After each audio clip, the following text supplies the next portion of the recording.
Today is the day of the class awakening ceremony at the High School of the Dragon Kingdom. This is an incredibly important event for the students, but it's even more crucial for Lu Fan. It's been 3 years since he was isekai'd from Blue Star to this world, and Lu Fan was determined to awaken a combat class. However, the result was that Lu Fan ended up with the hidden class, Dragon Tamer. Although it's said to be one of the rarest and most powerful classes, that's only in theory. In reality, throughout the 800-year history of the Dragon Kingdom, it's not that dragons have never appeared, but a dragon tamer who could actually tame a dragon has never existed. No matter how strong a human is, they are nothing more than insects before a dragon. Taming a great dragon is truly harder than ascending to the heavens. Not to mention, a dragon tamer without a dragon can't develop at all. As soon as they learned of Lu Fan's class, the students were shocked, and then most of them showed pity. It's alright. At least it's still a hidden class with limitless potential. If you try hard, you might be able to tame some lesser dragons and become a powerful expert. The principal patted Lu Fan's shoulder to console him, but that sounded like a total joke. That night, as Lu Fan was tossing and turning over his awakening, the system panel suddenly appeared again. Congratulations, you have received the first day's treasure map. The first day's treasure map? The first day's? Oh, that's right. When I activated it, I remember it was called the Super Treasure Map system. Actually, just before the class awakening ceremony, Lu Fan had unexpectedly activated the Super Treasure Map system, and at the same time, received the skill Appraisal Eye. It's a skill that allows him to see basic information like the class, level, and skills of a target just by looking at them. I only tried out the appraisal function today. I haven't even explored its core function yet. With that thought, Lu Fan tapped on the chest displayed on the screen. The treasure maps have the following tiers: beginner, intermediate, advanced, and divine. By using the system, I can combine 3 lower tier maps into a higher tier one. Every day, you will receive a random tier treasure map. You just have to go to the location to obtain treasures related to your class. Related to my class? The Dragon Tamer class is admittedly the weakest, because taming a member of the dragon race is nearly impossible. But if I make good use of this system, can I overcome the boundary between the weakest and the strongest? In other words, this divine tier treasure map is my last chance to turn things around. I have to go. Having made up his mind, Lu Fan immediately tapped to open the map, and the coordinates of the treasure appeared clearly before his eyes. The Highlands? This place isn't far from Jianghai City. Lu Fan quickly set off, but unfortunately, trouble found him very soon. Just as he got off the bus, he was intercepted by a group of 3 people, 2 men and a woman. "Hey little brother, wanna party up?" the one-eyed man asked with a grin, patting Lu Fan's shoulder. "I'm a summoner, so I don't need any companions. If I run into danger, I can just summon some elemental creatures to handle it." Hearing that Lu Fan was a summoner, the robbers were initially a bit surprised, and then they stopped, following him and left on their own. What a bunch of scumbags. No matter how dangerous this wilderness is, it's still safer than being with a bunch of backstabbing hunters like you. As expected, without any strength, this is how you get treated. I need to get moving quickly. The system announced that he had arrived at the location marked on the treasure map. I finally found the spot marked on the map. Lu Fan exclaimed excitedly and headed straight for a strange light emanating from a short distance away. Black dragon egg, level unknown. Just as the dragon egg was about to crack and a hatchling was about to be born, Lu Fan heard a rustling sound from the bushes behind him. Although the journey had been relatively smooth, it seems he couldn't escape the notice of wild beasts. Lu Fan secretly drew his weapon, a starter blade of common quality, basically like a trash item from a gacha game.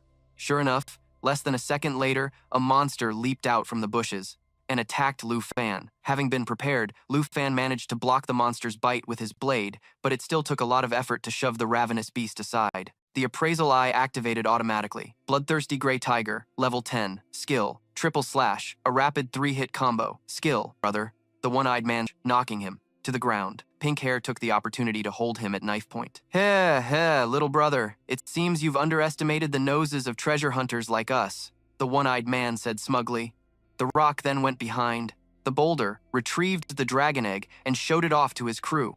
"We've got the treasure. Finish him," the one-eyed man ordered, then eagerly approached to admire the dragon egg in the rock's hands. Just as Pink Hair was about to finish Lu Fan, the dragon egg cracked open. A dragon hatchling spread its wings from inside the egg and flew into the sky. What kind of monster is that? While the bandits were still stunned, the dragon hatchling shot down toward them like an arrow from the sky. The one-eyed man immediately threw poison at the dragon hatchling, but it easily dodged. The rock tried to solve the problem with his fists, but a single bite from the hatchling was enough to walk and saw the dragon hatchling casually picking its teeth. As for her companion, he had vanished, without a trace.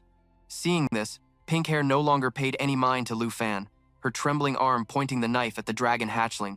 That treasure hunter's nose of yours is pretty terrible, trying to steal what was supposed to be mine. This is the consequence. Lu Fan pushed Pink Hair aside, then used his dragon taming art to successfully subdue the dragon hatchling. Contract with the black dragon complete. Skill, Dragon Claw, unlocked. Skill, Dragon Fang, Strike, unlocked. Skill, Dragon's Encouragement, unlocked. You, who on earth are you? Haha, now you want to know who I am? I'm not a summoner, I'm a dragon tamer. Looking at the hatchling, baring its teeth at her, Pink Hair panicked and begged Lu Fan, please spare my life. I really didn't know that was a dragon egg. You petty treasure hunters have harmed so many people over the years. No, I haven't. Pink Hair tried to make excuses. Go join your companions down below. As soon as Lu Fan finished speaking, Pink Hair became the dragon hatchling's meal. Phew, finally dealt with. Everything. Lu Fan let out a sigh of relief. After bandaging his wound, he walked over and picked up the dragon hatchling, which was curiously rummaging through his backpack. I can't believe I've actually crossed that line between the weak and the strong. It's already like this just after being born. I can't imagine how much more powerful it will become when it levels up. The more he thought about it, the more excited he got. Lu Fan happily hugged the dragon hatchling tightly. Haha, this is great. With you by my side, the dragon tamer class is about to rise from rock bottom. But what should I call you? Little Charcoal? Black Diamond? No. Lu Fan was seriously thinking when he noticed the dragon hatchling was licking the blood oozing from the wound on his arm. Immediately after, the dragon hatchling's entire body radiated a powerful aura, and then it transformed into a girl. Seeing the dragon had transformed into a girl, Lu Fan exclaimed in surprise. So, you can turn into a human form? The dragon nodded eagerly with an innocent expression. Lu Fan smiled, letting the dragon play by herself while he opened his personal status window. Class, Dragon Tamer, Level 10. Strength, 55, Agility, 53, Intelligence, 60, Durability, 60. Dragon Taming Art, can tame, Draconic. Creatures, Dragon Claw, transforms arm into a dragon's claw. Power depends on the current dragon pet. Dragon Fang Strike, mobilizes a quantity of dragon energy to unleash a powerful strike. Dragon's Encouragement, buffs self and dragon pet, increasing all stats and attack power by 30%. Black Dragon Contract Level 1, stored value, 239. Lu Fan thought happily to himself, it's just as I thought. As long as I can tame a dragon, all the skills will be unlocked. Dragon's Encouragement can boost me and my dragon pet's stats and attack by 30%. The effect of this skill far surpasses even a priest's buff. Dragon Fang Strike is a high damage attack, and Dragon Claw lets me manifest a claw on my arm to strike with power similar to my dragon pets, not to mention the Black Dragon itself. Just looking at my stats, which are 5 to 6 times higher than a normal person's, I could probably crush any combat class of the same level even on my own. Next, Lu Fan opened the Black Dragon's information. Black Dragon Contract Level 1, Strength, 342, Agility, 267, Spirit, 359, Durability, 373. Giant Maw charges forward to bite and tear at the opponent, causing damage and a bleeding effect to the target. Scorching Lava Flame continuously breathes fire forward, dealing damage while also healing itself. Black Dragon Bloodline reduces incoming damage by 50%, immune to all types of debuffs, Abil. Self-regeneration is increased by 500%. And Bloodline Connection provides the Dragon Tamer with 10% of all stats. After reading the Black Dragon's info panel, Lu Fan was secretly amazed. It was only a level 1 hatchling, and yet, it had various skills and nearly 400 points in different stats. This was something humans could never hope to achieve. Even a human master 20 levels higher wouldn't be its opponent. The Bloodline Connection had also multiplied all of my own stats. No wonder I felt so powerful after successfully taming it. The 3 great hidden classes? Pfft, no matter how strong a hidden class is, it's a complete joke compared to the dragon race. Without a doubt, the Dragon Tamer is now at the top of the food chain. He glanced over at the Black Dragon who was happily gnawing on its eggshell. Lu Fan rubbed his chin thoughtfully. Even though it can take human form, its habits haven't changed. What should I call you now? A little black dragon who was also born before dawn. Suddenly, a name flashed in Lu Fan's mind. He happily asked the Black Dragon, Xiao Ye. How about I call you Xiao Ye? The Black Dragon chirped happily. Seeing this, Lu Fan smiled and said, looks like you like this name, huh? He felt that although this treasure hunt was dangerous, it was all worth it. Lu Fan walked over to the Black Dragon, patting its head, and asked, are you hungry? The Black Dragon stopped gnawing its eggshell. Its eyes lit up as it looked at Lu Fan and chirped in agreement. Lu Fan stood up, looked into the distance, and said, we should hunt some wild beasts to fill our stomachs. Xiao Ye, he thought to himself. That's right. I can't just go back like this.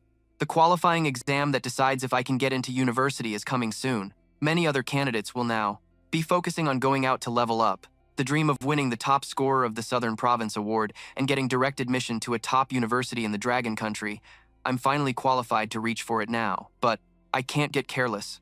Right now, leveling up and getting used to my new skills are the top priorities. So, an excited Lu Fan picked up his backpack and said, "Xiao Ye, let's get going, let's go." Deeper into this place, there are monsters in there much tastier than eggshells. Xiao Ye happily followed after Lu Fan, but the man and dragon had only taken a few steps when they heard from a distance the roars of many monsters. They both stopped and turned to look in the direction of the sound, only to see a pack of monsters running towards them. They were plains hyenas, and compared to the bloodthirsty gray foxes, they were much tougher to deal with.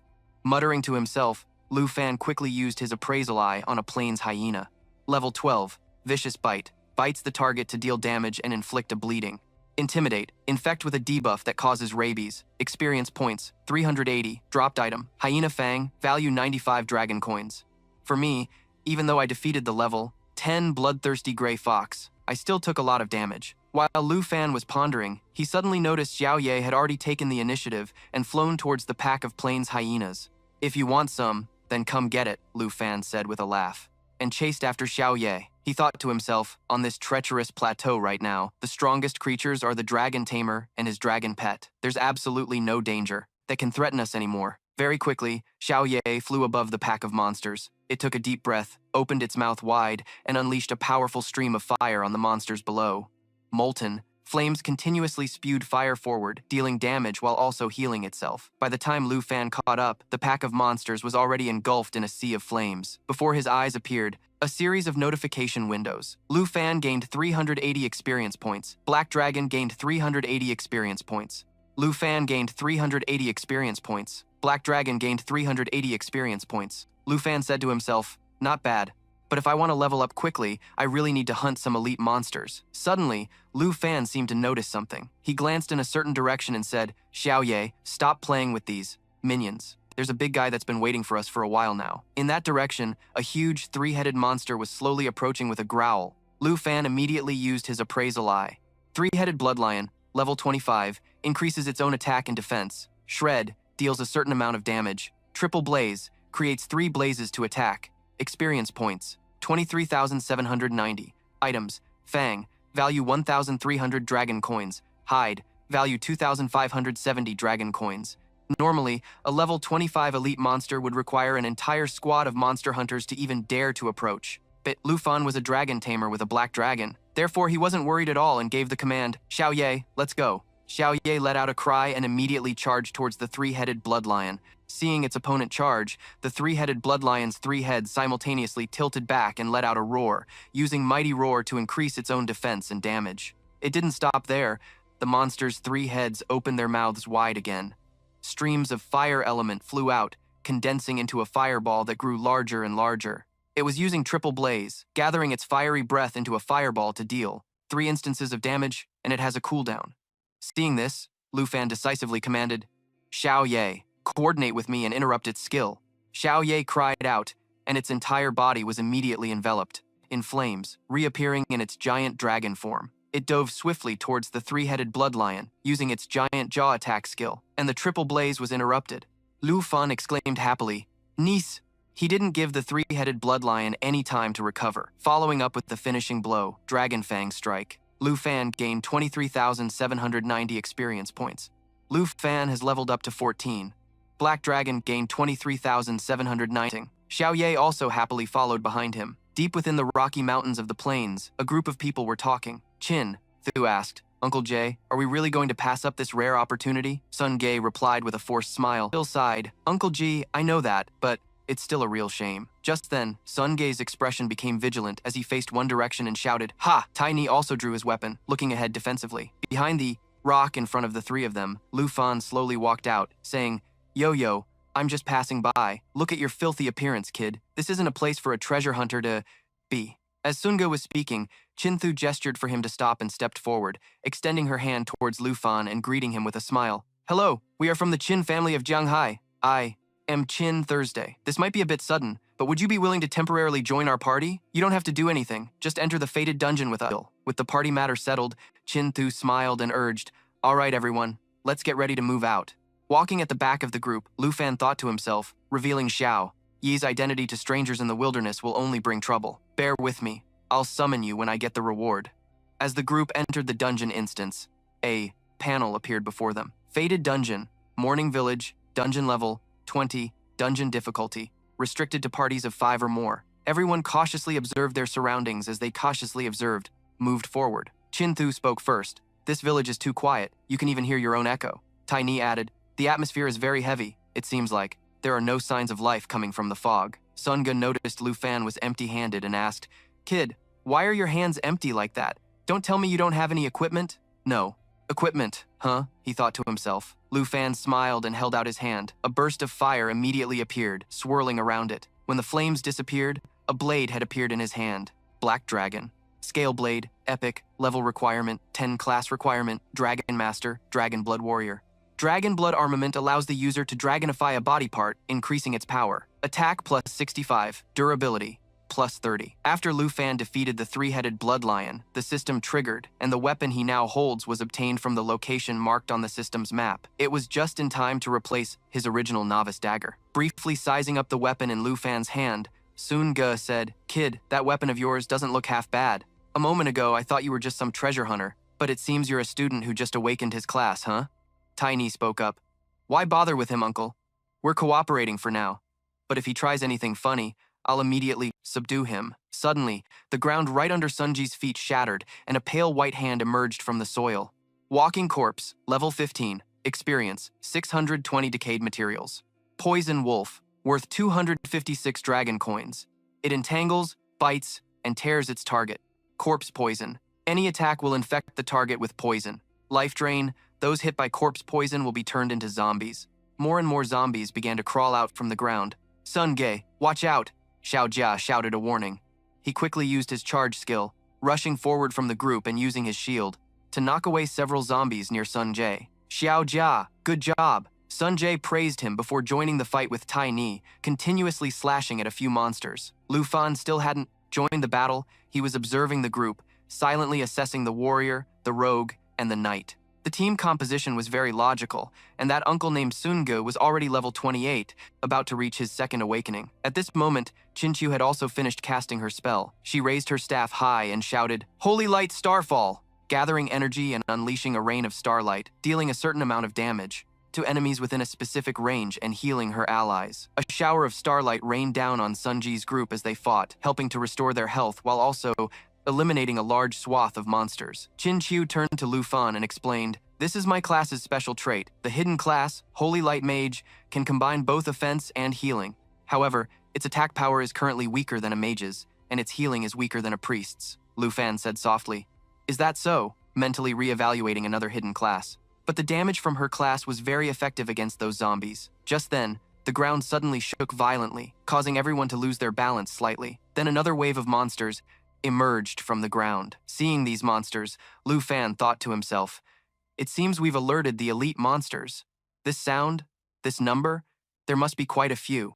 Fresh Blood Zombie, level 20, 1,340 experience points. Blood Corpse material worth 915 coins, similar to a normal monster but a stronger version. As the horde of Fresh Blood Zombies approached, Sun Ge immediately gave an order. It's an elite monster, Tai Ni. Protect the young miss and that kid. Xiao Jia, let's go. Don't let these minions break our front line. Roger, Xiao Jia replied. Sun Ge gripped his weapon with both hands, using his full moon slash skill to strike the shoulder of a Fresh Blood Zombie. As for Xiao Jia, he used his thrust skill, successfully piercing his sword through a Fresh Blood Zombie. The problem was, the Fresh Blood Zombie was completely fine. Its wound was closing rapidly, causing Xiao Jia's sword to get stuck in its body, unable to be pulled out. He cried out in panic, How? How is this possible? It didn't stop there. The Fresh Blood Zombies all opened their mouths at once to use their corpse poison skill. Lu Fan muttered to himself, It's corpse poison. You definitely need a priest to dispel that. Chin-Chu is a holy light mage. She fundamentally can't help them. By now, part of Xiao Jia's arm was also stuck in the Fresh Blood Zombie's body. He shouted for help. Brother Sun, give me a hand. Over on Sun Jia's side, things weren't much better. His weapon was also stuck in the shoulder of a Fresh Blood Zombie. He decisively let go of his weapon. Let go of your weapon. Tai Ni, get to the front line and take my place. to hold back the zombies. After speaking, Sun Ge ran to Xiaojia's side, successfully helping him escape. There's no need to trouble her, just leave it to me. As he spoke, Lu Fan smiled, grabbing his weapon and walking to the front line. Seeing the monster charge at Lu Fan, Sun Ge yelled worriedly, "Kid, are you crazy? Get back here now." Lu Fan didn't listen. His gaze was cold as he glanced at the monster and swung his blade horizontally. To everyone's astonishment, the monster they had struggled to deal with was effortlessly sliced in half by Lu Fan's single strike. Lu Fan turned back and said with a smile, "Don't be scared, and don't forget we still have to keep moving forward." The group stared blankly at Lu Fan, only snapping out of it when Xiao Jia cried out in pain. Qin Qiu reacted, rushing over to support him and saying, "Hang in there for a moment, I'll heal you." And Sun Ge? He looked at Lu Fan in shock, his voice trembling as he asked, Kid, you, what level are you exactly? A student who just awakened can't possibly have such a high attack." Lu Fan replied calmly, "I'm just a level 14 student, that's all. Don't worry, I have no reason to lie to you. I only came here to prepare for the upcoming exam." Hearing this, Qin Qiu, who was healing Xiao Jia, frowned slightly, in thought. The exam. So his purpose here is the same as mine? But how can a level 14 have higher attack power than Uncle Sun, who's level 28? Suddenly, a monster unexpectedly burst out from the ground. It roared, lunging straight at the nearest person, Qin Qiu. "Young miss, be careful!" Tai Ni shouted, quickly stepping in front of Qin Qiu. She had just raised her crossbow to attack when she suddenly realized Lu Fan had passed her like a gust of wind, thrusting his blade towards the monster. After dealing with the monster, Lu Fan turned back and said, "The deeper we go into the village, the higher the zombies' levels will be. I'll fill the gap in the front line. Does anyone have a problem with that?" Everyone remained silent. Qin Qiu had a suspicion. Could he be the person rumored about in Jianghai City recently? So she smiled and replied, "Then we'll be counting on you, fellow student. You and Uncle Sun will lead the team on the front line. I'll take care of Xiao Jia's wounds, and Tai Ni will be in charge of covering the rear. The secret dungeon's guardian must be deep inside the village. Just call me Lu Fan. Let's go, let's head deeper in." With that, Lu Fan took the lead and went further inside. Qin Qiu stared intently, staring at Luke Pham up ahead, silently wondering. Luke Pham, the guy who's been rumored to have the hidden class, Dragon Master. It can't be. If it's really him, isn't the Dragon Master supposed to be the weakest class? As time passed, Luke Pham's group ventured deeper into the village. Tan Thu was responsible for taking care of Tiojia, while the other three cleared out monsters ahead. After finishing off another group of monsters, Luke Pham glanced at Tiojia, worrying inwardly. Tan Thu's class couldn't cure the corpse poison, and to teleport out of here, the only way was to defeat the instance boss, and they had to hurry. If they delayed any longer, the corpse poison would spread throughout his body, possibly even killing him and turning him into a zombie. Tai Ni spoke up. "There's no sign of the instance boss in the village. Something's not right." Suddenly, the large pile of scrap metal behind the group trembled slightly. No one noticed this detail except for Tiojia, Uncle Tan, everyone, behind you. Tiojia used the last of his strength to warn everyone before collapsing and passing out. Tan Thu cried out worriedly, "Tiojia, hang in there!" Tan Cash also turned and shouted, "Tiojia!" Before the two of them could check on Tiojia's condition, they suddenly sensed something and looked toward the pile of scrap Tiojia had warned them about. In just a few short seconds, a massive monster appeared before their eyes. Tai Ni stared at the monster in shock and exclaimed, "The instance boss has appeared!" Luke Pham immediately used his appraisal eye skill. Iron Skin Zombie, level 20, worth 3,720 experience points. Scrap metal item, value, 45 coins. Corpse poison. All attacks inflict corpse poison, causing the opponent to bleed continuously while healing the user. Fusion absorbs the target into itself, increasing its max HP. Iron Body enters a state granting its owner a 40% defense boost. The poison in Tiojia's body was severe enough to awaken the iron-skinned zombie, if I'm not mistaken. Looking at the iron-skinned zombie's skill panel, Luke Pham seemed to figure something out. He quickly shouted to everyone, "We have to defeat it right away. It's most likely trying to absorb Tiojia." Hearing this, Tonkatch didn't hesitate and unleashed a full moon slash at the iron-skinned zombie. But immediately after, he realized in disbelief that his attack couldn't harm the monster at all. Seeing this, Luke Pham also grew anxious. He reasoned that if the corpse poison could lure the zombie out, then they wouldn't have time for a slow and steady assault. So, Luke Pham rushed toward the iron-skinned zombie and stabbed it hard in the head. The result wasn't promising, as the monster was currently in its iron body state, with its defense boosted by 40%. 2 more strikes, and I need to be faster, Luke Pham thought to himself and decided to use the skill Dragon Blood Armor Transformation, a skill from his black dragon scale blade weapon, which allowed the user to dragonify a part of their body to increase attack power. At the same time, the iron-skinned zombie, drawn by the corpse poison on Tojia, charged toward him and Tan Thursday fusion absorption, absorbs and fuses with the target to increase its own HP. Tanthu, use your holy magic to coordinate with me. Tun Cash, you and Tai Ni, protect Tujia. As he finished speaking, Luke Pham, one of his arms now a dragon's claw, charged at the iron-skinned zombie. Okay, got it. Responding, Tanthu temporarily let go of Tujia and stood up, raising her staff to use the Holy Light Star Rain skill on the iron-skinned zombie again. This time, the combined attack from Luke Pham and Tanthu was effective, and the monster's outer iron skin began to crumble and fall to the ground. Tai Ni voiced her doubt. Its body is falling apart. Tuncash speculated. It seems this zombie relied on fusion absorption to get this big. Luke Pham concluded. Then its true form must be encased inside. Tunkach looked intently at Luke Pham, thinking to himself, in all my years with the Tan family, I've met all kinds of experts. This kid definitely possesses a hidden class. Very quickly, the iron-skinned zombie's iron skin vanished. Revealing its true form within, Luke Pham leaped forward without hesitation and threw a punch. Kneel for me. Without its protective iron skin, the monster was shattered to pieces by Luke Pham's single punch. Tai Ni exclaimed in amazement. The instance boss has been defeated. Tanthu frowned slightly, thinking to herself, a skill I've never seen before, and it's strong enough to take down a level 20 boss so easily. Luke Pham, who exactly are you? Just then, a chest appeared in front of everyone. A treasure chest dropped from the level 20 iron-skinned zombie. Tanthu looked at Luke Pham and said, fellow student, we'll follow our agreement and divide the loot according to the rules. Before, we didn't know you and we underestimated you. That was our mistake. I hope you can forgive us. Tun Catch patted Luke Pham's shoulder and praised him with a laugh. Kid, with your strength, you could have definitely cleared this instance by yourself. Instead, it feels like we were just here to fill out the party. Haha. Luke Pham laughed humbly. Uncle Tan Catch, you're too kind.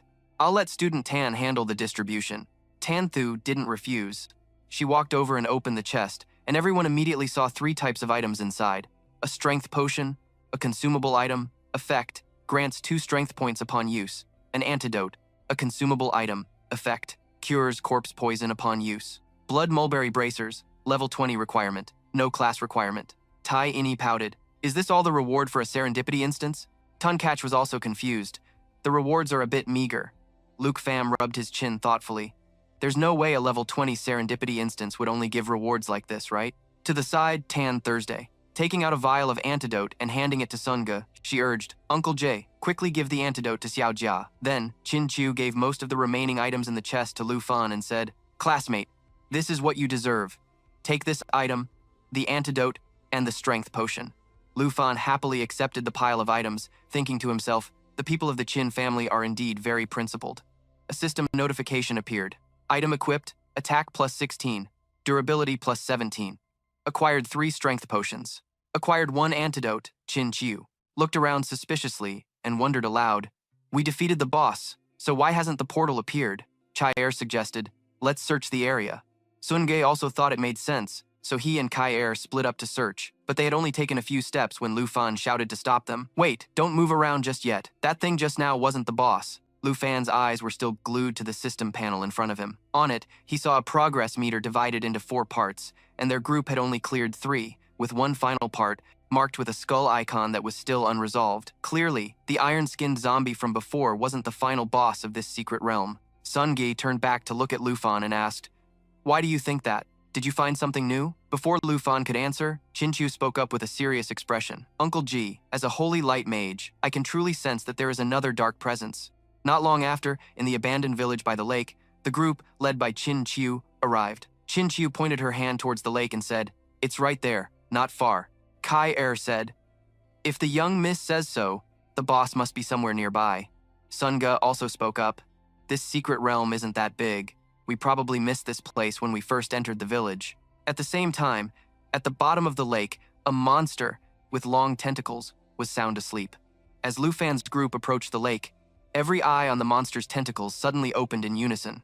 On the shore, Lu Fan shouted, It's coming! A second later, from the lake's surface, a mass of tentacles covered in eyes broke through the water.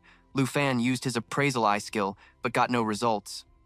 Lu Fan said, I knew it. This must be the final boss. Everyone be careful. Find cover behind me. As he finished speaking, Sun-gae took the initiative to step forward, blocking several tentacles that were striking at the group. But because the force of the tentacles was too great, he couldn't hold on and was knocked back. Chin-Chiu cried out worriedly, "Uncle Dae!" Suddenly, Chin-Chiu felt something staring at her, and when she turned around, she discovered several tentacles were aiming straight for her, causing her to shut her eyes in fear. "Young miss!" Sun-gae's group cried out helplessly, able to do nothing but watch. Fortunately, Lu Fan rushed over in time, scooping up Chin-Chiu and leaping aside, saving her life. Chin-Chiu opened her eyes, surprised to see that Lu Fan was the one who saved her, her face blushing slightly. Kai Er's group ran over to check on her. "Young miss, are you all right?" Suddenly, the group seemed to sense something terrifying emerging from the water. They quickly turned back and saw a monster much larger than the iron-skinned zombie appear. The tentacles from before were merely a part of its body.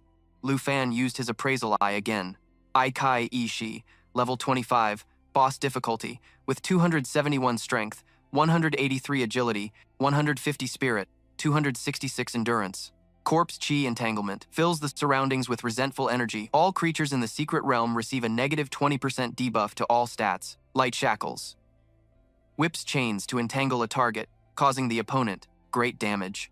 Resentment Eruption erupts with resentment to push back nearby enemies, accompanied by corpse poison. Unyielding Grudge when receiving fire and holy attribute attacks, reduces incoming damage and effects by 30%. Kai Er said softly, "This is the real boss." Sun-gae stepped forward with a serious expression and commanded, "Xiao Jia, get behind me. I'll hold it off." Xiao Jia stubbornly replied, "I can still." "Keep fighting. I'll help hold it back too." Sun-gae angrily scolded. "Your body has only recovered a little. Don't be reckless." Then, Sun-gae raised his sword to block a tentacle's attack and shouted, "I'm leaving the attack to you, Lu Fan." Lu Fan decisively rushed towards the boss monster, his eyes locked onto its human-like torso. He calculated in his head, "Both Uncle Ji and Xiao Jia are just barely holding on. I can only rely on myself to take it down.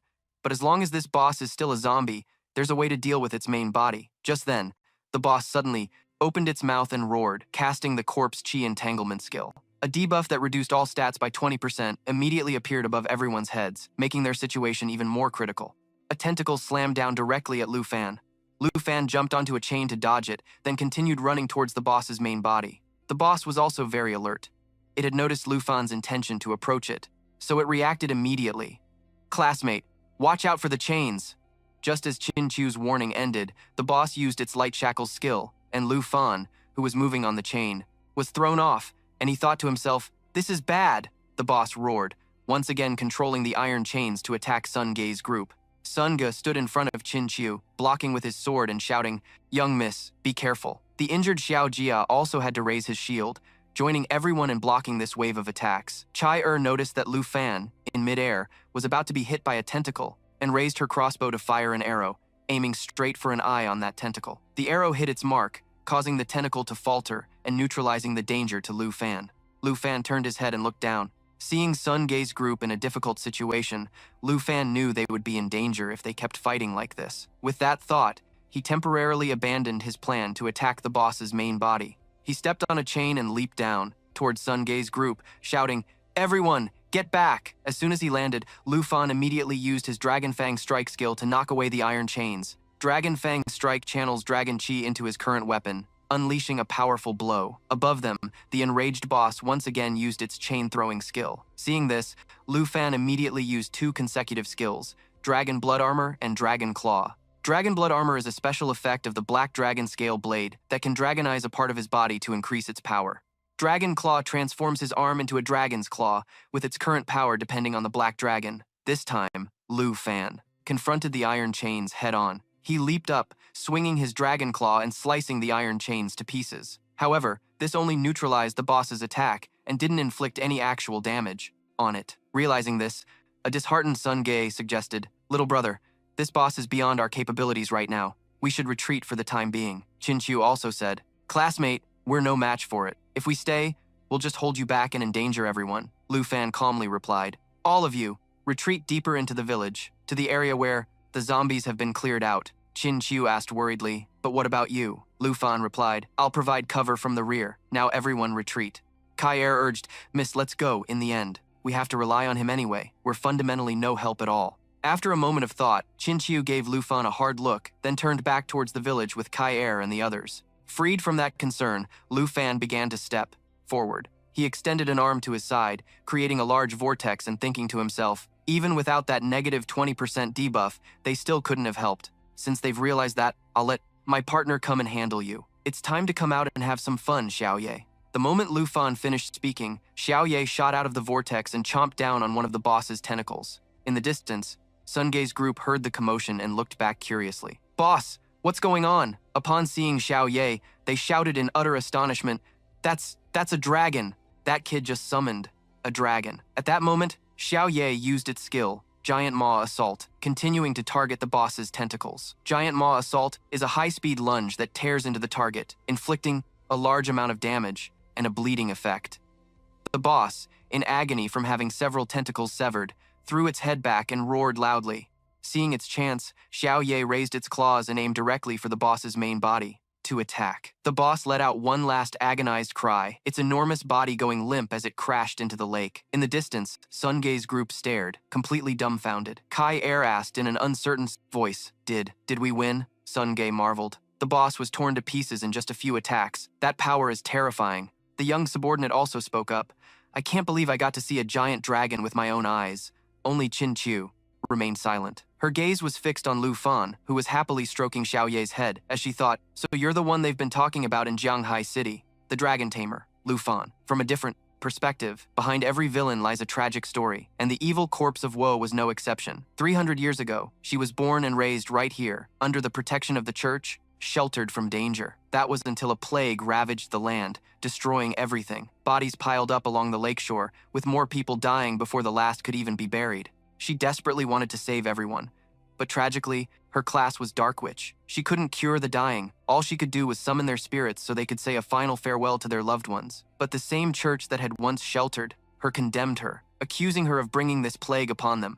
They ordered soldiers to bind her with chains and cast her into the lake, leaving her to be swallowed by the freezing water. I only wanted to save everyone. Even if all I could do was help them say goodbye, I didn't do anything wrong. Back in the present, while the others celebrated, believing they could now leave the secret realm, Lu Fan thought differently. He gazed down at the bubbling surface of the lake and said cautiously, The portal hasn't appeared, so the boss definitely isn't dead yet. It's a bit too soon to be thinking about leaving. Just as Lu Fan finished speaking, the evil corpse of woe made a comeback, emerging from the water's surface and entering a new phase. All of its stats, strength, agility, spirit, and stamina surged, doubling or even tripling, and the difficulty level switched from hard to nightmare. Furthermore, the evil corpse of woe now possessed a completely new skill set, Sorrowful Strike, which unleashes a curse of resentment with a low probability of causing instant death to the target. If the instant death fails to activate, the skill inflicts massive damage and applies zombie toxin, bleed, and stun effects. Deep Water Prison, which uses lake water to form a cage to imprison a target. Corpse's Resentment, granting immunity to all physical damage. Will of Hatred, which spreads its grudge and awakens all the dead within the secret realm. None of you will ever leave this place. The evil corpse of woe shrieked, then unleashed its deep water prison skill, using the lake's water to create cages to attack Lu Fan and his group. Thanks to Xiaoye's protection, Lu Fan was able to easily evade the boss's attack. Kai Er, on the other hand, wasn't as fortunate. After being trapped, she and Sunga tried everything they could, but they were unable to free her from the cage. At that moment, Kai Er could only say guiltily to Chinchiu, It's over, miss. I'm so sorry. Chinchiu quickly responded, You shouldn't be the one apologizing. I should be. I was the stubborn one who wanted to come to this secret realm. It's my fault everyone is trapped here. Hearing Chinchiu's self-blaming words, Lu Fan suddenly asked, Now that it's come to this, are you guys planning to give up? Chinchiu replied helplessly, I'm the only one who knows any attack magic, but with my meager damage. Sungei seemed to guess the meaning behind Lu Fan's words and ventured a guess. The boss is immune to all physical attacks, and given the current situation, we can barely even protect ourselves. Lu Fan, don't tell me you know attack magic? Before they had time to think, the vengeful evil corpse continued to use its resentful whale attack skill, unleashing a curse of hatred with a low probability of causing instant death to the target. If the instant death effect doesn't trigger, it will inflict massive damage and apply zombie toxin, bleeding, and stun effects. Following that, a gigantic ethereal hand appeared, reaching for Lu Fan. I don't, but my pet dragon does. Lu Fan replied to Sun Ge, then stood still and watched as Xiao Ye activated her Black Dragon Bloodline skill, reducing all incoming damage by 50%, becoming immune to all debuffs and increasing her self-healing ability by 500%, severing the vengeful evil corpse's ethereal arm. The one who deserves to die isn't me. It's not me. The vengeful evil corpse shrieked, then proceeded to use its skill to create another ethereal hand to attack Lu Fan. Seeing this, Tyre said worriedly, "Dragon Tamer, but the level difference is so huge. Don't worry. A dragon's stats are not something a human can compare to," Lu Fan said, then used the dragon's excitement skill, encouraging himself and his pet dragon, increasing all stats and attack power by 30%. He then commanded Xiao Ye to use Molten Flame, continuously spewing fire forward, dealing damage to the enemy and healing herself, causing the vengeful evil corpse to be engulfed in a sea of flames. The Black Dragon leveled up to 10, and Lu Fan leveled up to 15. A series of notifications popped up, confirming the boss had been eliminated, making Lu Fan praise happily. "Great job, Xiao Ye. It's over. I'll go check the teleportation gate," Sun Ge volunteered. Standing to the side, Xiao Ye coughed violently and said, "Up in smoke," just like that. Just then, strange noises came from behind them. They all turned around at once, only to find that the zombies had somehow revived and were slowly advancing towards them. It turned out that before turning to ash, the vengeful evil corpse had used its last bit of strength to cast the skill Will of Resentment, spreading its hatred and awakening all the dead bodies in the secret realm. While Chinchu's group was in a state of confusion, a red-haired girl flew over, then spewed fire from her mouth, incinerating the entire horde of zombies. Seeing that move, Sun Ge finally recognized a familiar face. She's that dragon, the zombies we struggled so hard to kill before, yet she can deal with them so easily, Chinchu said with admiration. "That kid is the Black Dragon, Xiao Ye," Lu Fan introduced proudly. It seems Xiao Ye really enjoys playing with these minions. Seeing that Chinchu didn't respond and was just staring at Xiao Ye, who was still happily using her fire to spawn. "Interact with the zombies. Chin, the boss is dealt with. You don't need to be so tense. After we divide the loot, we can get ready to leave." With that, Lu Fan walked over to the treasure chest that dropped from the boss. "According to the rules, I get to pick first. Any objections?" "Ah, no. How could we have any objections?" Chinchu quickly replied. "Holy Light Scepter. Level requirement 10. Spirit. Plus 32. Endurance plus 19. Seal of Holy Light. Allows the user to bind a target with light. The binding effect depends on the spirit stat. Silver Veil. Level requirement 10. Spirit. Plus 35. Endurance plus 15. Flowing Light allows the user to create a barrier to protect themselves. The amount of damage it can absorb depends on the spirit stat. Ring of Resentment, rare, level. Requirement 15, Spirit plus 57, Endurance plus 21, Attack plus 12. Aura of Grief can be designated on any target to harvest resentment energy. When the accumulated resentment value reaches a certain bronc level, attacks on the target will be accompanied by bleeding, stun, and corpse poison effects. Class Change Scroll, rare consumable, allows the user to change their class to a higher tier hidden class, with a low probability. After looking over the items, Lu Fan decided to choose the Class Change Scroll, leaving the rest for Chinchu's group. "Student Lu, you don't have to try and find a way to share with us. According to our prior agreement, all of this belongs to you." Lu Fan smiled and explained, "I'm not trying to be a righteous gentleman. Besides, these things are more suitable. For you anyway, but I really need this Class Change Scroll. If we hadn't met you, all of us would have died in this place. At the very least, please accept this." With that, Chu picked up the Ring of Resentment from the treasure chest and handed it to Lu Fan. "All right, then I won't be polite." Lu Fan happily accepted it and quickly left. Chu watched his departing figure, her heart filled with a bit of anticipation. "Lu Fan, what else are you hiding? You're truly an enigma." That evening, after a 4-hour car ride, Lu Fan finally returned home. After she heard him recount the events that had just transpired, Han Kei emotionally hugged him tightly, sobbing. "That was too dangerous. Just hearing you talk about it terrifies me. You must have faced so much danger these past few days. You left without saying a word to your auntie. I couldn't sleep a wink these past few nights. I was afraid this was all a dream, and if I woke up and you still weren't back..." Lu Fan smiled comfortingly. "It's my fault. I left without telling you anything. Don't worry, auntie. From now on, I won't make you worry anymore." Han Kei stopped crying, then turned to pat Xiao Ye's head, causing the little girl to happily wag her tail. Non-stop. "And Xiao Ye, too. The first time I saw her, you gave your auntie quite a scare. Such a cute girl is actually an incredibly powerful great dragon." At this, Han Kei looked down at Xiao Ye affectionately, asked, "Traveling like this for the past few days? You two must not have been eating properly, right?" Xiao Ye heard this and nodded for dear life. Just then, Lu Fan pulled out a Class Change Scroll and gave it to Han Kei. "Auntie, I cleared a special dungeon and got this for you. If you change to a hidden class, you won't have to just look after this dumpling shop anymore. Han Ke quickly refused. No, Xiao Fan, this is too valuable. I can't use it. It would be better to just sell it. Besides, you said you were leaving your equipment and weapons for the young lady of the Qin family. Sell this to buy more gear for yourself.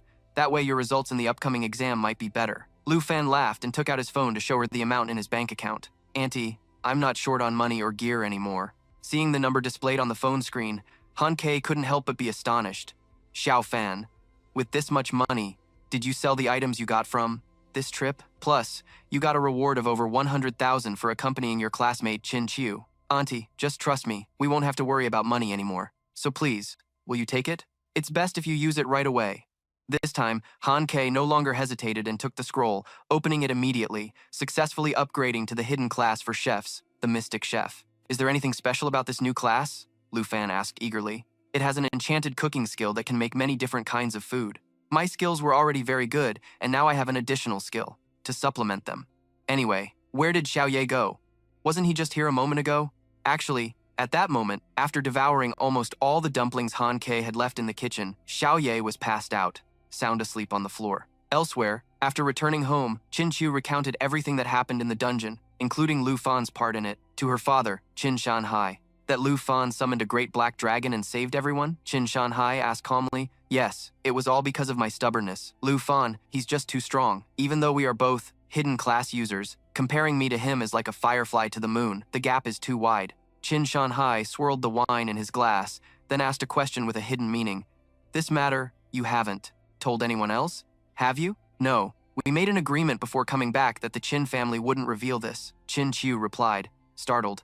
Well done. If this gets out, other powerful figures from other cities regarding the power of a dragon will not sit idly by, Qin Qiu said with some unease. Father, he saved everyone's lives. You don't have any designs on his dragon, do you? His precious daughter's agitated reaction made Qin Shanhai laugh. Do you think I'm that kind of person? On the contrary, what have you prepared to repay him for saving your life? When I invited him to the party, I promised him 100,000. As a reward, Qin Qiu replied hesitantly, Sigh, fine. Tomorrow I'll personally bring a redbud card to his door and express my gratitude. That will do. Father, you're also very curious about him, so why don't you come with me? Qin Shanhai sighed. If I could, I would really love to meet this dragon master, but I already have plans for tomorrow morning. The next morning, a certain special guest arrived early. Guest came to the shop to see Lu Fan, none other than the young princess of the Taiki Kingdom, currently studying abroad in Jianghai of the Dragon Country. As soon as she heard the bell, Han Ke left the freshly steamed dumplings, went to crack open the door, and said with a smile, Are you two here for dumplings? Sorry, our shop is closed today. The young princess scrutinized Han Ke, then doubtfully asked the young man in black armor standing behind her, Is this really the place? You didn't bring me to this dump on purpose, did you? This subordinate wouldn't dare. According to the investigation, this is definitely the place. The two didn't wait for Han Ke to finish speaking. The man in black armor shoved the door open, causing her to stumble backward and spill the tray of fresh dumplings. The little princess saw this but couldn't care less, instead asking in a haughty tone, this princess is here to find someone.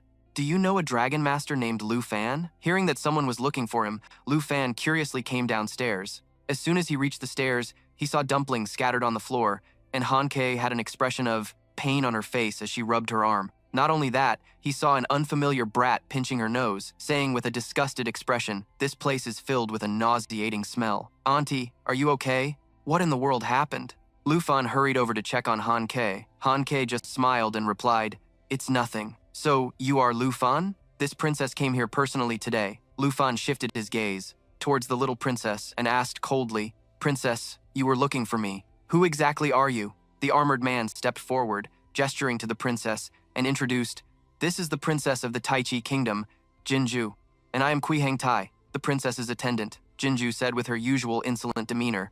This princess is here to give you a chance to distinguish yourself. Distinguish myself? That's right.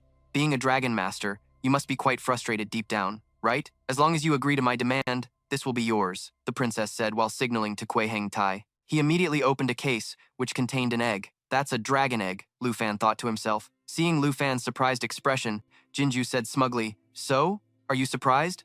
Do you want it?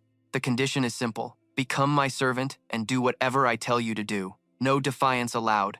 Become a servant? Han Ke looked at the princess in surprise. that I found in a special lair. You could say it's a one-of-a-kind egg in this world. Seeing Lu Fan's silence, Jinju turned to look at him. Cat got your tongue? Such commoners. He was scared stiff by the might of the dragon race, huh? Actually, Lu Fan was silent not because he was afraid, but simply because he was reading the information gathered by his appraisal eye. Armored dragon egg. Low-grade quality. Sturdy armor. The armored dragon hatches with a large suit of armor, reducing all types of attribute damage taken, and its tail whip uses its tail to swing in a fan shape, dealing damage in a specific area. So it's a lesser dragon egg, and a low-grade earth dragon at that. This armored dragon is basically just a walking lump of dirt, and you people call this a dragon? Lu Fan sneered inwardly, then sighed, and said, "The stats aren't bad." Seeing Lu Fan's completely uninterested expression, Jinzhou couldn't help but be confused. Doesn't this guy know how important a dragon egg is to a dragon tamer? How could that girl say such a thing? Lu Fan quickly reassured his aunt. "Don't worry, auntie. I'll get rid of them right away." Jinzhou put her hands on her hips and said condescendingly, "A dragon tamer without a dragon is just trash, right? As long as you become my servant, you can be the first to change to the strongest class in history, something no one has ever done before, with an opportunity like this. Aren't you excited?" Lu Fan smirked and replied, "Yes, I'm very excited, but I refuse." Hearing his answer, Jinzhou was initially shocked, then became furious, and shouted, "Do you have any idea what you're saying? You dare refuse to be my servant, refuse the chance to rewrite the history of dragon tamers." Lu Fan's face turned serious as he bluntly replied, "You'd all better. Stop coming to me. Take back your dragon egg. I'm not interested. And a servant? That's ridiculous." Hearing these words, veins popped on Kui Hengtai's forehead as he said, "The princess personally gave you a chance to advance, yet you dare to be so arrogant and insolent to her. You ungrateful brat. A chance to advance. Don't make me laugh. I will never become anyone's servant. For anyone." Jinzhou was a pampered princess who had never been humiliated like this before. She immediately ordered Kui Hengtai to teach Lu Fan a lesson. Seeing this, Han Ke rushed forward to intervene but was pushed aside by Kui Hengtai. "The princess has given an order. Get out of the way. Just a mere commoner daring to be rude to the princess. If you won't do it the easy way, then so be it," Kui Hengtai said as he prepared to attack Lu Fan. But before he could do anything, a flash of light zipped past, leaving a bloody gash on his cheek. Lu Fan pointed his weapon straight at his face and said coldly, "You dare lay a hand on my family, I will definitely destroy you." "Xiao Fan, don't be rash," Han Ke pleaded fearfully. "You." Kui Hengtai was terrified and instinctively stepped back, thinking to himself, "There's something wrong with this guy." Jin Zhou saw this and yelled, "What are you doing? I told you to teach him a lesson." Lu Fan walked step by step towards Jin Zhou and slapped her across the face. "I don't care what kind of princess you are. Shut your mouth! Take that piece of trash and get out of here! You lowly scum! How dare you lay a hand on the princess!" Kui Hengtai shouted, then charged at Lu Fan with his weapon. But Lu Fan casually swung his sword and sent his weapon flying. Embarrassed, Kui Hengtai turned to check on Jinzhou. "Princess, are you all right?" But unexpectedly, this princess was not moved at all and was trembling with rage. She slapped Kui Hengtai right across the face. "You useless trash! Do I look all right to you? Get him for me! Even if I can't find another dragon tamer, I still want him dead." While things were tense downstairs, it was strangely quiet upstairs, until Lu Fan's phone started ringing nonstop, waking up Xiao Ye. On the other end of the line, Qin Qiu was confused when she couldn't reach Lu Fan. "That's strange. He's not picking up. I'm sure we exchanged contact info before I left. Did I remember it wrong?" At Lu Fan's house, Qin Qiu was deep in thought when a loud explosion from a nearby house startled her. Hearing the noise, curious neighbors gathered around Lu Fan's house where the explosion had just occurred and started whispering among themselves, "Is there a fight going on? Is it those foreigners?" Jin Zhou, furious from the humiliation, brandished her scepter threateningly. "What are you looking at, you lowly commoners? Get lost!" At this moment, Kui Hengtai knelt down to admit his fault. "Princess, this guy's stats are not low. Your subordinate is incompetent. Useless. You can't even handle a low-class commoner from the Long Kingdom. Then I, the princess, will lend you a hand." Jinzhou gave a sinister smile, then began to cast a spell with her scepter. Lu Fan watched this with some caution. This magic looks similar to Qin Qiu's, but, being so unique, it seems to be a hidden class. Seeing Lu Fan, Qin Qiu immediately ran over to ask, "What's going on? Classmate Qin, why are you here?" At that very moment, streams of dark aura from Jinzhou's scepter flowed into Kui Hengtai, causing his body to grow abnormally large, while his eyes gradually lost their humanity. "He's turning into a monster," Lu Fan thought, immediately activating his appraisal skill. Kui Hengtai, Combat Class, Guardian Knight level 30. Jinzhou, Hidden Class, level 15, Spirit Master. "Lu Fan, let me help you!" Qin Qiu bravely stepped forward to protect Lu Fan, but was immediately pushed aside by him. "Stay back. Help me take care of my aunt. She's inside the shop." At the same time, Sui Hengtai, after receiving the corrupted buff, charged at Lu Fan. Lu Fan quickly jumped back to dodge while mentally assessing his opponent. His attack power has increased significantly. "Looks like I'll need to use Dragon's Encouragement." Seeing Kui Hengtai gain the upper hand, Jinzhou was immediately delighted. "Yes, that's it. Destroying him is the only way to appease my anger. With the princess's blessing." Kui Hengtai hadn't finished speaking. Just then, Ziye burst through the wall of the house, and her body began to transform, while Jinzhou was still in shock from the increasingly violent aura radiating from Xiaoye. She heard Lu Fan say coolly, "If that's the case, then it's my turn to vent." As soon as Lu Fan finished speaking, Xiaoye revealed her true form, a giant dragon. Both Jinzhou and Kui Hengtai were still stunned by the sight when Xiaoye roared and charged at Kui Hengtai, slamming him deep into the ground with a powerful swipe of her claws. Jinzhou was blown back by the shockwave, stumbling backwards, her mind reeling in disbelief. How could this be? It's impossible. He defeated Hengtai in a single blow. A pained cry escaped from Kui Hengtai's mouth. Next, he spat out a mouthful of fresh blood and reached toward Jinzhou behind him, pleading in a weak, intermittent voice for help. "Cough, cough, princess. Save me. Tsk, just bear with it, you useless trash." After cursing Hengtai, Jinzhou pointed her scepter at Xiaoye and began to chant a spell. Xiaoye roared at Jinzhou, causing her spellcasting process to be instantly interrupted. Hengtai, pinned under Xiaoye's claw, cried out helplessly, "Ugh, let me go!" Hearing this, Xiaoye tossed Hengtai towards Jinzhou like a sack of trash. Hengtai's entire body was trembling as he tried to reach for Jinzhou, softly calling, Princess." Jinzhou stood frozen to the spot, looking at Kui Hengtai's miserable state, thinking to herself, "This power, it really is a giant dragon. Besides my Jin family, do other dragon eggs actually exist?" Lu Fan slowly walked towards Jinzhou and questioned her.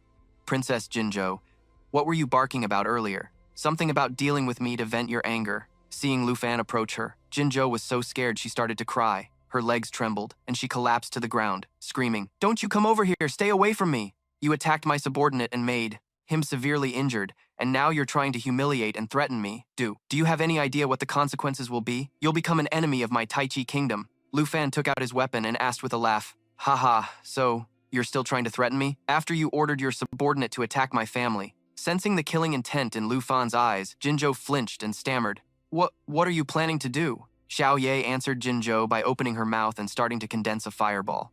At the same time, Lu Fan raised his weapon and said, "Don't you dare bark about being some princess anymore. Even if you were a god, I would still pay you back 100-fold. Just then, Qin Shanhai flew in from a distance on his mount, shouting urgently, "Lu Fan, stop!" Qin Qiu cried out in alarm, "Dad, be careful!" Before she could finish her warning, Xiaoye turned towards Qin Shanhai, preparing to shoot the fireball at him. "Xiaoye, stop!" As he spoke, Lu Fan swung his weapon, cutting the scepter in Jinzhou's hand in two, then sheathed his weapon. Seeing Xiaoye retract her attack, Qin Shanhai steered his mount past her. As soon as he landed, Qin Shanhai reminded Lu Fan, "There are quite a few civilians around. This giant dragon, Lu Fan, you should have her revert." Then he looked at Xiaoye and thought to himself, a real giant dragon is truly on another level. Just getting close is enough to feel its terrifying pressure. Qin Qiu also tried to persuade him. "Lu Fan, please listen to my father. Please, trust me this once." Lu Fan glanced at Qin Qiu, thought for a moment, then softly called out, "Xiaoye." Xiaoye understood. She threw her head back, let out a roar, and transformed back into a girl. Qin Qiu sighed in relief. She went to Lu Fan and pulled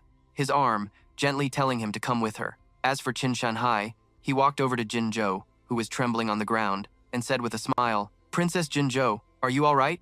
I just went to the airport to pick you up. I didn't think that you would come here. The Qin family's driver is on his way. Let's get you to the hospital first." Meanwhile, as Qin Qiu pulled Lu Fan inside the house, Han Kei came over and hugged his arm, saying with a worried expression. Qin Qiu explained that her father might know this princess and could probably resolve the conflict peacefully, which is why she called him. Lu Fan frowned and said, "But I have a feeling that brat won't let this go so easily." A moment later, Qin Shanhai walked over with a smile. "I've taken care of things. To think our first meeting would be in such a messy situation. It's a good thing you were here, Lu Fan." Lu Fan apologized. "I'm sorry for causing you trouble, Mr. Qin, but I had no other choice in this matter." Han Kei, who was standing beside him, couldn't help but interject. "Mr. Qin, about today, Lu Fan won't be." Qin Shanhai lit a cigarette for himself and said, "I've sent Princess Jinzhou and her subordinate to the hospital, but ultimately, we still Need to give the Jin family an explanation. The Jin family isn't just involved in business. They also have considerable influence among the upper echelons of the Taichi kingdom, Han Qi said worriedly. The other party has such a powerful background, and Lu Fan defeated them. I'm afraid they'll retaliate against him, Lu Fan said angrily. So what if she has a powerful family? I won't sell my dignity for a single egg. Or anything else, Qin Shanhai smiled, patted Lu Fan's shoulder, and praised him. Very spirited. Good. I appreciate that about you. Then, his smile faded as he continued. Everyone, there's no need to worry. I have a way to help Lu Fan get out of this unscathed, but I can't do it alone, so there's a condition. Lu Fan pressed. What condition? Qin Shanhai pointed his cigarette towards Lu Fan and said seriously, in the upcoming great examination, you must win the title of provincial champion. I will do everything in my power to hold off Princess Jinzhou until you complete the trial. Qin Qiu spoke up, reminding him, Lu Fan, this won't be easy. The entire southern province is filled with countless outstanding individuals, Qin Shanhai continued. Only if you can surpass them all and take first place will I be able to help you. Seeing Lu Fan close his eyes without a word, a worried Han Ke called out softly, Xiao Fan. A moment later, Lu Fan opened his eyes, his gaze filled with determination as he spoke. Understood. I accept this condition. A few hours later, at the hospital, Jinzhou had recovered from her state of fear. When she found out Lu Fan was still unharmed, she became furious and took out her phone to call Qin Shanhai. As soon as the call connected, Jinzhou immediately screamed, Why hasn't that Lu Fan been arrested yet? Qin Shanhai, you're clearly showing favoritism to that guy. Qin Shanhai explained, Please calm down, princess. We've already reported this to the higher-ups. We need them to resolve this matter. Jinzhou snorted angrily and said, You'd better hope so. Put pressure on him. I don't care about that, Lu Fan. He must disappear. The next day, at the high school, a large crowd of students had gathered since it was the day of the grand examination. You're level 11 too? Awesome. You've mastered 7 mage skills. Want to party up later? The students were excitedly chatting among themselves when their attention was drawn by the appearance of Lu Fan. Hey look, isn't that Lu Fan? I thought he'd gone home to sell steamed buns. Once a top student, but he got stuck with a trash class. Did he have nothing better to do than come here and be a free laughingstock? Hearing the students around him, Lu Fan felt a bit angry and cursed inwardly. Ah, I'm already being looked down on. Just then, the principal walked up to the podium and announced, Everyone settle down. The Southern Province's grand examination is about to begin. Ever since I reached level 15, I still have some daily maps I haven't used. It's a shame they're all just intermediate grade, but if I combine 3 of them, they can become a high-grade map that should be useful for the grand examination. As Lu Fan was pondering, a voice called from behind, Lu Fan, you came to participate. In the grand examination too? Lu Fan turned to see it was his homeroom teacher and said with a smile, Yes, sir, of course I had to participate. I've improved my strength quite a bit these past few days. Teacher Li also smiled and handed something to Lu Fan. That's good. You must do your best. This is your teleportation stone. Lu Fan happily accepted the teleportation stone from Teacher Li's hand. A system notification announced that he had received a teleportation stone. The teleportation stone can be used in a trial setting to teleport to a specific floor of the secret realm and can be used to return. Teacher Li didn't stay long, but before leaving, he didn't forget to advise Lu Fan. Lu Fan, I believe that with your willpower, you're not necessarily weaker than other classes, but you can't deny the importance of one's class. Even though this is an exam, any mistake can still lead to injury or even death. Try to form a party with your classmates. If anything goes wrong, use it to escape immediately. Yes, sir, Lu Fan replied cheerfully, but he thought to himself, but if I form a party, the points will be split evenly among the members. My goal isn't just to pass the exam, it's to take first place. Just then, Qin Qiu ran over, pulling a girl along with her, and called out happily to Lu Fan. Lu Fan looked at the two of them and asked with a smile, What a coincidence is this? Your teammate? Qin Qiu enthusiastically introduced her. That's right, let me introduce you. This is my best friend. You can call her Xiao Tao. Her skills are also very good. Tao Xiao Man spoke flatly. Hello, Qin Qiu blushed slightly and suggested, Lu Fan, do you want to form a party with us? Tao Xiao Man's jaw dropped as she let out a soft, Huh? Lu Fan smiled and waved his hand, turning away as he spoke. Sorry, I plan on going solo. I know you want to help me, but this is a condition I agreed to earlier.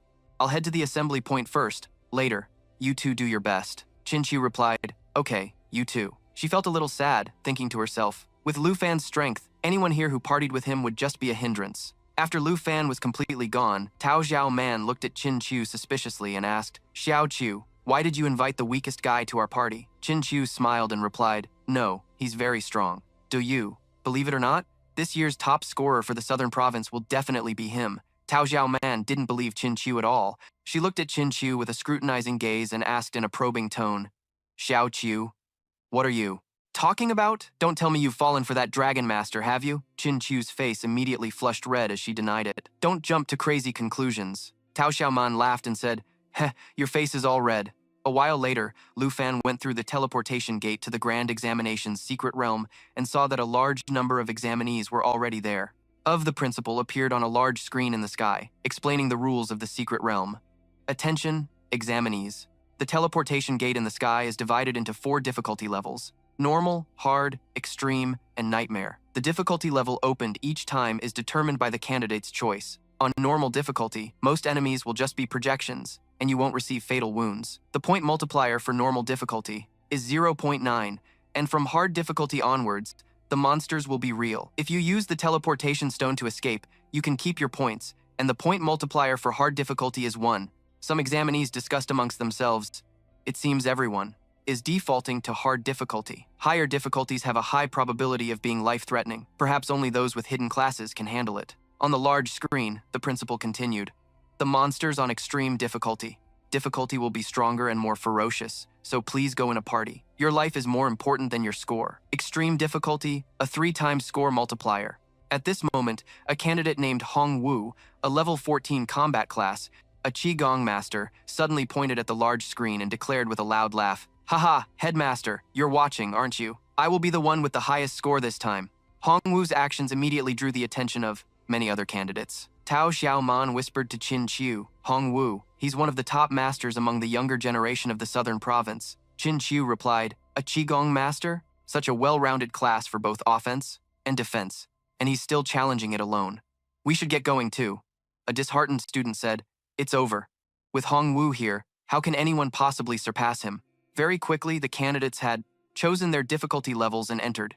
At the same time, in the headmaster's office, a group of principals and important figures were sitting in front of monitoring screens, evaluating the candidates' performances. The principal of number 1 high school laughed loudly and said, Haha, that kid Hong Wu is my most formidable student.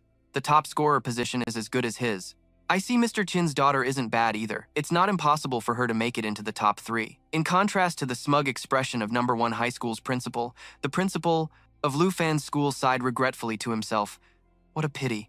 If only Lu Fan had awakened a different hidden class, perhaps.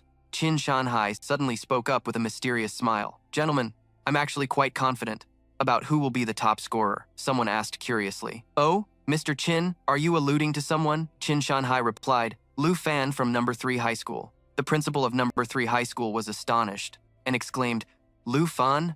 At Qin Shanhai's words, everyone simultaneously turned their gaze to Lu Fan's monitoring screen.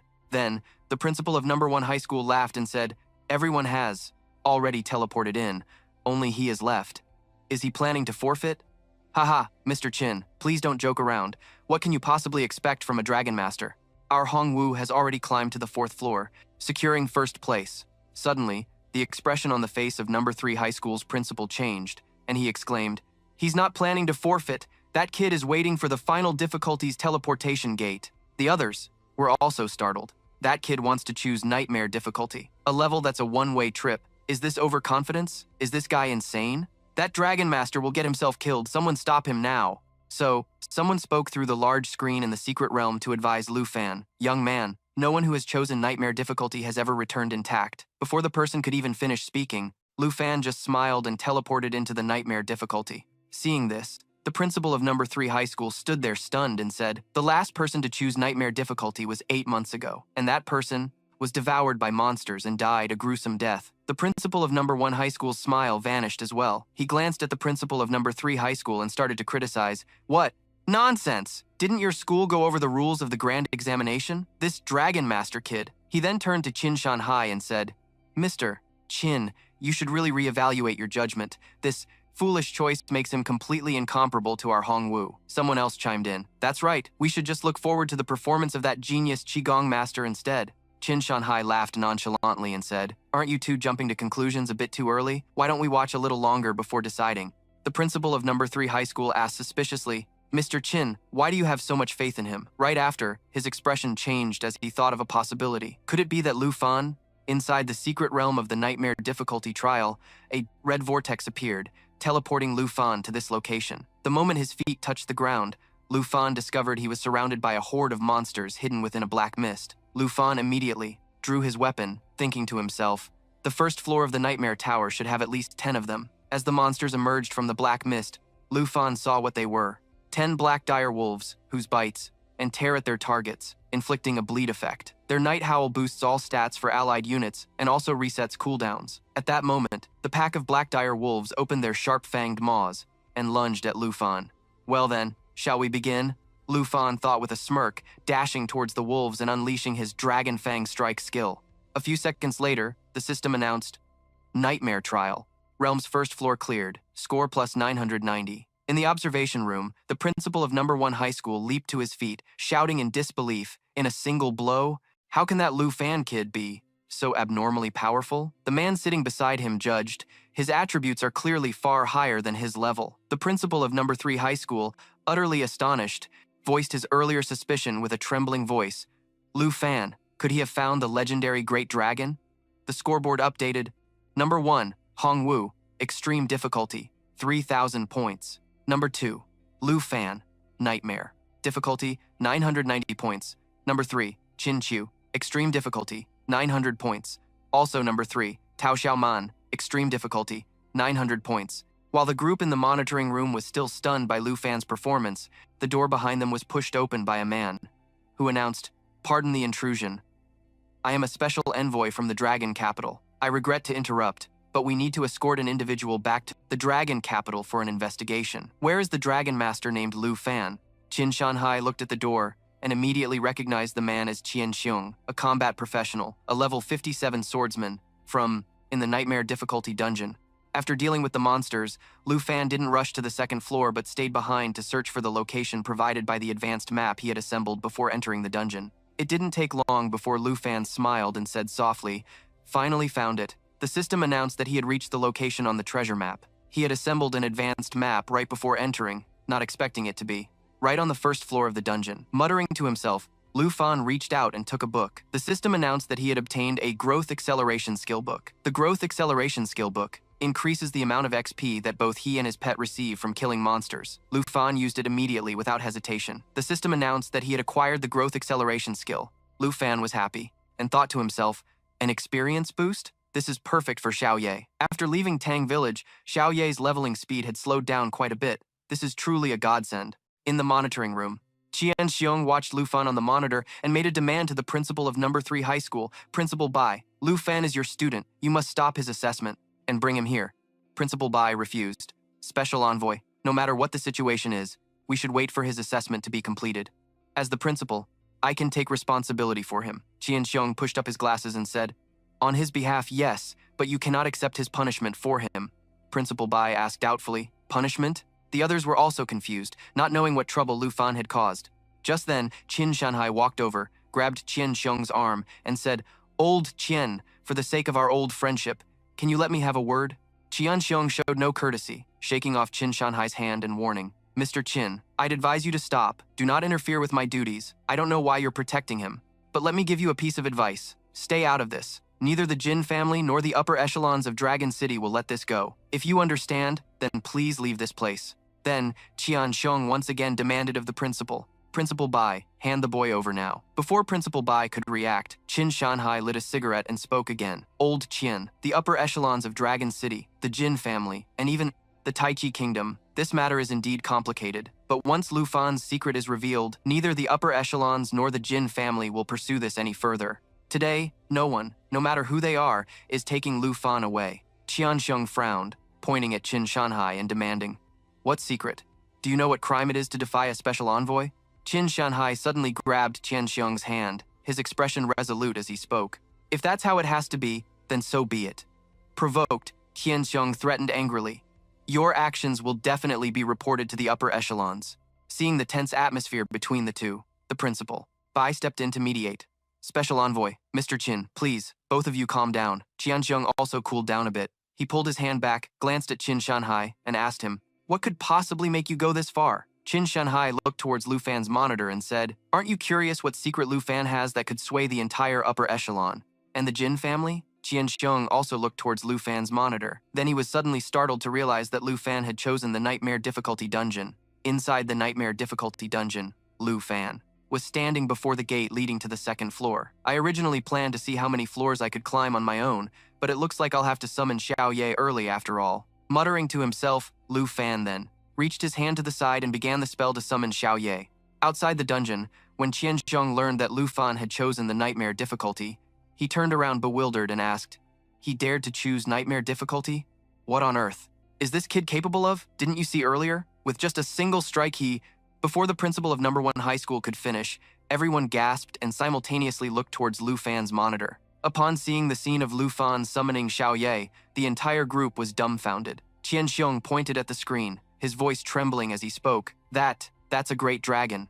Qin Shanhai saw Xiao Ye appear and shatter the gate to the second floor with a single blow and said with a wry smile, "Even though I've seen it once before, it's still." Then, after letting the group watch Xiao Ye effortlessly wipe out all the monsters on the second floor with a single move, Qin Shanhai spoke again. "As you have all seen, that is the secret I was referring to." In the time that followed, under the watchful eyes of the group, in a short amount of time, Lu Fan and Xiao Ye reached the 13th floor and cleared it with ease. His score was now ranked first, far surpassing the person in second place. Scoreboard number 1.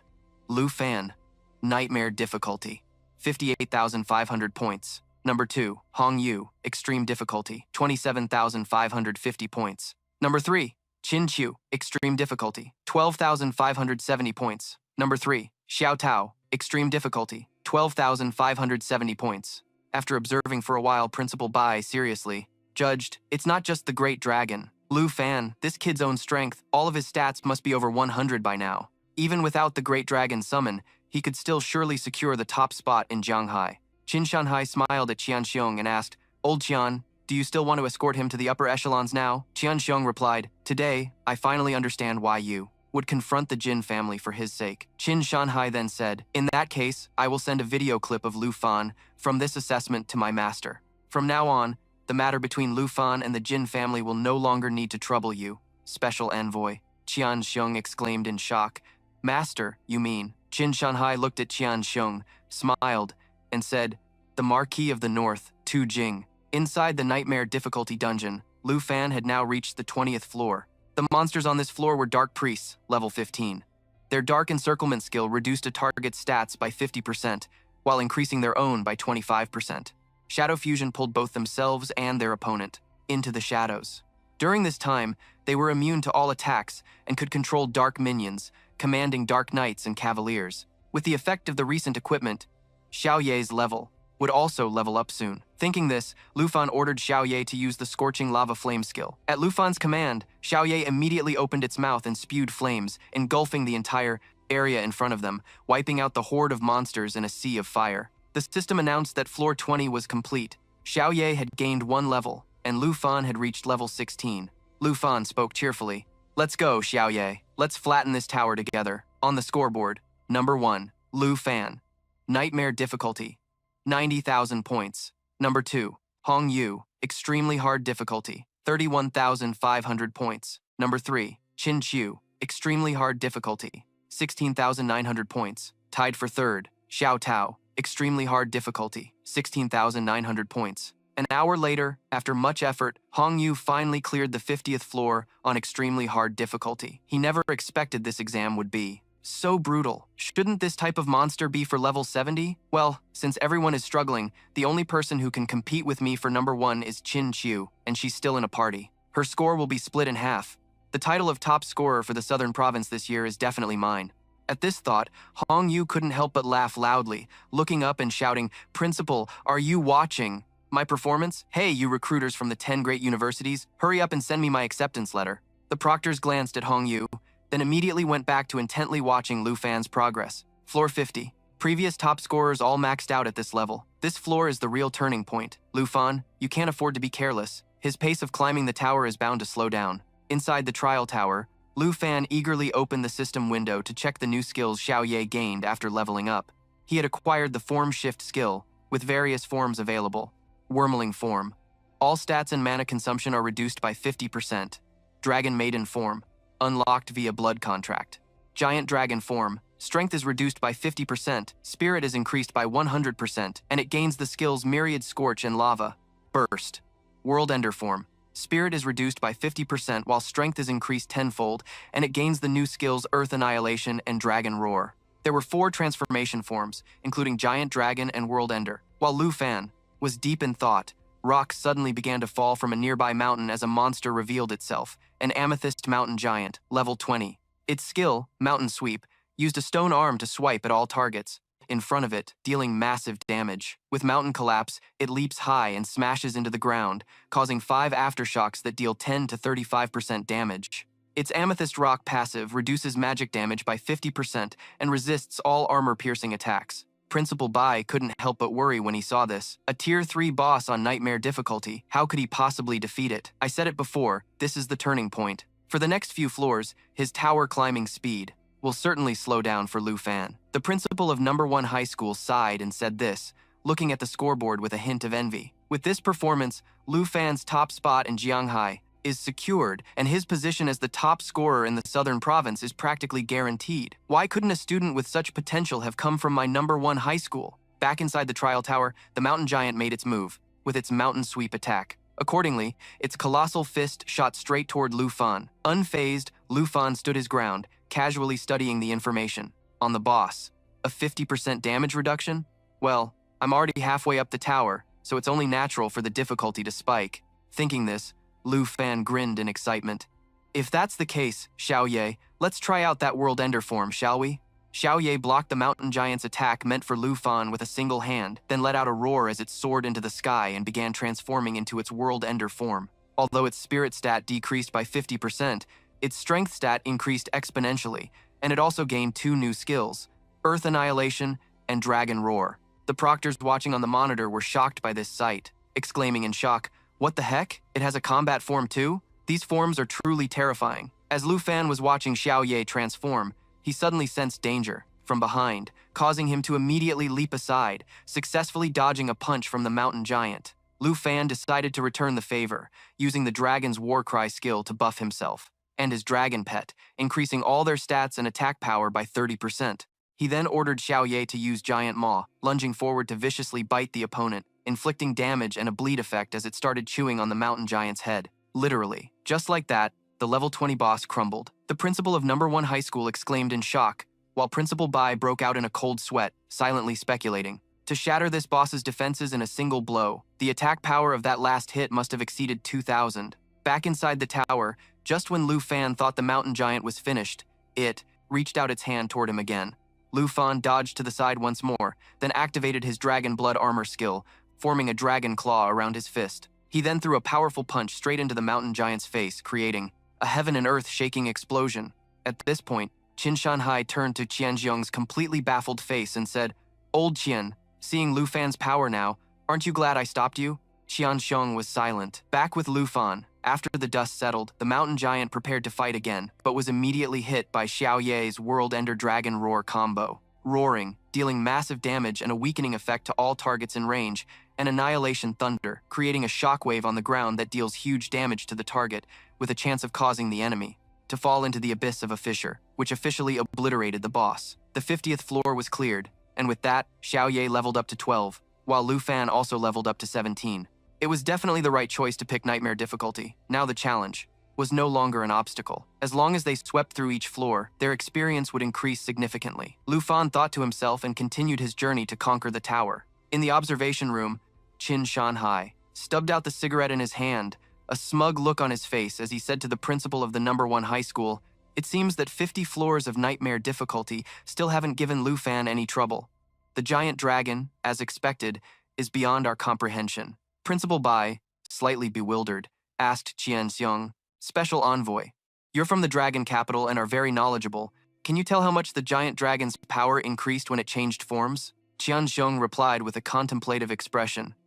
"I've seen some major figures from the dragon capital in action before, and if I use that as a benchmark, after changing forms, its stats must be at least over 2,500, right?" The principal of the No. 1 High School exclaimed, just as he had predicted, afraid that the number was likely even higher, not lower. Principal Bai thought to himself. After composing himself, the principal of the No. 1 High School said, Since he's already past the 50th floor, why don't we use the X+1 mode? We'll know for sure then. X? Qin Shanhai asked with a confused look. Principal Bai explained, that's right, the XID. Plus, one mode was created by the very first scholar who designed the trial tower. After clearing the 50th floor, through the X variable, which determines the number of monsters, all challengers are guaranteed to encounter the tower's boss. This makes the trial almost identical to real secret realms, where one's life can be lost at any moment. It's just that on Nightmare difficulty, even with an X of 21, all monsters are replaced by Nightmare-level bosses. In the X+1 mode on Nightmare difficulty, there won't be just one boss, and its stats will also be increased. Qin Shanhai lit a cigarette, took a drag, and then gestured with his chin towards the screen with a smug look. That may be so, but look at Lu Fan. To him, he doesn't even seem to care about this X+1 mode. Inside the training tower, Lu Fan also sensed that the tower's difficulty had completely changed after the 50th floor. But, even so, with Xiao Ye's world-annihilating form, he basically didn't need to think too much. And so, Lu Fan and Xiao Ye continued to sweep through the floors, and in just 10 minutes, they had already reached the 70th floor. His level also skyrocketed, leaving the old-timers speechless once again. It's only been another 10 minutes and Lu Fan has already reached the 70th floor. Honestly, the design of this trial tower is arguably the most difficult one ever. With a setup like this, I initially wondered if anyone could even reach the 80th floor. But given the current situation, it seems the principal of the number 1 high school was at a loss for words seeing Lu Fan had climbed to the 83rd floor. Over the years, countless geniuses have pushed themselves to the absolute limit to level up, only to end up exhausted and losing their lives inside. The trial tower. Qin Shanhai nodded in agreement. After all, once you've climbed 70 or 80 floors, you're so close to the final reward of the trial. Who could possibly give up easily? The principal pointed at the leaderboard, his face full of anticipation, and said, but Lu Fan, that kid could very well be the first person to complete all 100 floors of the trial tower. The principal of the number 1 high school, let's just call him the Bald Principal, replied out of jealousy. Let's not get ahead of ourselves. Although those bosses are weaker than their original versions in the secret realms, don't forget how difficult the 99th floor is. He hadn't even finished his sentence when someone cut him off. Look, Lu Fan, he's already at the 99th floor. All eyes were once again fixed on Lu Fan. Lu Fan strode into a ruined palace where 4 headless suits of armor stood imposingly, in 2 rows around the throne. Just then, the candles on the walls flared to life, and the suits of armor began to emit a strange blue glow and started to move, chanting incessantly, Annihilate, annihilate the world! Headless Knight, level 55. Annihilation, pierce. When the Knight's attack hits a target, it applies a piercing effect, causing the opponent to take an additional 400% damage. Annihilation, counter. When a Knight is injured, the Knight's sword will trigger a counterattack. Annihilation, thunder. The Knight's dual swords will be imbued with a lightning effect, increasing attack speed and adding lightning damage. Annihilation, slash. When the target's HP drops below 15%, the Knight will lock on and instantly eliminate the target. Annihilation, pact. The 4 Knights share HP and defense with each other, with a 400% increase effect. The Headless Knights are from the Fallen Kingdom, a very famous secret realm. All secret realms originate from real historical events. Just like Zheng Village, the Fallen Kingdom was the result of a nation being invaded by the Undead Legion. Lu Fan thought to himself while facing the 4 Knights. Intruder! Be slain! A Knight shouted, then used the skill Annihilation, slash, locking onto Lu Fan, and swung its axe down. Lu Fan quickly dodged, but was still pushed back a great distance by the aftershock of the attack. Shared HP? If so, then a concentrated attack is probably the best option. In this situation, since I don't have any crowd control skills, I can only deal with all 4 of them at once. Having formulated a plan, Lu Fan immediately took action. He leaped high into the air, preparing for his first counterattack. One of the Knights used the skill Annihilation, Pierce, to counter him, but Lu Fan gracefully dodged it and unleashed a powerful slash. What made Lu Fan surprised was that his slash couldn't even penetrate the Knight's armor. While he was focused on thinking of a new strategy, another Knight suddenly appeared behind him, swinging a sword toward him. Lu Fan quickly spun around to block the Knight's attack. Just as the Knight was activating a counter skill to respond, Lu Fan shouted, "Now, Xiao Ye." Xiao Ye appeared like a god and blew away the entire castle and the 4 Knights. Just when they thought it was over, the Knights revived and charged at Lu Fan like moths to a flame. Lu Fan once again leaped into the air to dodge. I can't waste any more time. I have to get to the 100th floor as soon as possible. With that thought, Lu Fan ordered Xiao Ye to use the Molten Flame skill to incinerate the Knights in an instant. Lu Fan reached level 20, the Black Dragon reached level 15, and it learned a new skill, Great Cataclysm. As expected of Xiao Ye, it learned. A new skill again. There's only one floor left now, Lu Fan said excitedly, as the gate to the next floor of the tower opened. The door to the final floor of the trial tower has opened. Qin Shanhai saw the bald principal standing there dumbfounded and chuckled. Looks like we're going to witness history in the making today. The 100th floor. Could it be? Principal Bai looked at the screen with fear. That place was fundamentally designed to be unbeatable for any contestant. Lu Fan continued his journey to conquer the trial tower. As soon as he stepped through the gate, he and Xiao Ye were enveloped by a dark aura. Watching the sword in his hand slowly disintegrate, Lu Fan looked ahead cautiously. So this is the 100th floor, a complete secret realm of a fallen kingdom, an undead legion of over 500, the level 60 world-ending emperor, a boss, nightmare difficulty. Lu Fan immediately began preparing for the battle, starting by checking the information on Xiao Ye's new skill. Great Cataclysm. It deals damage in 3 stages, causing the area the black dragon flies over to explode, dealing massive damage with a burn effect, and finally charging at the target to inflict a huge amount of damage and exploding once more. Xiao Ye has always maintained its world-ending form. I should also test its destruction form and the new skills. With that thought, Lu Fan said to Xiao Ye, "This is the last floor. Let's go get our reward together." Xiao Ye let out a roar in agreement. Lu Fan materialized a sword, pointed it at the boss, and shouted, "Xiao Ye, switch to Destruction Dragon form." At that moment, Xiao Ye's entire body erupted in scorching flames, and its strength and spirit stats skyrocketed to unimaginable levels. Witnessing this scene, the judges were utterly stunned. There's a third form? Those flames. Lu Fan still had a hidden card. "Protect the king, all troops, charge!" At the Headless Knight's command, the Undead Legion let out a battle cry and charged forward in unison. Lu Fan and Xiao Ye didn't hesitate to meet them head-on. As the two sides clashed directly, Lu Fan signaled for Xiao Ye to use the Great Cataclysm skill, continuously breathing fire upon the Undead Legion, causing their numbers to plummet. The terrifying sight left the judges horrified. Is this really something a student can master? The Undead Legion was nearly wiped out. While Xiao Ye was giving the Undead Legion a beatdown, Lu Fan charged towards the boss. "You arrogant fool! In the presence of the king, you should be kneeling!" With those words, the Headless Knights leaped forward to ambush Lu Fan. Lu Fan dashed to the side to dodge and shouted, "Xiao Ye, get over here!"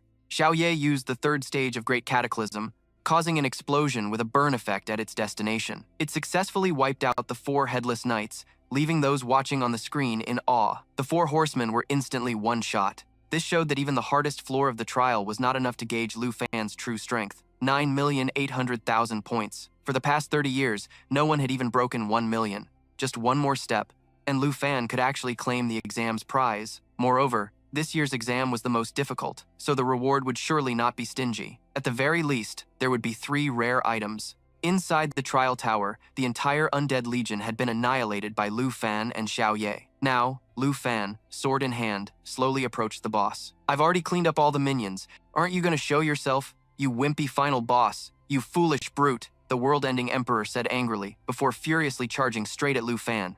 Lu Fan used Dragon Claw combined with Dragon Blood armor to block a strike from the world-ending emperor, while simultaneously ordering Xiao Ye to use the Scorch All Creation skill, creating a fire vortex to damage the boss. The world-ending emperor temporarily retreated to dodge. At that moment, he realized his hand was bleeding uncontrollably and he couldn't use his power. It turned out that besides the physical attack, Lu Fan had also used the skill of the Ring of Grievance. It can be used on any target to harvest grievance energy. When the accumulated grievance value reaches a certain level, attacks on the target will also apply bleeding, stun, and poison effects to deal with the boss. Despicable. With those words, the world-ending emperor prepared for a second attack, but was once again intercepted by Xiao Ye, this time with the 2nd stage of Scorch All Creation, which had far greater destructive power than the 1st stage. While the world-ending emperor was distracted, Lu Fan moved as fast as lightning and delivered a fatal stab to his chest, officially finishing off the boss. Xiao Ye then leveled up to level 17, and Lu Fan leveled up to 22, with the entire Undead Legion wiped out. In the observation room, the judges were horrified by what they saw. 1 million points, the 100th floor, a stage that no one has passed in 30 years, yet Lu Fan cleared it so quickly. The exam is over. Let's go home. "Are you already thinking about what I'm going to cook?" Lu Fan said cheerfully. He said to Xiao Ye. The system then began to announce continuously that he had passed the 100th floor. Congratulations to contestant Lu Fan for successfully clearing the Southern Province's Nightmare level trial. Reward: Skill Book, Rage of the Ice Dragon King. Of the Ice Dragon King, Rare Grade. Class Requirement, Dragon Tamer, Dragon Language Mage. Level Requirement, 20. Upon use, you will learn the magic skill, Rage of the Ice Dragon King. The Rage of the Ice. Dragon King unleashes a blast of cold air within a target area, dealing damage accompanied by slow and freeze effects. The duration, damage amount, and range of the effect vary depending on the continuous casting time. Spirit Wind Ring, Rare Grade. Level requirement, 20. Agility plus 77, Stamina plus 35, Spirit plus 32. The wearer receives the Blessing of the Spirit Wind, increasing agility by 35%. Flame Bone Cloak, Grade. Legendary. Stamina plus 20, Spirit plus 79, Strength plus 56, Agility plus 54. The heroic Flame Bone reduces incoming fire and ice type damage by 30% and debuff effects by 50%, while increasing the ice and fire type damage dealt by the user and their pet. I thought I wouldn't get a crowd control skill until level 30 during my second class advancement. This means I can now coordinate with Xiao Ye's skills. An agility ring. It's a shame Xiao Ye doesn't get the bonus effect, but it's still a huge help for me. And a legendary grade cloak with Xiao Ye's Destroyer Dragon form, which has an ice attribute for damage reduction, and now a fire attribute for a damage boost. Amazing. After collecting his rewards, Lu Fan recalled Xiao Ye and then confidently strode out of the secret realm. The moment he stepped outside, Lu Fan was greeted by a warm welcome from the examiners, especially Principal Bai. He rushed over with an excited expression and exclaimed, "How is this kid so damn good? Top scorer, you are the pride of our school. From now on, your picture will be hung forever on our school's wall of fame." Hearing this, the principal of number 1 high school retorted sarcastically, "Oh, really? The wall of fame is filled with heroes who sacrificed their lives while fighting against invading beasts. Are you trying to jinx the kid? Get out of here. If you're going to curse someone, curse yourself." Lu Fan broke the competition's record. His future is bound to be unimaginable. Qin Shanhai stepped forward and said, "In any case, this competition has truly allowed Lu Fan to showcase his full potential. Lu Fan, even though I had mentally prepared myself for this competition, you still managed to astound me completely. Uncle Qin, I've met the condition. I assume that Princess from the Tai Chi Kingdom won't be coming to cause a scene anymore, right?" Qin Shanhai smiled and replied, "Of course, I will honor our agreement. Your reward will be arriving soon." Lu Fan looked puzzled and asked, "Don't worry about that. The important thing now is for you to think about which university you're going to choose." The 2 principals chimed in. "That's right. All 10 universities will be fighting tooth and nail for you, and all the business tycoons in the southern province will definitely be looking for a chance to build connections with you, so be careful around them. Where's the dragon? Hurry up and summon it so we can have a look. Are you insane? You'd destroy the whole school. Congratulations, Lu Fan. With this amazing score, for at least the next 50 years, no one will be able to break your record." Qian Xiong watched the lively discussion before quietly slipping away. Meanwhile, in an unexplored region on the border of the Northern Dragon Nation, a level 60 zone, the Marquis of Zhenbei, Tu Jing, was drinking wine while watching Lu Fan's trial when a subordinate entered to report. "Did you find the evidence?" "It's all in here, sir. We can confirm that Qin Shanhai's suspicions, your disciple's suspicions, were correct." Through his conversation with Special Envoy Qian Xiong, Qin Shanhai deduced that Lord Ruan Changfeng, a high-ranking leader in Dragon Capital, is colluding with the Jin family of the Tai Chi Kingdom. Our investigation revealed that Princess Jinju's study abroad program, along with her bringing a dragon tamer, was all approved by Lord Ruan. Tu Jing angrily slammed the wine bottle down on the table. "Ruan Changfeng, so it really was him." On the surface, the Jin family and Lord Ruan maintain diplomatic relations between our 2 nations, but secretly, Lord Ruan has been granting the Jin family numerous special privileges, and the Jin family in return has given him many benefits in return. No wonder he sent a special envoy to capture the dragon tamer. The wine bottle shattered from the force of the slam. Ruan Changfeng, that traitorous bastard, daring to help the princess of the Tai Chi Kingdom run rampant in our dragon nation. Go and deliver this message to Ruan Changfeng. I am stripping him of all his titles and authority. From this moment on, there is no longer a place for him in the leadership of Dragon Capital. Go at once. If he has any objections, tell him to come and see me personally. And as for the Jin family, if they still try to contact Ruan Changfeng, send a diplomatic delegation to pay them a visit. Yes, sir, there is one. More thing. Pay attention to which university this dragon tamer chooses, and contact the principal in advance to ensure he is provided with the best possible resources. Tu Jing ordered, thinking to himself, for the Dragon Nation to have such a young legend is truly exhilarating. Excellent. Truly excellent. Once my mission is complete, I must go and meet this young man. The only question is, when will my mission ever be over? A few minutes later, when Princess Jinzu heard that Ruan Changfeng had been stripped of his position by the Marquis of Zhenbei, she flew into a rage, forcing her subordinate to try and calm her down. Your Highness, please calm your anger.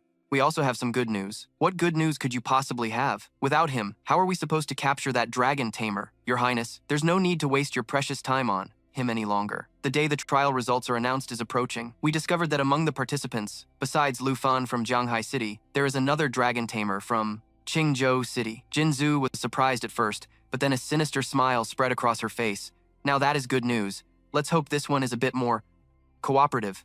Congratulations to contestant Hong Yu. Completed the Nam Tin Province's Nightmare Level Trial, Floor 72, with 89,250 points. Hong Vu excitedly stepped out of the secret realm, imagining he would become this year's top scorer and be welcomed by the examiners, including his own principal, with a warm reception. As soon as he saw the principal, Hong Vu proactively went over to greet him. "Oh, Hong Vu, you finished the exam?" Hong Vu replied humbly, "Yes, but I only managed to get 89,000 points. I'm not sure if that's enough to be the top scorer." "Haha, don't worry. A score like that is very good. You can get into any university you want. Although achievements are important, you should always know your limits. You're quite injured. Go get treated." The calm reaction and cryptic words from the principal of number 1 high school left Hongvu confused, wondering, what does the principal mean by my score being good? But that's all? What's that supposed to mean? With such a high score, how can the principal be so unfazed? He's probably just telling me not to get arrogant, so he's trying to keep me grounded. At this thought, Hongvu cheered up and quickly replied, "I understand. Thank you for your guidance." 3 days after the results were announced, the moment Luke Pham stepped out of his house, a crowd of people from businessmen to university representatives were pushing and shoving to give gifts and connect with Luke Pham. While Luke Pham was still overwhelmed, Tan Sun Hai approached him with a smile and said, "Today is the day. The results are announced, so everyone knows you're number 1. Huh. It's too noisy out here. Let's go inside first," Han Ka shyly suggested. Luke Pham tried to check his score online, only to find that his score wasn't published. While he was wondering why, Tan Sun Hai began to present the awards. This is 50 million in cash, the reward from Jianghai City for the top scorer of Nam Tin Province. Go on and take it. Besides the cash, there's also a reward from Principal Bach for you. Tan Sun Hai opened the item chest, and information about the items immediately appeared before Luke Pham. A skill book. Roar of the Blue Dragon King, rare class requirement, Dragon Tamer, Dragon Language Mage, level requirement, 20. Upon use, you will learn the magic skill Roar of the Blue Dragon King. Roar of the Blue Dragon King unleashes a bolt of lightning forward, dealing massive damage with a paralysis effect. After attacking, it grants 20 stacks of the lightning attribute. Each attack consumes 1 stack and has a 20% chance to paralyze the target. Lightning Potion, legendary. A consumable item that upon use permanently increases the power of lightning skills by 20% and resistance to the lightning attribute. A Dragon Language Magic Book, and even a lightning potion to make this skill stronger. After ice magic, now I have lightning magic too, which means I won't have to rely solely on little Yi for magic damage anymore. Qingfeng Armor, rare, level requirement 20, strength plus 70, stamina plus 46. Qingfeng's Touch, reduces damage the wearer receives from debuff effects by 30%. Shanling Boots, legendary, level requirement 20, strength plus 68, stamina plus 54. Shanling Leap. Upon activation, teleport to any location within 50 meters. Cooldown, 30 seconds. A mobility and damage reduction ability. None of the other students who just took the exam could possibly have equipment like this. If I equip all of it, my stats will be almost on par with little Ye's right after she hatched. Principal Bach chose these items very carefully, especially these Shanling Boots with their flash ability. Tan Sun Hai explained, "That's a skill mages only get after their second job advancement. Then I'll gladly accept." Luke Pham accepted the items. Just then, Tanthu rushed in with news. "Luke Pham, Sister Han, the representatives from the 10 top universities have arrived in Jianghai, and my father invited them to our house, so I've come to pick you up for the interviews." "So soon?" "The results were just announced," Tan Sun Hai explained. "For a talent like you, they have to be quick. They came right after watching the video of your trial performance. I've already arranged to have your video and test score classified. Other than the 10 universities and the higher-ups in Longdo, no one else can see them. You're too special, and if another princess like the last one shows up, it would be a huge problem. Regarding the Kim Chow affair, I've handled it, and that person is very eager to meet you." Luke Pham replied excitedly, "That's great. I also want to meet and thank him." Tan Sun Hai smiled and patted Luke Pham's shoulder. "Not just yet. He's currently on a mission, but don't worry, you two will meet eventually." At that moment, Tanthu handed a card to Luke Pham.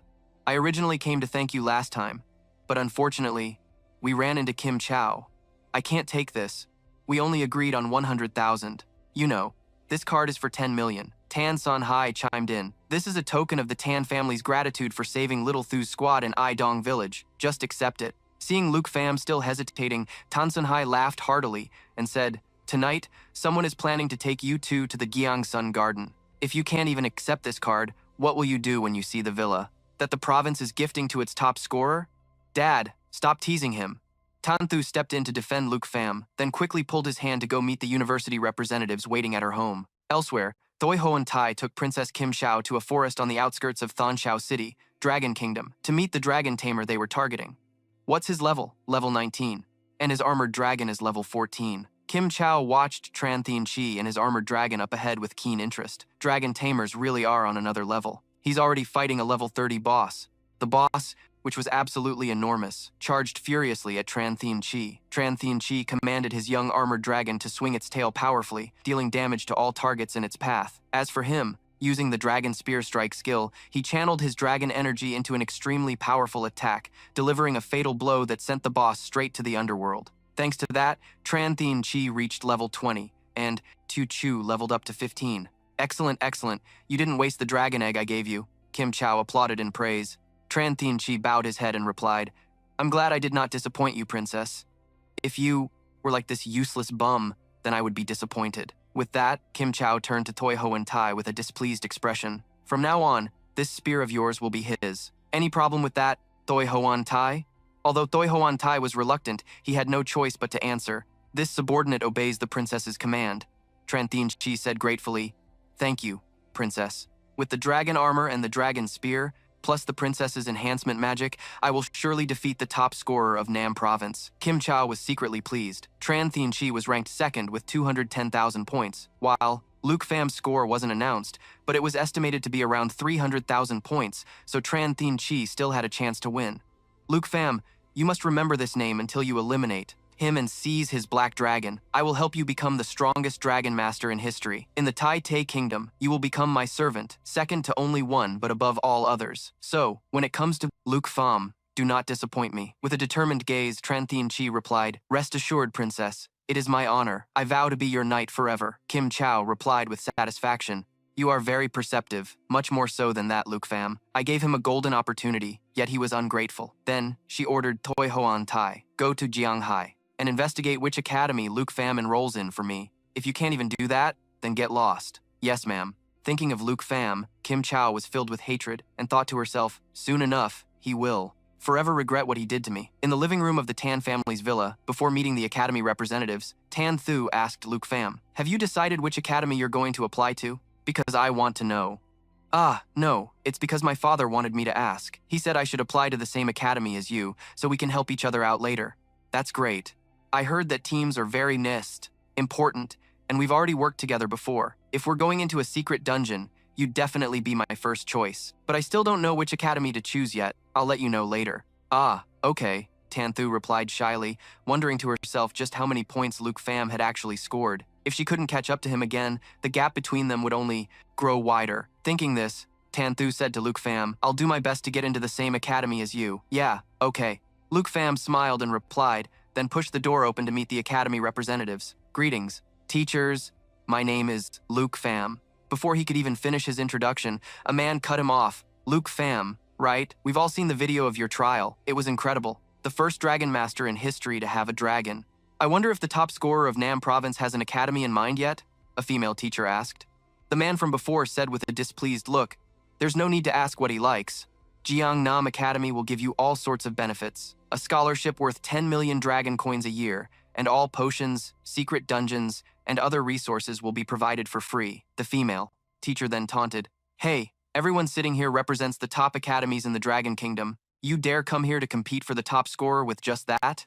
In addition to what Gyeongnam Academy can offer, Bakkan Academy will give you an extra 20 million a year and access to 20 secret dungeons that aren't open to the public.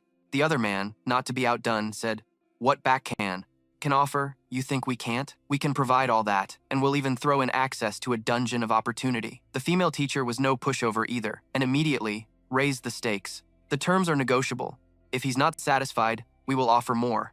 Luke Pham watched this bickering scene, a bit bewildered, not expecting the interview to be like this. Good grief, now I really don't know which academy to choose. Just then, Ko Han, the representative from Longdo Academy, spoke up. This year's participant for the national trial will be selected by Longdo. Luke Pham, we can give you this spot. The man was stunned when he heard this. Really? Look, he's strong, but he just had his class change.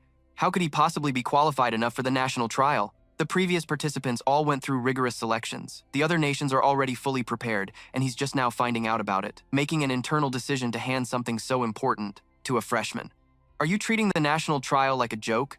Ko Han ignored these comments and continued to negotiate with Luke Pham. The national trial is a super-secret dungeon jointly established by 23 nations around the world. Once every 3 years, each nation sends one contestant under the age of 25 to represent their country in the national trial. To ensure the stability of the secret dungeon, the contestants must be newcomers. National-level experts are not allowed to participate. This is a competition that the whole world watches, and the prizes are some of the rarest treasures in existence. The female teacher and the man who had been squabbling earlier now joined forces to criticize Ko Han. Even if you were to give him a spot, it should be for the next one. This year's competition starts in just 6 months. Don't you think what you're doing is incredibly reckless? Ko Han stated firmly. The one who passes the national trial will earn the right to become a national-level master, an opportunity to go from being #1 in Nam Province to #1 in the Dragon Kingdom. Dragon Capital can give you this opportunity. The national trial not only offers rich rewards, but also a chance to join the ranks of the powerful. While Lu Fan was pondering this, the system suddenly announced, Lu Fan, congratulations, today's treasure map has been sent to you. This was his second God-tier treasure map after a very long time. The treasure map from the first God-tier map led him to the Black Dragon Egg, which meant this time, Lu Fan saw that the map pointed to the Dragon Capital Academy, so he didn't hesitate to accept Gu He's invitation to enroll in the Dragon Capital Academy, but with one condition. I want an admission application for Han Kei. Her class is Charm Chef, a very rare hidden class. Gu Han thought for a moment and replied, all right, but whether she'll be accepted or not is something we'll have to decide after a meeting. So, 4 days later, Lu Fan and Han Kei packed their bags to head to the Dragon Capital Academy. I can't believe the day has come for us to leave this place. We've lived here for so long, it makes me a little sad to go. We have a villa and savings now. We can live wherever we want. You don't need to feel regretful, Lu Fan comforted her. Han Kei said nostalgically, I still remember when we first moved here. You were only this big. Time really flies. Just then, Qin Chu and Tao Xiaoman drove up in a supercar to take Lu Fan and his aunt to the Qin family's private jet for the flight to Dragon Capital Academy. Did Tao Zi apply to Dragon Capital too? Lu Fan asked with a smile. Tao Xiaoman answered honestly, my score was the same as Xiao Qiu's, and since she applied to Dragon Capital because of you, Before she could finish, Qin Chu shut her up. I'm really troubling you kids. I never expected Xiao Fan would. Back when I got my class, I dreamed of going to college like everyone else. I really wanted to start over again. Xiao Fan was still very young then. I can't believe he still remembered this, all this time. As she said this, Han Kei's eyes welled up with tears. Lu Fan hugged his aunt to comfort her. His young aunt had always worked so hard for him, and he remembered clearly how disappointed and unwilling she was when she became Shou, a life class professional. That's why he was determined to fulfill his promise to give them both a better life. This was just the beginning. With everything settled, the four of them immediately set off for Dragon Capital. A few hours later, while everyone was admiring the bustling scenery outside Dragon Capital Academy, they happened to run into the spoiled princess, Jin Zhu, who was also here to enroll. As soon as she stepped out of the car, she started complaining as usual. So this is Dragon Country. The capital is just so-so. Lu Fan, a subordinate exclaimed in surprise. So the Dragon Master from Jianghai is him? That saves us the trouble of looking for him. Hehe, Chen Tianji said as he was about to rush forward for a bloody duel with Lu Fan, but Jin Zhu stopped him. We don't have Nguyen Trong Fong's support right now. If we fight here, we'll be deported back to our country. Just calm down. I understand. My apologies, princess. On Lu Fan's side, Jin Zhu's appearance made them all worried. What do we do now? I remember my dad saying she was coming to Dragon Country to study abroad. Could it be at Dragon Capital Academy? Xiao Fan. Just then, Gu Han appeared with a bright smile and said, You two arrived at the same time? Come on, in. Seeing Lu Fan's confused expression, Gu Han seemed surprised and said, Don't you two know each other? You're #1 and #2 from Nan Province, and you're both Dragon Masters, so we call you the Twin Stars of Nan Province. Chen Tianji, #2 of Nan Province, also a Dragon Master. Lu Fan stared at Chen Tianji assessingly, while Chen Tianji looked back at Lu Fan with hostility and said, I've heard so much about you, and now I finally get to meet you, Lu Fan. Miss Gu, I guess I'm acquainted with these two now, but we're all tired from the long journey. Could you show us to our rooms to rest first? Hearing Lu Fan say this, Gu Han replied, Then let me show everyone to their accommodations. If you're not satisfied with anything, you can change it. I'll also take this chance to tell you about the freshman orientation tomorrow that you'll have to attend. We'll go by ourselves, Jinzu replied haughtily, and quickly left with her two subordinates. Gu-han led the group to the villa area and introduced it. This is the villa area for the top-ranked freshmen. There are 30 villas in total. Each year, the instructors review the trial exam videos to evaluate and rank the new students. Those who rank in the top 30 get to live in the villa area. Among the top-ranked students, Lu Fan is number 1, so villa number 1 will be his. As for Chen Tianji, the number 2 from Nan province, he's ranked 18th overall, so his place is villa number 18, Chen Tianji. It seems he accepted Jinzu's conditions. To think that someone who sold his pride is being called one of the twin stars with me, how ridiculous, Qin Chu then asked curiously. Miss Gu, Taozi's and my results probably aren't in the top 30, right? Does that mean we have to go register at the student dorms? That's right, Qin Chu, Tao Xiao. Man, Han Ke, I'll take the 3 of you to the dormitory area later, but in every aspect, the villa area is obviously much better. Then can we live with Lu Fan? The suggestion from Han Ke made the 2 girls' jaws drop in surprise. Gu Han thought for a moment and replied, there are no rules against it, as long as the person living there has no objections. Xiao Fan definitely has no objections, right? Don't you want to eat your little aunt's cooking? Lu Fan, of course, had no objections and agreed instantly. Han Ke then happily linked arms with Qin Chu and Xiao Tao. The boy has no objections, so we'll all live together. It's a good chance to bond and strengthen our ties, which will make it more convenient when we team up for dungeons later. A lot. While Xiao Tao was feeling awkward about this, Lu Fan said, you guys should stay here with my little aunt. The dorms are pretty far away anyway, and if I need to find you later, I won't have to cross half the campus. Xiao Tao shrugged and replied, all right, if Xiao Chu stays, I'll stay too. The conditions here are much better anyway. Okay, Jin Chu shyly agreed. Awesome. Then from now on, Xiao Chu can try my cooking too. While Qin Chu was being smothered by Han Ka, Xiao Tao walked over and whispered to Lu Fan, we can live together, but don't you get any ideas about Xiao Chu? I'll be watching you. Just then, a notification suddenly popped up in Lu Fan's system. You have approached the location on the map. Huh? The treasure is in the villa behind me. After reading the notification, Lu Fan immediately asked Gu Han, Miss Gu, who does villa number 2 belong to? I'm only in charge of Nan province, so I'm not familiar with the candidates from other regions, but it seems there's only a single girl in villa number 2. Lu Fan then told Han Ka, Qin Chu, and Xiao Tao to head to their place first, while he made an excuse to greet the neighbor and investigate villa number 2. Upon hearing this, Han Ka handed Lu Fan a cake, secretly pleased. The moment he heard it was a girl, he wanted to go meet her.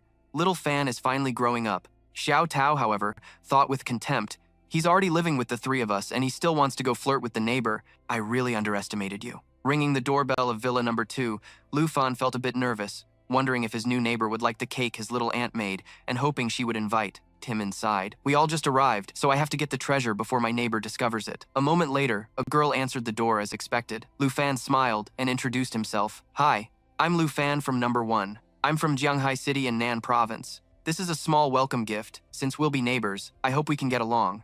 Exquisite pumpkin cake, food item. First-time consumption permanently increases agility by 3 points. After inspecting the gift box for anything unusual, the girl finally took it, replying coldly, Yunbei Province, Jianying. Her voice is cute, but she's so hard to talk to. Thinking to himself, Lu Fan made up an excuse. Well, Jianying, could I come in and sit for a moment? I'm a bit thirsty and would love a cup of tea. Despite the incredibly lame excuse, Jianying didn't object and just nodded. As soon as she opened the door, Lu Fan shot inside. At the speed of light, then followed the system's directions to the bedroom, and finally found the treasure in a secret compartment inside the bathroom, a place Jian Ying had never been. It really is the second egg. Lu Fan quickly hid the treasure and ran back out. On second thought, I'm not thirsty anymore, so I'll be going now. It was nice meeting you. See you at the opening ceremony tomorrow. With that said, Lu Fan disappeared in a flash.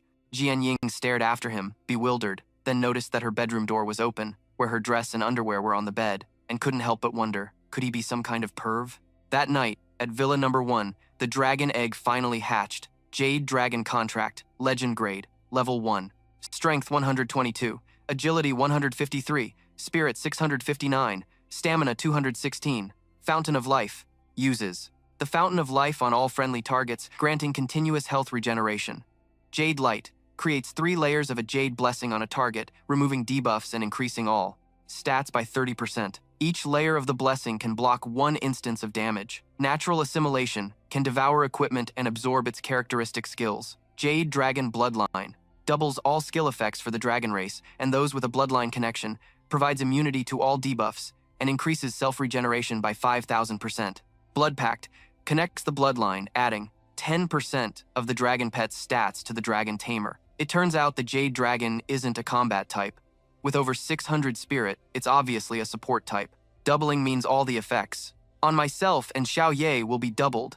During the trial, thanks to the 30% buff from the dragon's encouragement, Xiao Ye's spirit stats surpassed 7,000 when she unleashed the Great Cataclysm. If I now add the doubling effect of Jade Light, that's a 60% increase in stats. That means her stats would be nearly 12,000. The Jade Dragon can even devour equipment effects and make them its own. So if it levels up or devours more equipment in the future, I can't even imagine how strong it will become.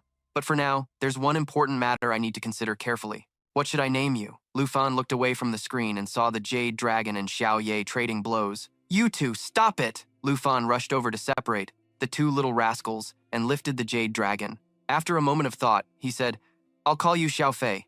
Haha, Xiao Fei is a great name. You'll be Xiao Ye's little sister from now on. Oui, oui? Xiao Fei cried out happily. Xiao Ye, on the other hand, didn't seem happy about it and cried out in protest. The two little devils started growling at each other again, making Lu Fan yell, Quiet! You'll wake everybody up! The next day was the school's opening ceremony. Since the lifestyle classes and the combat classes had separate orientations, Han Ka had to part ways with Lu Fan, Qin Chu, and Xiao Tao for a while. Hey Lu Fan, why was your room so noisy last night? That's because... Lu Fan was about to explain but got distracted by the surrounding male students fawning over Qin Chu and Xiao Tao's looks. They're gorgeous, either of them could be the campus queen. If I got to enter a secret realm with beauties like them, I could die in there and it would be worth it. Dream on about being their boyfriend. Can't you see that male specimen walking with her? But there are two of them, and they can't both be that guy's girlfriends. Qin Chu became embarrassed by the gossip and quickly hurried into the auditorium. Yesterday I asked Miss Gu, and she said that hidden classes have to sit in the front row. Qin Chu said apologetically to Xiao Tao while walking to the front with Lu Fan. So I can't sit with you, Xiao Chu? Then I'll just sit in the back. As Lu Fan was walking, he saw Hong Yu and found him vaguely familiar. That guy looks so familiar. Oh, I remember now. He's that noisy Qigong master from the trial exam. Seeing Hong Yu was also looking at him, Lu Fan gave a friendly smile and walked past him to sit in the front row. A guy like you actually thought you were the top scorer. Go check the list and see how far apart you and Lu Fan are. Remembering the dean's words and condescending gaze made Hong Yu grit his teeth in anger. Lu Fan, I've finally found you. You're the bastard who made me lose all face. In front of the dean, Lu Fan walked to the front row and saw that Jian Ying was already there, so he took the initiative to greet her. Hearing this, Qin Chu asked in surprise, Lu Fan, do you two know each other? I guess so. She's Jian Ying, our neighbor from Villa number 2. Oh, so that means she's the one with the second highest overall score, right? She's so beautiful and talented. Qin Chu couldn't help but exclaim in admiration. A moment later, Vice Dean Zhao Shengming, a level 78 combat class, Lightning Mage, began his opening speech. I am the Vice Dean of Longdu Academy, a professor at the Magic Academy, Zhao Shengming. First, on behalf of Longdu Academy, I welcome all you freshmen. I'm not one for empty formalities, so next, the instructors will hand out your ID cards while I go over some of the Academy's regulations. The ID card being distributed is your proof of enrollment at Longdu Academy. It is used to store credit points. These points are considered currency within the Academy. To enter secret realms provided by the school or to purchase items like weapons and ammunition, you'll need credit points, and your initial number of credit points is based on your score from the recent trial exam. At this moment, a young man raised his hand to speak. Excuse me, Vice Dean, the difficulty of the exam varies by province. This means that provinces with lower difficulty will get more credit points, which doesn't seem fair. The Academy has already considered what you've mentioned, so credit points will be calculated by taking your exam score and dividing it by a difficulty coefficient calculated based on the differences in each province's exam. The higher the exam's difficulty, the smaller the coefficient. For example, this year's exam in Nan Province was the most difficult, so students from Nan Province will divide their scores by the lowest coefficient, which is 96. Lu Fan looked at his credit points, 13,539, and thought to himself, so this number is all the capital I have at Longdu Academy. But these credit points are only temporary, because your points will be redetermined in the freshman assessment exam 1 month from now. The top 30 students with the highest scores will be eligible to enter the Qingyun class. Those who enter the Qingyun class will receive many special privileges, such as being able to register for closed-off secret realms, exchange for desired skills and equipment, or the right to move into the villa area. The Qingyun class This is the first I've heard of it. Me too. So, does that mean we'll have a chance to move into the villa area? Hearing the two young men behind him, Lu Fan thought to himself, this means that with my #1 rank, I'm currently eligible for the Qingyun class, but if I lose this eligibility, I'll have to move out of villa #1. I understand that all of you want to get into the Qingyun class, but I must warn you first. Just because you get into the Qingyun class doesn't mean you're safe, because any student can challenge a class member for their spot in the Qingyun class through a challenge. Only if that member wins can they keep their spot. If the member loses, the challenger will enter the Qingyun class, and members of the class cannot refuse a challenge. At this point, Zhao Shengming displayed the list of Qingyun class members. Currently, the Qingyun class has 30 members, who are the 30 people with the highest exam scores. The #1 spot belongs to the top scorer of Nan Province, Dragon Master Lu Fan. Hearing this, Lu Fan immediately stood up and waved to everyone. What? He's #1. That loser from before. His class is Dragon Master and he's #1, so he must have a dragon. Keep your voice down, he can hear you. What if he really does have a dragon? We'd be toast. Even just an earth dragon would be terrifying enough. No wonder he became the top scorer of Nan Province. I just searched online, and I can't find any videos or scores for Lu Fan's exam. Could he be some rich kid with connections who got in through his family without any real skill? That's right. I can only find Chen Tianji, the #2 from Nan Province. Look at this. His dragon is awesome. Chen Tianji, at this moment, quietly asked Jinzhou, Princess, when do you plan to deal with him? We still don't know his true strength. Let's take our time and probe him first. Qin Qiu heard the Vice Dean speak and became a little worried. Lu Fan, with the Vice Dean introducing you like that, isn't he just encouraging everyone to challenge you? Lu Fan gave a wry smile and replied, I didn't expect this to be a thing. The assembly ended. Just as Lu Fan was about to head to the secret realm hall to check it out, Hong Yu called out to him and issued a challenge. You want to challenge me? That's right. The Vice Dean already said it. All 30 members of the Qingyun class cannot refuse a challenge.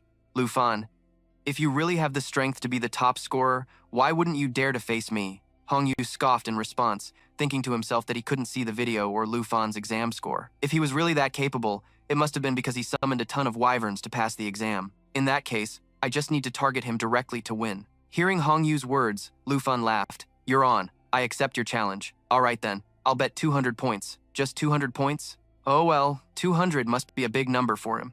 Thinking this, Lu Fan smiled slyly and replied, Okay, 200 it is. The friendly match between Lu Fan and Hong Yu immediately became the center of everyone's attention. Jinzhou then reminded Chen Tianji, this is a good opportunity to gauge his strength. You need to pay close attention to Lu Fan's every move. Meanwhile, in another location not too far away, will Lu Fan be able to win? Faced with Xiao Tao's doubt, Qin Qiu just smiled and said, You've never seen Lu Fan fight before, have you? You'll find out soon enough. On the makeshift arena, which was the schoolyard, Hong Yu took an offensive stance and said with a confident smile, I'll count down from 3, and then we'll start.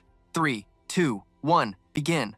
As he finished speaking, Hong Yu channeled his internal energy and used the charged Qi strike skill. The strike condensed his Qi, doubling the damage when hitting a weak spot and granting +1 Qi upon a successful hit to attack Lu Fan. But it only hit Lu Fan's afterimage, leaving him stunned. Isn't that the blink skill of a second advancement mage? How does Lu Fan have this move? It turned out Lu Fan had used the boots of the Sly Spirit to blink in an instant, causing Hong Yu's attack to miss.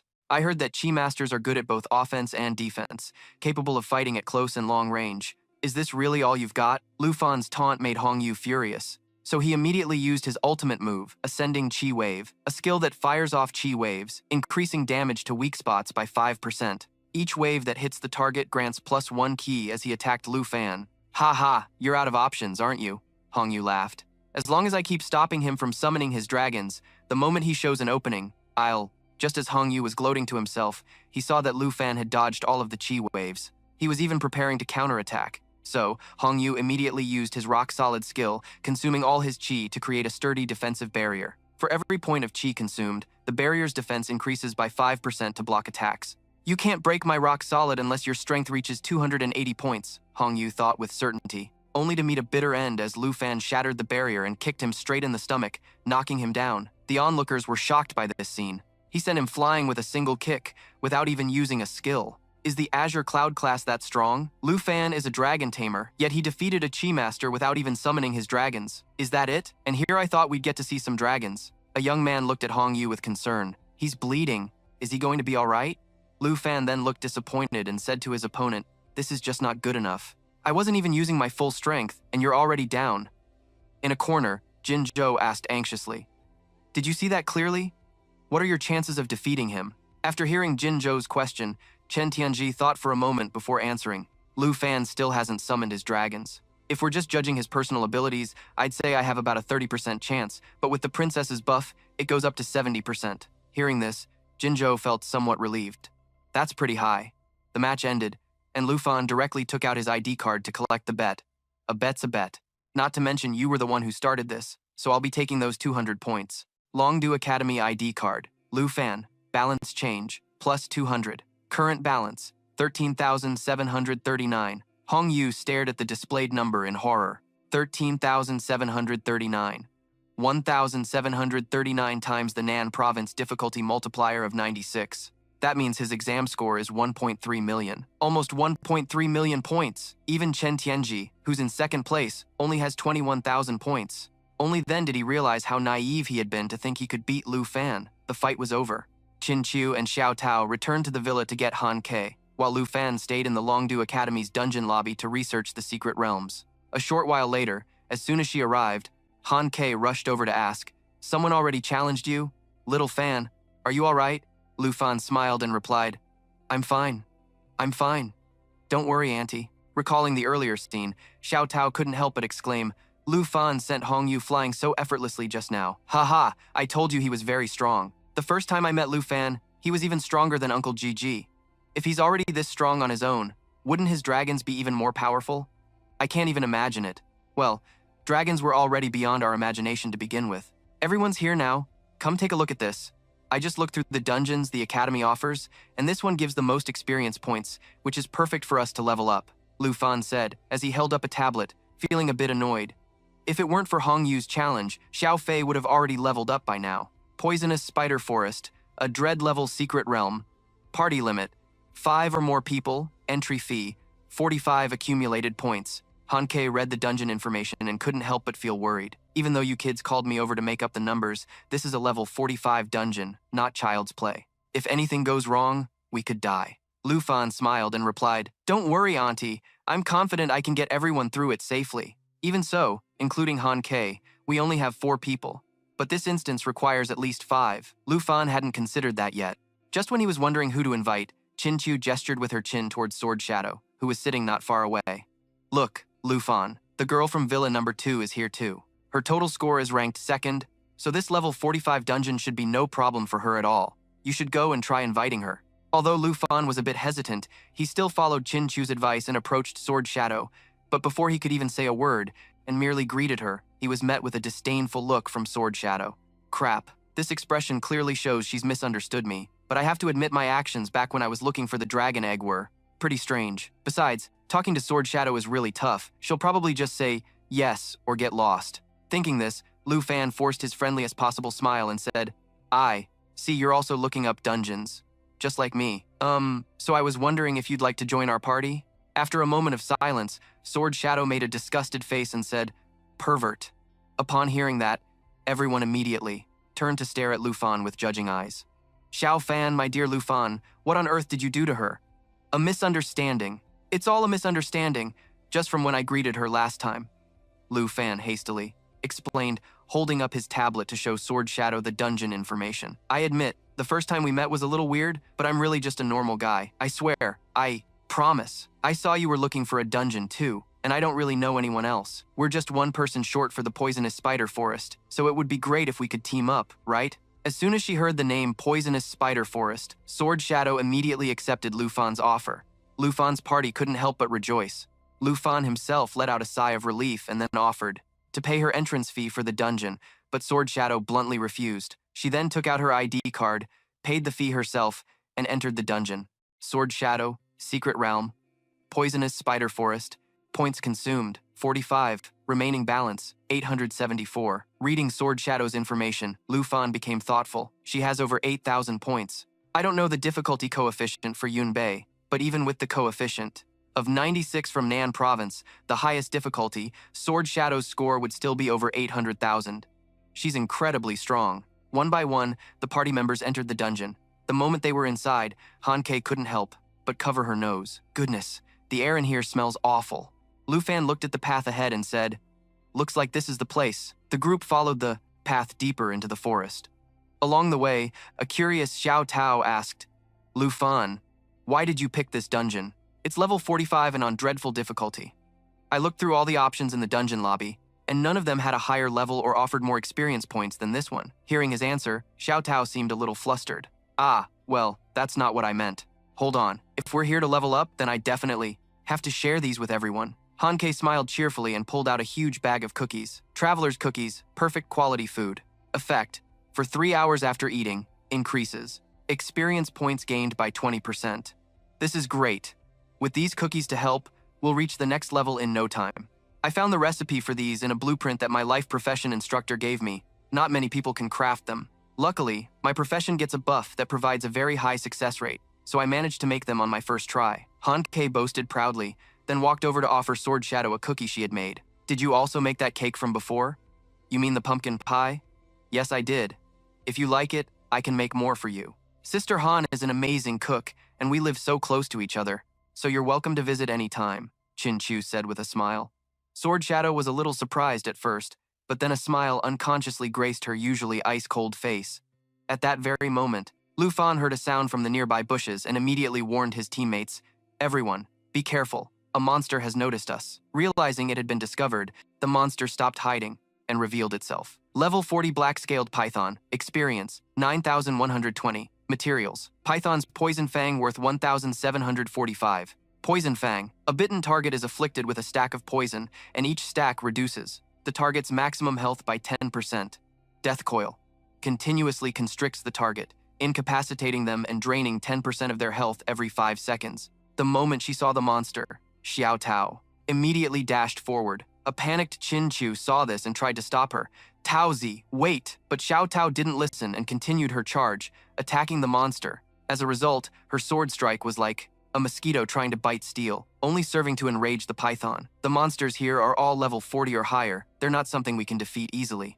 I can make some food to boost our resistance, but I'll need to gather the ingredients. No need to go through all that trouble. Lu Fan interjected. You all just focus on the fight. Leave these problems to me. As he spoke, power began to gather in Lu Fan's hand, and Xiao Fei was summoned forth. Xiao Fei's tiny appearance left his teammates bewildered. This was especially true for Xiao Tao, who had never seen Lu Fan's dragon before. This is a great dragon? Stop climbing on my head, you're too playful, Xiao Fei, Lu Fan said dotingly to his pet dragon. That's not Xiao Ye. Does Lu Fan have 2 dragons? Xiao Fan. Where did this dragon come from? How come I've never seen it before? The python wasn't about to give them time to chat, and seeing Xiao Tao's guard was down, it lunged to attack. Seeing this, Lu Fan immediately commanded Xiao Fei to unleash Jade Light, placing 3 stacks of Jade Blessing on the target, removing all debuffs, and increasing all of their stats by 30%. Each stack of the blessing can block 1 instance of damage. Thanks to the spear, Xiao Tao managed to escape death, but the force of the bite still sent her tumbling backward. Tao Zi, let me heal you. Chin Chu rushed over to Xiao Tao.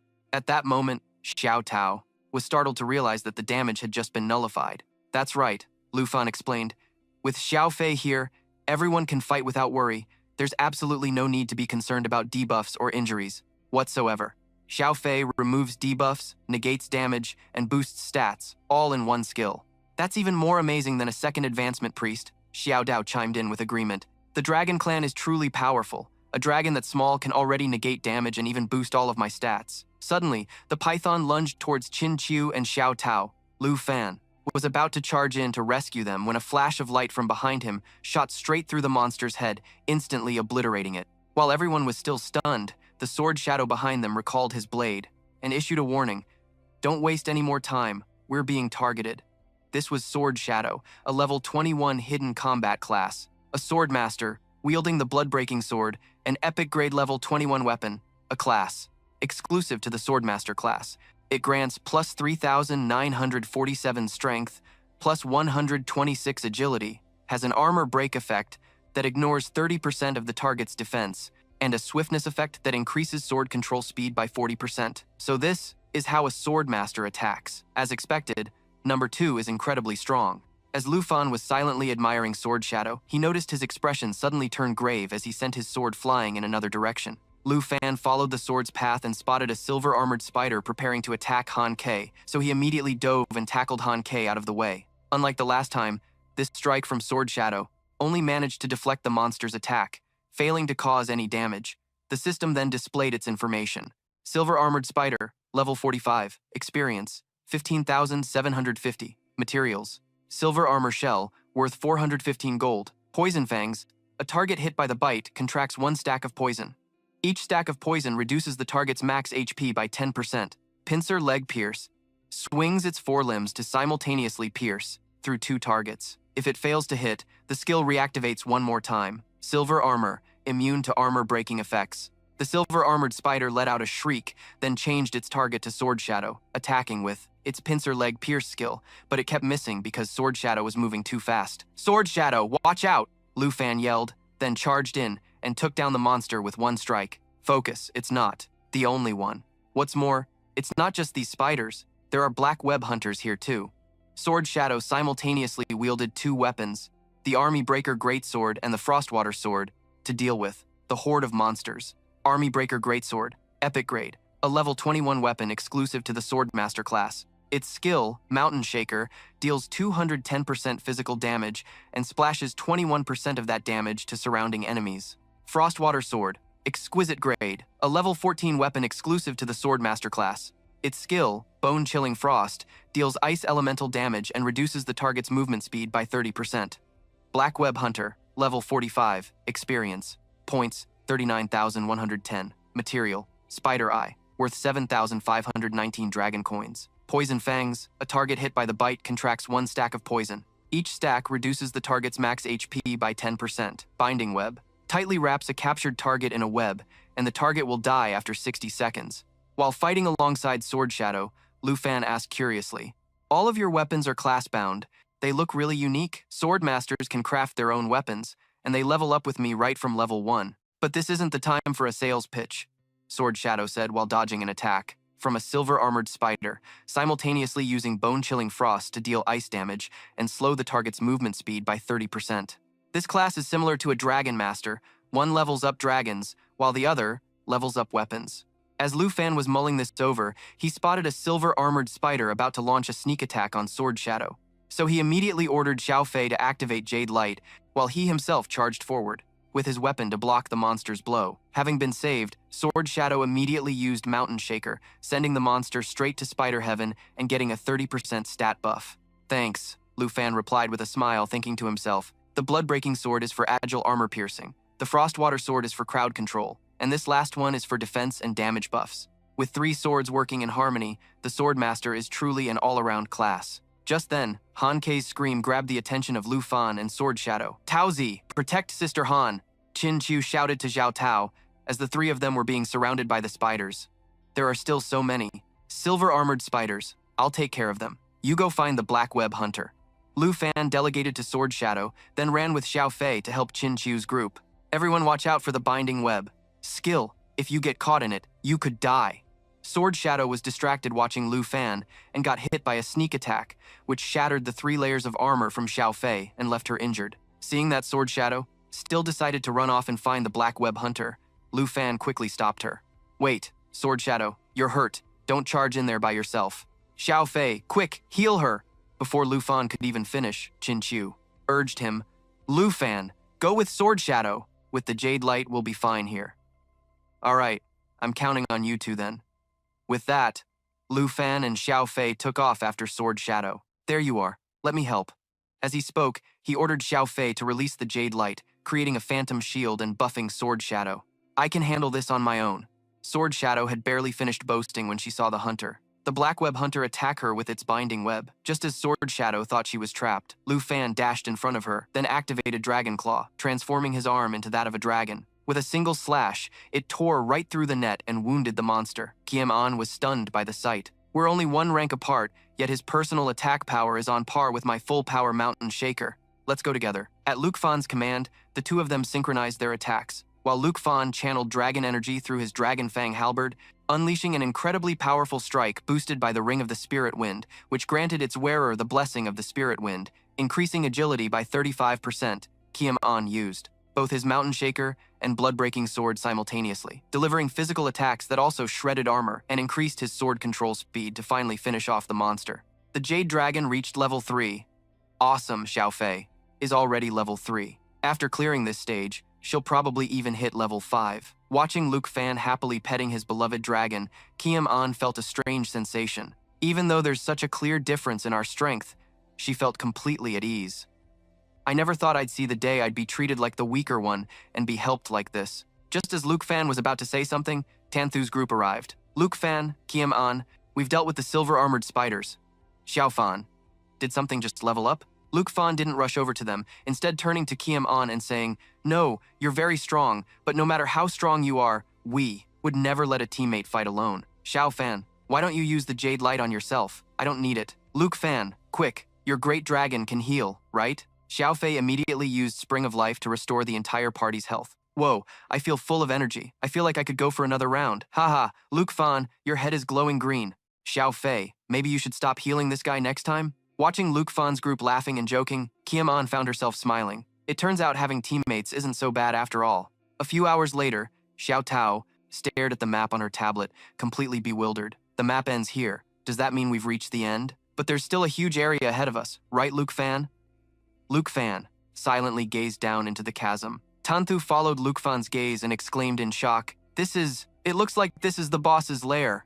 At that moment, the system began to display the monster's information. Screaming Spider Matriarch, level 45. One net annihilation, spews an extremely sticky spider web, binding all targets within range. Targets die after 60 seconds of continuous binding. Poison Spit, spits a pool of poison. Targets within the area will continuously accumulate poison stacks. Each stack reduces health by 5%. Absorb and regenerate, devours its spider followers. Each one eaten restores 5% of its health. Group Frenzy, causes all of its followers to focus their attacks on a single target, increasing all their stats by 15% for 60 seconds. The Weaver increases its own speed within its web's range. Seeing this, Luke Fan silently assessed the situation. Absorb and Regenerate and Group Frenzy are both skills that affect the other spiders. It seems we'll have to clear out the surrounding mobs first. Meanwhile, seeing Han Ki about to look down into the monster's lair, Tanthu kindly advised her, "Sister Han, I don't think you should look down there." Xiao Tao agreed. "If you're not a combat class, you probably won't be able to handle it." "You can't take it. Then I'll have to learn to take it. You guys are always protecting me. If I can't even stand to look, I'll only be more of a burden during the fight," Han Ke replied resolutely. But as soon as she glanced down at the swarming legion of spiders below, she couldn't hold it in and immediately ran to a nearby tree to be sick. Luke Fan chuckled at the scene. "This is what you call a harsh dose of reality, huh? Whether we're approaching or trying to kill the boss, we have to clear out all the surrounding mobs first," Kiem An offered. Xiao Tao tapped on her tablet for a moment, then announced, "A previous team left a record of their strategy. Ranged classes pull the small mobs, and once they're all cleared, they approach the boss. It would take at least 4 days to clear them all." Hearing this, Han Ke grew worried. "That long? The food I brought is only enough for 1 day. If we cook now, would you guys be willing to eat roasted spider?" Tanthu's face turned pale as she replied, "No, I don't want to eat spiders. We don't have to. Fight the way others did." As Luke Fan spoke, he summoned Xiao Ye, then ordered it to activate its Destruction Dragon form and use the skill Great Catastrophe 1. The Destruction Dragon causes explosions in the areas it flies over, dealing massive area of effect damage with a burn effect, roasting the little spiders below. Seeing Xiao Ye for the first time, Xiao Tao was terrified. A fire dragon. So this is the great dragon you guys were talking about. Even Kiem An could feel Xiao Ye's terrifying aura. While everyone was still stunned by Xiao Ye's power, Luke Fan brought out Xiao Fei to the stage. "Xiao Fei, let's give Xiao Ye some support, shall we?" Xiao Fei let out a cry and simultaneously used 3 skills: Jade Dragon Bloodline, Jade Light, and Dragon's Encouragement to support Xiao Ye, making the dragon even more powerful as it went on a rampage. Luke Fan tasked Tanthu and Xiao Tao with protecting his aunt, then went down with Kiem An to deal with the female spider. "Xiao Ye, to my side." Xiao Ye immediately obeyed, using Great Catastrophe 2, diving into the target area to deal massive damage, followed by Great Catastrophe 3, crashing down to cause an explosion that incinerated the area. Around it once more, Kiem An witnessed this and couldn't help but marvel internally. 3 levels of devastating damage. Being this close to the great dragon makes me feel like I'm about to be incinerated by the heat wave. The smaller spiders started trying to climb up to escape Xiao Ye's flames. Seeing this, Luke Fan shouted worriedly, "Tanthu, are you guys okay?" Tanthu and Xiao Tao were already busy dealing with the spiders trying to crawl up. Just replied, "You two go fight the boss. Tao Zi and I will be fine." Only then could Lu Fan approach the boss with Jian Ying, feeling relieved. The boss wasn't about to lie down and wait to die, immediately spitting a toxic fluid toward Lu Fan and Jian Ying. Xiao Fei activated its jade light, and while Lu Fan was preoccupied with protecting Jian Ying, the boss shot another spiderweb at him. Fortunately, Lu Fan reacted in time, slashing through the web, but he couldn't avoid getting injured. Taking advantage of this, Lu Fan ordered Xiao Fei to swallow his blood, then had Xiao Ye activate the skill Universal Incineration 1. The destructive dragon flapped its wings, unleashing 4 fiery vortexes that dealt massive damage to the affected targets. He still has other skills. This destructive capability could definitely destroy an entire city, perhaps even a nation. He alone had nearly wiped out the entire spider swarm.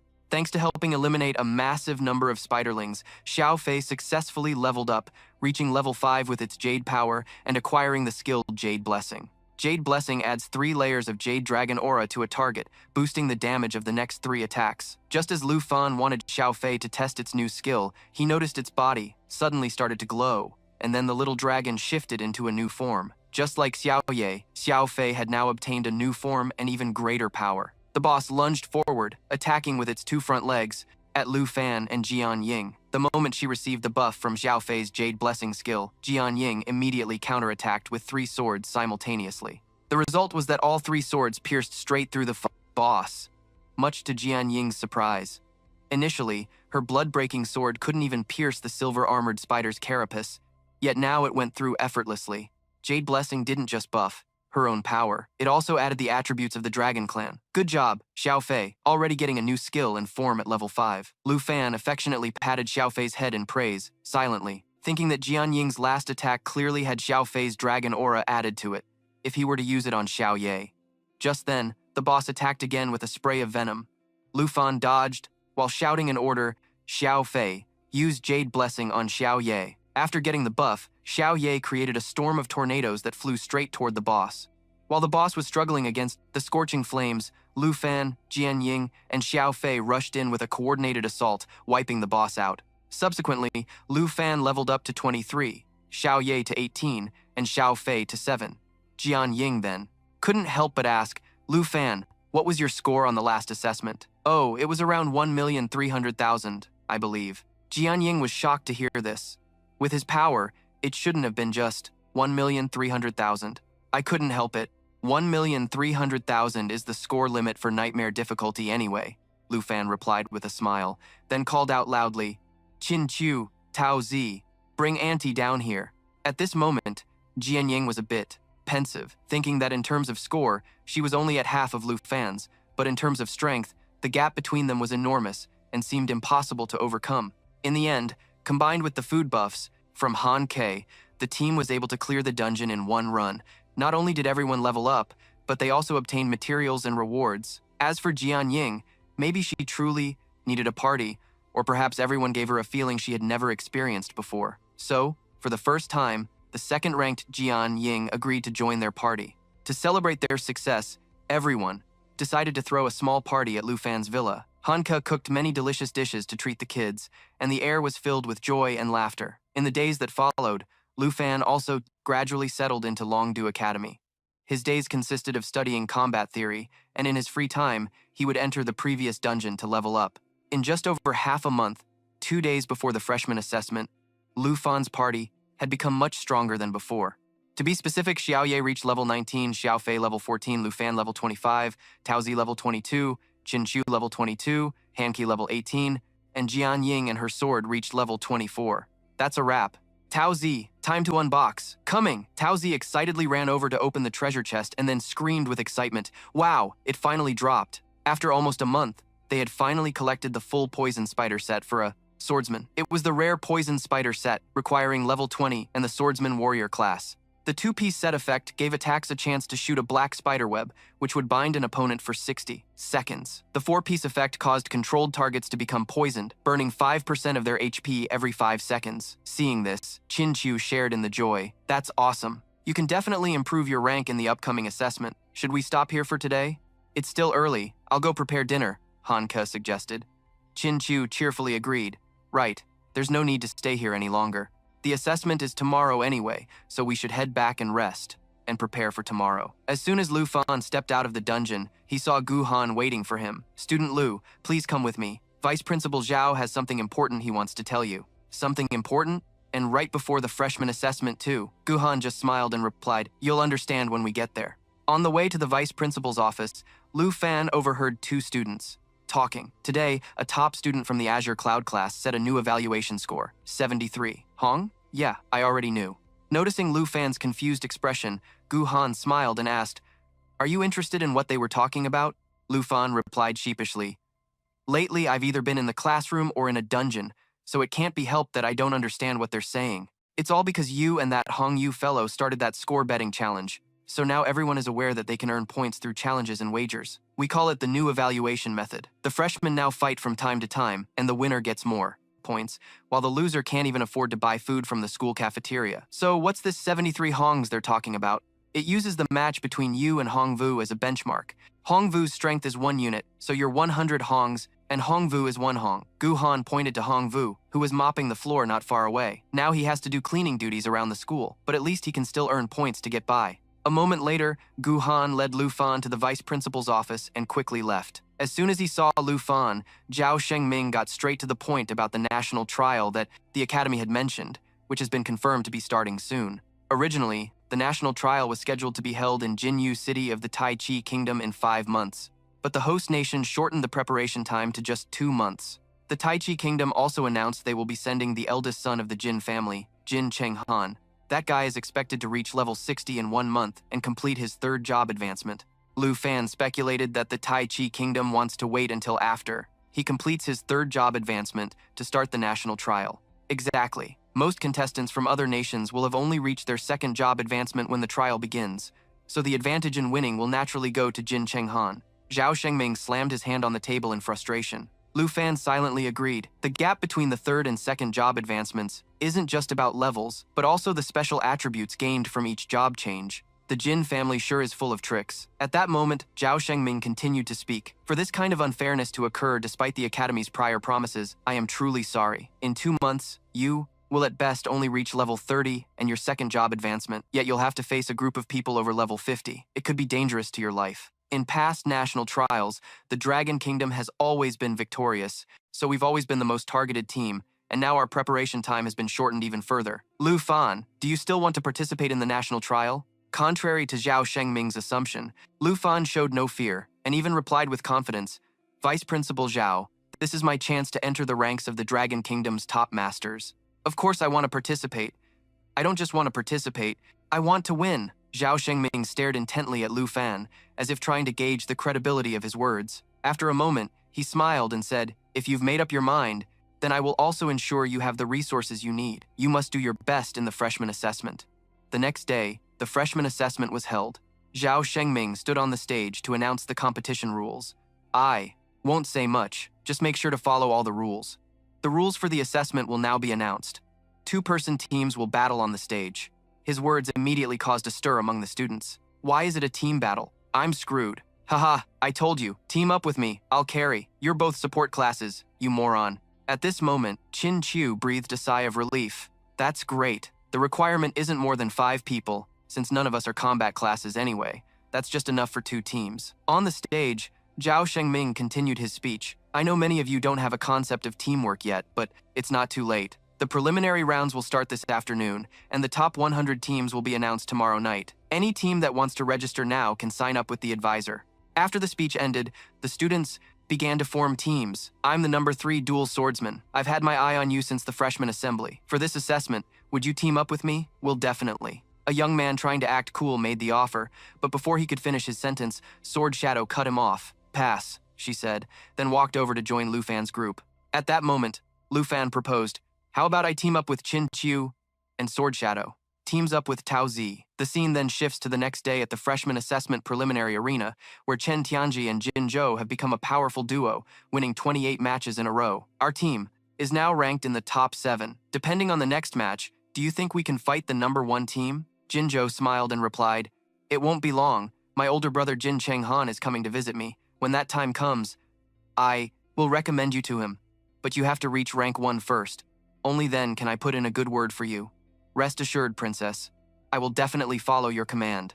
Just then, the referee announced, "The next match is about to begin. The opponents this time are the 18th ranked team, Chen Tianji and Jin Zhou, versus the number 1 ranked team, Lu Fan and Sword Shadow. The announcement immediately sent the audience into an uproar. A battle of two dragons, two dragon tamers, the number 1 and number 2 ranked students on the same team. Even Chen Tianji and Jin Zhou were shocked by this overpowered combination. Flashing back to earlier, when Lu Fan had suggested teaming up with Qin Qiu, while Sword Shadow teamed up with Xiao Tao so that everyone could get a good rank, Qin Qiu refused. Don't worry about it, Lu Fan. You and Sword Shadow should team up and go for first place. That's the only way you can both maintain your number 1 and 2 rankings. Xiao Tao also chimed in, saying, I don't want to drag you two down either. Seeing Lu Fan still hesitating, Qin Qiu continued to persuade him, Don't worry about us, Tao Zi and I will do our best. Returning to the present, Qin Qiu cheered loudly from the stands. Lu Fan, go get first place. Lu Fan cracked his knuckles, then asked with a smirk, Sword Shadow, taking first place won't be a problem, right? Sword Shadow replied without hesitation, Of course not. Flashing back a few minutes earlier, while idling in the waiting room, Lu Fan started piecing together some treasure maps. After all, the treasure maps he got from the Dragon Capital Academy were all low quality and for faraway places, so he figured it was better to combine them. Unexpectedly, the result was a high-grade treasure map, Flying Dragon Graveyard, a level 45 to 60 area. I've never heard of this place before. I'll have to check it out some other time. Just then, an announcement came over the loudspeaker. An announcement is made for match number 18, Team Chen Tianji and Jin Zhou versus Team number 1, Lu Fan and Jian Ying. Hearing this, Lu Fan smiled and said to Jian Ying, It's our turn to enter the arena, but since this is just an evaluation test, we can't be careless. Back in the present, the crowd in the stands was buzzing with excitement about the upcoming match. Look, number 1 Lu Fan is teamed up with the number 2 Beauty. They might as well just hand them the trophy now. What's the point of even competing? I wouldn't be so sure. Chen Tianji has won 28 consecutive matches, and besides, the champions in previous years were never the top-ranked individuals. Seeing Chen Tianji for the first time, Jian Ying asked Lu Fan with some concern. I heard our opponent is also a dragon master. Are you confident you can win? Lu Fan replied with a smile. How about we make a little bet? Let's bet on whether or not I can defeat them all by myself. Jian Ying was taken aback. Without me helping, and without you even summoning your dragon? That's quite the proposition. Right? Back in the venomous spider forest, I realized our classes are actually very similar. If I win, you have to tell me all the secrets of the Sword Master class. Deal? The match began. The moment the referee gave the signal, Chen Tianji and his dragon charged forward to attack. I've finally been waiting for this day, Lu Fan. You won't be able to walk all over me anymore. From this day forward, there can only be one dragon master, and that will be me. Chen Tianji thrust his spear with lightning speed, but it only passed through Lu Fan's afterimage. While Chen Tianji was still reeling in confusion, he heard Lu Fan say to his teammate, It's too late to back out of our bet now, Jian Ying. With that, Lu Fan threw a kick, then used Dragon Claw combined with his Dragon Blood armor transformation, morphing his arm into a draconic talon. He delivered a powerful uppercut to Chen Tianji's dragon, sending it stumbling backward in a daze. Chen Tianji looked over at Jian Ying, who was standing nonchalantly with her arms crossed, and frowned in anger, shouting, Your teammate isn't fighting, and you haven't even summoned your dragon. What is the meaning of this? Lu Fan smirked and replied, It's just a small bet, that's all. Why would I need to use my full power against two pieces of trash? Just then, Jin Zhou burst out laughing. Lu Fan, I finally have my chance today. You arrogant, low-class commoner, how dare you insult me? As she spoke, her eyes filled with killing intent. Today, I will make you pay double for everything you've done. Armored Earth Dragon, attack. Receiving Chen Tianji's command, the Earth Dragon roared and charged furiously toward Lu Fan. Your Earth Dragon is missing a fang on one side. It looks completely unbalanced. Let me just fix that for you. As he spoke, Lu Fan drew his weapon and used the skill Dragon Fang Strike, channeling his dragon energy to unleash an incredibly powerful blow, slamming it right into the Earth Dragon. The impact not only injured the Earth Dragon, but also shattered the very ground where it stood. The students watching this scene were completely horrified. Holy cow, did you just see that? He forced a dragon to a halt, using only his own physical strength. But that's an Earth Dragon we're talking about. An Earth Dragon is still a dragon. Doesn't he realize how vast the power gap between a human and a dragon is? Just how strong is Lu Fan, really? This is completely insane. Even Chen Tianji, who was right in the middle of the fight, was left dumbfounded by the display. What are you standing there gawking for? Hurry up and take care of him! Jin Zhou's words snapped Chen Tianji back to reality, and he replied, As you command. He then ordered the Earth Dragon to use its sweep attack, swinging its massive tail to deal damage to targets in a fan-shaped area. Simultaneously, he also used Dragon Spear Strike, channeling his dragon energy to unleash a powerful blow in a coordinated attack with his dragon. Against Lu Fan. We're both Dragon Masters, so he shouldn't have any teleportation skills. Caught between two attacks at once, There's no way he can escape. That's what Chen Tianji thought, anyway. But for someone like Lu Fan, who possessed flicker boots, this was child's play. After blinking away, Lu Fan casually sat on a nearby boulder and said to Chen Tianji with a mocking smile, "When are you and your dragon actually going to make me fight seriously?" Jian Ying watched Lu Fan and thought to herself in amazement, this earth dragon's stats are several times higher than other monsters of the same level. And yet, Lu Fan is not only able to suppress it, but he can also fight that other dragon master simultaneously. Get back, you useless trash. Lu Fan hasn't summoned his dragon and isn't even letting his teammate help. And yet, you're still this pathetic in front of everyone. How am I supposed to introduce you to my brother when you're like this? You want to go to the Tai Chi Kingdom in this sorry state.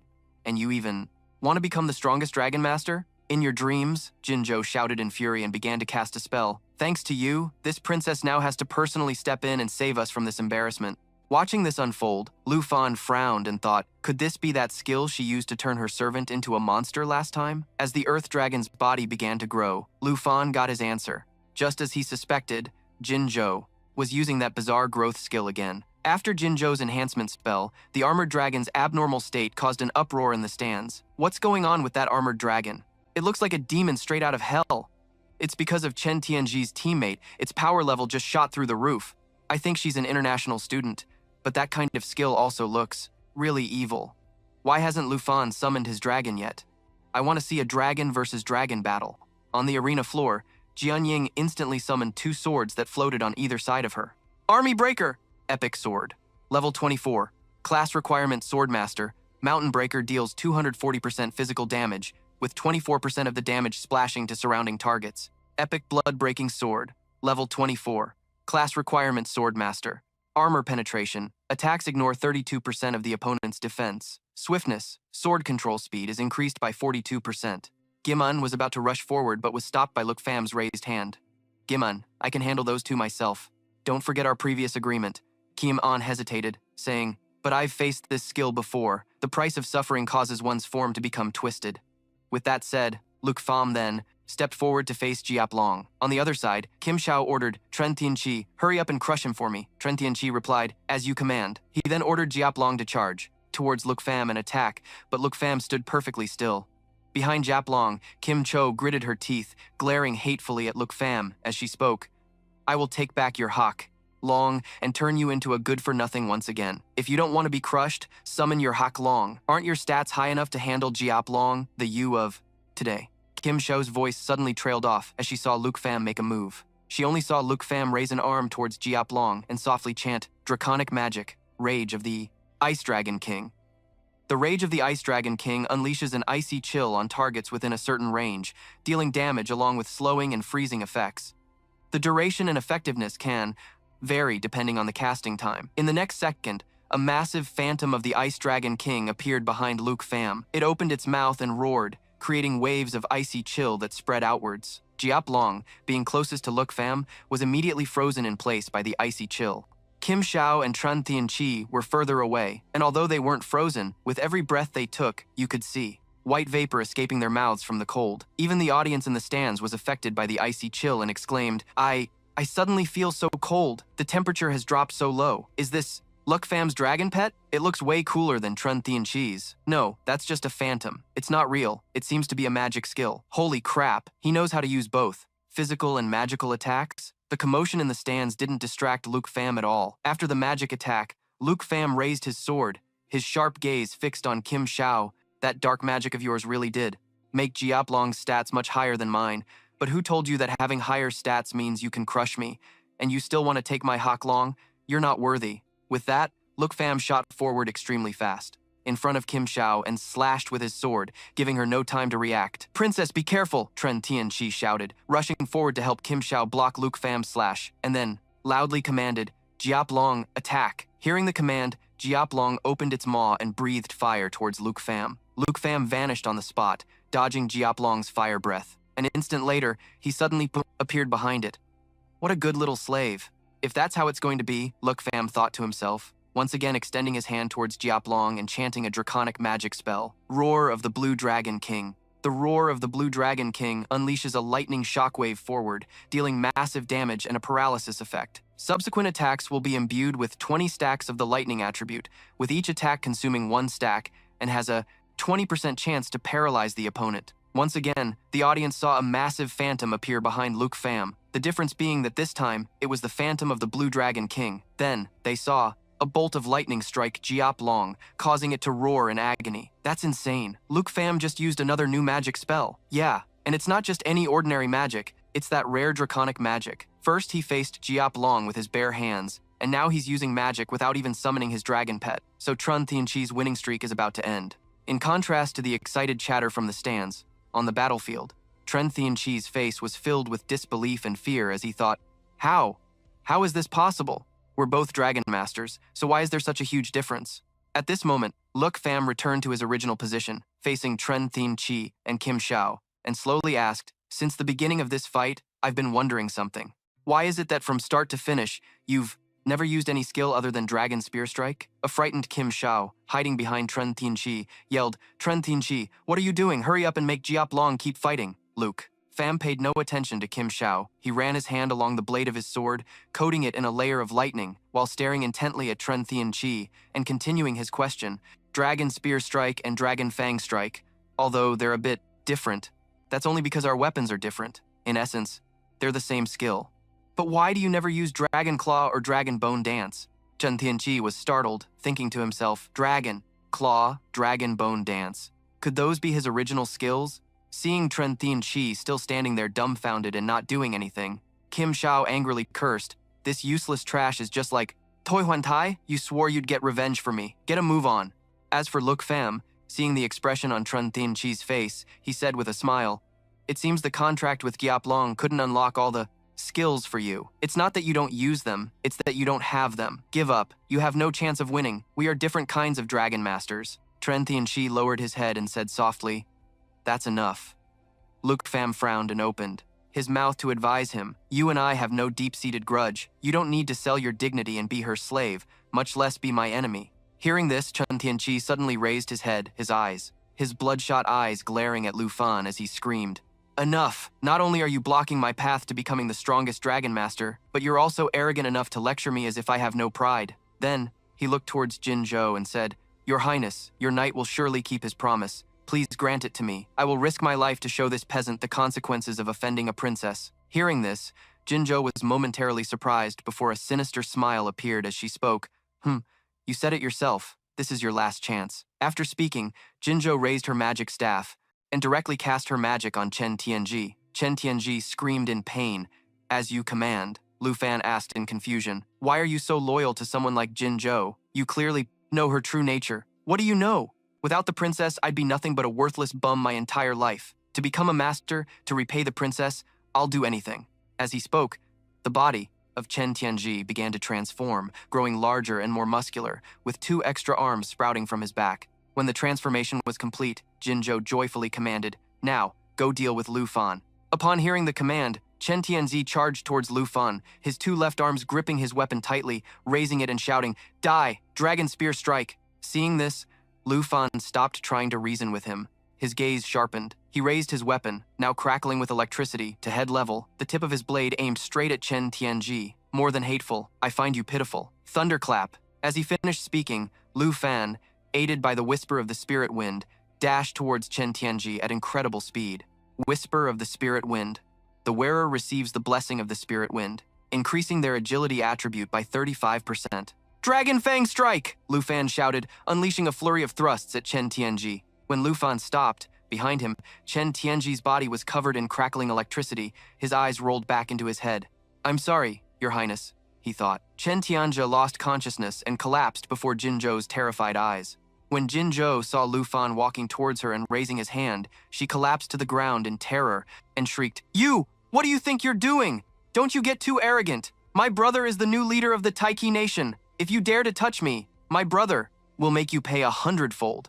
Lu Fan ignored Jin Zhou's threat and slapped her hard across the face. Fine then, consider it a debt I owe your brother. We'll see if he even has what it takes to collect. After saying that, Lu Fan turned and walked away. Lu Fan's slap also stunned the audience. What's with that Lu Fan guy? He already won, and now he's going to humiliate his opponent? Yeah, how could he bring himself to hit a cute girl like that? But what right did that girl have to be so cocky with Chen Tianji? Exactly. She's an international student, acting so brazenly like she owns the place. Just then, The voice of Zhao Shengming boomed over the speakers. Order everyone! I declare the match over. The winners are Lu Fan and Sword Shadow.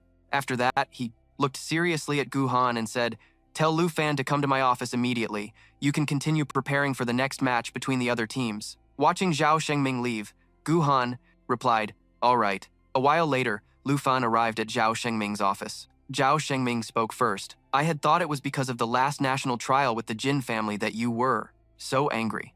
But through Mr. Qin, I've come to understand the situation between you and Jin Zhou.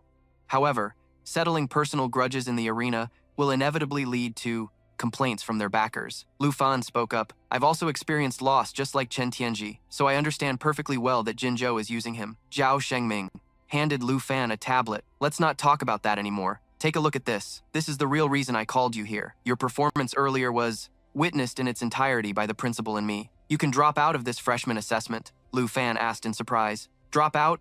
Is it because you two weren't satisfied with my performance just now? Zhao Shengming chuckled and explained. Quite the opposite, actually. When you unleashed those 2 dragon tongue magic spells, the principal and I were very confident about sending you to the national trial competition. These are high-level secret realms that Longdu Academy has found for you through the Secret Realm Hunters Guild. Go ahead and pick one. Hearing this, Lu Fan took the tablet and began to look through it. He thought to himself, Secret Realm Hunters must be like material hunters. They're both guilds that control resources.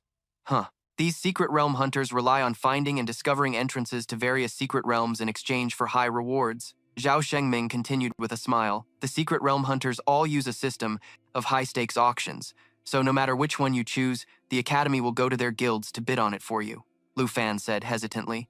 But the starting prices listed on here are also really high. Zhao Shengming adjusted his glasses and said, Longdu Academy has never been careless when it comes to the national trials. The resources we promised to provide you, we will absolutely secure at auction. Hearing that, Lu Fan didn't hesitate any longer and began to choose seriously. A moment later, Lu Fan's eyes lit up and he exclaimed, This is Zhao Shengming. Saw this and asked curiously, Oh, have you found something you like? Lu Fan smiled and turned the screen towards Zhao Shengming, saying, Vice Principal Zhao, I'm definitely choosing this one.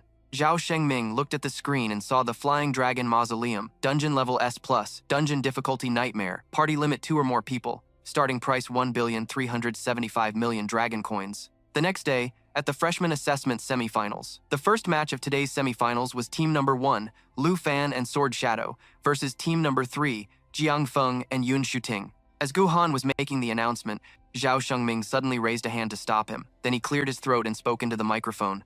I have an announcement to make. Team Lu Fan and Sword Shadow has withdrawn from the competition, and everything will be rescheduled. As soon as the announcement was made, the entire stadium erupted in an uproar. Huh? What? Lu Fan withdrew? I came here specifically to see him today.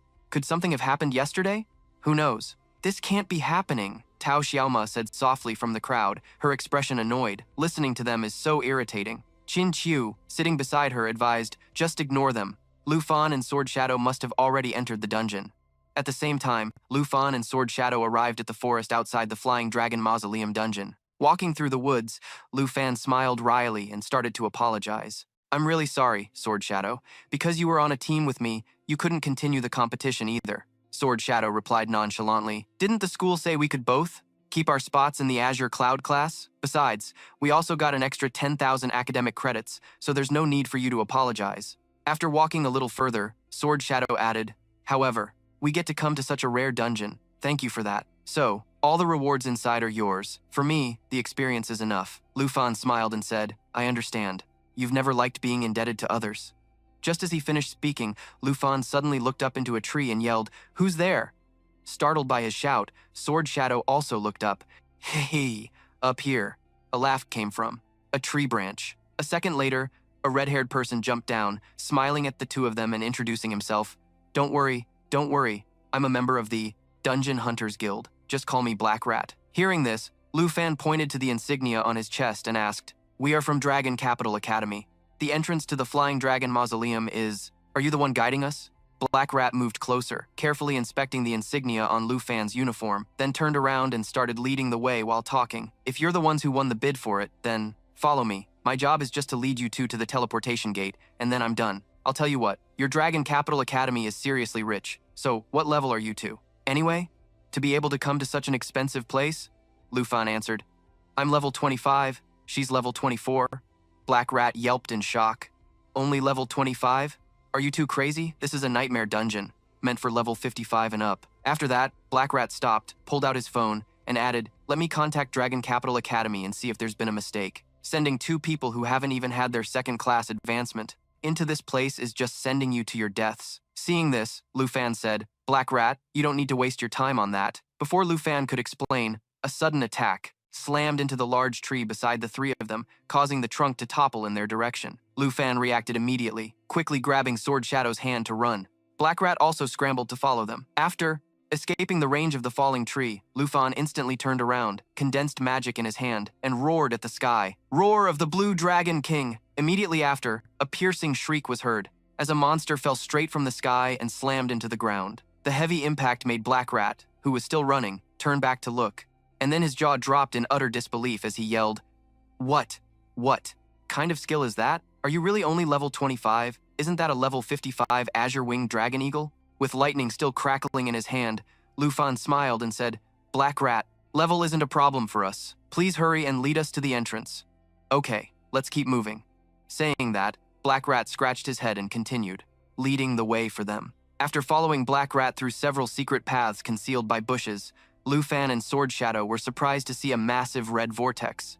Black Rat announced, "We've arrived. This is the entrance to the Flying Dragon Mausoleum." Lu Fan curiously examined the large vortex, realizing this was the teleportation gate to the divine Flying Dragon Tree. Just then, Black Rat waved his hand, turned to leave, and said, "My job here is done then. See you if fate allows." Seeing this, Lu Fan called out, "Wait, Black Rat." Then, he held out his hand and proposed with a smile, "Since we've met by chance, let's add each other as friends. Dungeon hunters travel all over, so I might need you to find out the locations of a few places for me." Black Rat asked in surprise. "Huh? Locations?" Sword Shadow, uninterested in their conversation, entered the dungeon ahead of them. Lu Fan smiled and added, "There will be a reward, of course." Black Rat hurriedly asked, "Wait, you mean you want to buy location information from me? Not for dungeons, just geographical locations?" The Dungeon Hunters Guild would never allow the personal sale of dungeon information, but if it's just locations, that shouldn't be a violation, right? Black Rat stroked his chin in thought for a moment before extending his hand. 100,000 for one location. That's 100,000 dragon coins, a friendly price. For you, if that doesn't work. Before Black Rat could finish, Lu Fan quickly shook his hand and said, "Deal, it's settled." Black Rat was a little taken aback by Lu Fan's decisiveness.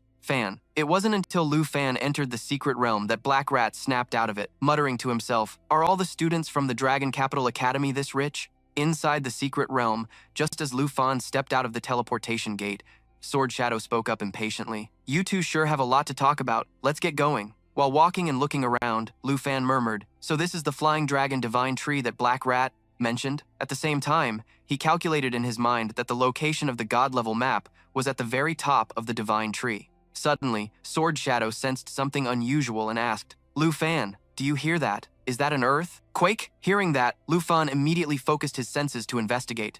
When he saw a swarm of monsters flying toward them, his expression instantly changed as he yelled, "No, it's a swarm of wyverns!" A level 50 corpse wyvern with 37,120 experience points and drops, wyvern fangs, and 2,772 dragon coins. Skill, Swarm Bite. Bites the target to deal physical damage. When it bites a target, it calls nearby allies to join the attack. Skill, Breath of Decay. It spews its breath in a fan-shaped area. All targets within range are afflicted with a decay effect, reducing their attack power by 50%. Sword Shadow prepared to attack, without waiting for Lu Fan to say a word. Sword Shadow had already summoned her Army Breaker Heavy Sword, using Mountain Shaking Strike to annihilate one corpse wyvern. The others nearby also took a certain amount of splash damage. As for Lu Fan, he decided to summon Little Knight. The moment Little Knight appeared, it opened its maw and spewed flames at the swarm of corpse wyverns. Skill, Molten Blaze, continuously spews fire forward, dealing damage while simultaneously healing itself. Back with Sword Shadow, just as she was focusing on controlling the Army Breaker Heavy Sword, she suddenly noticed a corpse wyvern had managed to get behind her, its maw open and ready to unleash its breath of decay. Sword Shadow quickly leaped up to dodge. In midair, she summoned her blood-breaking sword and used armor-piercing strike to pierce the head of the corpse wyvern that had ambushed her. As she was about to land, Sword Shadow realized she was outside the cover of the branches and had begun to freefall. "Army Breaker Heavy Sword, to me!" Sword Shadow shouted, loudly, intending for the flying sword to catch her. However, Before the army breaker heavy sword could arrive, another corpse wyvern charged toward her. Sword Shadow gritted her teeth and thought desperately, "It's over. I'm not gonna make it." A sword master without her blade, Sword Shadow could only watch helplessly, with no way to deal with the current situation. In that critical moment, Lu Fan had already noticed, and dove down. With his weapon in hand, he used a blood-packed, enhanced Dragon Fang strike, obliterating the corpse wyvern in a single slash, then reached out his hand to Sword Shadow, yelling, "Sword Shadow, grab my hand!" Sword Shadow quickly reached out and grabbed Lu Fan's hand. Then, Lu Fan twisted his body and plunged his weapon into the tree trunk, slowing their descent. Once the two of them came to a stop, they both breathed a sigh of relief. Lu Fan looked down at Sword Shadow and joked, "Careful now, our destination isn't down there." Sword Shadow smiled and said, "You've saved me yet again."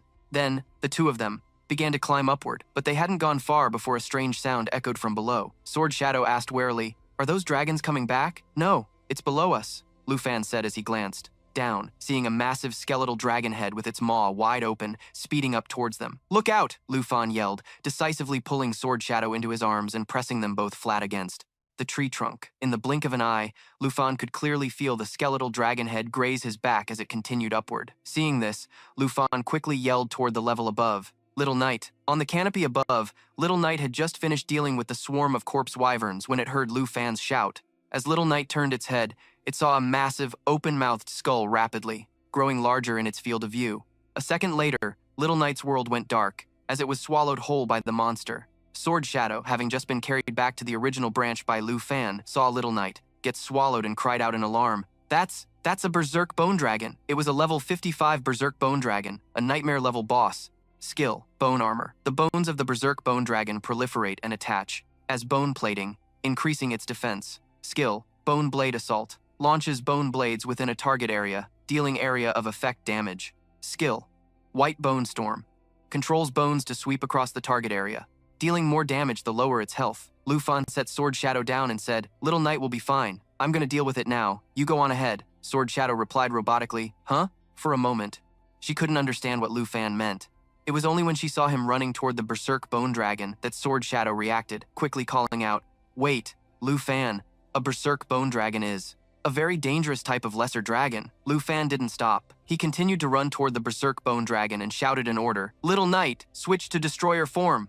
A second later, from within the Berserk Bone Dragon's mouth, waves of fire began to leak out. Then, following a massive explosion, Little Knight burst out of the Berserk Bone Dragon's mouth in its dragon form, roaring as it flew into the air. Seeing the Berserk Bone Dragon with one horn broken off and its lower jaw shattered, Sword Shadow thought to herself, "So Little Knight has another form.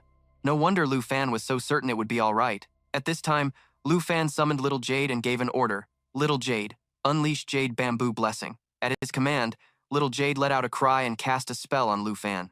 Instantly, the image of 3 green jade gems appeared above his head.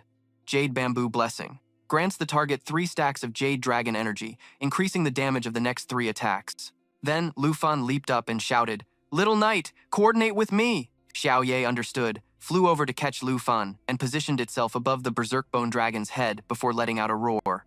A terrifying roar erupted, dealing massive damage to all targets in the area. It also applied a weakening effect. Finally, with the added support from the Blood Pact and Jade, Lu Fan used a single Dragon Fang strike to sever the Berserk Bone Dragon's head.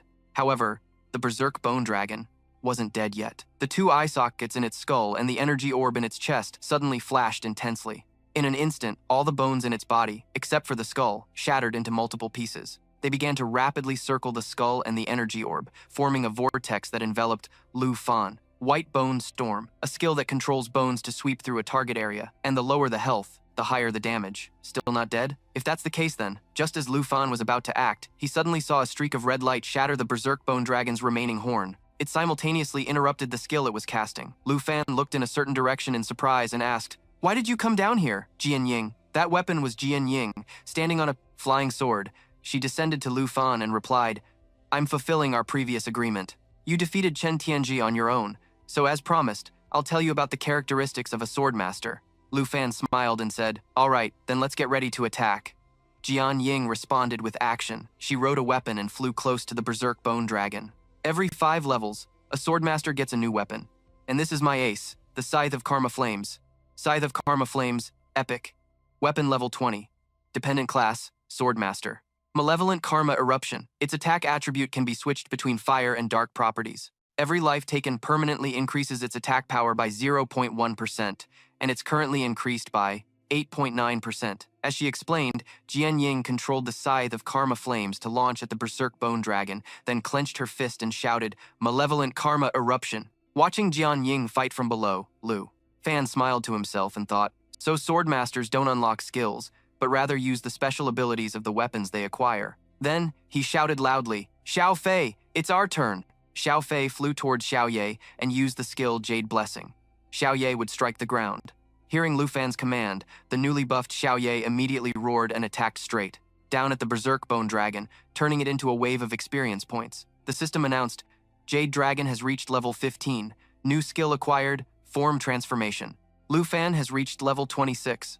Watching Xiao Fei and Xiao Ye affectionately circling Lu Fan, Jian Ying let out a sigh. Even though she had used her ace, the Scythe of Karma Flames, all the damage was dealt by Xiao Ye. The power of a giant dragon, truly immeasurable. Sighing to himself, Sword Shadow felt a bit dejected and said, "I'm sorry, Lu Fan. I should have been the one to continue upward. I clearly knew that even. With or without me, you, Xiao Ye, and Xiao Fei would have defeated the boss quickly anyway." And yet, Lu Fan smiled and said, "It's all right. Thank you for helping me escape the Whitebone Storm. Besides, today, I gained a lot. Not only did I learn about the characteristics of a sword master, but Xiao Fei also reached level 15. Jian Ying asked curiously, "Is there something special about level 15? Does it also upgrade its abilities like my weapons do?" Hearing that, Lu Fan grew curious as well and opened Xiao Fei's status window. Jade Dragon Contract, Legendary, level 15. Strength 656, Agility 718, Spirit 3,459, Stamina 959, Spring of Life, Jade Light, Nature Assimilation, Jade Dragon, Bloodline, Blood Pact. The Blood Connection grants the Dragon Master an additional 10% of the Dragon Pet's stats. Form Transformation, the Jade Dragon has entered its adult stage and can freely switch between 4 forms. Hatchling Form, reduces all stats and energy consumption by 50%. Dragon Maiden Form, a form born from the Blood Pact. Eternal Guardian Form, transforms into the eternal protective form of the Tree of Life. New skills acquired, Life Pulse, Eternal Protection. Soul Light Form, discards the physical body to become a soul light that attaches to an allied target. New skills acquired, Soul Protection, Soul Strike. You could say that. At level 15, Xiao Fei can also transform its form just like Xiao Ye. That's a relief, since Xiao Fei grows quite slowly. I thought it would be a long time before I could see its giant dragon form. But now, Xiao Fei also has 4 forms to switch between, just like Xiao Ye. I really want to try out Xiao Fei's new form. As he spoke, Lu Fan reached out and patted Xiao Fei's head. Then let's continue exploring the divine flying dragon tree. Jian Ying had just finished speaking when she suddenly noticed a barrage of fireballs flying towards them. "It's a magic attack! Everyone be careful!" Jian Ying and Lu Fan shouted in unison. The 2 humans and 2 dragons quickly ran to hide behind the tree trunk. Lu Fan peeked out from behind the tree, observing stealthily. When he saw a flock of flying dragons in the sky, he frowned and speculated, "It seems the battle with the berserk bone dragon made too much noise, attracting other monsters here." Xiao Fei switched to soul light form and attached to Xiao Ye. "Xiao Ye, cover us." Jian Ying, let's head up the divine flying dragon tree. After settling on a strategy, the 2 humans and 2 dragons ran out from behind the tree and began to act. Xiao Ye immediately switched to its world ender form. Following that, Xiao Fei switched to its soul light form and attached to Xiao Ye. The soul light form transformation unlocked new skills, including soul protection, soul impact. Jade Dragon Bloodline doubles all skill effects on the dragon race and those with a blood connection. Soul protection increases all stats of the target enveloped by the soul light by 100% to 200%. Each time damage is taken, it absorbs all incoming damage, generating 1 to 2 layers of Aegis charge, and unleashes an Aegis burst upon accumulating 10 layers. The damage dealt is equal to the total damage absorbed over 10 instances. The total damage absorbed was 12. Xiao Ye raised its head and let out a long roar, its aura now many times stronger than before. All of its stats increased sharply. Strength went from 4,374 to 26,244. Agility rose from 3,567 to 10,700. Spirit increased from 3,991 to 5,986. Stamina went from 4,094 to 12,288. Kiaman exclaimed, "Xiao Fei's buff on Xiao Ye is incredibly powerful." Lu Fan explained, "Yeah, Xiao Fei's traits are more effective on the dragon race." Glancing at the 2 dragon pets, he mentally calculated World Ender plus Soul Protection and Xiao Fei's Bloodline trait brought Xiao Ye's strength to 26,000.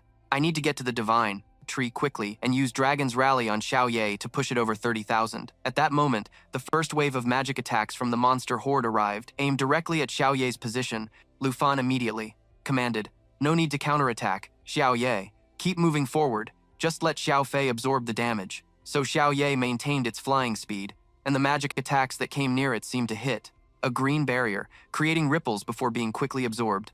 At the same time, a small green circle appeared above Xiao Fei's head, indicating the layers of Aegis charge, and the number was gradually increasing as each magic attack was absorbed. Once the wave of magic attacks was fully absorbed, the number reached 10. Seeing this, Lu Fan gave the order, "Xiao Fei, unleash the Aegis burst." Hearing the command, Xiao Fei immediately released all the layers of Aegis charge, attacking the monster horde. Aegis burst unleashes the damage absorbed from the previous 10 instances, creating a massive counterattack. Watching the monsters fall one by one, Qiaman asked in amazement, Is this Xiao Fei's skill?" Lu Fan replied, "That's right. Soul Protection not only makes Xiao Fei immune to damage, but also allows it to accumulate that damage for a counterattack, and the effect is even doubled because it's a dragon." Hearing this, Qiaman felt a bit dejected, thinking to herself, "I thought leveling up a dragon would just upgrade its abilities like my weapon, but this is clearly unlocking a whole new skill. Even if I use my trump card, the Karma Flame Scythe, I'd still lose to Lu Fan." Suddenly, a powerful gust of wind rushed in, forcing Qiaman and Lu Fan to stop. "The boss is right ahead. We're almost there." Just as Lu Fan finished speaking, a huge Kandata monster appeared, blocking their path. Qiaman gasped, "It's a Steelbone Flying Dragon." Level 60, Steelbone Flying Dragon, Nightmare level boss difficulty. Ferocious Storm, the Steelbone Flying Dragon flaps its wings, creating a high-speed storm that deals damage and slows any target it hits. Steel Bone Pierce. The Steel Bone Flying Dragon charges into a target with stamina. Lower than 10,000 points will be crushed. Steel Bone Armor reduces all incoming damage by 50% and significantly increases defense. At that moment, the Steel Bone Flying Dragon shrieked, using Steel Bone Pierce to charge towards Xiao Ye. Qiaman anxiously called out, "It and the Berserk Bone Dragon are both drakes. Lu Fan, we have to help Xiao Ye." "Don't worry, Qiaman." After reassuring Qiaman, Lu Fan calmly commanded, "Xiao Fei, prepare to activate Soul Impact." Soul Impact, while in the Soul Light state, continuously channels Dragon Chi to charge energy, gaining 1 to 2 layers of Dragon Chi per second of charging. Unleashes all charged layers of Dragon Chi when attacking a target, with a maximum charge limit of 30 to 60 layers. As Xiao Fei was charging its Dragon Chi, Lu Fan used the skill Dragon's Rally on Xiao Ye, increasing all of its stats by 30%, then continued to command, "Xiao Ye, it's all up to you now." And so, Xiao Ye took the initiative and charged towards the Steelbone Flying Dragon. The three dragons quickly collided. On our side, since Xiao Ye's current stamina was 13,911, far exceeding 10,000, the Steelbone Flying Dragon's Steelbone Pierce skill had absolutely no effect. On the enemy side, after a combined attack of a Claw Strike backed by over 34,117 points of strength from Xiao Ye and a Soul Impact with 8 layers of Dragon Chi from Xiao Fei, one of the Steelbone Flying Dragon's shoulders was completely severed. The Steelbone Flying Dragon roared in agony. Then, it turned its hateful gaze towards Lu Fan, the commander who had caused it to suffer such a heavy blow. Qiaman yelped in alarm. "We're doomed! It's charging towards us!" She quickly summoned her 2 weapons, her expression filled with determination. "Even though I'm nothing in front of a dragon tamer, as a teammate, I have to do something." With this thought, Qiaman switched the attribute of her Karma Flame Scythe to Darkness, using the skill Evil Karma Outburst, with its power increased by 9.5%, attacking the Steelbone Flying Dragon. However, due to the effect of the Steelbone Armor skill, Qiaman's attack dealt no damage whatsoever to the Steelbone Flying Dragon. This caused her to cry out in disappointment. "My attack has no effect on it, Lu Fan." Lu Fan turned to look at Qiaman and said with a smile, "It's okay. I appreciate your desire to help your teammate." At that very moment, behind him, the Steelbone Flying Dragon's mouth opened wide, about to swallow him whole. Qiaman screamed in terror, "Watch out!" Only then did Lu Fan turn around, weapon in hand, shouted, "Xiao Fei, support me now." Following the command, Xiao Fei immediately left Xiao Ye and flew over to cling onto Lu Fan, the whole process not even taking a second. Then, Lu Fan slashed towards the wyvern's wide mouth, sending the crippled monster to meet its ancestors. The system announced that the Black Dragon had reached level 20 and acquired the new skill, Intimidation. Lu Fan spoke up. "Job's done, so Xiao Ye has also reached level 20. Jian Ying had already reached level 25. She looked at the 2 bickering dragon pets and said, Xiao Fei is only level 15 and is already this strong, so a level 20 Xiao Ye should be able to one-shot a bone-crushing wyvern, right? I can't even imagine it. Lu Fan smiled in response. Xiao Ye doesn't even consider these bone-crushing wyverns a threat. Let's keep moving. Hearing that, Jian Ying suddenly let out a laugh, making Lu Fan ask suspiciously, "What is it?" I suddenly remembered something Tao Zi once said. With that, Jian Ying imitated the voice of Tao Xiaoman. With such a powerful dragon, even a chained-up puppy by your side could still dominate everything. Hearing this, Lu Fan burst out laughing. You know how to joke too? That doesn't sound like you, at all. Jian Ying explained, it's probably because I've been with you guys for a while now. I also feel like I'm not the same as before. It's clear you're much more talkative now, and that's a good thing. From the first time I met you, I thought your voice was very nice. Hearing Lu Fan say that, Jian Ying suddenly blushed and shyly asked, My voice is nice? Lu Fan smiled and replied, Yeah, of course. You're also really cute. Has no one ever told you these things before? Jian Ying's face turned even redder as she said, No, I don't talk to others much, and I don't have any friends. At all. Lu Fan smiled and said, Let's not talk about these sad things. Let's keep going. Okay. Replying softly, Jian Ying lowered her head and followed behind Lu Fan. Meanwhile, behind the two of them, Xiao Ye and Xiao Fei were still hissing at each other. Lu Fan shouted in annoyance, You two, knock it off! At the same time, inside the nest at the top of the divine tree, large cocoons lay motionless, and in the center, a blue egg suddenly trembled slightly at this moment. Back to Lu Fan's group, they were now walking and chatting. Jian Ying happily boasted, After defeating the bone-crushing wyvern, I also reached level 25. Lu Fan asked curiously, So you've unlocked a new weapon? Jian Ying summoned her new weapon and introduced it. Yeah, Manhwa, a weapon with the agility attribute, and its skill is pretty good too. Unfortunately, it's still only level 1, so it's not very powerful. Manhwa, quality, perfect. Weapon level, 1. Class dependency.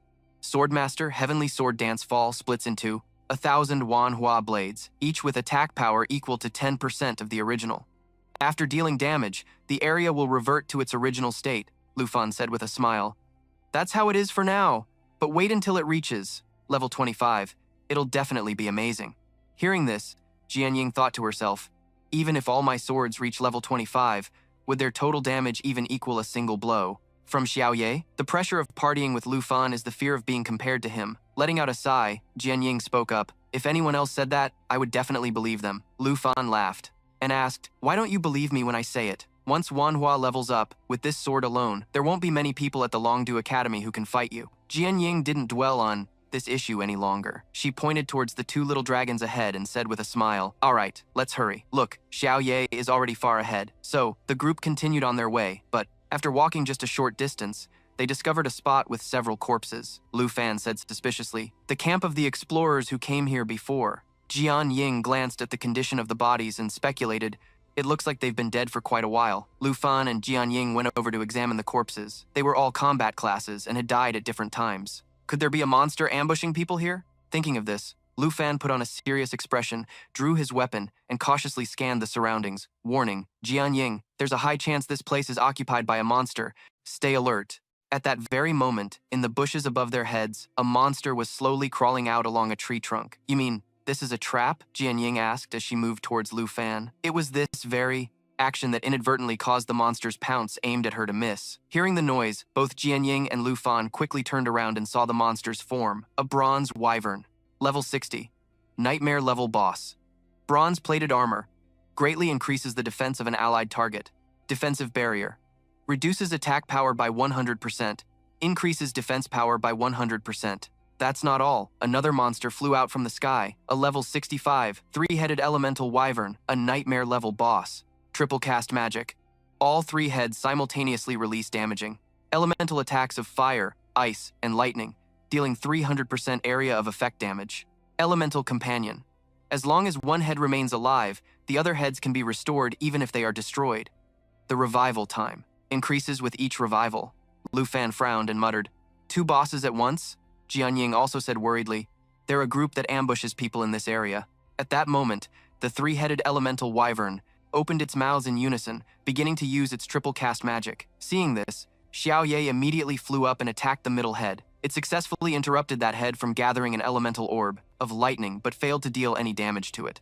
Seeing this, Jian Ying quickly said, After being buffed with bronze-plated armor by the bronze wyvern, its defense has increased dramatically. Xiao Ye's damage is nothing to it. I have to deal with this bronze flying dragon first. Lu Fan took out his weapon and said with a smile, "Just stay calm, I have a plan. You just need to take out your myriad flower sword and wait for it to level up." Huh? Before Jianying could understand, Lu Fan had already charged towards the bronze flying dragon and issued a command. "Xiao Fei, switch to soul light form and attach to me, and at the same time, prepare to release a soul shock.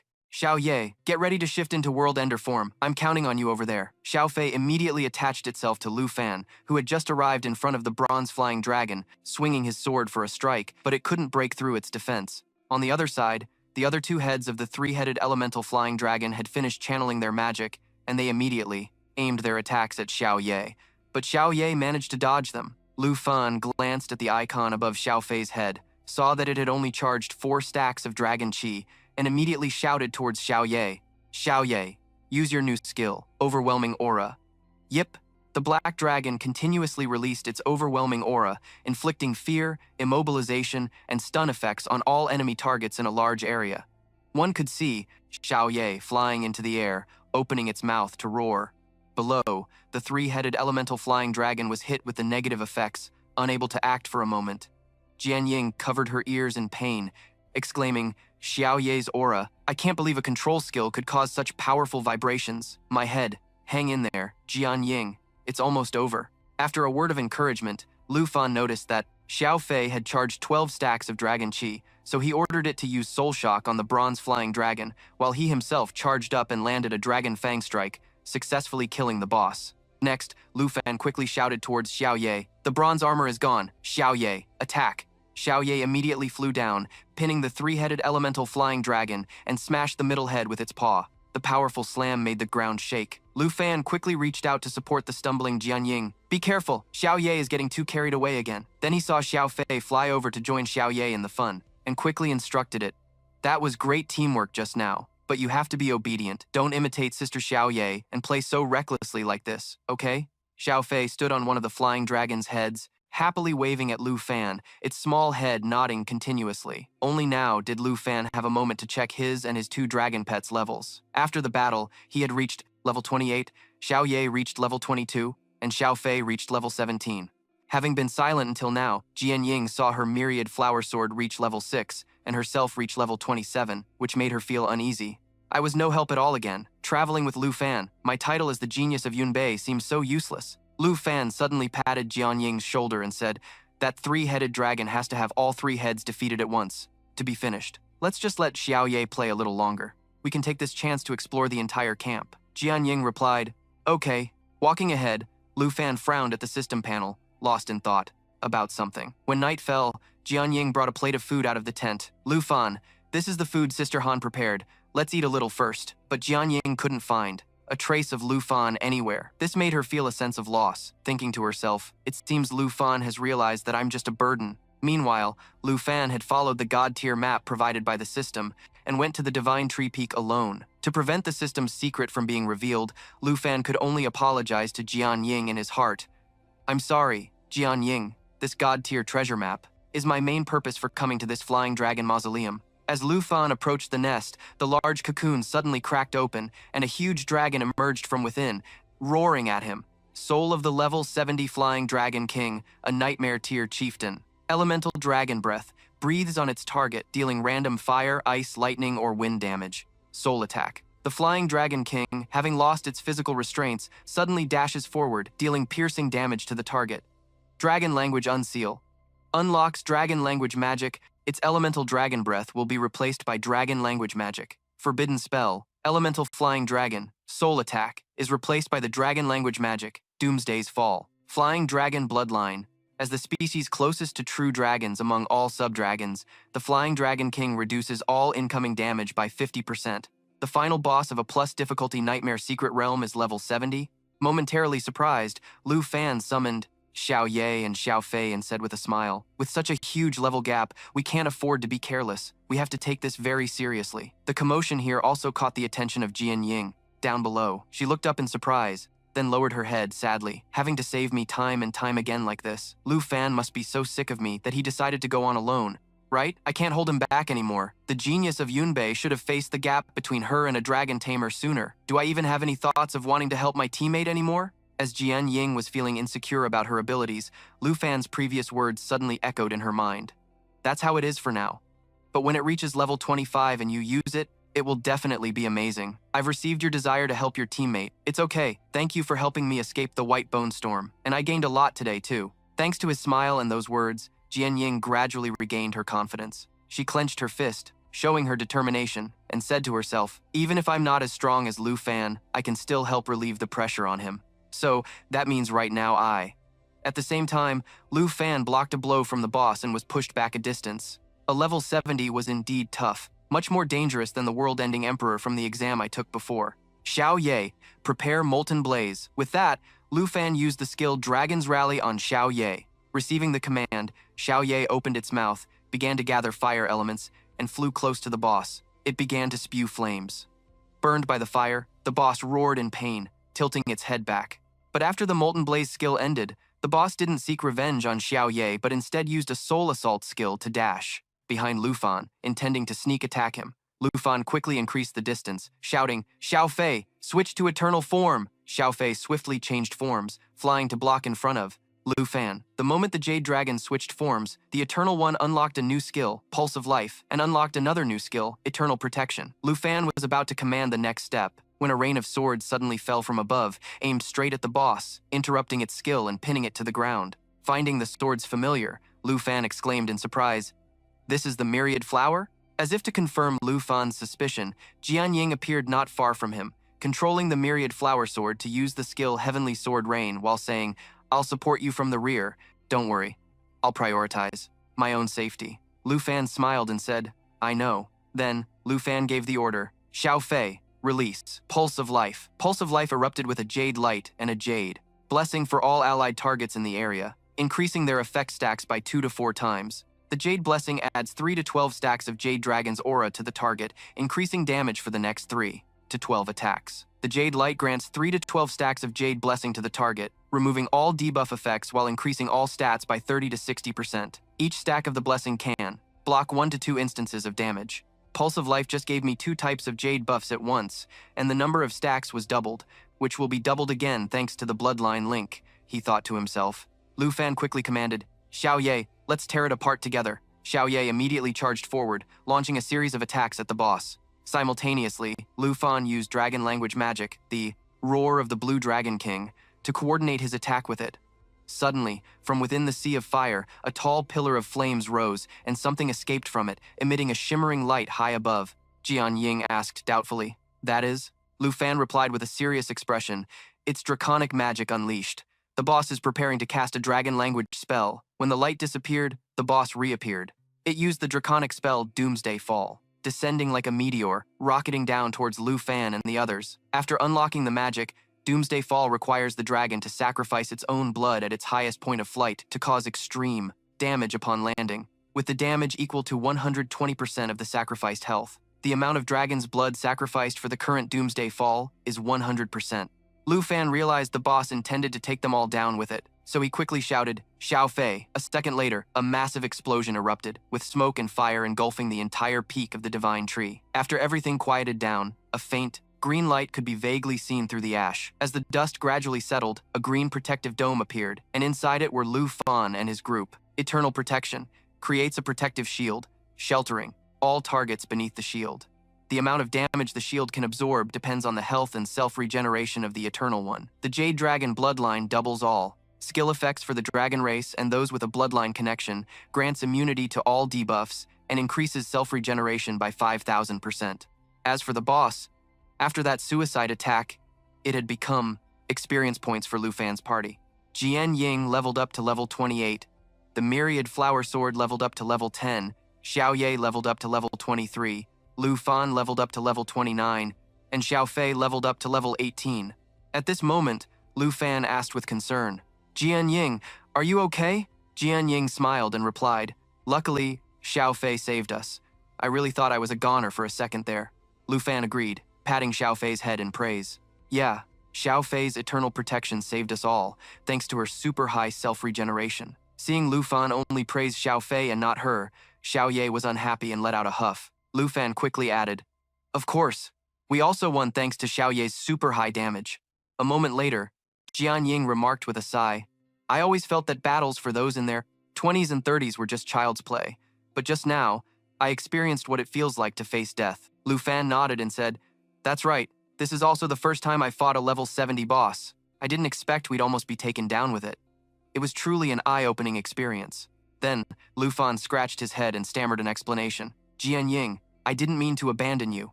Actually, I was looking for something, but I didn't expect to run into a boss." Jian Ying smiled back. "It's okay. You're not the type of person to abandon a teammate, because I remember what you once told me. Now, I'll return those words to you. You're very strong, but I'll never let you fight alone." After successfully clearing the SSS Plus rank Secret Realm, Lu Fan's party's reward was a treasure chest. Lu Fan opened the chest and saw 3 items inside: Soul Wing of the Flying Dragon, Legendary, Level Requirement, Level 60, Agility plus 356, Strength plus 291, Spirit plus 246, Stamina plus 234. Soar High grants the user the ability to fly and increases flight speed. If the user has Dragon Language Magic, they will receive Draconic Magic Unleashed, and after using it, they will receive a one-time substitute for high-level Dragon Language Magic. Lu Fan thought to himself, a legendary grade item that grants flight and also unlocks Dragon Language Magic. This means I can also cast Falling Doomsday. However, upon reflection, Lu Fan felt a bit of regret. This was true flight, not just gliding. No one could do that except for a few special classes. It's a shame I'm not a high enough level to use it.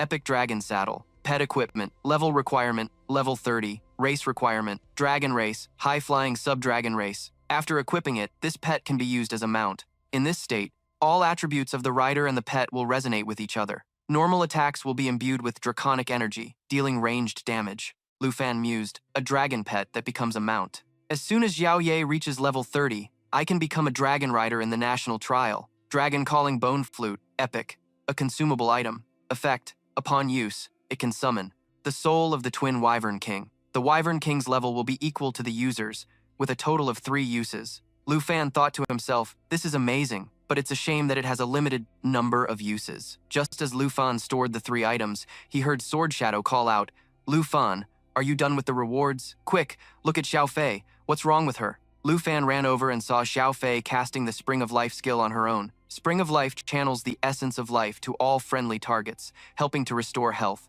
continuously. Watching streams of green light flow into the divine tree, Sword Shadow asked in amazement, "Is she trying to heal this giant tree?" Lu Fan speculated that Spring of Life could only be used on friendly targets. Could this Wyvern God Tree be a living ally? At that moment, several vines sprouted from the God Tree, rapidly extending towards Lu Fan. They intertwined with each other, growing up to his knees before forming a bud. When the bud opened, Lu Fan saw a seed inside, and it seemed to want him to take it. Lu Fan reached out to accept it, and inspected it. Seed of the Wyvern, a quest item. Ever since it was seized by the claws of the deep abyss devouring demon dragon, the Wyvern God Tree has been slowly losing its divine power. Now, a hero has appeared, who can save the withering divine tree. If this person can defeat the deep abyss devouring demon dragon and dip this seed in its blood as proof, they will surely be acknowledged by the Dragon of Life, the source of all creation and the master of the Wyvern God Tree. Sword Shadow asked curiously, "Did a hidden quest get triggered?" Lu Fan replied, "It seems Xiao Fei can communicate with the divine tree.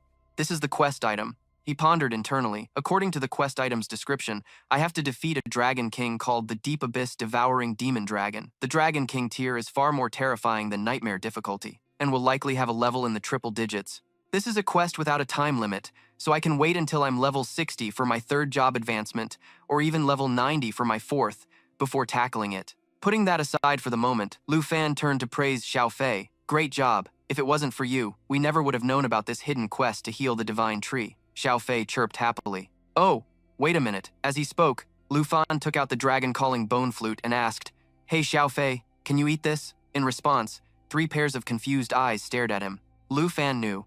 They had misunderstood his intentions, and he quickly explained, "I'm not just feeding her random junk. Xiao Fei has a skill called Natural Assimilation, which lets her absorb an item's properties by consuming it. If she can only consume equipment, then a consumable item like this probably won't work." Before Lu Fan could finish, Xiao Fei flew over, gave it a sniff, and then decisively sucked it into her mouth. After that, she began to chew and swallow with a look of pure enjoyment. Natural assimilation allows her to consume equipment and make its characteristic skill her own. Lu Fan exclaimed in shock. She actually ate it. Sword Shadow was equally stunned and hurriedly asked, "What? A skill like that actually exists? You're not just playing around with an epic grade item, are you?" Lu Fan didn't answer immediately. He patiently waited for Xiao Fei to finish digesting it before opening her character panel, and quickly noticed the change. Contract. Jade Dragon 1, Natural Assimilation, Dragon Calling Bone Flute. After use, can summon the soul of the Twin Wyvern King. The level of the Wyvern King will be equal to the user's level. Lu Fan cheered. Excellent. Now Xiao Fei can summon 2 Wyvern Kings. The effect has turned into a permanent skill, so it's no longer limited by the number of uses. Xiao Fei tested her new skill. A few seconds later, 2 Wyvern Kings indeed appeared behind her, their levels matching Xiao Fei's, and they possessed all the skills of the original boss. Seeing this, Sword Shadow exclaimed, "That boss from earlier has become a summon." Lu Fan laughed and said, "Yep, they've been scaled down a lot. It looks like Xiao Fei has her very own pet now." Sword Shadow thought in admiration, "A dragon pet for a dragon pet? Lu Fan is getting more unbelievable by the day." Afterwards, Sword Shadow suggested, "Clearing a high-level dungeon like this is really exhausting. Let's head back. Sister Han is probably worried. You go back first. I'll be right behind you," Lu Fan said, opening the system map, and thought, "I still have one very important thing to do." That night, at Villa Number 1 of the Dragon City Academy, Xiao Ye and Xiao Fei were curiously staring at a blue egg. Lu Fan then spoke seriously. "We've been living together for so long. It's time we talked about this. Xiao Ye bullies Xiao Fei every day. Don't you want to have younger brothers or sisters? Are you just going to laze around? Xiao Fei lets Xiao Ye bully her every day. Don't you ever think about having a change of heart and beating someone else up to vent your frustration? See, now's your chance. Are you two even listening? I know you're anxious, but don't be. This is the new member of our family who's about to be born. In short, you all must get along peacefully." Starlight Dragon Egg, level unknown. Then, Lu Fan excitedly sat down, placed both hands on the Starlight Dragon Egg, and used his Dragon Taming Art skill. The Dragon Taming Art can tame draconic creatures. Time passed, but the Starlight Dragon Egg showed no reaction at all. That's strange. The Dragon Taming Art has always worked before. A confused Lu Fan scratched his head and quickly pulled up the system panel to check. Black Dragon Contract 1, Legend Grade Level 23. Jade Dragon Contract 1, Legend Grade Level 18. Contract slot locked. Unlock condition, Dragon Tamer 2. I only have 2 dragon pet slots right now. I need to reach level 30 for the second job advancement. To unlock the 3rd slot, he thought to himself. Lu Fan looked at his level of 29 and said with a bit of disappointment, "Looks like I'll have to go to the Electric Poison Forest to gain 1 more level. Well, time for bed. You won't get to meet the new member today." Xiao Ye and Xiao Fei didn't react, continuing to observe the Starlight Dragon Egg and chirping to each other. Xiao Fei asked, "What's this?" Xiao Ye replied, "Beats me." Lu Fan angrily shouted, "Go to bed." Early the next morning, Qin Qiu and Tao Xiaoman arrived at Villa Number 1 together. As soon as they reached the door, Qin Qiu knocked and called out, "Lu Fan, are you back? Wake up!" A moment later, the door opened. Lu Fan, with a sleepy expression, asked, "What's wrong?" Qin Qiu handed his tablet to Lu Fan and told him to check out this post. It's spreading all over the school. Taking the tablet, Lu Fan looked at Qin Qiu and asked, "Huh? You guys woke me up this early just for some gossip?" "This is a post related to your withdrawal from the freshman assessment match. Someone posted this on the school's forum yesterday, and it became the hottest topic overnight." Hearing Qin Qiu say that, Lu Fan finally shifted his gaze to the tablet. Top 1. Fengyun Pavilion responds to the number 1 issue. Withdrawing was just because he was afraid of losing. Fengyun Pavilion advances to the 2 versus 2 finals. The freshman assessment is undisputed, Xu Xing once posted. During the match between Lu Fan and Chen Tianji, Lu Fan's withdrawal from the assessment was because he was afraid of facing Jiang Fengyun and Xu Xing. Account A commented, "The post was initially anonymous, but later, it was dug up that he was the one who posted it." Account B commented, "Last time I heard that Lu Fan withdrew because he was injured by Chen Tianji. After all, Chen Tianji has won so many matches in a row, so he can't be weak." Account C commented, "According to the original arrangement, it was Lu Fan and Sword Shadow versus Jiang Fengyun and Xu Xing. Lu Fan probably got scared and just withdrew." Account D commented, "Unless those 2 fight it out, there's no way I'll accept the school's decision." Even though Lu Fan is number 1 in the school's eyes, Jiang Fengyun is the real number 1 from actual combat, proven by the assessment. Account E commented, "So he was just scared? If they let Lu Fan keep the number 1 spot, that's just a joke." Anyone who saw Jiang Fenyun's match yesterday would definitely agree that Lu Fan doesn't deserve to be number 1. After reading through it all, Lu Fan voiced his suspicion. Fenyun Pavilion. Qin Qiu explained. Initially, Fenyun Pavilion was a team formed by the 4 people ranked 3rd to 6th, but now it has attracted nearly 30 people and has grown into a new group with many powerful classes. The leaders are Jiang Fengyun and Xu Xing. Lu Fan covered his mouth, yawned, and asked with a nonchalant expression, "So I'm the number one appointed internally by the school, while this Jiang Fengyun guy is the publicly recognized number one?" Tao Xiaoman replied, "This morning, Jiang Fengyun responded to prove to the supporters of Fengyun Pavilion that he is the true number one. Tomorrow morning, after the final match, he's going to come and clean out Villa number one." Qin Chu added, "Getting the number one spot allows you to participate in the selection for the national trials. He's definitely aiming for this." Hearing that, Lu Fan thought to himself, "So that's it. He wants both the fame and a spot in the national trials? Too bad he doesn't know I already secured all of that a long time ago." Seeing Lu Fan still slowly processing without any reaction, Qin Chu said urgently, "This Jiang Fengyun guy really has no respect for anyone, taking advantage of you not being at school to spread lies and badmouth you." Tao Xiaoman, annoyed, glanced at Lu Fan and said, "I can't even be bothered to talk about it. We don't even know who he is, right? If he wants to come tomorrow, then let him come. I have to go tell Sword Shadow." At this point, Lu Fan smiled and said, "If Fengyun Pavilion wants to target me, then I'll give them the chance to do what they want." Tao Xiaoman asked, confused, "What do you mean?" Lu Fan held up the tablet and said, "Let me borrow this for a bit. I'm going to reply to Fengyun Pavilion. I accept the challenge at Longdu Academy, in the arena area, VIP room." Xu Xing, who possessed the hidden combat class Forbidden Mage, was scrolling through information when he suddenly shot up and shouted, "Brother Jiang!" Lu Fan replied. In the arena, Jiang Fengyun, who possessed the hidden combat class Shadow Boxer, was fighting blindfolded with a black cloth and suddenly paused for half a beat. Then, facing two people charging at him, Jiang Fengyun decisively used a skill to create multiple clones that rushed forward, causing the other two to cry out in alarm. "Wait, hold on, Brother Jiang. This skill, why are you suddenly fighting so seriously? We're just sparring." Jiang Fengyun paid them no mind, letting the clones quickly deal with the two of them. Once it was over, Jiang Fengyun took off the black blindfold and turned to look at Xu. Tin spoke up, "You handle them." "What did Lu Fan say?" Xu Tin held out a tablet and answered, "He's already posted on the forum. Here, take a look." Jiang Fengvan took it, looked, and laughed. He said, "This Lu Fan guy is pretty arrogant, daring to challenge the entire Fengvan Pavilion by himself. What a big mouth." Then, Jiang Fengvan tossed the tablet back to Xu Tin, telling her to reply to him. "Tell him to meet us at the arena for a match after tomorrow's finals." Xu Ting asked in surprise, "Brother Jiang, are we really going to fight Lu Fan?" Jiang Fengvan replied, "Of course. Call everyone from the Fengvan Pavilion to come too." He wanted to challenge the entire Fengvan Pavilion, right? If that's what he wants, that's what he'll get. I'm going to show him who the real number one is, the one who fought his way to the top, not the one appointed by the school. The next day, Qin Chu checked Lu Fan's post. Lu Fan had replied to the Fengvan Pavilion, accepting the challenge. "If you want to prove you're number one, then you should face me head-on instead of using public opinion to slander me. Yeah, I'm talking to you. You trash from the Fengvan Pavilion.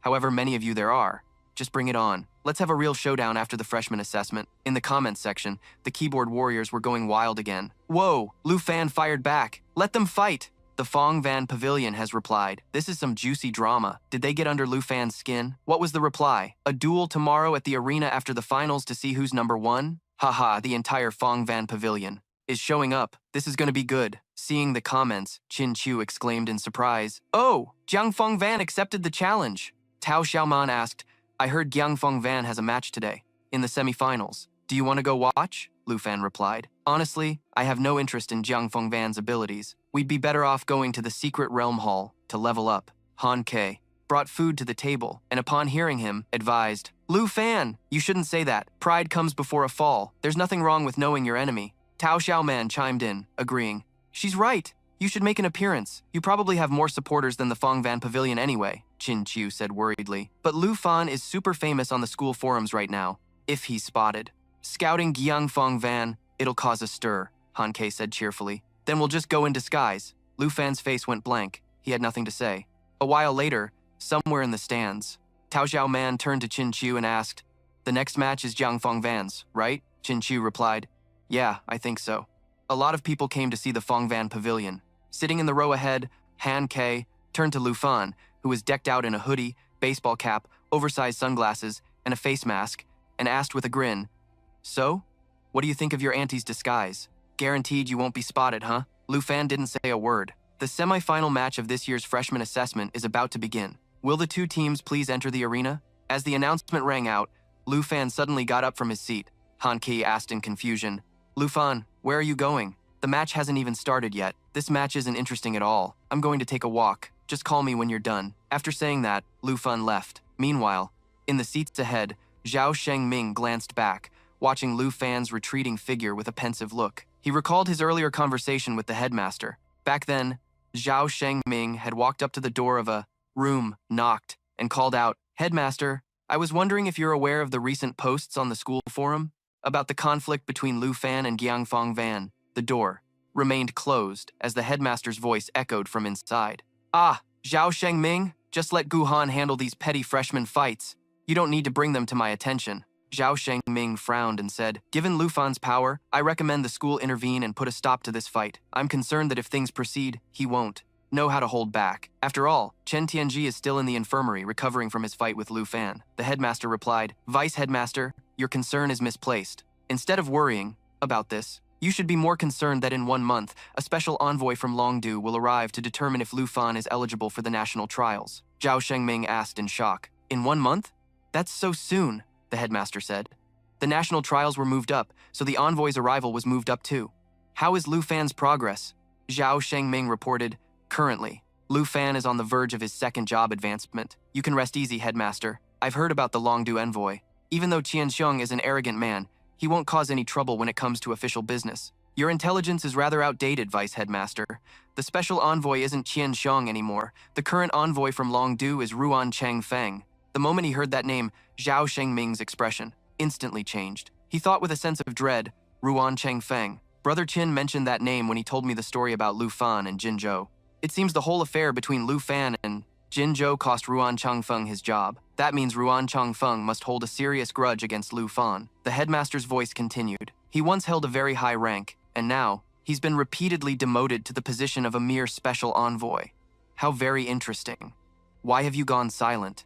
Zhao Shengming was startled back to reality, and he quickly bowed toward the door, saying, My apologies. Headmaster, if he's the envoy with the authority to evaluate candidates for the national trials, I fear Lu Fan is in for a very difficult time. Lu Fan is a candidate I personally approved. You should understand what you need to do, right? Zhao Shengming replied. I understand. I will find more resources to help him quickly reach his second job advancement to compensate for his level disadvantage. So, will you be watching the match between Lu Fan and Jiang Fenyun tomorrow, sir? A loud laugh from the principal came from inside the room. I'll watch. Of course, I have to watch. How could I miss something so interesting? Returning to the present, at the Longdu Academy's arena area, in a point-based room, suddenly, someone was sent flying out of the room, causing the surrounding people to start gossiping. How many people have been defeated already? A 100-point arena shouldn't be this intense, right? It must be a second job advancement user who lowered their points to farm others. This can't possibly be a level 29 arena. At this moment, the person who was just sent flying got back up and loudly warned everyone not to enter this room, that no one could win. Someone asked, Hey, who's the owner of this room? Do you know? The defeated person replied, He seems very familiar, but I can't quite place him. At the same time, inside the point-based arena, after kicking his opponent out, Lu Fan muttered to himself in boredom, Why did I even bother watching that match? I'd rather be leveling up in the poison addiction forest. Just when he thought no one else would challenge him, Lu Fan suddenly saw a figure standing at the room's entrance. Someone else is coming in? Filled with curiosity, Lu Fan took a closer look and saw that the person entering was a girl with white hair. The white-haired girl approached and greeted him. Hello, do you still have time for a match with me? Lu Fan greeted her. Hello, senior. The white-haired girl laughed and said, You're so polite to a senior who's much higher level than you. I guess this senior will have to go easy on you, huh? Lu Fan replied, There's no need for that. Please, give it your all. Really? Then I'll begin. As she spoke, the white-haired girl raised her hand, and in an instant, a massive amount of fire elements gathered towards it. Lu Fan was slightly startled, watching the scene. This girl seems to be no simple opponent. This thought had just crossed his mind when Lu Fan was startled once again as the white-haired girl vanished on the spot. An instant later, the white-haired girl appeared behind Lu Fan, wielding a trident condensed from fire elements. I'm not like those guys outside, you know. You'd better give it your all too. Finishing her sentence, the white-haired girl thrust the trident towards Lu Fan's back. Lu Fan reacted extremely quickly, drawing his weapon, spinning around to block the attack, and launching a counterattack. After a few more exchanges, Lu Fan was knocked back a distance. He looked at the white-haired girl with a serious expression, lamenting inwardly, So strong. What level is this girl anyway? The white-haired girl didn't pursue, instead standing in place, and covering her mouth with a smile, said, "You blocked it. Not bad. But your last attack didn't hit me. Are you afraid of hurting your big sister? If you keep holding back like that, I'll have to teach you a lesson." He replied seriously, "I understand." And so, the two clashed once again. While the two were fighting fiercely inside the room, outside, many students were still gathered at the door, curious, and waiting for the result. That pretty girl from before is really brave, daring to enter such a strange room. Shh, be quiet. It sounds like they're still fighting. I only lasted 2 minutes, so that girl must be struggling to hold on. At that moment, an announcement rang out that the assessment match had ended. Someone immediately pointed out, "Jiang Fengyun's match is over." At the same time, at the arena for the new student assessment competition, Team Jiang Fengyun and Xuxing wins. Following the announcement, thunderous applause erupted from the stands. Jiang Fengyun, Jiang Fengyun, Jiang Fengyun. On the stage, Jiang Fengyun accepted the cheers with a bright smile. Xuxing, standing close by, whispered, "Brother Jiang." Someone from the Fengyun pavilion said Lu Fan snuck into the stands today to watch you fight. Jiang Fengyun snorted softly. "Trying to study me? Looks like he's scared, but I didn't even use half of my strength in this match." With that, Jiang Fengyun raised a finger high in the air and shouted with a loud laugh, "Lu Fan, your arrogance won't last much longer. Don't you dare be too scared to show up for our match tomorrow." Hearing this, the audience grew even more excited, once again chanting Jiang Fengyun's name. In the stands, Tao Xiaoman said, "Honestly, let's get going." As soon as she said that, Tao Xiaoman realized Lu Fan wasn't there, so she looked around and asked, "Huh? Where's Lu Fan?" Qin Qiu said worriedly, "Did Jiang Fengyun find out Lu Fan was here watching?" Han Ke, while dialing Lu Fan's number, said, "He said he got bored and left a while ago. Let me give him a call." Back in the point-based arena, Lu Fan was knocked back once again, his glasses and hat falling off in the process. Stabilizing himself, Lu Fan panted heavily, thinking to himself, "She's just too strong. Where on earth did this woman come from? Besides, she could have defeated me in just a few moves, but it feels like she's intentionally guiding me to discover the flaws in my movements. Why would she do that? Who is she, really?" Meanwhile, opposite him, the white-haired girl hooked Lu Fan's hat with the tip of her trident, smiling as she assessed him. "Your defense is quite good. In the past 15 minutes, you've gone from being unfamiliar with my moves to being able to predict them. You learn really fast, but your stamina is a bit lacking." Then, she slowly stepped towards him. "Also, why would you hide such a handsome face?" As she spoke, the white-haired girl leaned in close, causing a flustered Lu Fan to stumble and fall backward. Suddenly, the sound of a phone ringing was heard. "I'm sorry, I have to take this call." Saying that, Lu Fan, as if granted a pardon, quickly ran to answer his phone. "Hello? Yes. I'm on my way back now." He hung up the phone. Lu Fan turned to the white-haired girl, smiled shyly, and scratched his head as he spoke. "Thank you. You taught me a lot of close combat skills today. Before I leave, could I get your contact information?" The white-haired girl smiled teasingly. "You've just barely set foot in the academy, and you're already asking for a girl's contact info. You're not as innocent as you look, are you?" Lu Fan quickly waved his hands and explained, "No, I just wanted to get it so I could schedule another session with you next time I come to the training room. I'd like you to teach me more. There's no need for that. If you want to see me again, just open a point-based room like you did today, and if fate allows it, I'll show up again." With that, the white-haired girl waved and left the room, leaving Lu Fan standing there, lost in thought. This senior, who is she really? No, she only looks like a senior because she seems quite young. In that last match, I was almost completely defeated. Her strength can't possibly be that of a student. Could she be a teacher? Does Longdu Academy have a teacher like that? Suddenly, a notification panel appeared in front of Lu Fan. Longdu Academy ID card. Lu Fan's balance change, plus 100. I received the accumulated points, but she didn't. He thought to himself. Lu Fan quickly reacted, rushing out of the room and shouting, "Hey, wait!" While running, Lu Fan accidentally bumped into a few people on the path, causing them to complain irritably. "Hey, watch where you're going. What's the big rush?" Lu Fan paid them no mind, continuing to run quickly, searching and calling out for the senior. At the same time, he thought to himself, this senior, with such unfathomable strength, who could she be? She didn't need the points and didn't tell me her real identity, and in just a moment, she disappeared. Is she even really from Longdu Academy? Or did I just meet a ghost? Just then, Lu Fan heard someone calling his name. He turned his head and saw Han Ke's group of 3. Seeing Lu Fan look back, Han Ke waved and said with a smile, "Little Fan, what are you doing here? Let's head back." Qin Qiu curiously asked about the senior. Tao Xiaoman, on the other hand, complained, "Lu Fan, what are you up to? It's only been a little while and you've already managed to hit on some girl?" Lu Fan gave up his search, walking towards the 3 with a disappointed look, sighing to himself. I couldn't find her. What a mysterious senior. The next day, after the final match of the Longdu Academy's freshman assessment, the audience hadn't left yet and continued to wait. One spectator exclaimed, "So many people!" As expected, the match between Lu Fan and Jiang Fengyun is the real final. The person next to him said expectantly, "Fighting the entire Fengyun pavilion by himself. Let's see if he's really strong or just crazy." Down in the arena, Jiang Fengyun and the members of the Fengyun pavilion had already gathered. After waiting for a long time, with no sign of Lu Fan, Jiang Fengyun spoke up irritably. "Why isn't Lu Fan here yet? If he doesn't dare to show up, then let's go to Villa number 1 and drag him out." "It's true we set this time, Brother Jiang. Maybe we should wait a little longer." Just as Xu Xing finished speaking, someone pointed towards the arena entrance and shouted, "Lu Fan is here." Hearing that, Jiang Fengyun's spirits immediately lifted as he yelled, "Everyone, get ready." In contrast to the serious demeanor of the Fengyun Pavilion members, Lu Fan walked into the arena with a piece of bread in his mouth and said, "Let's get this started. I have things to do later." Jiang Fengyun looked at Lu Fan and said, That's quite an interesting entrance you've made." Lu Fan replied, "I'm not late. I'm right on time. Although I don't know how much you Fengyun Pavilion guys are worth, but if you're all here, then come at me all at once." Hearing Lu Fan say that, a tall, bald guy angrily pointed at him and cursed, "Damn it! Don't be so arrogant. How dare you talk to Brother Jiang like that? You must have a death wish." Jiang Fengyun raised an arm to stop the bald guy and said with annoyance, "Since you clearly don't respect us, then there's no need for more talk. I'll bet 7,000 accumulated points." Right. I almost forgot we had to bet points." As he spoke, Lu Fan took out a card and declared, 17,000 points, all in, Longdu Academy ID card. Lu Fan's accumulated points, 17,642. The members of Fengyun Pavilion were stunned for a moment by the number Lu Fan announced. Xu Xing cried out worriedly, "That's too much, Brother Jiang. We don't have enough points to match that bet." Jiang Fengyun angrily shouted, "Shut up!" In his mind, he thought greedily, "He dares to bet that big?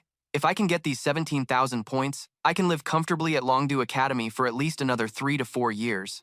Thinking this, Jiang Fengyun regained his composure, clenched his fist, and shouted, "Fengyun Pavilion bets all the accumulated points we have. You want to play? We'll play with you." Xu Xing's group immediately followed his lead. Fall. In line. Follow Brother Jiang's orders. Do we even have 17,000 points if we pool everything together? Stop overthinking it. Let's just follow Brother Jiang. After the Fengyun Pavilion members finished their clamoring, Lu Fan cracked his shoulders and said with a smile, "Okay, the bet is set. Let's begin." Jiang Fengyun glanced at Xu Xing and said, "To be this arrogant, he's definitely planning to summon his dragon." "Xu Xing, I understand."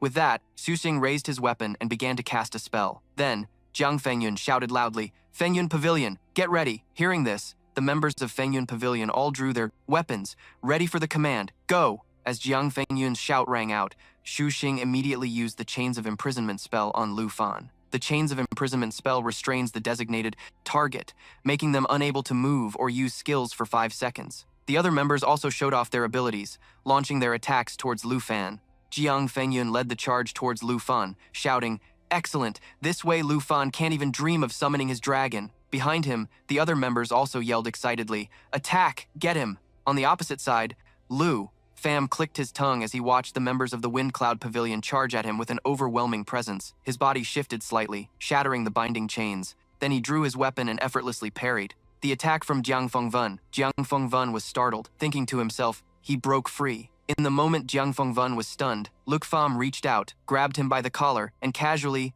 threw him to the ground like a sack of trash. In the stands, the audience gasped. He just slammed Fengwen with his bare hands.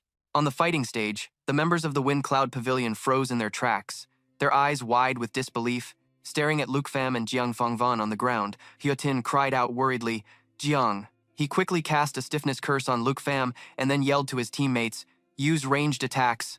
Now!" Stiffness curse. The designated target's body will gradually stiffen, reducing movement speed and attack speed by 75% for 7 seconds. Hearing the shout, the members of the Wind Cloud Pavilion finally snapped back to reality and unleashed a barrage of magic skills. Soon, a rain of spells poured down on Lu Fan's position, creating massive explosions that kicked up a cloud of dust. When the dust settled, Lu Fan stood there completely unscathed, one foot on Jiang Fengwen's head, and said with a smile, "Is this all the #1 freshman recruit has got? The quality this year is a bit lacking." Jiang Fengwen lay on the ground, grabbing Lu Fan's leg with one hand, and struggled to turn his head towards Huatin, demanding loudly, "Huatin, what happened to your curse?" Hua Tin trembled all over, his face etched with disbelief as he spoke. How? That's impossible, I'm sure I cast it on him. Look Fam looked at the two of them and explained with a smile, don't blame him. It's just that I have a few buffs from being a dragon tamer, so my stats are a bit high, which makes low-level skills like that ineffective against me. Jiang Fengven's embarrassment turned to rage, and he yelled, you bastard.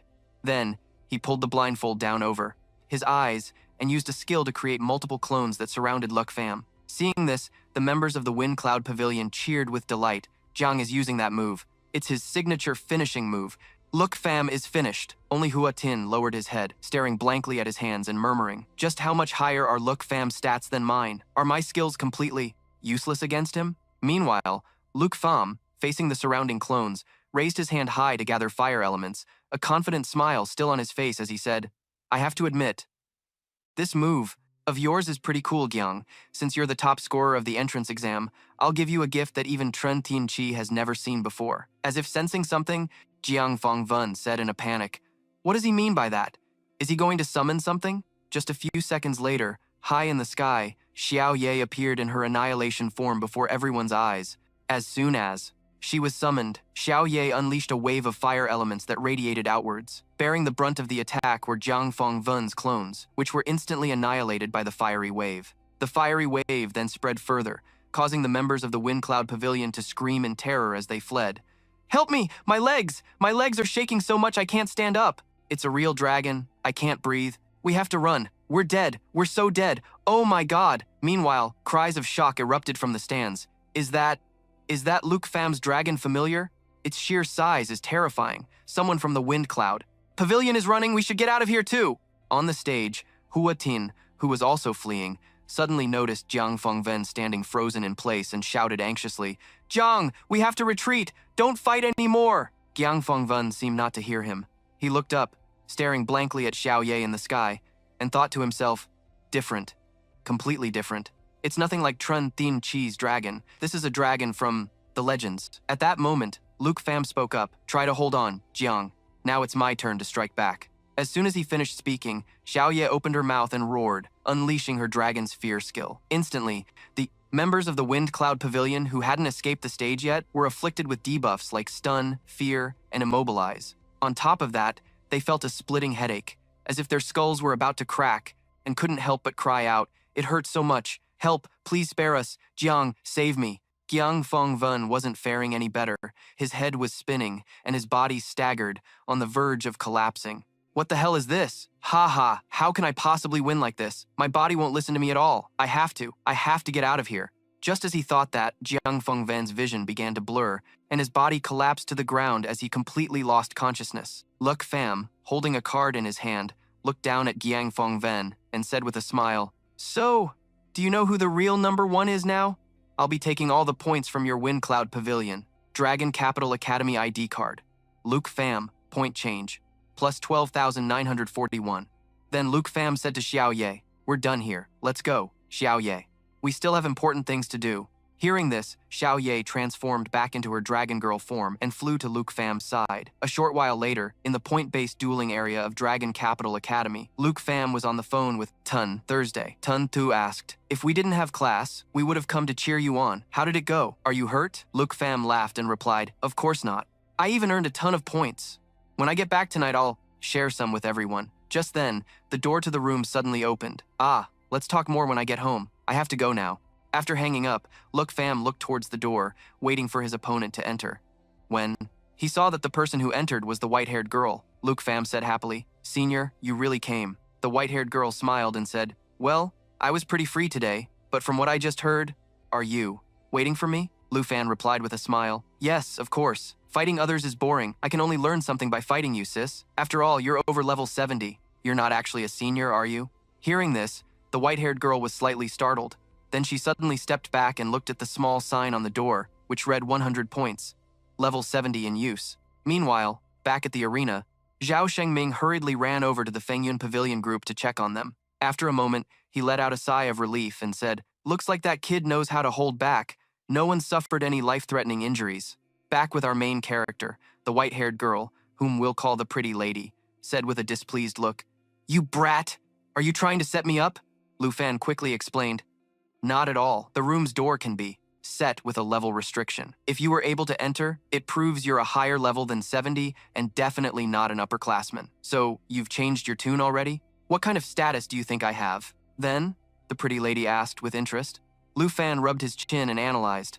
Based on your appearance, you look like a senior, but your level and strength suggest you're probably a teacher. The pretty lady laughed and replied, forget it, just call me senior. Speaking of appearances, the pretty lady suddenly moved closer to Lu Fan. You look much better this time without hiding that handsome face of yours.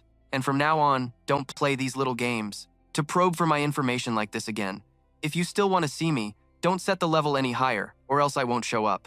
Okay, Lu Fan replied with an awkward smile, silently feeling a bit regretful. He was planning to set it to level 80 next time, but it seems that's not an option anymore. I didn't expect you to be able to apply the combat skills I used last time in your fight against Jiang Fenyun so quickly. As she spoke, the pretty lady took out her weapon to spar with Lu Fan. So, senior, you watched the match earlier? Lu Fan asked with a grin, drawing his own weapon in preparation.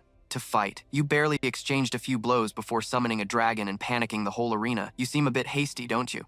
But taking down Jiang Fenyun right after your counterattack shows you have very quick reflexes. Well, it's a speed I've trained hard for. Heh. Thank you for your guidance. My close combat skills are still very lacking. Just as they were chatting pleasantly, the pretty lady suddenly lunged forward, slashing at Lu Fan and injuring him before he could react. What are you doing? Lu Fan demanded loudly. Although you've improved a lot, you're not yet at the level where you can be falsely modest too. Show off like that, the pretty lady lectured with a serious expression. No, you've misunderstood. I wasn't being falsely modest. I genuinely want to learn from you. Senior, you're both strong and kind. Last time, you not only taught me but also gave me 100 accumulation points. You treat me just like a little brother. If you could come and guide me regularly, I'm sure I'd improve rapidly. If you think it's too much trouble, I can even pay tuition. The pretty lady was amused by Lu Fan's words. Treating me like a little brother, huh? You sure know how to sweet talk. You can keep your tuition fee for yourself. I heard you have a sister who's a great cook, right?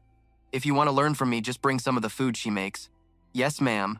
Lu Fan replied happily, adding silently in his heart, she's actually my young aunt, but calling her my sister isn't too far off. Since you were waiting for me, come on, let me see what you've learned, then I won't hold back. With that, Lu Fan took the initiative and charged forward. To attack, the pretty lady gracefully parried Lu Fan's attacks while commenting, oh, you've definitely gotten much faster. So today, if you can land just one hit on me, I'll give you a new weapon. How about it? Your current weapon is no longer suitable for your skill level. Want to switch to one like mine? That's true. This Dark Dragon Scale Sword has been with me for a long time, but I'm reluctant to part with its special effect.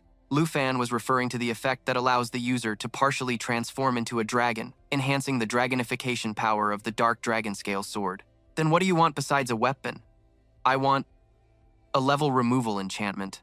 Hearing this, the pretty lady froze, lowering her head to ask, do you have any idea how rare and precious that thing is? With that, she immediately attacked again, giving Lu Fan a good thrashing while complaining, why did I even bother asking you? Just die. That night, a battered Lu Fan dragged his weary body back home. After hearing him recount the events, Han Ke finally let out a sigh of relief, massaging his shoulders while saying, you had me so scared and confused for nothing. I thought you and Jiang Fenyun fought until you ended up like this. You didn't land a single hit on her all afternoon. While you're aching all over, she didn't even break a sweat. Hearing this, the sword spirit speculated. From what you've said, it's highly likely. That senior of yours is not a teacher at Longdu Academy. At least, I've never met any teacher like that. Qin Qiu, who had been glued to her iPad, suddenly exclaimed, Lu Fan, you're on the school forum again. You and Xiao Ye are in a video posted by Feng Yun Pavilion. As she spoke, she turned the screen for everyone to see. Someone actually recorded it? At that time, I was there too. I almost got taken out. What is this? A dragon? Lu Fan's dragon sent Chen Tianji flying 1,000,000 miles. There were too many people, so I couldn't get a good view. Then I suddenly heard a terrifying roar and saw a lot of people running out. I heard some of them say Lu Fan took down Jiang Fenyun, and now seeing this video, it's really true. I told you all before that Lu Fan was #1, for a reason, but nobody believed me. Now that you've seen the dragon, you believe me, right? What a shame. I regret not being able to see it live. Anyone want to form a party to go camp out in front of Lu Fan's villa?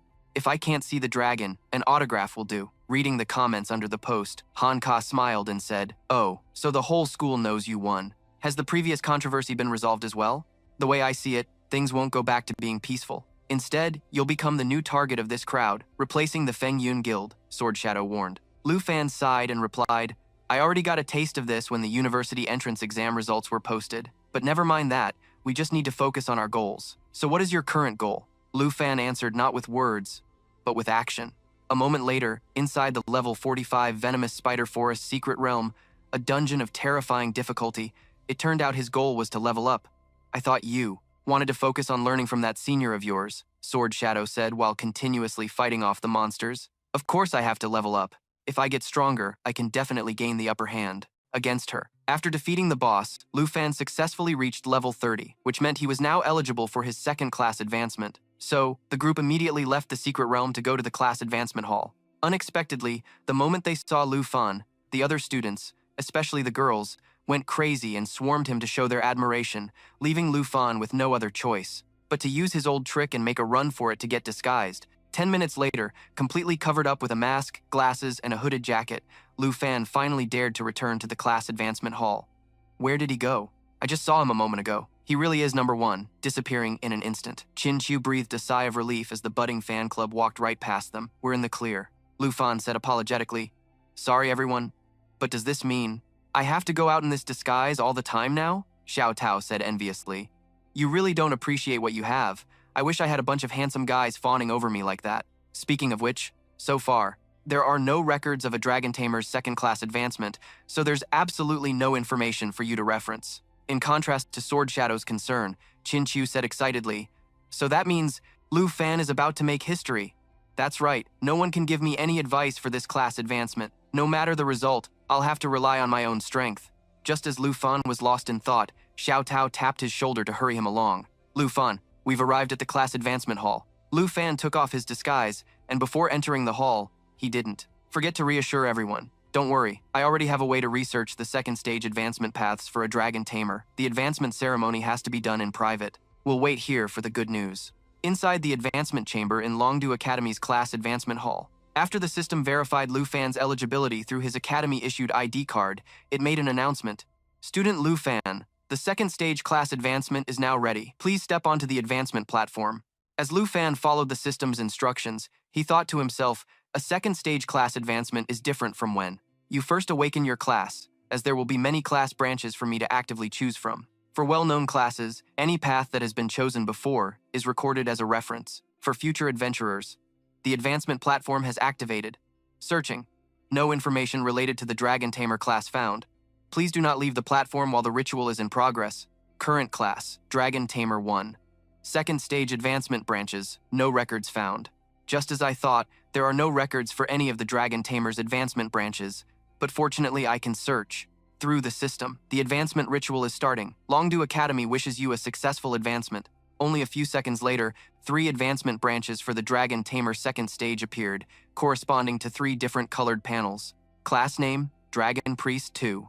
Key attributes, Spirit, Stamina, and Recovery. You also become stronger after your dragon pet receives the Dragon Priest's buffs. This class leans more towards a priest role, allowing me to learn skills like Dragon's Encouragement. With this class, I'll become more powerful by using various buffs on my dragon pet, and when my dragon isn't summoned, I'll become an omnipotent support with powerful skills. Lu Fan continued by looking at the purple panel. Class name, Dragon Sorcerer 2. Key attributes, Spirit, Agility, Description. Learn many more. Draconic language, magic, and crowd control skills, and can absorb the dragon pet's skills to use them yourself. This class seems to be mage-oriented. My skills will be various types of draconic magic, and on top of that, I can use the dragon's skills. Class name, Raging Dragon Warrior. Key attributes, Strength, Stamina. Description, learn more melee combat and damage reduction skills, and even transform into a dragon to fight in giant dragon form. If Dragon Sorcerer is the advanced class for a dragon language mage, then Raging Dragon Warrior must be the advanced class for a dragon-blooded warrior. I'll gain skills similar to Dragon Claw, but I'll be able to dragonify more parts of my body and even transform completely into a giant dragon, allowing me to deal and withstand more damage. So, one is a support path, like Dragon's Encouragement, one is a magic path using draconic spells, and one is a melee path that enhances dragonification. Man, the effects of every branch are incredible, but the dragon transformation effect of the Raging Dragon Warrior is seriously cool. So these are all the second stage advancement branches for a dragon tamer. Just then, another new panel popped up on the screen. Advancement branch, Second stage class advancement, Dragon Rider 2. Class information, no records found. Class name, Dragon Rider 2. Key attributes, agility, strength. Description, learn many additional skills. It can be combined with a dragon pet. Skills used when fighting alone become stronger when combined with the dragon pet. It's not limited to any specific skill type, allowing for comprehensive development, and the skills become even more powerful when coordinated with the dragon pet. It was a no-brainer which branch Lu Fan would choose. After changing his class to Dragon Rider Knight, the number of contracts increased from 2 to 3, and his base stats increased significantly. Additionally, some skills also ranked up. The Dragon Tamer can tame draconic creatures. The Dragon's Encouragement skill buffs himself and his dragon, increasing all attributes and attack power by 30%. Dragon Claw evolved into Dragon Annihilation, transforming his arm into a dragon's claw to deliver 6 consecutive high-speed attacks. It can be used for ranged attacks and can be coordinated with his dragon, Dragon Fang. Strike evolved into Void Sever, using dragon energy to assist in 2 consecutive slashes, and it can be coordinated with the dragon from a distance. Meanwhile, the people who entered the class change hall after Lu Fan had already left one by one, but Lu Fan was still nowhere to be seen, making everyone worried. Hey, does the class change ceremony usually take this long? The more I wait, the more anxious I get. Did something happen? Taozi, don't worry. This is an important moment for Little Fan after all, Han Ke said, even though she herself was shaking like a leaf. Seeing this, Sword Shadow reassured her. I understand your anxiety. Right now, Lu Fan is discovering his new abilities, and it's very likely that his choice will change the rules of this entire era. That's right.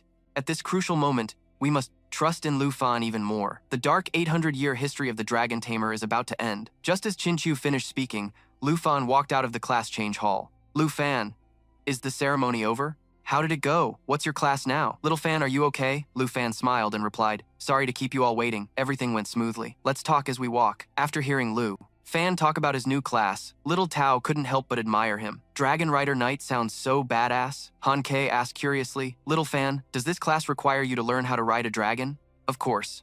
It does. I chose this class partly because I already got a dragon saddle from the Flying Dragon Graveyard. As soon as Little Ye and Little Fei reach level 30, I can use it. Lu Fan replied, inwardly rejoicing. Not only do I have Little Yi and Little Fei, but I've also unlocked the 3rd contract slot, Cosmic Dragon. I'm coming to tame you.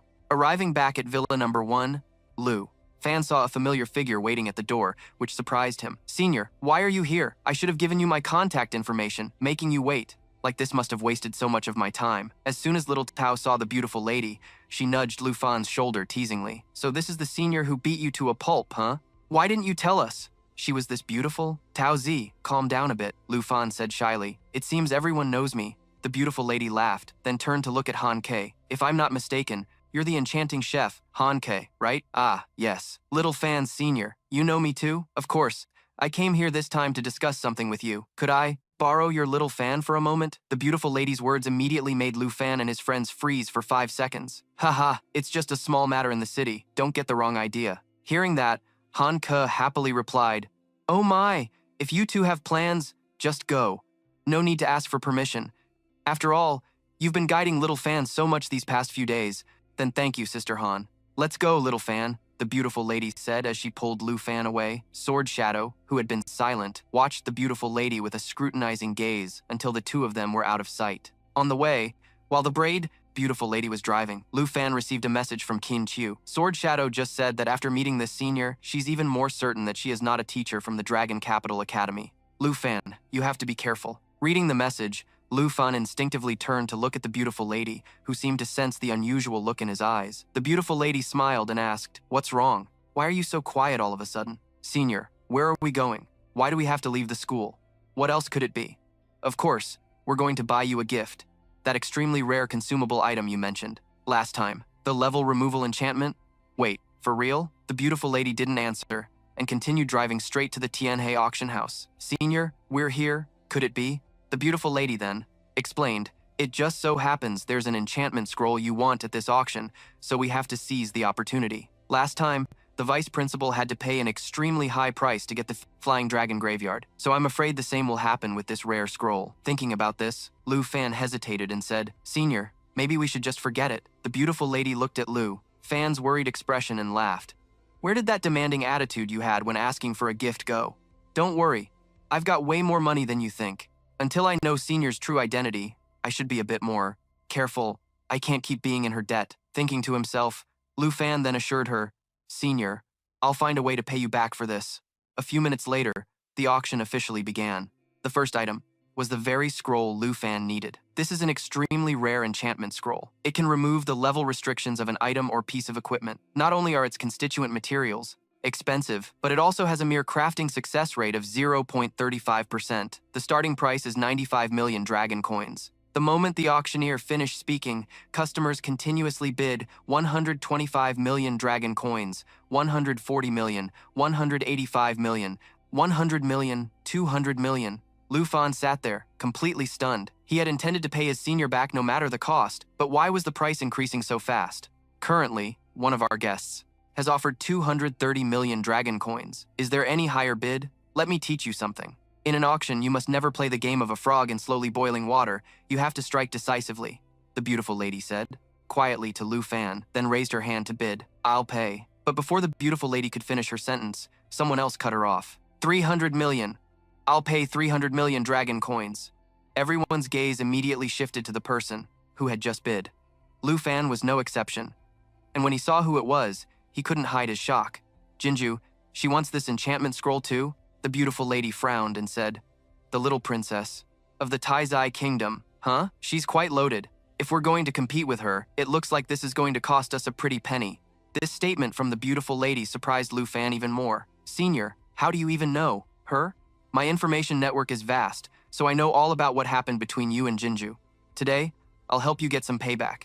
Even if it costs a fortune, she won't be able to buy it. This scroll is definitely going to be your gift, the beautiful lady replied with a smile, then raised her paddle and called out an astronomical price. 400 million?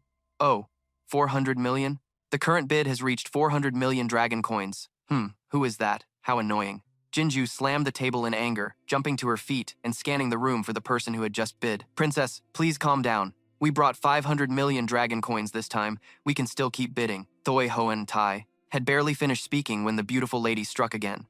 No, on second thought, I'll pay 500 million. The moment the words left her mouth, the excited auctioneer shouted, Unbelievable. 500 million. This is the first time I've ever seen someone bid against themselves like this. Is there any bid higher than 500 million? 500 million going once, 500 million going twice, 500 million sold. Huh? Just who? Is that detestable bastard who's deliberately opposing me? Hearing Jinju's indignant scream and seeing her face flush with rage, the beautiful lady couldn't help but feel delighted. This is what I meant by striking decisively. Lu Fan was smiling on the outside, but on the inside, his heart was breaking. He almost wished Jinju had won. How was he ever going to repay 500 million? The auction was a success. Congratulations to this esteemed lady for acquiring her desired item. Please proceed to the private lounge. The beautiful lady and Lu Fan followed the auctioneer's instructions, leaving their seats and heading to the lounge.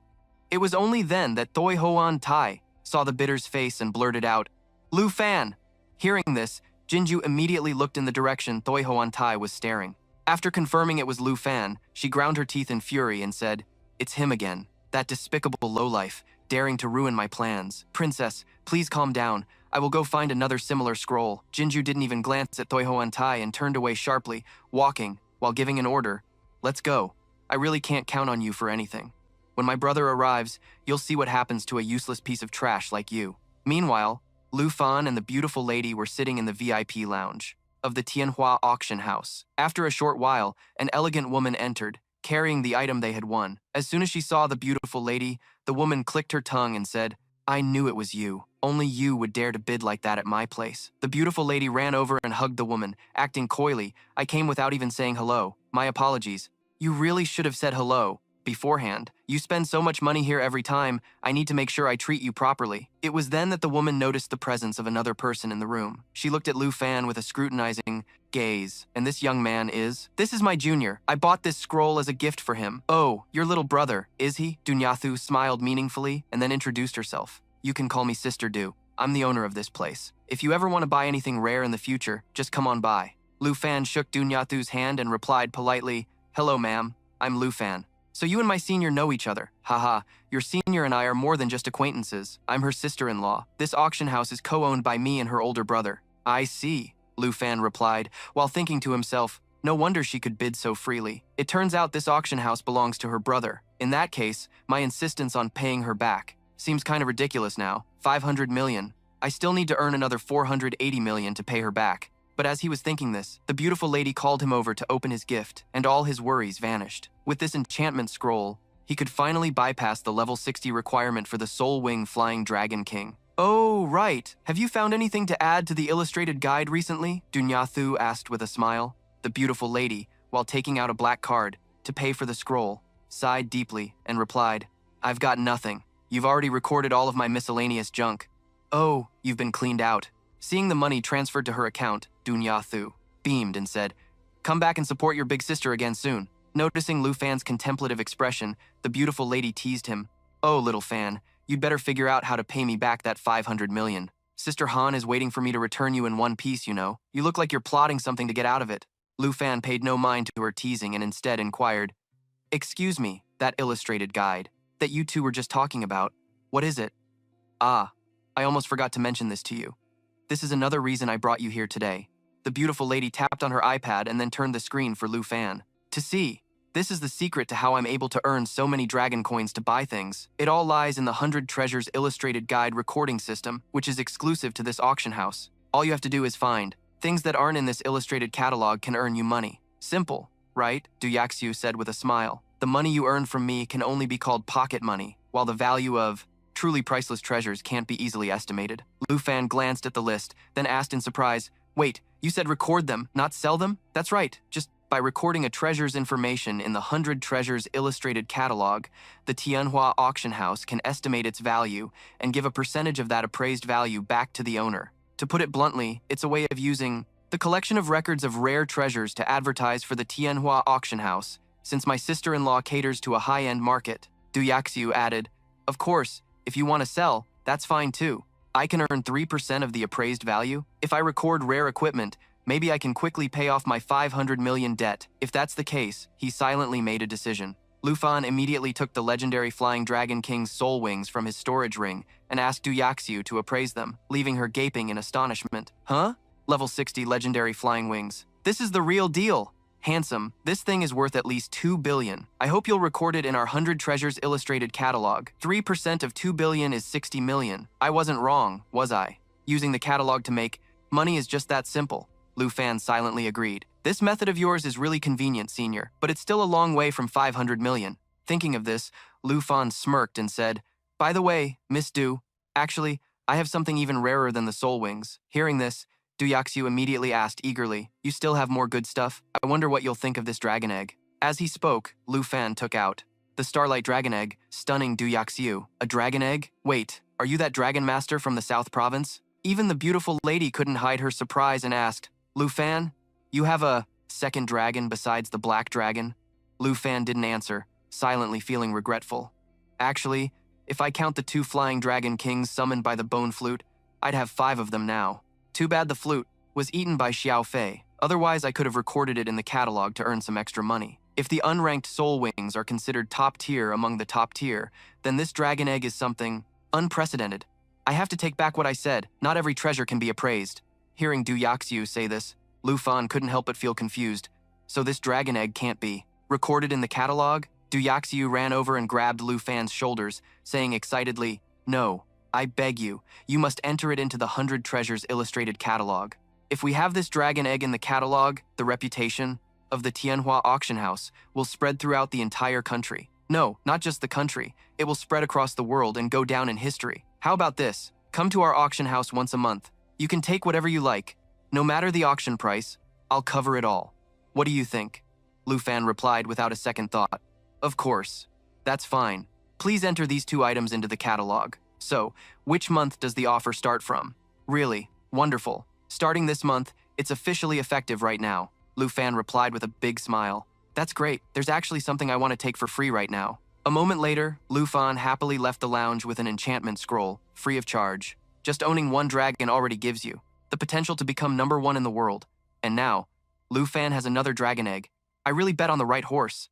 The pretty lady looked at Lu Fan and asked, Hey, I clearly wasn't rushing you. You didn't have to pay back the 500 million right away. Lu Fan replied with a smile, It's nothing. Since Miss Du said the deal is effective starting today, I just chose this level requirement removal enchantment. I can't believe her sister-in-law agreed and transferred the money back to me so quickly. The pretty lady felt a little regretful. He paid back the money so fast that I feel embarrassed to ask for any interest. Tianhua really collects a lot of rare items. I'll have to remember to come here once a month from now on, Lu Fan said, just as he and the pretty lady were walking through the hall. The catalog of the Tianhua auction house updated with new information. The moment the dragon egg appeared in the catalog, it caused a huge uproar. A dragon egg? Tianhua got a dragon egg? A dragon, the legendary creature that can destroy an entire nation? Oh my god. At that moment, an overly excited young man grabbed a security guard by the collar and shouted, "How much is the dragon egg appraised for? Even if I go bankrupt, I have to buy it." The guard replied in confusion, "I'm sorry, but I really don't know anything." Meanwhile, someone else was calling their friends, but it seemed the person on the other end didn't believe them, forcing him to insist. "It's true. I saw it with my own eyes in Tianhua's catalog. There's a dragon egg." Lu Fan looked at the scene before him and couldn't help but exclaim, "Miss Du works really fast. From now on, the Tianhua auction house is going to be completely famous. Hey you, now is not the time to be happy for her." The pretty lady jutted her chin forward. "That crowd is frantically pushing inside to see the dragon egg. If we don't get out of here quickly, we'll have to sleep here tonight." After a struggle, Lu Fan and the pretty lady finally managed to breathe the fresh air outside the Tianhua auction house. "We're out," the pretty lady sighed in relief. "Your sister-in-law is going to make a killing this time. You should have asked for 3 or 4 treasures a month to make it worthwhile, you know?" Although Lu Fan was kicking himself inside, he still pretended to be fine and replied, "I'm afraid that would have been too much to ask. By the way, where's your car? My ride is right here." The pretty lady winked playfully and walked over to a powerful motorcycle nearby. "But isn't that the car we took to get here? That's the one I brought to return to my sister-in-law. My car has been here the whole time." Lu Fan silently looked at the beautiful woman, feeling a bit surprised. "I really thought she would summon a mount like Uncle Chin or have a driver like Jin Zhou. I never expected she'd be the type who enjoys driving herself for the breeze. What are you standing there for? Make sure you hold on tight to me. Your senior drives very fast, and if you happen to fall off, I won't turn back to get you." Lu Fan then scrambled onto the bike, and before he could even get a firm grip, it shot forward, nearly making him lose his composure. "Senior, I haven't even gotten a good grip yet," Lu Fan shouted in fear. Hearing this, the beautiful woman laughed teasingly. "After your second-class advancement, your agility and stamina stats aren't low at all, and you're still scared of this speed? You really know a lot about me. I just had my second-class advancement and you already know everything?" The beautiful woman continued to chat while driving. "After the second-class advancement, you get 3 pet slots. Wait a minute, if you had 2 slots before, one was for the black dragon, so why isn't that unhatched dragon egg in the other slot?" Speaking of which, the beautiful woman suddenly turned her head to ask, "Lu Fan, hey, don't tell me that dragon egg is your 3rd dragon." "My 3rd one? Watch the road, senior." Lu Fan was so scared he was tongue-tied. "You kid, you really don't know how incredibly lucky you are. Dragons are practically divine beings. Some people suffer their whole lives and never get one, yet here you are, at such a young age, with 3 of them. Taking advantage of the pleasant atmosphere?" Lu Fan boldly asked, "Senior, why are you helping me so much? Also, when will I get to know your true identity?" The beautiful woman replied seriously, "Now is not the time. Lu Fan, you still have to pass the first trial." "The first trial?" "That's right. A special envoy will soon come to Longdu Academy to test whether you are qualified to participate in the national trials. And you have to make that person acknowledge you to be considered to have passed this trial. That special envoy is also over level 70. I'm afraid he will target you." Hearing this, Lu Fan laughed out loud. "So, you're the one. The school arranged to help me get through this." "You could say that, but why are you laughing?" Lu Fan said half-jokingly. "I don't care what level that person is, as long as I have you to teach me. That special envoy had better start praying for himself. I will definitely participate in the national trials, so he'd better not try any tricks. Otherwise, he'll have to face the bitter consequences." "Ha ha, you're pretty arrogant, huh? When the time comes, make sure you make him submit completely." The beautiful woman replied with a hearty laugh and looked up at the sky. "Is it this late already? I have to get you back quickly. I promised the girls at Villa Number 1 I would return you by evening. Hold on tight, I'm about to speed up." While the beautiful woman was talking, Lu Fan had quietly activated the Flying Dragon's soul wing equipment and took her hand. "Senior, hold my hand tightly. Let me fly you the rest of the way back." With that, Lu Fan took the beautiful woman's hand and they flew into the sky together.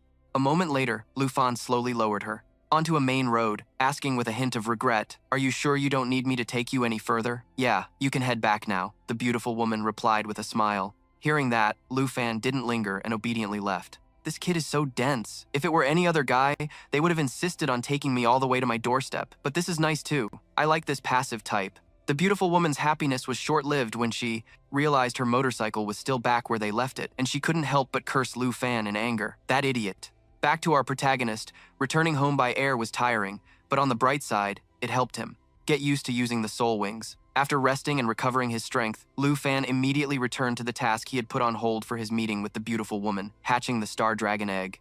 Before starting, he didn't forget to instruct Xiao Fei and Xiao Ye. Are you two ready? Even though we failed last time, remember to live in harmony with each other from now on, just like I told you before. Xiao Ye and Xiao Fei immediately nodded. Only then did Lu Fan feel at ease enough to use the dragon taming art on the Star Dragon egg. Star Dragon, my third little dragon, come on out. Just a few seconds later, the eggshell cracked, and a stream of light burst forth, creating an illusion of stars in the sky. And then, a baby dragon with a unique appearance was born. Star Dragon Contract. Level 1. Strength 795. Agility 276. Spirit 109. Stamina 373. Star Shatter. Creates a star and crushes it to deal massive area of effect damage. The destructive power depends on strength. Starlight Scale Armor.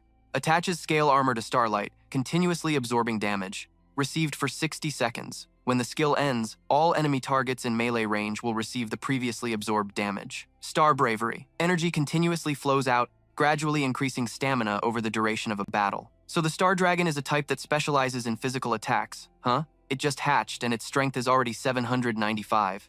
Lu Fan picked up the baby dragon, marveling inwardly. Its stats are strength-based, like Xiao Fei, but its power is double Xiao Ye's initial stats. Once it reaches around level 20, even without Mai and Xiao Fei's buffs, its strength stat could still easily reach over 10,000. I always thought Xiao Ye was well suited for physical attacks, but now it seems Xiao Ye is more of a balanced type, similar to the Dragon Knight class that I chose. The Star Dragon's Starlight Scale Armor seems like a damage absorption skill, but it can actually be used for both offense and defense, reflecting all the absorbed damage within 60 seconds back at the enemy.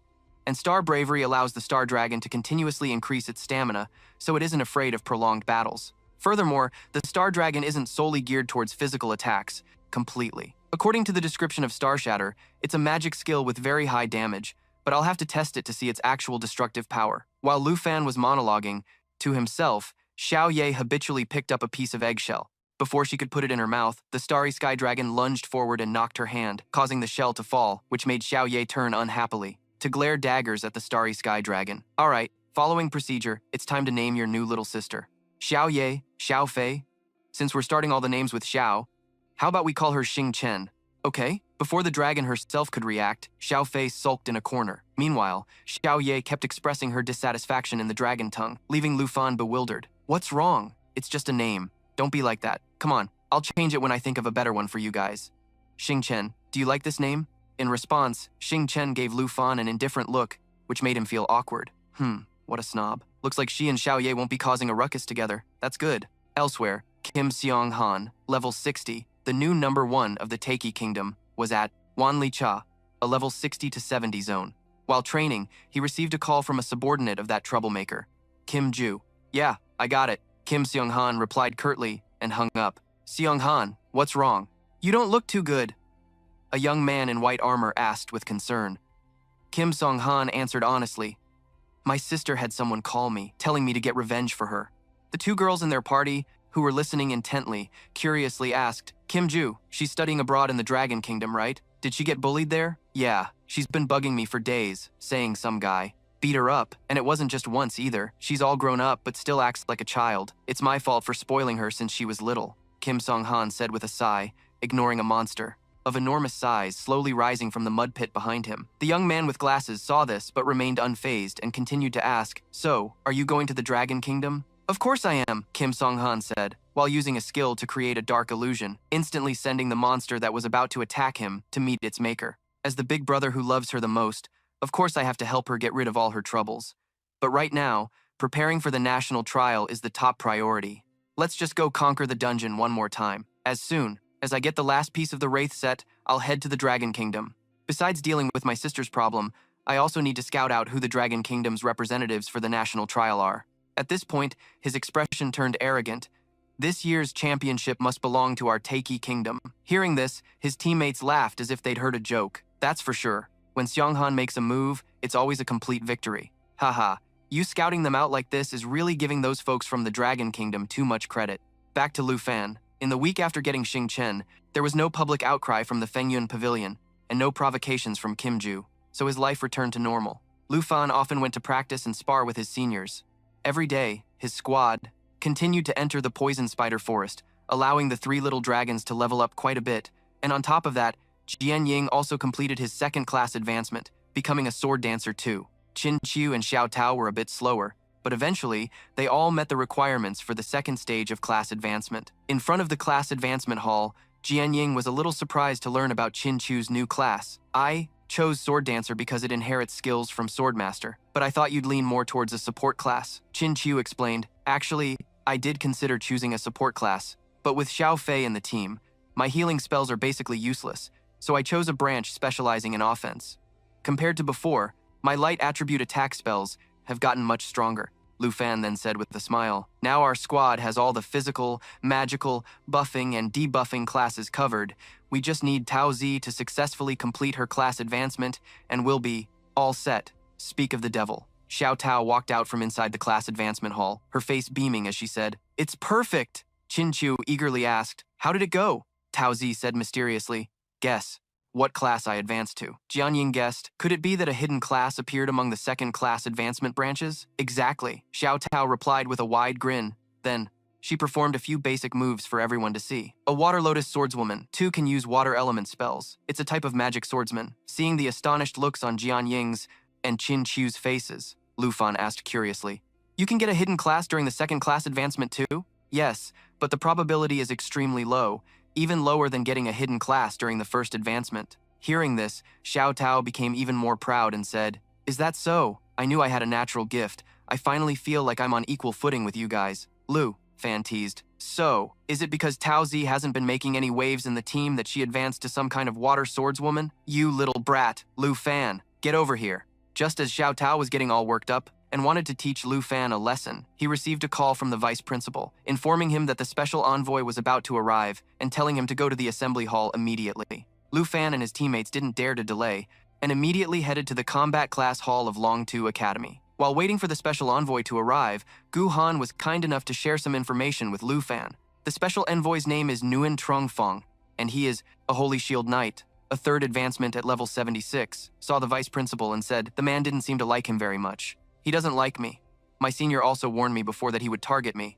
Just who is this Nguyen Trung Fong guy anyway?" As Lu Fan was pondering, he was surprised to see the Brahma staff, which was ranked number 1 in the 100 Treasures illustrated guidebook, in the hands of a mysterious figure on the stage. Unable to hide his curiosity, he turned to whisper to Gu Han, "Miss Gu, do you know who that completely cloaked person holding the staff is? That's our school's new principal, and although I say new, he's actually been in the position for 2 years now. It's said that he's a 4th advancement master." It said, "Does that mean no one knows the principal's true strength?" Gu Han nodded and replied, "Yes, except for the vice principal. No one knows anything about the principal. He doesn't participate in any activities, his voice is magically altered, and no one even knows if he's male or female, or what his level is. For him to have to come out and receive someone personally, this special envoy Nguyen Trung Fong must be someone extraordinary." Just as Gu Han finished speaking, Nguyen Trung Fong appeared. The moment he entered the auditorium, he asked in a sharp tone, "Who is the principal?" Zhao Shengming immediately rushed over with a smile and said,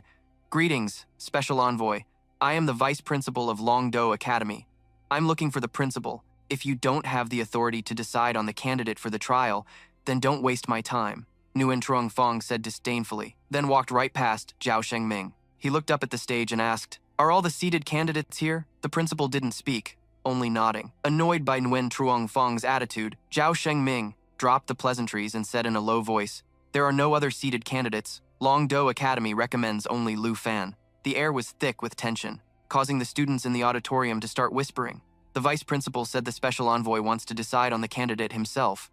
The school is only supposed to recommend capable students, so the special envoy must be very displeased right now. Lu Fan watched Nguyen Trung Fong for a moment, then said to Gu Han, "I can feel that this special envoy is no simple man. I fear he has a lot of blood on his hands." Gu Han agreed, saying, "Yes, it seems the principal and vice principal hold you in very high regard, so they're willing to displease the special envoy to recommend you. It's clear the envoy came here prepared, but now we don't have any other candidates. The vice principal refuses to back down. This is a tough gamble." Nguyen Truong Fong then turned his head to look at Zhao Shengming, his gaze sharp as he said, Lu Fan, so your esteemed school has already chosen for me? It seems the opinion of this newly appointed special envoy doesn't matter anymore, does it? Zhao Shengming gave a polite laugh and replied, Special envoy, you exaggerate, Longdo Academy. Has the utmost faith in Lu Fan. We believe the boy will surely satisfy you. Satisfy me? I've seen the file on this Lu Fan you speak of. He does indeed have a lot of potential. As he spoke, Nguyen Truong Fong strode towards where Lu Fan was sitting. Level 32, a Dragon Knight, the top freshman from Nan Province. From Jianghai to Longdo, from the Qin family to the Marquis of Zhenbei. Someone who's always had it easy, like you. Could you possibly understand the struggles of other candidates?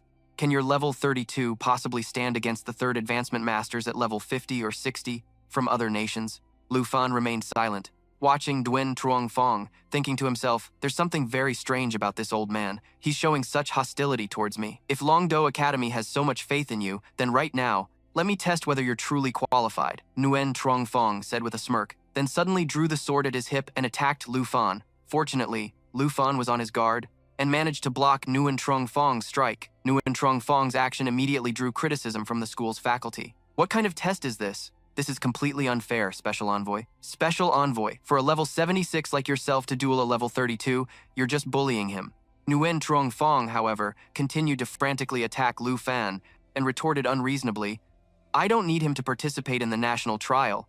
What does his level have to do with me? My mission is to select someone strong enough to fight against the other 22 nations. If you can't even pass my test, you are unworthy of representing the Dragon Kingdom. Lu Fan struggled to defend against Nguyen Truong Fong's relentless attacks, thinking to himself, I can't risk fighting him in close combat. His level is too high, but this space is too small to summon my dragon, and I might injure the others. Damn it.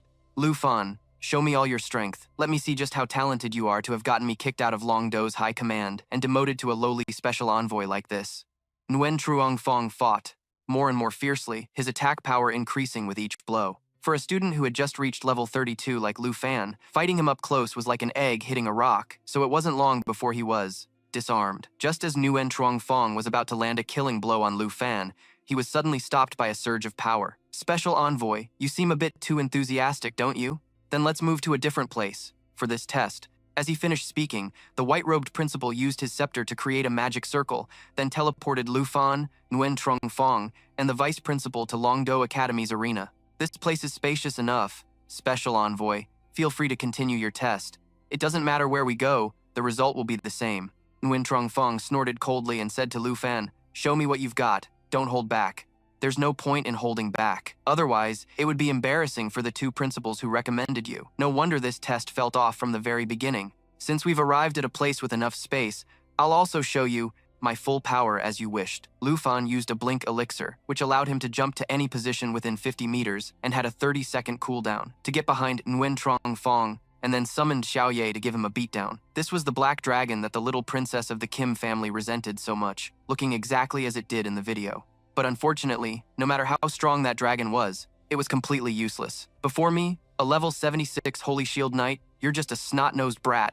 As he thought this, Nguyen Truong Fong unleashed his power, and a giant shield materialized on his left arm. You'd better watch closely now, Mr. Special Envoy. As Lu Fan finished speaking, Xiao Ye opened its mouth and used its dragon fear to inflict various debuffs on Nguyen Truong Fong. Nguyen Truong Fong blocked this attack from Xiao Ye with his shield, and although he was afflicted with immobilize and stun effects, he could still function normally. So he laughed smugly and said, truly a great dragon. Its pressure is terrifying, but its level is still too low. Watching this, Zhao Shengming couldn't help but worry. Last time, Lu Fan's black dragon also used this move to defeat the entire Fenyun guild. The principal standing nearby chuckled and replied, you think that's all there is to it? Just keep watching. This trick might work on your classmates, but using it on me. Nguyen Truong Fong was mid-sentence when his body suddenly collapsed to the ground, overcome by the fear effect from the dragon fear. How can this be? A Holy Shield Knight like me, feeling fear? Just as Nguyen Truong Fong was stunned, Lu Fan clicked his tongue and taunted, how are you supposed to test me if you keep kneeling like that, Mr. Special Envoy? You dare mock me? Trembling with rage, Nguyen Truong Fong used the skill Steadfast Stance, one of a knight's stances that removes stun, fear, and charm effects, and then grants immunity to them for the next 12 minutes. The moment his body could move normally again, he immediately charged at Lu Fan. You little brat, you dare give me trouble. How is this giving you trouble? Lu Fan retorted with a smirk, then used both hands to create two portals, putting Nguyen Truong Fong immediately on guard. Two portals? What's he summoning? Could it be? As it turned out, the suspicion in Nguyen Truong Fong's mind was correct. Xiao Fei and Xing Chen officially made their entrance. If you want me to go all out, you have to at least make me get serious, Mr. Special Envoy. The moment Lu Fan spoke, Xing Chen shot forward, launching an attack at Nguyen Truong Fong. Nguyen Truong Fong barely managed to parry the attack with his sword, but was still shocked enough to exclaim, "3 dragons? 3 of them? Too bad you're wrong." Lu Fan snapped his fingers and commanded Xiao Fei, bring out the twin flying dragon kings. Xiao Fei immediately used its skill, natural assimilation, followed by Dragon Call Bone to summon the souls of the twin flying dragon kings as Lu Fan commanded. Principal, did you know all along that Lu Fan had 5 dragons? I truly can't process what I'm seeing with my own eyes. The principal didn't answer, instead looking at Lu Fan with admiration. You truly are full of surprises, Lu Fan. All right, Mr. Special Envoy.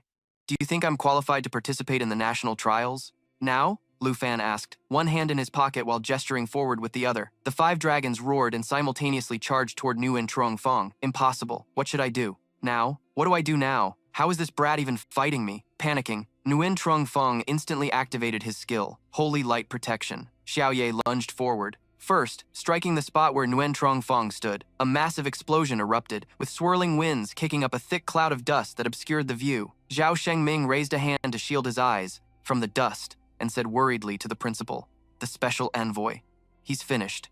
A direct hit from a great dragon like that. He must be dead." Just then, a loud laugh rang out, capturing everyone's attention. It turned out that thanks to his Holy Light Protection skill, he had instantly created a shield that made him immune to all damage for 10 seconds. While the shield was active, it also increased his movement speed by 100%, his casting speed, but it had a 16-hour cooldown. Nguyen Truong Fong had managed to escape Xiao Ye's dangerous attack just in time. Now, riding away on a bloodthirsty bat, he gloated, "Dream on about killing me for another 8 years." Zhao Shengming watched in surprise. He's actually fleeing, but I guess that's better than being killed by a great dragon's claws. The principal remarked sarcastically, "I can't believe Nguyen Truong Fong, who used to be so high and mighty, is now running away so pathetically." Seeing Nguyen Truong Fong escape, Lu Fan intentionally provoked him. As expected of the esteemed Special Envoy, "You sure are fast at hopping on your mount." "You really are." Sure enough, the taunt worked. Nguyen Truong Fong immediately turned back. This damn brat thinks he can mock me however he pleases just because he was lucky enough to get a few dragons? Without those great dragons, you're nothing but trash. I just need to take you out, and this is over. My Holy Light Protection still has 4 seconds left. Thinking this, Nguyen Truong Fong steered his mount to charge swiftly toward Lu Fan. "A noob will always be a noob, even with many dragons. You're full of weaknesses," he yelled, swinging his sword and activating the skill, Holy Light Judgment, infusing his weapon with holy light, dealing 420% holy damage. A successful activation also doubles the damage of the next holy attack, and with 2 seconds of his protection spell left, he intended to take Lu Fan's life. But just as the blade was about to touch Lu Fan, it was blocked by a green shield from the skill Jade Light. Jade Light creates 12 layers of Jade Blessing for the target, removing debuff effects while also increasing all stats by 60%. Each layer of Blessing can block 2 instances of damage. That's more like it. One more hit, and a layer of the Jade Light will be broken. Lu Fan said with a smile, "Holy Light Judgment only broke half of its shield. Even at close range, you can't do anything to it with the dragon here. The Holy Light Protection has worn off." Knowing he couldn't win, Nguyen Truong Fong mounted his beast and tried to fly away but was stopped by Lu Fan. "Mr. Special Envoy, trying to run away again? Then don't blame this kid for not letting you go." As he spoke, he began charging the skill Blue Dragon King's Roar. Blue Dragon King's Roar unleashes a bolt of lightning forward, dealing massive damage with a paralysis effect. After attacking, it gains 20 stacks of the lightning attribute. Each attack consumes 1 stack and has a 20% chance to paralyze the target. At the same time, Nguyen Truong Fong was so focused on Lu Fan's actions that he didn't notice Tin Thin had blocked the path of his mount, the bloodthirsty bat. It only took a light tap to stun the bloodthirsty bat, causing it to stagger and fall. Nguyen Truong Fong fell along with it. Watching Nguyen Truong Fong fall from the sky and scramble on the ground, Lu Fan laughed and said, "Look at you. Where's the Special Envoy who wanted to teach me a lesson just a moment ago?" As Lu Fan finished speaking, the Blue Dragon King's Roar skill was fully charged. "Wait, hold on." Ignoring Nguyen Truong Fong's plea, Lu Fan didn't stop, directly firing the lightning bolt straight at his face. The bloodthirsty bat died on the spot. Nguyen Truong Fong was lucky to survive, but he was severely injured. Lu Fan slowly strolled over to Nguyen Trong Fong, looking down on him and said scornfully, "Mr. Special Envoy, my apologies for your mount, but in the fierce battles of the national trials, taking down an opponent's mount is perfectly normal. You've gone to great lengths, Mr. Special Envoy, just to assess how I would handle this situation." At this moment, Zhao Shengming, fearing Lu Fan might commit murder, quickly stepped in to persuade Nguyen Trong Fong. "Mr. Special Envoy, the assessment is sufficient. Just grant Lu Fan the qualification. Shut up. When this ends is my decision." Nguyen Truong Fong roared in anger, but Zhao Shengming was about to say more, but the principal stopped him. "Just let him be. Nguyen Truong Fong can't last much longer. He has flash, damage immunity, knows dragon language magic, and even has 5 dragons. If it were anyone else, they would undoubtedly be an outstanding contestant for the national trials. But you alone," Nguyen Truong Fong, blinded by hatred and unrepentant, suddenly picked up his weapon and charged at Lu Fan. "Only you, Lu Fan, are not allowed. A poor nobody who lives in a dumpling shop has brought me to this point." Seeing this, Xiao Fei let out a soft growl and was about to use a skill, but was stopped by Lu Fan. He chose to face Nguyen Truong Fong directly. "You caused me to be abandoned by the Kim family and the higher-ups of Longdu. You ruined my career, and now you even mock me and kill my mount. I will definitely destroy you today," Nguyen Truong Fong shouted as he frantically swung his sword. But every single strike was dodged by Lu Fan, who ultimately kicked him, sending him flying back several dozen feet. "There's no point in fighting someone who's lost their mind. I won't take advantage of the situation. If you feel that I still haven't passed the assessment, then get up and we'll continue fighting. And if you feel that the grudge between me and Kim Xiao has destroyed your career, then I will wait for you to seek revenge at any time. Just remember this clearly. Next time, I won't hold back." Nguyen Truong Fong looked weakly at Lu Fan, then his eyes slowly closed, and he fell unconscious. "Mr. Special Envoy, hang in there. I'll take you to a priest right away." Zhao Shengming rushed over and carried Nguyen Truong Fong away. The vast arena was now left with only Lu Fan and the white-robed principal. At this moment, the principal spoke in praise. "You're quite good at hiding your strength. Even I didn't expect you to have 5 dragons. You said you'd fight with all you had, but how much of your power did you actually use just now?" Lu Fan answered honestly, "Actually, not even 1/10. My dragons were just warming up. They haven't used any skills yet." "Excellent. Choosing you was indeed the right decision." With that, the principal tapped his scepter on the ground, and his entire body gradually vanished before Lu Fan's eyes. Lu Fan kept staring at the empty space where the principal disappeared, unconsciously feeling that this principal was very familiar. That night, at the northernmost border, in the level 60 unexplored region of the Dragon Kingdom, Du Jing received the assessment result from Nguyen Truong Fong, stating that Lu Fan was qualified for the national trials, and burst out laughing. "This kid's got it!" As expected, the representative of the Dragon Kingdom is Lu Fan. I bet Nguyen Truong Fong signed this with tears in his eyes, didn't he? "Ha ha! Adjutant, come in." Immediately, the adjutant pushed the door open and entered. "Yes, Marquis of the North, what are your orders?" Du Jing commanded. "Prepare the Griffin. I need to make a trip to the Longdu Academy. Recently, some of our exploration routes have been attacked, and all the attacks came from that thing. If you leave now," Du Jing replied with a serious face, "it's not like I'm not coming back. What's there to be afraid of? Tell the Griffin Riders to continue with the other exploration routes as usual. I'm taking this trip to meet our Dragon Kingdom's representative and to investigate that thing. I'll be back in 2 days." On Lu Fan's side, after Nguyen Truong Fong approved his participation in the trial, he had some free time. He planned to search for treasure, so he contacted He Shu for some information. Over 1,900 miles away, Lu Fan sighed as he looked at the map, at the location of Tideview Bay, a level 20 to 30 zone. He couldn't believe it was that far for just a mid-tier treasure. Thinking to himself, Lu Fan sighed and said to He Shu on the other end, "Never mind. I'll contact you next time I need something. Are you sure? I can get in touch with a teleportation mage to get you there. But of course, that comes at a different price." He Shu tried to persuade him. Just then, Lu Fan received a system notification. "Lu Fan, congratulations, you have found a treasure map. For today." Holy cow, after all this time, a god-tier map has finally arrived, Lu Fan thought. "Hello, Lu Fan, are you still there?" "I'm here, hold on. I have another place to ask you about." The location is on the far northern border. Before Lu Fan could finish, a fireball moving at the speed of light flew straight at Villa Number 1. A figure in a black cloak watched from above as Villa Number 1 was engulfed in a sea of flames. Just as the assassin thought the mission was complete and was about to leave, he saw Lu Fan fly out of the inferno using the soul wings of the Flying Dragon King. The others were saved by Xiao Fei and Xiao Ye, and luckily escaped. "Where do you think you're teleporting to? Stop right there!" Lu Fan roared in anger, lunging forward and slashing the assassin's hood, revealing his face. "You're the teacher who was standing with the principal that day." Hearing the commotion, nearby students hurried over to check on the situation. "Call the fire department! What just happened? What was that explosion? Is everyone all right? What's going on?" Han Chu angrily pointed at the cloaked man. "He attacked our house, trying to kill us to silence us. Since I've been discovered, then this is the only way left." With that, the cloaked teacher activated his skill, Flamebite Shackles, binding his target and preventing him from receiving any buffs for 8 seconds. If the target breaks free, their movement and casting speed will be reduced by 90% for the next 4 seconds. Lu Fan was instantly immobilized, but he didn't stop there. The man also used the skill, Final Flame, burning his own life force to create a scorching flame core. He then used his own life to detonate it, dealing burn damage equal to 1,250% of his spirit attribute. The skill's range increased with its charging time, as he intended to take Lu Fan down with him. Han Chu and Jian Ying, realizing the teacher's plan, immediately cast their skills in an attempt to help Lu Fan escape the shackles, but to no avail. Scorching Flame Core charging, 23%. Scorching Flame Core charging, 59%. Scorching Flame Core charging, 72%. As the Scorching Flame Core charged up more and more, the teacher's body began to expand, swelling like a balloon. Lu Fan knew he couldn't escape, but he still worried about everyone else's lives. "Xiao Fei, prepare to activate Eternal Protection. Xiao Ye, protect everyone. Lu Fan, you can't escape.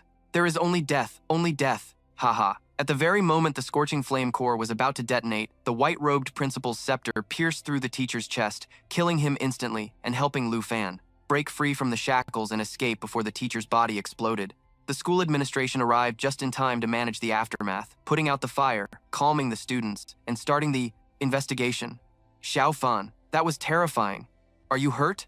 Han Ke ran to Lu Fan as he landed, her face covered in tears, and hugged him tightly. "I'm fine. I'm sorry for making you worry, Auntie." Chin Chu also rushed over and asked with concern. "That was truly terrifying. Lu Fan, do you know who that mage was? I saw him the day the special envoy came for the evaluation. He was standing with the principal." Zhao Shengming looked at the teacher's charred body and said gravely, "Lu Fan, we never expected someone from our own school would try to assassinate you. And on top of that, he was an honorary professor of the academy, a level 81 fire mage. It's simply unimaginable. Why would he do that? Is he one of Nguyen Trung Fong's people?" Lu Fan asked, frowning. Han Ke, standing beside him, spoke up angrily. "Vice Principal, you must investigate this thoroughly.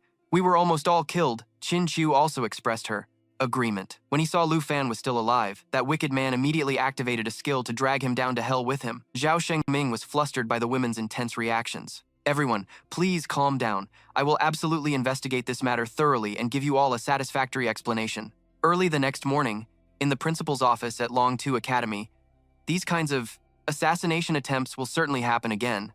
This one failed, which means the next one will be even more dangerous. That honorary professor had been working here for a long time. To think someone like that was right under my nose, and I didn't even realize it. It's truly chilling. Even though the entire school is within my skills range, if I had arrived just a moment later, the consequences would have been unimaginable. At this point, the principal said with annoyance to the person across from him, "Are you even listening to me?" Tu Jingxiu drained the teapot in one go and replied, "Listen, you should keep some wine. In this room, this tea is completely tasteless." Seeing the principal's silence, Tu Jingxiu laughed heartily and said, Relax. I'm listening. It's been a long time since we've seen each other like this, and I still have to. I traveled a long way to get here. Can't you even ask what I came for?" The principal finally calmed down and said apologetically, "I'm sorry. I just kept rambling on about Lu Fan this whole time." "So, is your mission in the extreme north finished?" "Of course not. But from what you've said, it's not safe for Lu Fan to stay at the academy now. And since you and the vice principal still have to investigate this matter, but that's all right. I can take some of the burden off your shoulders." "Take some of your burden? That's right. Let that kid come to the extreme north with me. Even if he's not afraid of assassination, I'm sure trouble will keep finding him. If he goes to the extreme north with me, not only can we guarantee his safety, but he also won't endanger the people around him. It would be very safe for him to go with you, but what's in it for you? Does a Marquis of the Northern Suppression like yourself have time to look after him? I've had my eye on this kid, Lu Fan, for a long time. His growth rate is incredibly fast, so he won't take up much of my time. Of course, the other reason I want him to come is that I think he can help me investigate that thing. I understand, but you have to promise me you won't let Lu Fan fall into any danger." Du Jing found a bottle of liquor in a drawer, and as he uncorked it and began to chug, he replied, "Of course I'll bring him back safely." Ugh, this tastes awful. What is this? What do you think you're doing? That was a gift someone gave me! Early the next morning, at the main gate of Longdu Academy, the moment she saw Jin Chenghan get out of the car, the troublemaker Jin Zhou rushed over to hug him, saying joyfully, "You're finally here. Tell me, who's more important, me or your equipment?" Of course my little sister is more important, but this year's national trials are being held in the Taiki Kingdom, so I had to prepare thoroughly. Besides, I came to find you the moment I was ready. So, you'll get revenge for me, right? Jin Chenghan smiled and replied, "Yes, whoever dares to upset my precious little sister, I will definitely teach them a lesson." Since Villa Number 1 was still under repair, Lu Fan and Han Qi were temporarily staying at Sword Shadow's Villa Number 2. That night, Lu Fan contacted Black Rat to buy a map leading to the god-tier treasure his system had mentioned. Sword Shadow, who happened to overhear, asked curiously, "Where are you planning to go?" Without looking up from the map, Lu Fan replied, "Yeah, I'm quite interested in this place, but I'm not planning to go until the investigation into the attack is complete." Sword Shadow didn't press further, simply reminding him gently, "Everyone is sleeping upstairs, since they didn't get a proper night's rest. If you decide to go, at least wait until they wake up to tell them. Yeah, I won't just leave without saying anything. Thanks for looking after them for me." Just then, the doorbell rang. "I'll get it. It's probably the vice principal." Saying that, Lu Fan quickly went to open the door. "What are the results of the investigation?" Lu Fan trailed off as he realized the visitor wasn't Zhao Shengming, but a middle-aged man with a long scar over his left eye. "You are? I'm not sure about the investigation results either, but don't worry, I'm not a bad guy." Speaking of which, Du Jing gestured behind himself and continued with an awkward laugh. "The thing with these guards being knocked out is just a misunderstanding. Do you kids know any way to wake them up? I came here to find you, but they just kept trying to fight me, so I guess you could say this was just self-defense, right? All the guards the vice principal arranged were defeated. Could he be another attacker?" At that thought, Lu Fan drew his weapon and asked cautiously, "Who are you?" Just then, Qin Qiu came downstairs, and upon seeing Du Jing, she asked in surprise, "Huh, Uncle Du, what are you doing here?" It was only then that she noticed the unconscious guards and asked in alarm, "What happened here?" A short while later, once everything was explained, Lu Fan said sheepishly, "So you're the master that Uncle Qin mentioned." Qin Qiu nodded, saying, "That's right, I've always called him Uncle Du since I was a kid. But Uncle Du, you went a little too hard on them this time." Du Jing let out a hearty laugh and replied, "It's a good thing little Qiu showed up. Otherwise, this young man and I would have ended up in a fight. Please forgive me, senior. I mistakenly thought you were here to attack us. I've actually wanted to meet you for a long time, too. Thank you for dealing with the person who was backing Jin Zhou." Although Ruan Changfeng had already been dismissed, he used his status as a special envoy to seek revenge on you. So the one who really took care of him was you. "You don't need to thank me," Qin Qiu then added with a smile. "But it's surprising the guards didn't recognize you. You are, after all, the great hero who once rode a griffin alone to fight off an entire beast tide. You fought a whole beast tide all by yourself? When I was studying in Shanghai, there was a memorial wall for the heroes who fell fighting the beast tide. So you're the hero. Who pushed back the beast tide back then?" Lu Fan exclaimed, jumping to his feet with admiration in his voice. "Haha, that was ages ago. Every era has its own heroes. For instance, in this era, I've got my eyes on you, Lu Fan." Du Jing sat up, walked over to clap Lu Fan on the shoulder, and said with a serious expression, "I came here looking for you for one reason, and that is to take you to the extreme north border to train. I've already spoken with the principal. If you go to the extreme north with me, you can train and level up for the national trials, and at the same time, you can avoid any future attacks. But Uncle Du, the border of the extreme north is an unexplored territory. Lu Fan is a national representative right now. We can't let anything happen to him before the national trials." The worries of Qin Qiu and Sword Shadow were not unfounded. So Du Jing reassured Lu Fan, "I know the conditions at the extreme north border are harsh, but it's an excellent place to improve your strength. Besides, by leaving here, those who are targeting you, you won't be a danger to those around you anymore." Lu Fan remained silent, thinking to himself that the location on his god-level map was at the far northern border, so naturally he wanted to go there. But he wondered if everyone would truly be safe from attacks after he left. As if reading his mind, Sword Shadow said, "Lu Fan, if you want to go, then just go. We've all completed our second job advancement, so we don't have to worry about being attacked again. I'll take over looking after everyone for you." Qin Qiu chimed in, "Yeah, we'll protect little Aunt and keep her safe. You don't have to worry about a thing." Hearing this, Lu Fan's worries vanished, and he agreed to Tu Jing's proposal. "Haha, excellent. I knew I picked the right guy. Qiu, go buy some good wine for your uncle here. We need to throw this kid a grand farewell party." Qin Qiu replied cheerfully, "Uncle Tu, we can't handle that strong liquor you like to drink. I'm always over at you guys' Villa #1 for meals, so I doubt we have any ingredients at home, Lu Fan offered. I'll go buy the groceries. When little Aunt and Taozi wake up, we can all eat together, and I can also use the opportunity to say goodbye to my senior. Just then, Tu Jing remembered something. Little Chu, hurry and heal those bodyguards outside.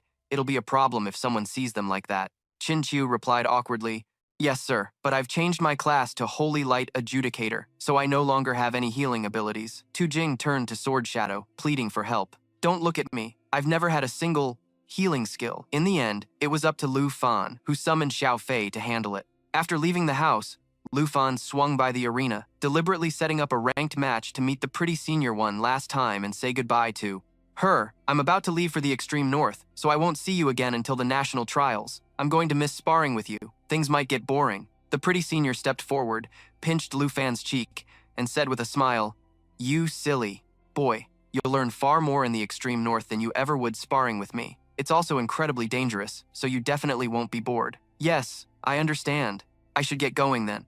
I still have to say my goodbyes to everyone tonight. As Lu Fan turned to leave, the pretty senior suddenly hugged him from behind. You're leaving so suddenly. I don't have a proper gift for you. As she spoke, she fastened a string of red beads around Lu Fan's wrist. This is for your safety, so keep it on.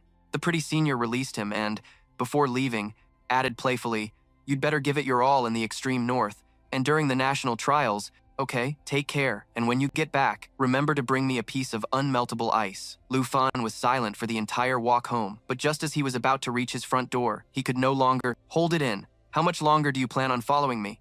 Oh, you found me out? Kim Seong-han emerged from behind a tree with a smile. You're surprisingly hard to find. Who are you? And why are you following me? You may not know me, but I've heard quite a few things about you. I'm Kim Seong-han, Kim Ju's older brother. My sister was well taken care of by you, so I came here to thank you. Lu Fan dropped the grocery bag he was holding, quickly drew his weapon, and scanned his surroundings. Oh, so you're the newly ranked #1 expert from the Taizhe Kingdom. Kim Ju is here too, isn't she? Tell her to come out. The moment Lu Fan spoke, a haughty female voice echoed from the shadows. Still so arrogant, huh? I had to come see my brother teach you a lesson. She walked over to stand beside Kim Seong-han, who spoke with a confident smirk. Whether or not you get taught a lesson is entirely up to you. Lu Fan, I'll give you one chance. Let my sister return those slaps from last time, and we can consider this matter settled. Hearing Kim Seong-han's threat, Lu Fan snorted disdainfully and laughed. The Kim family sure has a short memory, don't they? Kim Ju, it seems you forgot to tell your brother what happened the last time you said those exact words to me. Hearing this, Kim Ju grew angry and urged, brother, he's still being stubborn. Don't waste time negotiating with him. Just take him down. Kim Seong-han shook his head with a sigh and slowly raised one arm. Lu Fan, you really are stubborn to the end. To still be so disrespectful to the Kim family, I guess I have no choice but... As he spoke, a small magic circle formed in his palm, radiating waves of sinister energy that made Lu Fan frown as he silently analyzed. The summoning magic. It was just as grotesque as Kim Ju's. Kim Seong-han continued, to send you to the underworld. The moment he finished speaking, a grotesquely shaped monster was summoned, and it immediately spat a stream of green liquid toward Lu Fan. Lu Fan leaped back to dodge, his gaze falling on the grocery bag on the ground, which was hit. He thought to himself, that was just a basic attack, but its corrosive power is incredibly strong. It looks like I'll have to focus on evasion to fight this thing. Looking up again, Lu Fan was surprised to see Kim Seong-han's summoned beast undergoing a new transformation. First, its body grew rounder. Then, numerous tentacles sprouted from it, writhing in the air, while a few others propped it up from the ground like legs, hoisting its body up. Finally, a head abruptly sprouted from the very center of its body. Lu Fan glanced from the monster's head to Kim Seong-han, a flicker of uncertainty in his mind as he wondered, did it just grow? Kim Seong-han's face? Soon, the monster's transformation was complete, and Kim Seong-han issued a command. Abyss Walker, capture that brat. Obeying the order, the Abyss Walker let out a massive roar and charged toward Lu Fan. Lu Fan tightened his grip on his weapon, ready to respond at a moment's notice. But just then, he saw a monstrous beast flying rapidly in their direction from the sky. Is that? But before he could make sense of the situation, the beast arrived in an instant, pinning the 3 Abyss Walkers to the ground with its talons and creating a powerful gust of wind that swept through the area. The Arctic Griffin King, a legendary mount. Kim Ju cried out, covering her face in discomfort. What is that? Kim Seong-han also shielded his face, but he tried to look ahead and saw a figure pass over Lu Fan. You think this is the Kim family's territory? Huh. As the words faded, the figure landed, standing protectively in front of Lu Fan. Kim Song-han trembled and thought to himself, the Griffin King, and that voice, could it be him? He broke out in a cold sweat as a dreadful name flashed through his mind. Just then, a loud shout rang out. Insolent fools! Kim Song-han snapped out of it, looked again, and clearly saw the newcomer's face. Just as he suspected, it was the Marquis of Northern Pacification, Du Tin. And now, the Marquis appeared before the two siblings at incredible speed, thrusting his spear. Sister, get back! This man is dangerous! The moment Kim Song-han spoke, the tip of Du Tin's spear pierced through his body, causing him to cough up a large amount of blood. Kim Ju cried out in fear, Brother! Ignoring Kim Ju, Du Tin lifted Kim Song-han's body high into the air and asked, So you recognize me now? Kim Song-han struggled to answer, Du Tin. At the same time, a small magic circle began to activate in his hand. Noticing this subtle movement, Du Tin was completely unfazed, saying, Give it up. Your summoned beast can't save you. Nothing escapes my griffin's claws. The movement in his hand paused momentarily. Kim Song-han glanced at the three abyss walkers, utterly powerless under the griffin's claws, and finally chose to give up his resistance. Nearby, it was the first time Kim Ju had ever seen her brother in such a state. Terrified and helpless, she collapsed to the ground, sobbing softly, Brother, brother. Kim Song-han continued to cough up blood, one hand gripping the spear shaft as he stared intently at Du Tin. It really is the Marquis of Northern Pacification. After uttering these words, as if his last bit of strength had faded, Kim Song-han's head slumped, and he breathed his last. Kim Ju screamed in despair, Brother! Standing not far away, Lu Fan thought in astonishment, Senior Du, he actually killed Kim Song-han. Just then, Du Tin said, Abyss Summoner, a third stage skill, Abyss Symbiosis. As long as their Abyss summoned beast is still alive, the summoner can be reborn from its body. Hearing this, Lu Fan was stunned once more, and he also noticed something strange. Kim Seong-han's body had vanished, leaving behind only a shed skin, like a snake's. Is Kim Seong-han still alive?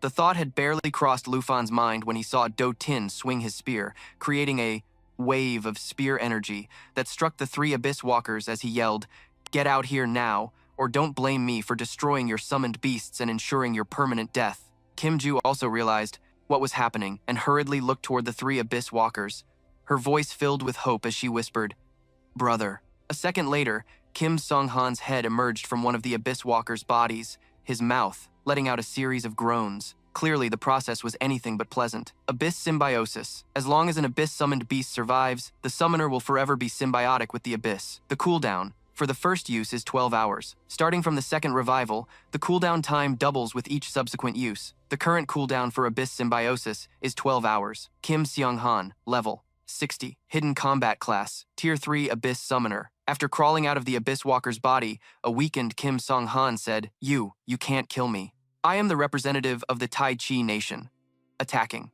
A representative before the national trials begin is a crime punishable by all 23 nations. Lu Fan was surprised yet again, thinking he really did revive using his summoned beast. At this moment, Du Tin approached.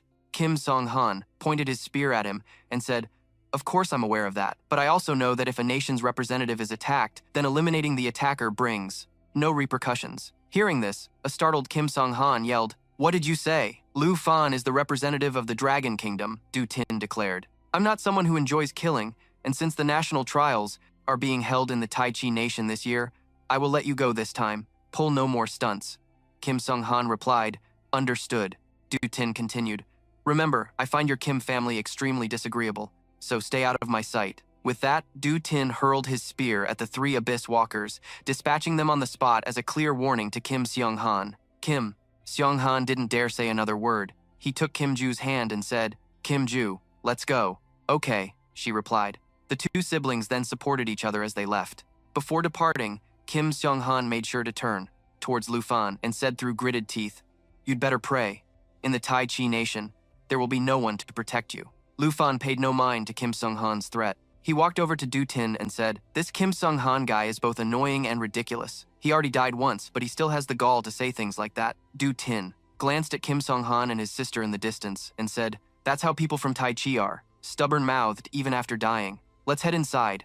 I told them not to come out, so they're probably worried by now. Then, Du Tin asked, By the way, where are the things you bought? Your aunt has been waiting. Lu Fan was startled, thinking, Oh crap. They were all corroded by that summoned beast. That evening, during the farewell party, everyone had forgotten the tension from the attack. A drunk Dao Xiao man threw an arm around Do Tin's shoulders, laughing as she said, "Hey old man, can you still handle your liquor? Let's have another round," someone said. "A lot," while some cried silently. After getting drunk, Hang Ka hugged Lu Fan and cried, "Little Fan, you have to be careful, don't push yourself too hard." Lu Fan forced a smile and said, "Come on, don't cry anymore. I'll be back in a month." As for Qin Qiu, it was unclear if she was drunk or just shy. Her face was flushed as she leaned against Lu Fan and gently reminded him, "You have to take good care of yourself. Don't worry about us." But Lu Fan knew he had to leave. As a target, he couldn't let everyone be endangered because of him. With only 1 month left until the national trial, the secret of the northernmost border was waiting for him to uncover it. The next afternoon, Lu Fan and Tu Jing were riding a griffin, flying towards the northernmost border. Sitting in front, Tu Jing controlled the griffin while reminding him, "Try to hang in there, don't let yourself get frozen solid." Soon, the two arrived at the unexplored region of the northernmost border. This unexplored area was for levels above 60, and the God-tier map was located here. Lost in thought, Lu Fan suddenly saw a large circle on the horizon. He was immediately shocked by the sight before him and quickly asked, "Senior Tu, what is that? It looks like a blood moon." Tu Jing replied, "That thing is the very reason I brought you here." A while later, at the northernmost border encampment, Tu Jing led Lu Fan while explaining, "Stationed here is the elite Griffin Corps under my command. Everyone here must have mounted combat skills. Regarding the northern exploration mission, we have currently scouted 114 routes." Then, he paused, pointed to a map on the wall, and continued, "As for what we've discovered, you've already seen it." Lu Fan looked at the map and asked, "Is it that blood moon?" Tu Jing replied with a grave expression, "That's right. So far, we haven't been able to get close to it and don't know what it is exactly, so we've always just called it that thing." But just a few seconds later, Tu Jing suddenly burst out laughing, repeatedly patting Lu Fan's shoulder and saying, "But now that we have a legendary youth like you here, I believe the exploration mission will definitely make new progress." Lu Fan chuckled, moving closer to the map to observe it carefully. So this was Senior Two's main purpose, but it suited him perfectly. He could find the God-tier map and also level up in a level 60 area. These two routes are closest to the God-tier map's location. Having made his decision, Lu Fan pointed to the area of routes 77 and 78 and inquired, "So, can I join the vanguard on these paths right away?" Tu Jing looked at the route Lu Fan pointed to and immediately advised, "Such youthful spirit, you're being too hasty. Although Route 78 has quite a few outposts, it's still crawling with ferocious beasts. If a level 32 like you goes in there and something happens, your principal will have my old head for it." Lu Fan replied seriously, "Senior, besides coming here to take refuge, I also came to increase my strength. If I take the safe path, there's no point." Seeing Lu Fan's determination, Tu Jing stopped trying to persuade him. He raised his hand and snorted, "This kid is just like me when I was a new recruit, always wanting to charge headfirst into dangerous places." As he finished speaking, a weapon appeared in his hand. He offered it to Lu Fan and said, "Take it." Lu Fan instinctively reached out for it, asking doubtfully, "Yes, this is?" As soon as he touched the weapon, a system window appeared. Nether Serpent's Guide. Legendary. Level 70 requirement. Enchantment. Level requirement removed. Strength, plus 591. Magic, plus 315. Agility, plus 756. Magic, plus 213.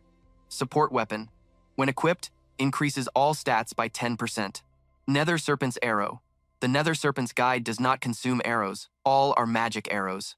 When not drawn, it can fire 12 magic arrows, each dealing 20% damage. If the bow is drawn and charged for 3 seconds, it will fire a serpent shadow arrow, increasing damage by 500%. Lu Fan was startled and thought to himself, "A legendary grade support bow, which means I can equip both the Black Dragon Scale Sword and the Nether Serpent's Guide at the same time, the stat buffs, and even the level requirement removal." Senior 2 must have spent at least 800 million on these enchantments. Realizing the value of the item in his hands, Lu Fan quickly tried to return it to Tu Jing. "Senior 2, this bow." Tu Jing held up a hand to stop him, smiling as he said, "Don't play coy. If I'm giving it to you, just take it. If you want to take Route 78, you'll need things like this." Hearing that, Lu Fan no longer refused. He immediately equipped it and cheerfully exclaimed, "Thank you, Senior. With this bow in hand, you can rest assured." About the exploration and the national trial, Tu Jing laughed and chided, "You little brat, cut it out with the empty words." Inwardly, he was bleeding, thinking, "It's only because I can't use a bow. Otherwise, you would have never gotten a chance." Just then, a person carrying a cloak came to report, "Commander, here is the cloak." So Tu Jing took the cloak and handed it to Lu Fan. "Lu Fan, put on the cloak. I'll take you to see that thing. If you still insist on taking Route 78 after we get back, I'll let you join the team tomorrow." Lu Fan didn't dawdle. He took the cloak, quickly put it on, and said, "Let's go, Senior 2. I can't wait any longer." A while later, Tu Jing was riding his griffin in the sky, curiously watching Lu Fan use a pair of wings to fly beside him and asked, "Lu Fan, you're a dragon rider. Why aren't you riding a dragon?" Lu Fan explained, "Because my dragon's level isn't high enough yet, but Xiao Ye is already level 29, so I should be able to unlock that skill soon." Tu Jing laughed loudly and said, "So when will you be able to ride a dragon? I could make a special exception and recruit you into the Griffin Corps." Lu Fan was about to reply when he suddenly heard the cry of a monster. Turning his head, Lu Fan saw 3 monsters flying towards them. Level 60 Owl Fiend, Poison Feathers. Shoots 3 extremely poisonous feathers at the target. Each feather has a 30% chance. Poisons the target for 30 seconds. While poisoned, the target loses 2% of its health per second. Multiple hits will stack the poison duration. Magic Song. A target that hears the continuous cry for 30 seconds will lose consciousness, falling into a mesmerized state for 5 minutes, and can cry while performing other skills. Seeing the flock of screeching owl demons rush to attack Du Jing, Lu Fan quickly shouted, "Senior Du, watch out." Du Jing, however, looked unfazed, taking a swig from his wine gourd with one hand and summoning his spear with the other, piercing the nearest owl demon. At the same time, the griffin also grabbed another owl demon with its talons. He's the one who should be careful. If this were Route 78, you'd have been dead long ago with that reaction speed. As he finished speaking, Du Jing swung his spear hard, sending the owl demon's corpse on his spear flying towards the remaining one. The two crashed into each other and fell to the ground. The battle was over just like that. Lu Fan was stunned, thinking to himself that everyone in the Griffin Corps is over level 70. Even though he was just joking about fast-tracking me into the team, with my current performance, the senior must be very disappointed.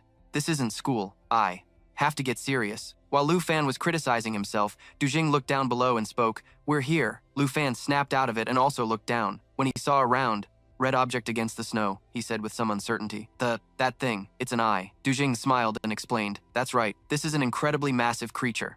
To this day, we still haven't been able to figure out what it is." Hearing this, Lu Fan frowned and thought. The eye and the surrounding mountains looked like half of a dragon's head. But is it really a dragon? Its body is so enormous that even the Griffin Corps can't identify it. Noticing Lu Fan's expression, Du Jing asked, "Shocking, isn't it?" The first time he got close to this thing, the Griffin King was too scared to even approach it. As for its discovery, that was purely by chance. Lu Fan didn't answer. He opened his system to try and appraise the eye. Appraise eye. Appraisal result. Unknown. Seeing the result, Lu Fan's frown deepened as he thought. To himself, even the system can't find any information on it. Du Jing sighed and continued with a lament. "The truth is, we humans have explored very little of this world. Most of it consists of unexplored regions, which require core like ours to investigate. When I discovered this thing, its condition wasn't like this. That was the first time I got close to it. At that time, we were clearing out the owl demons above a resource point, and while we were trying to rescue the mining team, it opened its eye. It's been a year since then. Even though many experts have come to study it, we still know nothing. But I know one thing for sure, it's still alive, because it opened its eye right in front of me. If it awakens one day, will we still be able to live peacefully like this?" Suddenly, Lu Fan spotted what looked like people on flying mounts approaching from a distance and said, "Senior Du, I think some people from the Corps are flying over." It's just that when they got closer, Lu Fan realized he was mistaken. It was clearly a group of monsters. Du Jing gripped his weapon, looking at the group of monsters, his voice tinged with sorrow as he said, "People of the Corps, you ask? They used to be, but not anymore. Fallen corpse, level 65. For each adjacent fallen corpse, increase the defense of all fallen corpses by 25%. Born from death, each time it receives non-critical damage, its defense increases by 25%. Hopelessness. Each attack from a fallen corpse will deal an additional 1 to 2 instances of damage. The additional damage depends on its current defense. A fallen corpse shrieked and charged at Lu Fan. Lu Fan struggled to block the opponent's attack with his sword. Fallen corpses. Could they be the members of the Griffin team who died here? A sense of suspicion arose in his heart, and Lu Fan turned to Du Jing to inquire, "Senior, what exactly are these monsters?" Du Jing remained silent, his head lowered. Lu Fan could tell from his expression that his mood was currently very gloomy. After a few seconds, Du Jing decided to act. "These things are very troublesome. I don't want to destroy them." After speaking, Du Jing directed the Griffin King to fly higher and use the skill net of extreme cold, creating a large net that enveloped the fallen corpses, causing them to fall onto the snow below, unable to move. Net of extreme cold. The mount releases a magic net with the ice attribute that lasts for 15 seconds. All targets caught in the net will continuously receive minor ice attribute damage, but will be gradually frozen within 5 seconds. Du Jing's series of actions only confirmed Lu Fan's suspicions. So he asked again, "Senior, were they once your subordinates?" Du Jing chose to avoid Lu Fan's question. He directed the king, Griffin, to leave and said, "Let's go. It's time to head back." Seeing this, Lu Fan could only suppress the questions in his heart and follow after Du Jing. Down on the snow, the fallen corpses had escaped the net of extreme cold. There was one among them that stood still, watching the two of them until they disappeared from sight before turning away. Early the next morning in Du Jing's office, Du Jing took a sip of wine, glanced at Lu Fan, and asked, "Are you sure?" Lu Fan replied, "Yes. Regardless of the fallen corpses or that giant creature, I still want to go to the front lines." Du Jing laughed heartily. "Very well. Adjutant, call them in." A few seconds later, the adjutant led a group of 3 people into the room and reported, "Reporting, they have arrived." Among the group of 3, a man with white hair immediately stood at attention, saluted, and announced, "Reporting, Squad 78 is present. LaFay, Level 76. Divine Punishment, Night 3, Captain of Squad 78. Next, a man with blonde hair scratched his head and asked, "We rarely get a break. I wonder what orders the Lord Marquis of Zhenbei has for us." Lu Trong Kong, Level 70, a Tier 3 Holy Shield Knight, member of Squad 78. Lastly, there was a brown-haired girl who had remained silent since entering the room. Shen Tai, Level 70, a Tier 3 Eagle Wall Knight, member of Squad 78. Tu Tin then pointed towards Lu Fan and introduced him. "Old La, today I've brought you a new member. This kid is Lu Fan, the #1 from Longdu Academy." Lu Fan played along with a smile. "I look forward to learning from you all, seniors." LaFai and Shen Tai still showed no reaction. Only Lu Trong Kong was welcoming, proactively shaking Lu Fan's hand and saying, "Ah, Longdu Academy. What a coincidence. Lu Fan, my surname is also Lu, and I also graduated from the Qingyun class of Longdu Academy." Lu Fan was surprised and said, "Oh, is that so? You've worked hard on the front lines, senior." Lu Truong Kong cheerfully put an arm around Lu Fan's shoulder, pulled him aside, and assured him, "Don't worry, I'll protect you so you won't lose a single strand of hair." Lu Fan was a bit taken aback by Lu Truong Kong's enthusiasm. He gave a forced smile and replied, "Well then, thank you very much." Then, Lu Fan asked, "Senior, what does the badge on Captain La's chest mean? Why is he the only one who has it?" Lu Truong Kong explained, "That's a military merit medal. Old La has this bronze badge, which is why he gets to be the captain. See, above this one, there are also silver and gold badges. In our Griffin squad, only 8 people have a gold badge. If Lord 2 isn't at the barracks, those 8 will be in charge of making decisions." In another corner, La Fai, with a serious expression, spoke to Tu Tin in a low voice. "My lord, I have a question. What are you doing?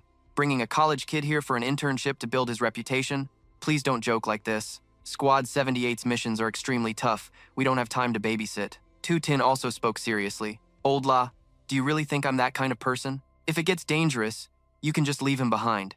If he kicks the bucket, that's his problem. Out there, we're brothers. But in here, I'm your boss. From now on, Lu Fan is a member of your squad. Don't treat him like a student. Do what needs to be done. This is an order." Seeing that Tu Tin wasn't joking, Lafi reluctantly agreed. "I understand."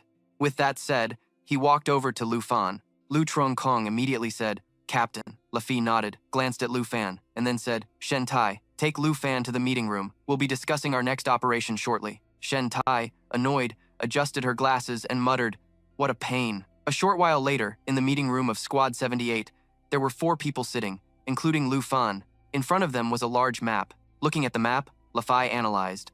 "According to information from the outpost, there will be a blizzard in 4 days, which means we must complete this operation within 4 days, including the round trip to the outpost, which takes 2 days. After reaching the outpost, we'll have 2 days to continue scouting along Route 78. Lu Trong Kong frowned and said, 2 days? It feels like we won't be able to scout much, will we? Lafi said. Since we have a new member this time, we only need to expand the area by 100 miles to consider the mission complete. Shen Tai asked, Isn't that still too much? After all, we have a student here to experience life. Shouldn't we take it easy on him? Noticing the contempt for Lu Fan in Shen Tai's words, Lu Trong Kong quickly signaled for her to tone it down. As for Lu Fan, he paid no attention to those words. His eyes were currently glued to the map, wondering to himself, the God-tier map is in an unexplored area? If this scouting mission is successful, I might be able to get it. At that moment, Lafi stood up and ordered, "Time waits for no one. Prepare your mounts. We leave in 15 minutes." Shen Tai complained in annoyance. "He's like a robot. We could just wait for the blizzard to pass before going." Lu Kong tried to smooth things over with a laugh. Come on. What can you do? We're the vanguard squad." Lafi looked at Lu Fan and reminded him, "That's right, Lu. Fan, you can keep your mount in the squad stable. It's full of the best feed." Lu Fan hesitated and said, "My mount isn't a high enough level to be ridden yet." Shen Tai exclaimed in surprise. "Huh? I'm not giving you a ride. Tell the captain to deal with it." Lu Kong asked doubtfully, "Then how are you planning to fly with us?" Lu Fan smiled and replied, "You all don't need to wait for me." In fact, 15 minutes later, while riding a griffin in the sky, Lu Kong saw Lu Fan soaring with wings on his back and exclaimed, "Damn, this junior is so cool. He's got rare equipment, and he was personally assigned by Lord Tu. Don't tell me Lu Fan is the descendant of some high-ranking official in Longdu." Lafai said nothing, but his gaze was also on Lu Fan, as if he were deep in thought. After flying for a while, Lu Fan proactively flew closer to Shen Tai and asked, "Miss Shen, the two small eagles escorting your giant eagle, are they scouting the surroundings?" Shen Tai glared at Lu Fan and said, "This is no time for chit-chat. We're about to enter the clouds." Not long after, as the group flew into the cloud cover, Lafi shouted a warning. "The visibility inside the clouds is very limited. Everyone, be ready." Lu Kong looked over at Lu Fan and said with a smile, "Junior, make sure to stick close to me in a bit. Be careful not to get separated from the squad." "Okay." Lu Fan had just opened his mouth to reply when, unluckily for him, a strong gust of wind swept him far away. After stabilizing himself, he was dismayed to find that the others were nowhere in sight. Lu Fan urgently called out, "Senior!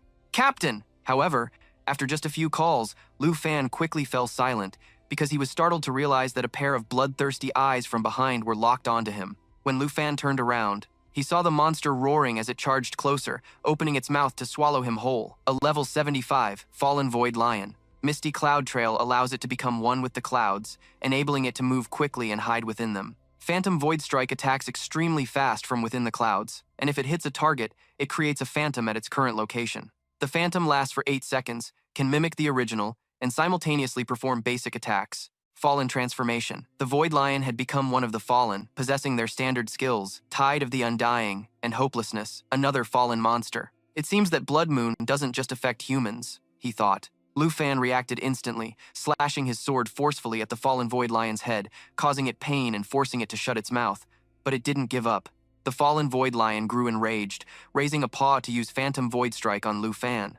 "These Fallen are completely different from other monsters. I can't just summon my dragons recklessly." As Lu Fan hesitated, unsure how to deal with the fallen Void Lion's attack, he suddenly heard Lu Kong's shout, "Junior, get back." Following the shout, Lu Fan saw two creatures flying in at high speed. They smashed hard into the fallen Void Lion. Observing the two creatures closely, Lu Fan was shocked and thought to himself, "Those are Shen's escort eagles." Lu Fan wasn't mistaken. They were indeed Shen Tai's escort eagles. It was Shen Tai. She had used the Twin Eagle Diversion skill to save him. Twin Eagle Diversion commands the eagles to charge, collide with, and draw the target's attention. Currently, Shen Tai was riding a griffin. She sped over and shouted, "Don't let the fallen Void Lion create a phantom." But when she saw only one escort eagle return to her side, she cursed in anger. "Damn it! I lost an escort bird!" Lu Kong had already flown to Lu Fan's side, casting a buff on him and saying, "Don't stray from us. This cloud bank is full of elite monsters. Let me protect you. Dealing with these kinds of monsters is a daily occurrence for us." Lu Fan spoke up, "Thank you, Senior, but I can't just stand by and watch you all fight." As for the fallen Void Lion, seeing more people arrive, it decided to use Misty Cloud Trail to hide within the clouds. Seeing this, Shen Tai turned to Lu Fan and scolded him. "You're a rookie, so don't act so recklessly. Just listen to us." Lu Kong put on a show, pointing at himself and shouting, "That's right, just leave this fallen Void Lion to us. We've always relied on the captain, so we haven't earned any medals yet. It's time for us to get serious." Shen Tai shot him a look and said softly, "You're unbelievable." Suddenly, a loud roar echoed from within the clouds, startling everyone and putting them on high alert.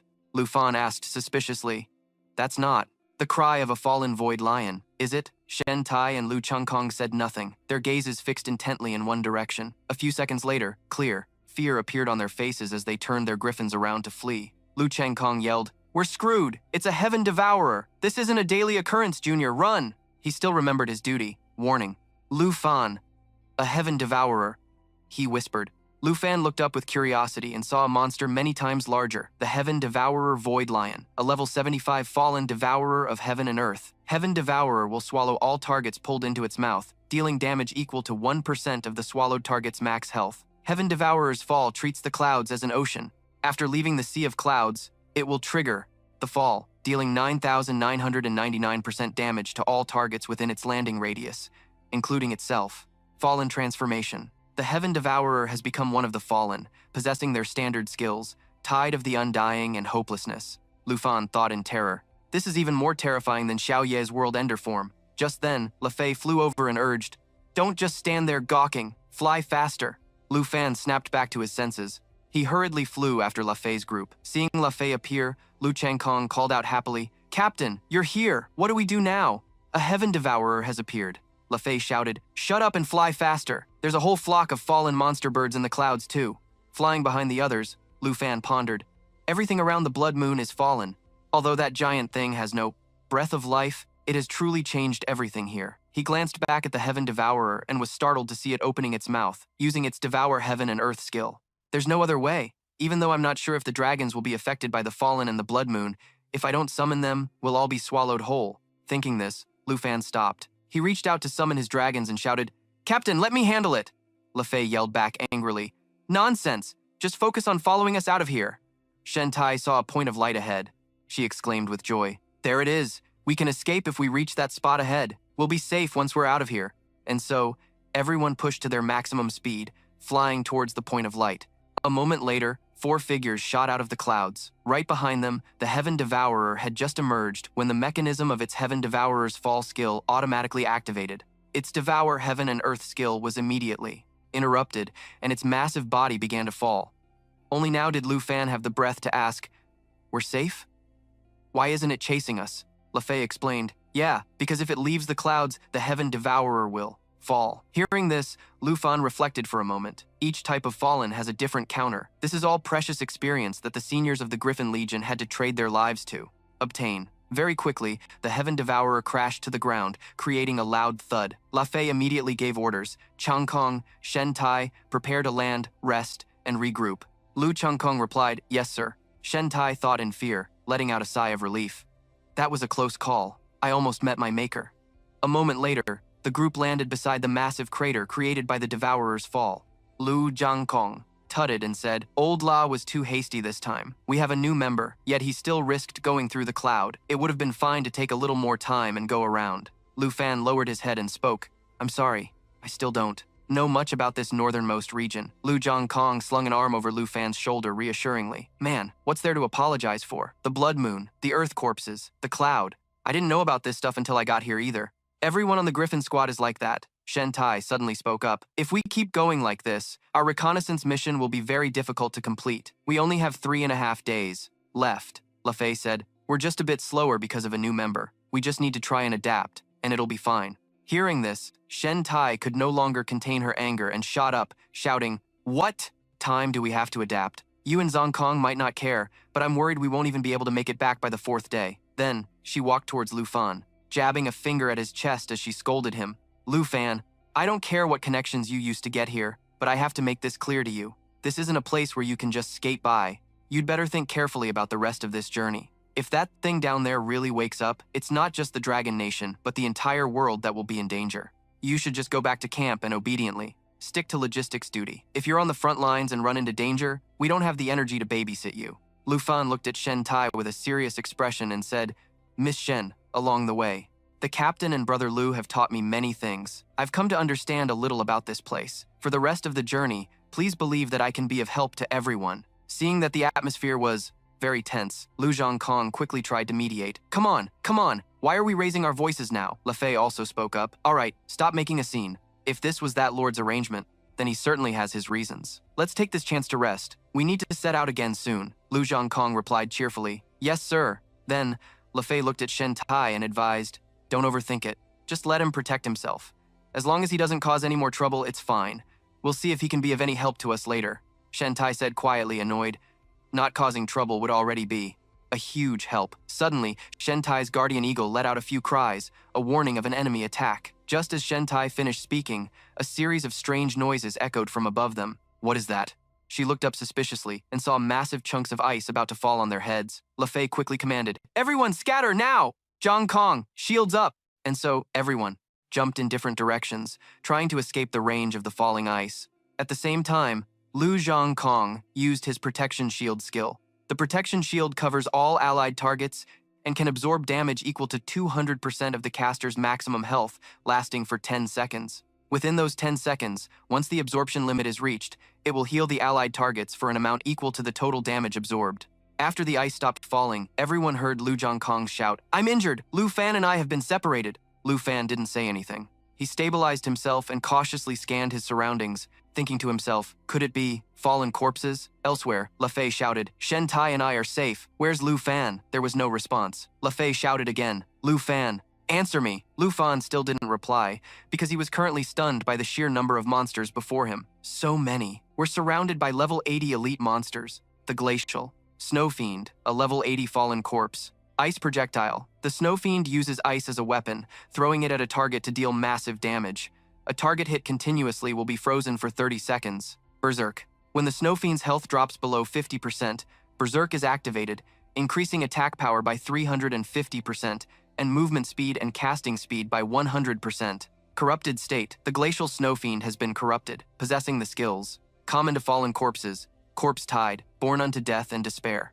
Lu Fan, if you're alive, answer me. Seeing Le Fay still shouting, Shen Tai reminded him worriedly, "Keep your voice down. The fallen corpses will notice us." Le Fay had no choice but to duck back behind the large ice chunk, peering out to scout as he said, "It's over. Looks like that kid didn't make it. A horde of Glacial Snow Fiend fallen corpses. There must be at least 20 or 30 of them. We can't fight them. We have to get out of here, fast." Shen Tai offered an idea. "Captain, I still have one guardian eagle I can use as a decoy." Le Fay pondered for a moment, then said, "Zhang Kong is still alive. Listen to me. In a moment, when you create the diversion, I'll take the opportunity to retrieve Zhang Kong." Before he could finish, Le Fay suddenly sensed danger from behind and quickly grabbed Shen Tai, leaping forward, narrowly dodging a surprise attack from a Glacial Snow Fiend. Then, Le Fay immediately gave a new order. "Change of plans. I'll hold them off. You go find Zhang Kong. Go, and don't look back." "Yes, sir." So, Le Fay stayed behind to deal with the Glacial Snow Fiends, while Shen Tai took the chance to run. Shen Tai leaped to the top of a large ice chunk, surveying the area to find her next move when she suddenly saw Le Fay struggling to block an attack from a Glacial Snow Fiend. Captain, Shen Tai's heart filled with anxiety, but what was more dangerous was that she saw several more Glacial Snow Fiends from other areas, attracted by the sounds of battle, rushing towards Le Fay. There are too many of them. It's hopeless. Even if it means it would expose his position, but this was the only way to get some attention. Without a second thought, Shen Tai immediately put a hand to his mouth and whistled, ordering his escort eagle to search for Lu Changkong. No, it was also to attract the attention of the ice-field snow monsters, taking some of the pressure off Le Fay. Drawing his weapon, Shen Tai thought to himself, "Lu Changkong, where are you?" On the other side, Lu Changkong was severely injured, his abdomen pierced by a large block of ice. He was now sitting slumped on the ground, watching Lu Fan face 3 ice-field snow monsters head-on, and asked uneasily, Lu Fan, are you okay? Don't talk, just hang in there a little longer. I'm coming to save you. Wait until I deal with these 3, and I'll heal you right away." As he spoke, Lu Fan took out his weapon and began to gather his power. Dragon Fang Halberd, Void Break. The skill is charging and you can still heal? Don't push yourself too hard. You can't fight a level 80 Icefield snow monster. Just as Lu Changkong finished speaking, 2 of the Icefield snow monsters lost their patience and charged at Lu Fan, attacking with their frozen headbutt skill. Lu Fan immediately activated his Dragon Fang Halberd skill, taking one down cleanly before dodging, passed it to slash at the shoulder of another, causing it to roar in pain and fall backward. Dragon Fang Halberd, Void Break carries Dragon Chi, striking twice in succession, and can be combined with his current Dragon Chi, Black Dragon 1. Seeing this, Lu Changkong was stunned and whispered, How?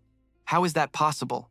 Lu Fan smiled and said, "Nothing is impossible. I am a Dragon Knight, the Dragon Rider of the Southern Province." While the 2 were talking, the last Icefield snow monster lifted a large block of ice and threw it at Lu Fan. Lu Fan calmly switched his Dragon Chi to that of Starlight Dragon 1 and used his skill. Dragon Fang Halberd, Void Break, slicing the block of ice in 2, Lu Changkong said in disbelief, A level 32 Dragon Rider can fight against a level 80 elite monster?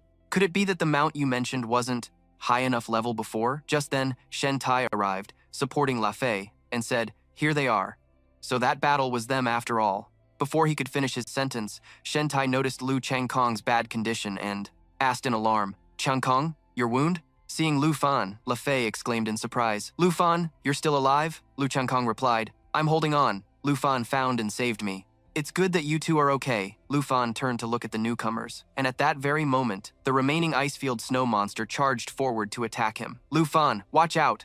La Fei shouted, quickly using the Sword of Victory skill, finishing off the monster and saving Lu Fan. Sword of Victory, a divine punishment knight, throws their weapon at a target, and the weapon will pursue it until it hits, dealing 100% physical damage and 76% holy damage per second for the next 10 seconds.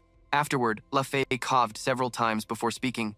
"Everyone, don't act rashly. Let me think of a way," Shen Tai suggested. "Our only option is to get out of here. I can't find the griffin anymore, but my giant eagle can still carry 2 people." Lu Fan chuckled and said, "I think it's actually not that hard. We'll be safe as long as we kill all these snow monsters, right?" Shen Tai angrily scolded him. "Is this really the time to be joking? We should retreat to the nearest outpost." Lu Fan said seriously, "I'm not joking. I can also heal everyone, but there are too many of these fallen creatures for me to handle." Shen Tai shouted, "Are you looking down on us?" "No, just stop making a fuss." Lu Fan didn't want to argue with Shen Tai any longer. Just then, he noticed a group of Icefield snow monsters running towards them, so he summoned a bow and said, "There's no more time to talk. Sister Shen, take the injured and leave first." Seeing the bow in Lu Fan's hand, La Fei exclaimed in shock, That's the serpent's guidance." Master Tu used that to aim at the head of the Southern Kingdom's king, forcing thousands of the Southern Kingdom's imperial guard to retreat. "I can't believe he gave this bow to you." Hearing this, Shen Tai cried out, "What?" she thought to herself. "The bow Master Tu uses to suppress invading nations? He gave something so precious to Lu Fan. Could it be that what Lu Fan just said was serious?" Lu Fan smiled again and said, "Captain La, don't worry. Once you all escape the snow monster's encirclement, I'll be free to kill all these fallen creatures." This time, no one objected to Lu Fan's idea. Shen Tai decisively called down her escort eagle to take everyone away. Before leaving, La Fei turned back and said, "Then we won't hold you back anymore. Lu Fan, you have to be careful." Watching the escort eagle fly away, Lu Fan thought to himself, "I hope everyone makes it to the outpost safely." Then, Lu Fan smiled and activated his Serpent Shadow Arrow skill. Looking at the horde of snow monsters, he said, "Okay, now let's test out Senior Tu's bow." On the other side, Shen Tai was still a bit worried and asked, "I'm still thinking about what Lu Fan said just now. Will he really be okay covering our retreat?" Lu Changkong replied with a weak smile, "He'll be fine. I've already seen him fight. We're the ones who are useless. After all, he is a dragon knight, the dragon rider of the southern province." The snow monsters used their frozen headbutt skill, throwing huge blocks of ice at Lu Fan, but they were all completely nullified by his Serpent Shadow Arrow. Seeing this, the snow monsters switched to a direct assault, charging towards Lu Fan in unison. "Still not stopping? You stubborn pests. In that case, try this on for size." With that, Lu Fan used Arrow of the Underworld Serpent. Without drawing the bow, Serpent's Guidance can fire 12 magical arrows, each dealing 20% damage. Then he summoned Xiao Ye and Xingchen Li San. Hit by the Arrow of the Underworld Serpent, the snow monsters, it started to enter a berserk state, while also receiving buffs from some skills. Berserk activates when the snow monster's health drops below 50%, increasing its attack power by 350% and its movement speed by 100%, and casting speed. The Fallen Corpse's Corpse Tide skill increases the defense of all fallen corpses by 25% for each nearby fallen corpse. The Fallen Corpse's Born from Death skill increases its defense by 25% each time it takes critical damage. To counter this, Lu Fan ordered Xing Chen to use the Shattered Star skill, creating a star and detonating it to deal massive area of effect damage, with its destructive power depending on its strength. Receiving the order, Xing Chen immediately shot up into the sky. A star began to condense in its hands, and it aimed straight for the heart of the enemy forces. Suddenly, an idea flashed in Lu Fan's mind. "Xing Chen, come back. Let me shoot that star down." As the star was falling, Lu Fan activated his Serpent Shadow Arrow skill. By drawing the bow and charging for 3 seconds, the Nether Serpent bow could fire the Serpent Shadow Arrow, increasing its damage by 500%. And so, the Shattered Star skill was transformed into the Shattered Star Serpent Shadow Arrow, creating a star and then shattering it with the Serpent Shadow Arrow to deal massive area of effect damage. The destructive power was increased by 500% of the Cosmic Dragon's strength attribute. The monsters couldn't handle the heat and were instantly wiped out. The destructive power of the Shattered Star Serpent Shadow Arrow caused an explosion, so massive it shook the entire region, causing the griffin carrying Lu Fei's group to lurch and drop them. A moment later, Lu Fei, Lu Changkong, and Shen Tai were pulled out by an eagle with its beak from a thick layer of snow. Lu Fei coughed dryly, then looked doubtfully in the direction of the explosion. Could this be Lu Fan's power? At the same time, down in the chasm, the horde of fallen corpses was annihilated in an instant. Not even their bodies remained, a perfect synergy with the dragon's skill. This was the true power of a dragon rider. Thinking this, Lu Fan happily patted Xingchen's head and praised it. Great job, Xingchen. Go get some rest. Just leave the rest to Xiao Ye. Then he turned to Xiao Ye and said, Xiao Ye, check if there are any more fallen corpses around. If not, then we'll go regroup with everyone. Just then, a familiar voice called out. Lu Fan was surprised to see Lu Fei's group step out of a portal. Captain, why are you all back? Lu Fan, was that explosion your attack? Lu Fei asked, glancing over at Xiao Ye. The little girl next to him was meeting Lu Fei for the first time, so Xiao Ye was on guard. Lu Fan saw this and said with a smile, It's okay, Xiao Ye, they're with us. Go ahead and transform. Xiao Ye let out a cry and flew into the sky, transforming into her great destroyer dragon form. Xiao Ye, if you don't like this place, then just clean it up. That was all Xiao Ye needed to hear. She immediately used the skill Great Catastrophe 1, causing explosions in the areas she flew over, dealing mass damage accompanied by a burning effect, leaving Lu Fei's group completely shocked. Unbelievable. Are you the Dragon Master from Nan Province? Lu Fan, is that little girl your dragon? Lu Fan seemed surprised and replied, Yes, she's the Black Dragon, Xiao Ye. You've heard of me?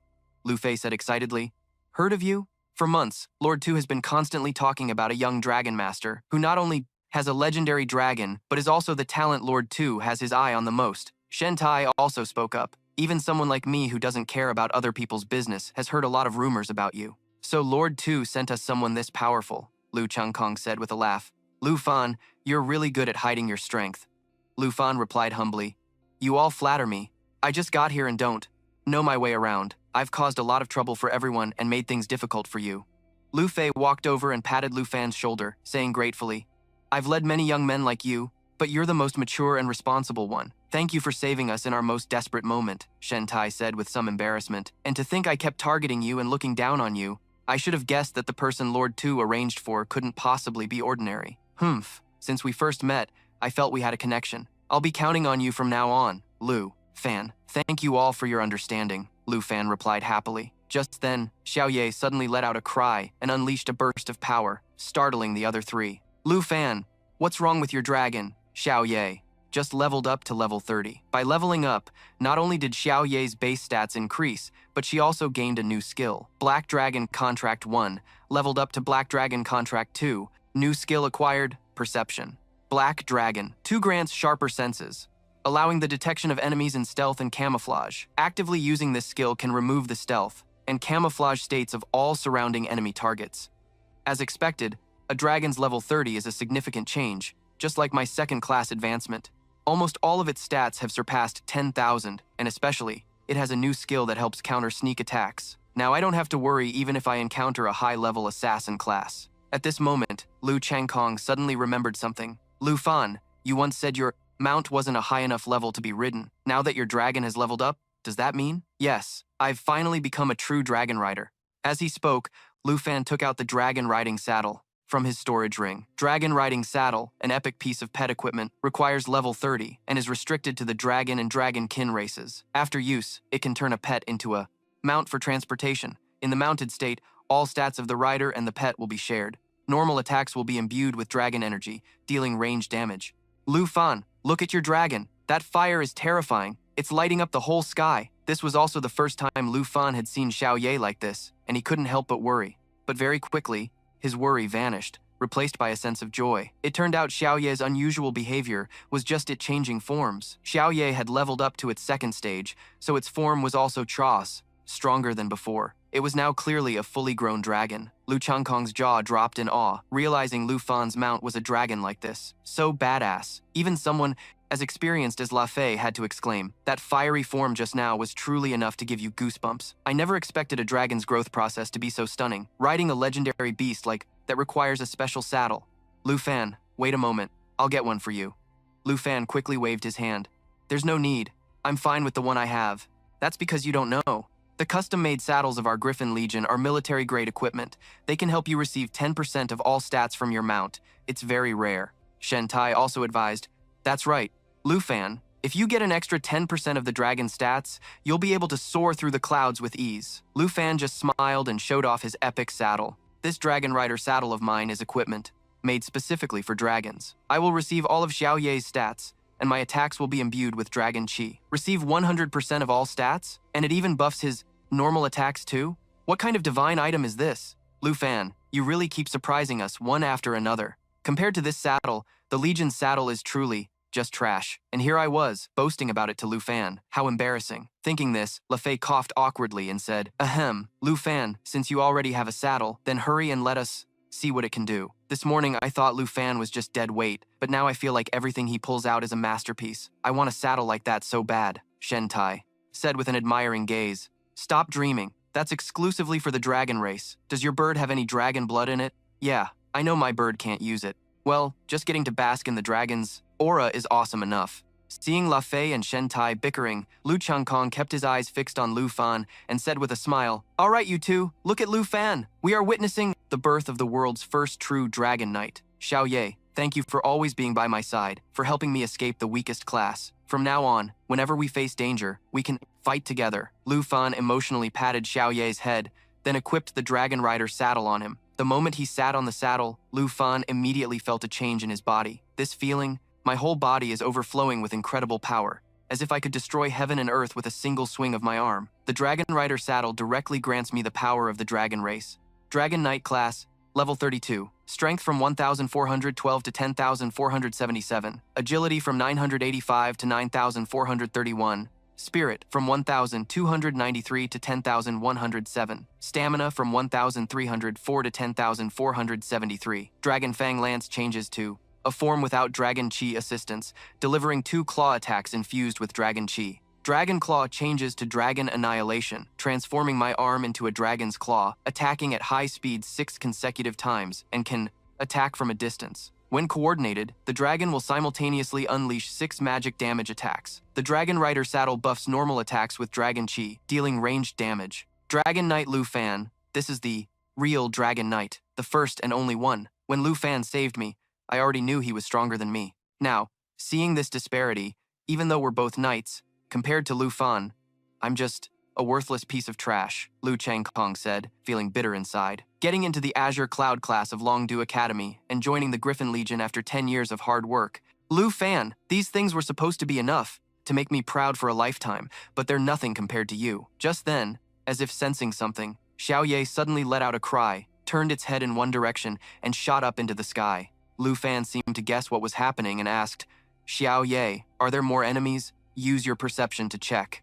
Sure enough, just as Lu Fan predicted, as soon as Xiao Ye used its perception, from behind the layer of ice and snow, everyone could vaguely see a swarm of human-shaped monsters with butterfly wings. La Fei's group also quickly mounted their beasts and flew up, and when they saw the scene, they couldn't help but be stunned. It detected hidden enemies? Look, their stealth has been broken. Are those humans? No, not humans. They're floating in the air? At that moment, La Fei spoke with a serious expression. "Those are frost nymphs. They're extremely dangerous. Everyone stay back."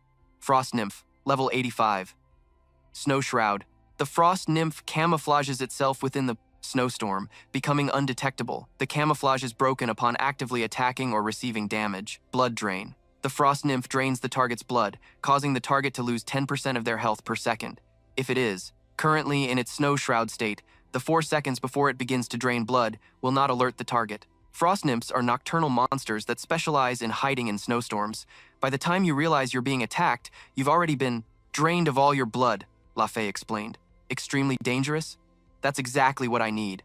Lu Fan smiled with delight, drew his weapon, and charged forward with Xiao Ye to give the frost nymphs a beatdown. Lu Changkong witnessed this and couldn't help but exclaim, "So many of our comrades have died to the frost nymphs, yet Lu Fan is crushing them with such ease." Shen Tai watched without blinking. Said, "Lu Fan, coordinating with the giant dragon is truly unbelievable." Lu Changkong then happily turned to La Fei, "Captain, with this, we don't have to be afraid of these damn snow moths anymore, right?" Just as La Fei was about to reply, he suddenly shouted in alarm, "Changkong, behind you!" The moment La Fei's words fell, a beam of light shot out, wiping out the swarm of snow moths approaching their group. It was Lu Fan. Does he have a long-range coordinated skill too? Lu Fan had just used his Phantom Dragon Claw, transforming his arm into a dragon's claw and launching 6 consecutive high-speed attacks, capable of striking from a distance. When coordinated with the dragon, it simultaneously unleashes 6 instances of magic damage. After dealing with the snow moths, he reminded them, "Everyone, watch out for sneak attacks. With Xiao Ye's perception, they won't be able to stay hidden." After a chaotic battle, the swarm of snow moths was finally completely annihilated by Lu Fan and Xiao Ye. The last of the snow moths are finally dead. That was amazing. Lu Fan, you saved us again. With the giant dragon's perception and Lu Fan's coordinated skills, we have nothing to fear anymore. Right, Captain? Hearing Lu Changkong say that, Shentai pouted sarcastically. Look at you. Every other word out of your mouth is Lu Fan. Act like a senior for once, and stop bothering Lu Fan to save you. Lu Fan then smiled and said, Captain La, I've mastered coordinating with Xiao Ye. Even if a blizzard hits, I can still lead everyone to continue the exploration mission. Lu Fan, I know you're capable, but look up at the sky. Seeing a starless night sky like this in the far north is a sign that a blizzard is coming. It's much earlier than we predicted. I'm afraid it will arrive by tomorrow.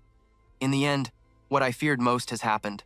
If the blizzard comes earlier than expected, we won't have time to return to the barracks. Shentai looked up at the sky and said, taking an injured person like me to explore in a blizzard?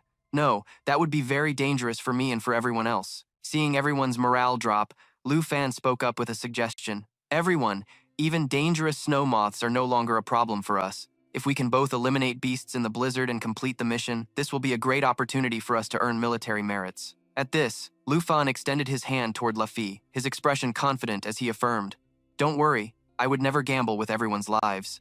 I believe I can help everyone complete the mission safely in the blizzard. Shen Tai and Lu Changkong simultaneously looked towards Lafi, waiting for his answer. I understand. With you here, it won't be a problem. No matter what the weather is like, we will continue the exploration. Lafi replied with a smile and shook Lu Fan's hand. And so, the team's exploration journey continued. Soon, they had traveled 100 miles past the outpost. Lu Fan swung his sword, wiping out a snow moth. Surprisingly, this time, the snow moth dropped an item that Lu Fan had been searching for.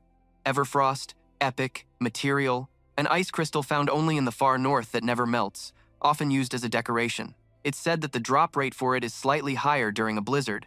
Here it is. All that effort killing countless snow moths in the blizzard wasn't for nothing. I finally got the Everfrost that senior sister needs. Lu Fan stored the Everfrost away and turned around, shouting, Everyone, come over here! This area is safe now! Hearing this, Lafi's group struggled against the blizzard winds while remarking, when the blizzard hit, these monsters started popping up everywhere like worms after a rainstorm. Lu Fan, you've been killing monsters all the way to this mission point. If it's not 10,000, it must be at least several thousand beasts, right? I don't really remember. Anyway, most of them were snow moths. I'm getting sick of them. Lu Changkong sighed and said, Listen to you. A level 32 getting sick of killing level 85 monsters. If I had your strength, I'd stay here killing monsters until the storm passed. Lord 2 would definitely give me a gold medal. Hearing this, Shen Tai, who was standing behind him, started smacking Lu Changkong repeatedly. You think you're Lu Fan? Why don't you go tell Lord 2 that directly? Let him sort you out. Lu Changkong laughed and replied, Just let me dream a little. Lafi ignored the 2 kids behind him and said to Lu Fan, the 100-mile exploration mission is complete and our supplies are running low. Should we head back to the barracks? Lu Fan, let's go back. If we don't go back soon, my wound is going to heal on its own. Yeah, we really should head back. We haven't had a proper rest in 3 or 4 days. Hearing this, Xiao Ye immediately transformed into her small, cute form and let out an expressive cry. Seeing this, Lu Fan smiled and coaxed her. Xiao Ye has had to endure the cold and hunger for too long, hasn't she? Then let's go back and rest. Okay, so we're all in agreement. Shen Tai, place the location marker, then prepare to return to the barracks, Lafi ordered. Lu Changkong turned to tease, Shen Tai, Lu Fan really loves his dragon. I feel sorry for your giant eagle. It must have been starving these past few days, right? She's fine. You don't need to worry about her, Shen Tai replied, tilting her chin up. She then took out a giant pillar, planted it in the ground, and pulled the trigger. Instantly, a red pillar of light shot straight into the sky. Beacon Positioning Gun. A mission-specific item used by the Griffin Corps. It's essential for exploration missions in the far north, used to fix a signal pole into the ground and transmit a positioning signal back to the server at the barracks. Lu Fan's system didn't show any information about this tool, so he turned to ask Lafi, What is that thing Shen Tai is holding? That's a beacon positioning gun, used to mark our current location. When the weather returns to normal, the construction team will come here to build an outpost. Neutralize them for now, Lao Fei explained, and then everyone quickly rode their flying beasts back to camp, unaware that the silhouette of a fallen corpse was watching them leave through its targeting scope. The next day, at the northernmost camp. I'm going to find Commander Tu to report now. Everyone is dismissed. Lao Fei gave the order and quickly headed to Tu Jing's office. Just as Shen Tai was about to go rest, Lu Fan chased after her and called out, Miss Shen, wait a moment. Do you know anyone in the camp who can process unmelting ice? Unmelting ice? Old Chu, the blacksmith over at the quartermaster's, is pretty skilled. Oh, are you planning to give it to your girlfriend? Lu Fan blushed and waved his hands, saying, No, that's not it. She's just a normal friend. All right, no need to explain, I get it. Shen Tai replied with a smile. What was I saying? Well, I'm off to find the blacksmith then. Bye-bye. With that, Lu Fan ran off while saying to Xiao Ye, Come on, I'll show you where to get some meat. Shen Tai watched Lu Fan leave, then took out a pendant, made from unmelting ice. Gazing at it before kissing it, her face filled with unspoken thoughts. Back to Lu Fan, just as he handed the unmelting ice to Blacksmith Chu, Tu Jing suddenly appeared, patting him on the shoulder, and saying, So this is where you ran off to? I've been looking all over for you. Senior, you were looking for me? Old La has already reported everything to me. On your very first mission, you managed to save everyone, and even led the team, to complete the objective in a blizzard. If I didn't trust your abilities, I would have thought you'd all perish in this god-awful weather. Well done, this bronze badge is yours. As he spoke, Tu Jing personally pinned the medal on Lu Fan. Thank you for the recognition, Senior, Lu Fan replied happily, thinking to himself, It's exactly like the one Captain La has. Just as Brother Lu said, this badge is equivalent to the Griffin Captain rank, held by Old La and Chang Kong. By the time the other teams found them, they had already been corrupted, so there was no choice but to eliminate them. Although it's a pity, this is a common occurrence on exploration missions. Luckily, your dragon wasn't affected at all. Old La couldn't stop praising the coordination between you and your dragon. It really makes me want to see it for myself. Lu Fan paid no mind to Tu Jing's praise and fell into deep thought. It seems the closer the blood moon gets, the easier it is for creatures to become corrupted. Although I was worried, for now, it looks like Miss Shen's giant eagle and Xiao Ye are still unaffected. By the way, I just got to see your pet dragon eating. What an appetite. A special species indeed. Even the way it eats is unique. Tu Jing laughed heartily, thinking of Xiao Ye's ferocious eating habits. Lu Fan laughed sheepishly and replied, Well, Xiao Ye has never had to go hungry for this long before, so I kind of expected it. Let your pet dragon eat its fill. There are a few things I want to show you. At this point, Tu Jing's expression turned serious as he pulled out a stack of photos and handed them to Lu Fan. This is what my intelligence agent discovered in the Xingdiao Nation. Take a look. The national trial representative of the Xingdiao Nation, Saleh Morgan, is in charge of exploring the Holy Mountain ruins on the border. After my intelligence agent tailed them and connected with Morgan's family, they obtained these photos. A giant humanoid skeleton. This kind of mystical being really resembles that giant blood moon. Lu Fan said, It looks familiar, doesn't it? Compared to it, the excavators in the photo are as small as ants, almost invisible. According to my sources, there's also a video that my agent managed to record at the Holy Mountain ruins while infiltrating the Morgan household, a video that could lead us to a world-shaking secret. The scene changes to a view of a giant skeleton. A man in a suit speaks up, Sir, we've arrived! A voice suddenly exclaimed in awe. Hey, it's like a six-winged angel! The curly-haired blonde woman beside him jerked a thumb behind her. Where did young Master Sala go? The other voice continued. That's the temple. The man in the suit looked at the distant temple and explained, Yes, we sent a team to investigate that temple. We even had a master on the team, but the entire squad lost contact. As he finished speaking, a startled voice cried out, What's that sound? The blonde woman replied, That's a holy mountain husk, the golden light. From the temple has transformed the surrounding creatures. They've mutated into stronger and more ferocious monsters. The man in the suit noticed someone approaching from behind and said, Wait, someone's coming. The woman also turned to look. Isn't that the fourth advancement expert from the exploration team? The team is back, the man said. Don't shout, he doesn't look right. Those wings! Immediately after, the Holy Mountain Slave lunged forward to attack, causing the two of them to scream in terror. Run! He's turned into a Holy Mountain Slave! The scene shifts to a room where the recording on the projector screen has been paused. Tu Jing spoke up. The video ends here. Fortunately, my intelligence agent managed to escape, which is why we're able to see this footage. Lu Fan muttered under his breath, Holy Mountain Slave. Tu Jing then explained, It's a type of monster even more advanced than the Holy Mountain Husk. Both the Holy Mountain Husk and the Holy Mountain Slave were affected by those skeletons, and the temple, causing them to mutate. Lu Fan speculated with a serious expression. Just like the minions created by the Blood Moon, they've transformed everything around them and are showing signs of awakening. He looked up at the screen and continued. Exactly. This major discovery has been sent to the high-level scholars in Dragon Capital. The scholars predict that there are definitely more than just 2 of these mysterious creatures. They've existed since an era so ancient it's untraceable, and now they are called. Tu Jing paused for a moment before uttering 2 words. Ancient gods. Lu Fan's brows furrowed deeply at this name. He stared at the photo of the giant skeleton on the table, deep in thought. Where did they come from? Why are they here? And what kind of power do they possess? It's all unclear, but calling them gods might not be quite right. That would be an overstatement. Tu Jing picked up his small flask. I know what you're thinking. All the ancient gods are unknowable. This is what's giving me a headache. It's as if we've only just scratched the surface, he continued, taking a sip from his small flask. The monsters corrupted by the Sacred Mountain are divided into Sacred Mountain puppets and Sacred Mountain slaves, while those corrupted by the Blood Moon become attendants. Lu Fan immediately chimed in to finish the thought. Then it's not just attendants. They should also be divided into attendant puppets and attendant slaves. Tu Jing glanced at him, the image of a cloaked person, and a giant skeleton flashing in his mind. I was thinking the same thing. So far, the attendant puppets we've encountered are just walking corpses. You and old Lu must be extremely careful, if they're really are fallen attendant slaves, he replied. I understand, Senior Tu. Did anything else happen after the Sacred Mountain slave attack? Tu Jing looked away as if trying to recall something before speaking. The Sacred Mountain. Slave killed everyone from the Morgan family at the Sacred Mountain ruins back then, but it spared one person, Zachary Morgan. Lu Fan immediately asked, Zachary, the representative of the Star Toon Nation in the trial. Nation? Tu Jing confirmed his suspicion. That's right. After my intelligence agent escaped the Sacred Mountain Slaves massacre, they discovered that the Sacred Mountain Slave and Zachary had met before. The temple. The Sacred Mountain Slave's hand was clenched around something, which it held out in front of Zachary. Not only did the Sacred Mountain Slave not attack Zachary, its hand opened to reveal what was inside, and it even gave him something. Called something like Sacred Mountain Essence. Lu Fan's eyes widened as he repeated, Sacred Mountain Essence.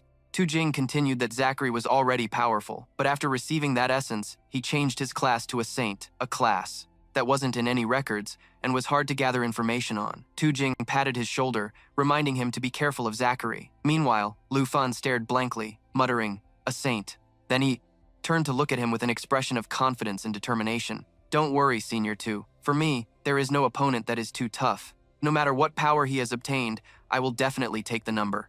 1 spot. 2 days later, at the logistics area of the blacksmith's shop, the blacksmith held up his product, asking, Are you satisfied? This item would probably sell for over 100,000 Longmen coins if you took it outside. Lu Fan was delighted, exclaiming, More than satisfied. Master Zhu's craftsmanship is truly impressive. Then, he handed a large jug of liquor to Blacksmith Zhu. This is the strong stuff that Senior Tu enjoys drinking. Master Zhu, please accept it. You've worked hard these past few days. Blacksmith Zhu laughed cheerfully and replied, This kid is sharp. He even knows what I like. Just then, Shen Tai called out to him from behind. Lu Fan, it's time to head out. Chang Kong, who was next to him, also urged, The new exploration mission has arrived. We're just waiting on you. Blacksmith Zhu smiled while holding the large jug of liquor and saw them off, also saying, A few words of promise. Lu Fan turned around, holding the necklace, and replied, A promise is a promise. Chang Kong threw his arm around Lu Fan's neck, teasing, Man, Junior Lu already has a bronze badge, and I've been fighting for a whole year, risking life and limb, and still haven't gotten one. Shen Tai added, It's insane. You've only been here a few days, and you're already our superior. Early the next morning, Lu Fei led the way, announcing loudly, We brought plenty of supplies this time, enough to last for 15 days, so let's try to explore further ahead. The 3 young men in the group replied in unison, Roger that. Lu Fan flew over the snow, feeling puzzled. It's strange, the location is definitely here, but I can't see the signal beacon we left last time. At that moment, Shen Tai shouted to him, Lu Fan, over here. Shen Tai pointed to the signal beacon that had fallen onto the snow and said, Hey, it was probably knocked down by the blizzard. It's only been 2 days and it's already broken. What shoddy quality. Lu Fan silently thought that this situation didn't add up. It felt like they were walking into a trap. Chang Kong pulled his cloak tighter as he walked forward. Then what are we waiting for? Let's start the mission. Lu Fan hurried after him from behind. Senior Chang Kong, get back. I think it's an ambush. Just as Chang Kong turned to ask, An ambush? A horde of monsters appeared from the shadows behind him. Chang Kong looked around in panic. We're surrounded. This is a huge problem. Lu Fei nearby, also caught off guard by the situation, began to curse. Only Lu Fan remained calm, analyzing the movements. of the beasts. Lu Fei recognized them as well. Attendant slaves. Are these really the ones Senior 2 warned us to look out for? Suddenly, a gloomy voice rang out. Correct. Attendant slaves are the slaves of the glorious deity. Lu Fan cautiously looked toward the source of the voice. Who is it? Chang Kong's face was filled with fear. Who are you? A purplish hand belonging to the figure grabbed its hood. Lu Fei uttered a familiar name in horror. Li Luo. Even Shen Tai was so stunned she couldn't believe her eyes. Li Luo spoke up. Ah Tai, it's been a while. Li Luo, a level 76 fallen attendant slave of the Spear Knight class. Lu Fan turned to look at his teammates. Li Luo, you know him? Lu Fei explained that Li Luo used to be a silver badge officer, and he was also Shen Tai's fiancé, but on a mission. A search mission. Li Luo went missing. We never expected him to become a fallen corpse slave. As Lu Fei spoke, Chang Kong interrupted him. Captain Lu, that's enough. Lu Fan looked on with concern as Shen Tai buried her face in her hands, crying. Sister Shen Tai said through her tears, Li Luo, I miss you so much. Please, come back to me. She noticed a pair of feet suddenly appear in her vision, and a male voice sounded by her ear. Ah, Tai, I missed you so much too. Li Luo crouched in front of her, reaching out to touch her cheek. I finally found you. Shen Tai was so moved that she threw herself into his arms. It's really you. Asterisk sobs asterisk, please come back with me. Everyone will be so happy to know you're still alive. But suddenly, a dark aura emanated from Li Luo. I can't go back, but can you stay here with me? Shen Tai looked at him in confusion. In an instant, Li Luo returned to his corrupted state. All of you must stay. Stay here and serve the deity who is about to awaken. Shen Tai screamed in terror as Lu Fan's voice echoed in her ears. Sister Shen. Li Luo stared at her with dark red eyes, speaking words of temptation to convince her to stay and serve the deity. Meanwhile, Lu Fan kept trying to bring her back to her senses. Sister Shen, don't listen to him. Absolutely do not go to him. On the other side, Li Luo relentlessly pressured Shen Tai, even uttering threats. If you refuse, there is only one fate for you all, to be torn to shreds by the corrupted puppets and become a soulless corpse just like them. All Shen Tai could do was desperately plead with Li Luo. Lu Fan's voice continued to echo in her ears. Sister Shen, Sister Shen. He was now holding the terrified, trembling Shen Tai tightly. Sister Shen, please snap out of it. Li Luo, sitting on the back of a large skeleton, asked again in his dark voice. Tai, answer me. Are you willing to stay with me and serve the deity? Lao Fei looked at the scene before them and said, Lu Fan, we can't let Li Luo take her away. With so many corrupted puppets, can you break through them? Shen Tai mumbled in a low voice. What do we do now? What should we do? Chang Kong objected. Captain, with these thousands of monsters, even if we follow Lu Fan, we'll get separated. Besides, if that signal tower isn't repaired, we won't be able to get a location fix next time. Lao Fei replied in a stern voice. This is no time to be worrying about the outpost. We run as far as we can. But at this moment, Lu Fan smiled and said, I don't think the breakout plan is a good idea. We don't need to run. His words surprised everyone. Chang Kong watched him condensing magic in the palm of his hand and blurted out, Wait a second. Don't tell me you're planning to go on another killing spree. He didn't deny it, replying, That's right. In Lu Fan's hand now was a bow. Merit points delivered right to our doorstep. Of course we have to accept them. Li Luo glanced at them and then asked, So this is your answer? What a pity. The fate for those who refuse the deity is singular. After a brief pause, Li Luo shouted, D! And become corrupted puppets. The moment he finished speaking, the horde of ferocious beasts charged toward them. Lu Fan remained calm enough to take aim with a serpent shadow arrow, and at the same time called out, Senior Chang Kong, get ready to deploy the protective shield. He didn't hesitate to do as Lu Fan said, and a golden energy enveloped the three of them. Understood. What's the plan after that?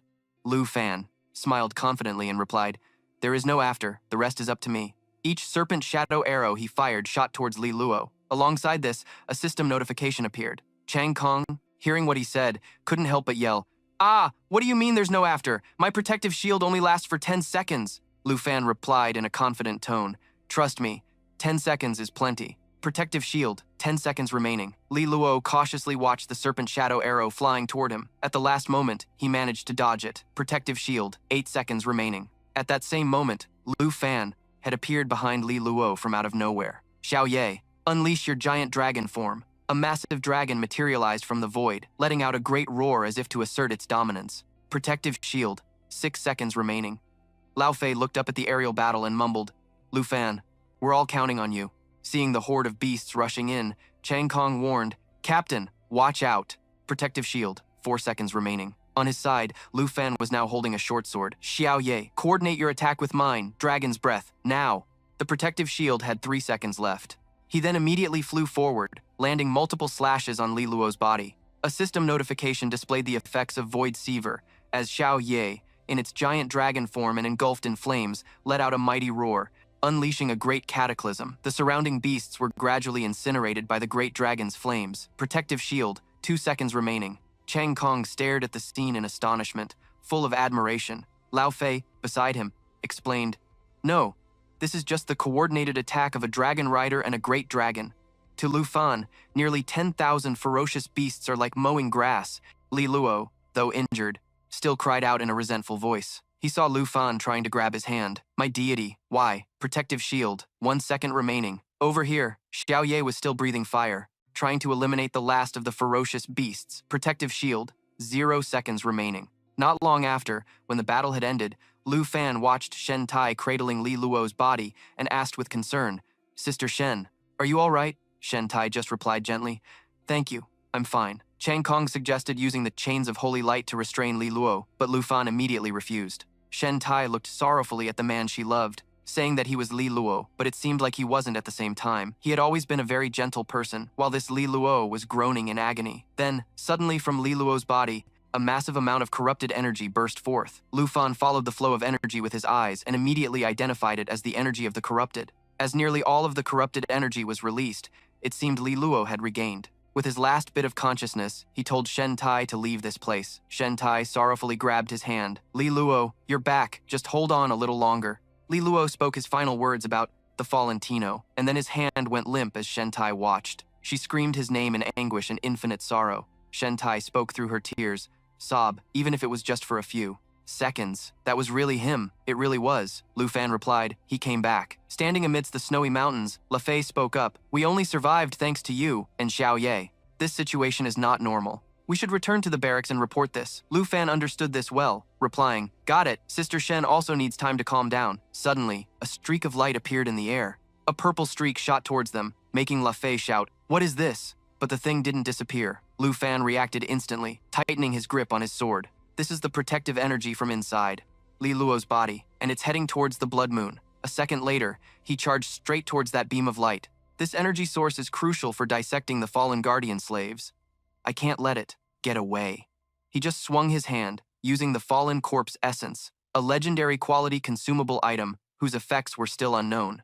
Lifting the orb in his hand, he speculated, the holy mountain essence that Sha Li obtained represents the Star Glory Nation. Could it be the same type as this guardian essence? Soon, a notification confirmed he had obtained the fallen guardian essence. He thought, if that's the case, can this protective essence also help me change to the hidden class and become a slave of the ancient god? In the distance, La Fei's group hurried over. "Lu Fan, is it okay to hold that thing directly?" But Lu Fan was still lost in thought. Following this logic, Sha Li has already pledged loyalty to an ancient god. A scene of someone swearing an oath to become a slave to the ancient god flashed before his eyes. It wasn't until he heard La Fei's voice that he replied, "It's fine for now, Captain. We need to get this to Senior 2 quickly." Looking at the two figures nearby, a hint of hesitation appeared in La Fei's heart. "I understand, but we'll have to wait a bit before we can head back." Lu Fan knew what he was hesitant about and spoke up. "Captain, we should go help out a little. We don't have much time." Finally, he agreed. The group quickly approached Sister Shen's position, who was still muttering, "I really hope your 'I missed you too' was real." As she said this, a tear rolled down her cheek. Unfortunately, it was just my imagination. In Shen Tai's hand now was the unmelting ice necklace, an epic quality accessory. Just as she was grieving, Lu Fan came up behind her and gave a firm answer. "It was real. We all heard it." Hearing the voice from behind, Shen Tai took off her glasses to wipe away the tears on her cheeks. "Lu Fan, thank you." When she put her glasses back on, the strong Shen Tai from before had returned. "Captain La, I'm fine. What's our next move?" Now, everyone had an unspoken understanding to treat her as usual, and she no longer avoided matters related to Li Luo. Seeing that everyone had settled down, La Fei immediately gave the order, "Good that you're okay, squad. 78, prepare to return to the barracks." As soon as he finished, all three of them acknowledged the order in unison. The group quickly left the snowy mountain, and the scene became desolate. Because on that day, she understood she had to say goodbye to this sincere love and continue looking forward. At noon the next day, Tu Jing sat before the purple orb and had a sudden realization. So that's what happened. Now everything makes sense. Lu Fan spoke up. "Senior 2, Putting together everything that's happened, I have a theory. Tu Jing stroked his chin. Let's hear it. He then explained, I feel that there must be certain conditions to become a slave of the ancient god. The dead members of the lion squad and all kinds of vicious monsters, they can only become puppets that follow and protect. The dead cannot become slaves of the ancient god. The reason seems to be that they've lost their intellect, while vicious beasts can't become slaves, perhaps because they lack willpower. But the slaves of the ancient god seem to retain their ability to think, whereas Li Luo was completely dominated by the guardian essence. Therefore, becoming a slave of the ancient god through the essence must require the ancient god's choice. Holding the fallen guardian essence in his hand, Tu Jing fell silent. You mean, just having this doesn't guarantee one can become a fallen guardian slave, but to gain power, one also needs to be acknowledged by the ancient god. Lu Fan didn't deny it, I'm afraid so. Living people with intellect are the most likely candidates. Li Luo also mentioned that the guardian slaves have the ability to leave this place. This was an interesting theory to Tu Jing. It reminded him of some rumors from recently. He recounted in a low voice. Over the past few years, strange cults have appeared in over a dozen countries. These heretical believers claim to have received protection from a deity. Relying on their astonishing power, these cults have been frantically expanding and recruiting followers, proclaiming they will welcome the awakening of their god. He gently tightened his grip on the orb, asserting, if what Li Luo said is true, then these heretics are either slaves of the ancient gods or their followers. Hearing this, Lu Fan lowered his eyes and thought, over a dozen countries, doesn't that mean that over a dozen ancient gods are beginning to awaken? Suddenly, as if he realized something, he exclaimed, Senior 2, up until now, this barracks is the only place with people in the far north, right? An answer came quickly. Tu Jing confirmed it. What about it? He continued to ask. And as for the members of the lion squad like Li Luo, how many are still missing? At this point, without needing to be told, Tu Jing also noticed something was wrong. You mean they all became fallen slaves? Lu Fan began to speculate. If any of them made it out of here alive, then it's highly likely they've become fallen corpse slaves. It's best to issue a bounty to find and eliminate the potential threat. Hearing this, Tu Jing suddenly fell silent, not saying a word. After a long moment, his voice deepened.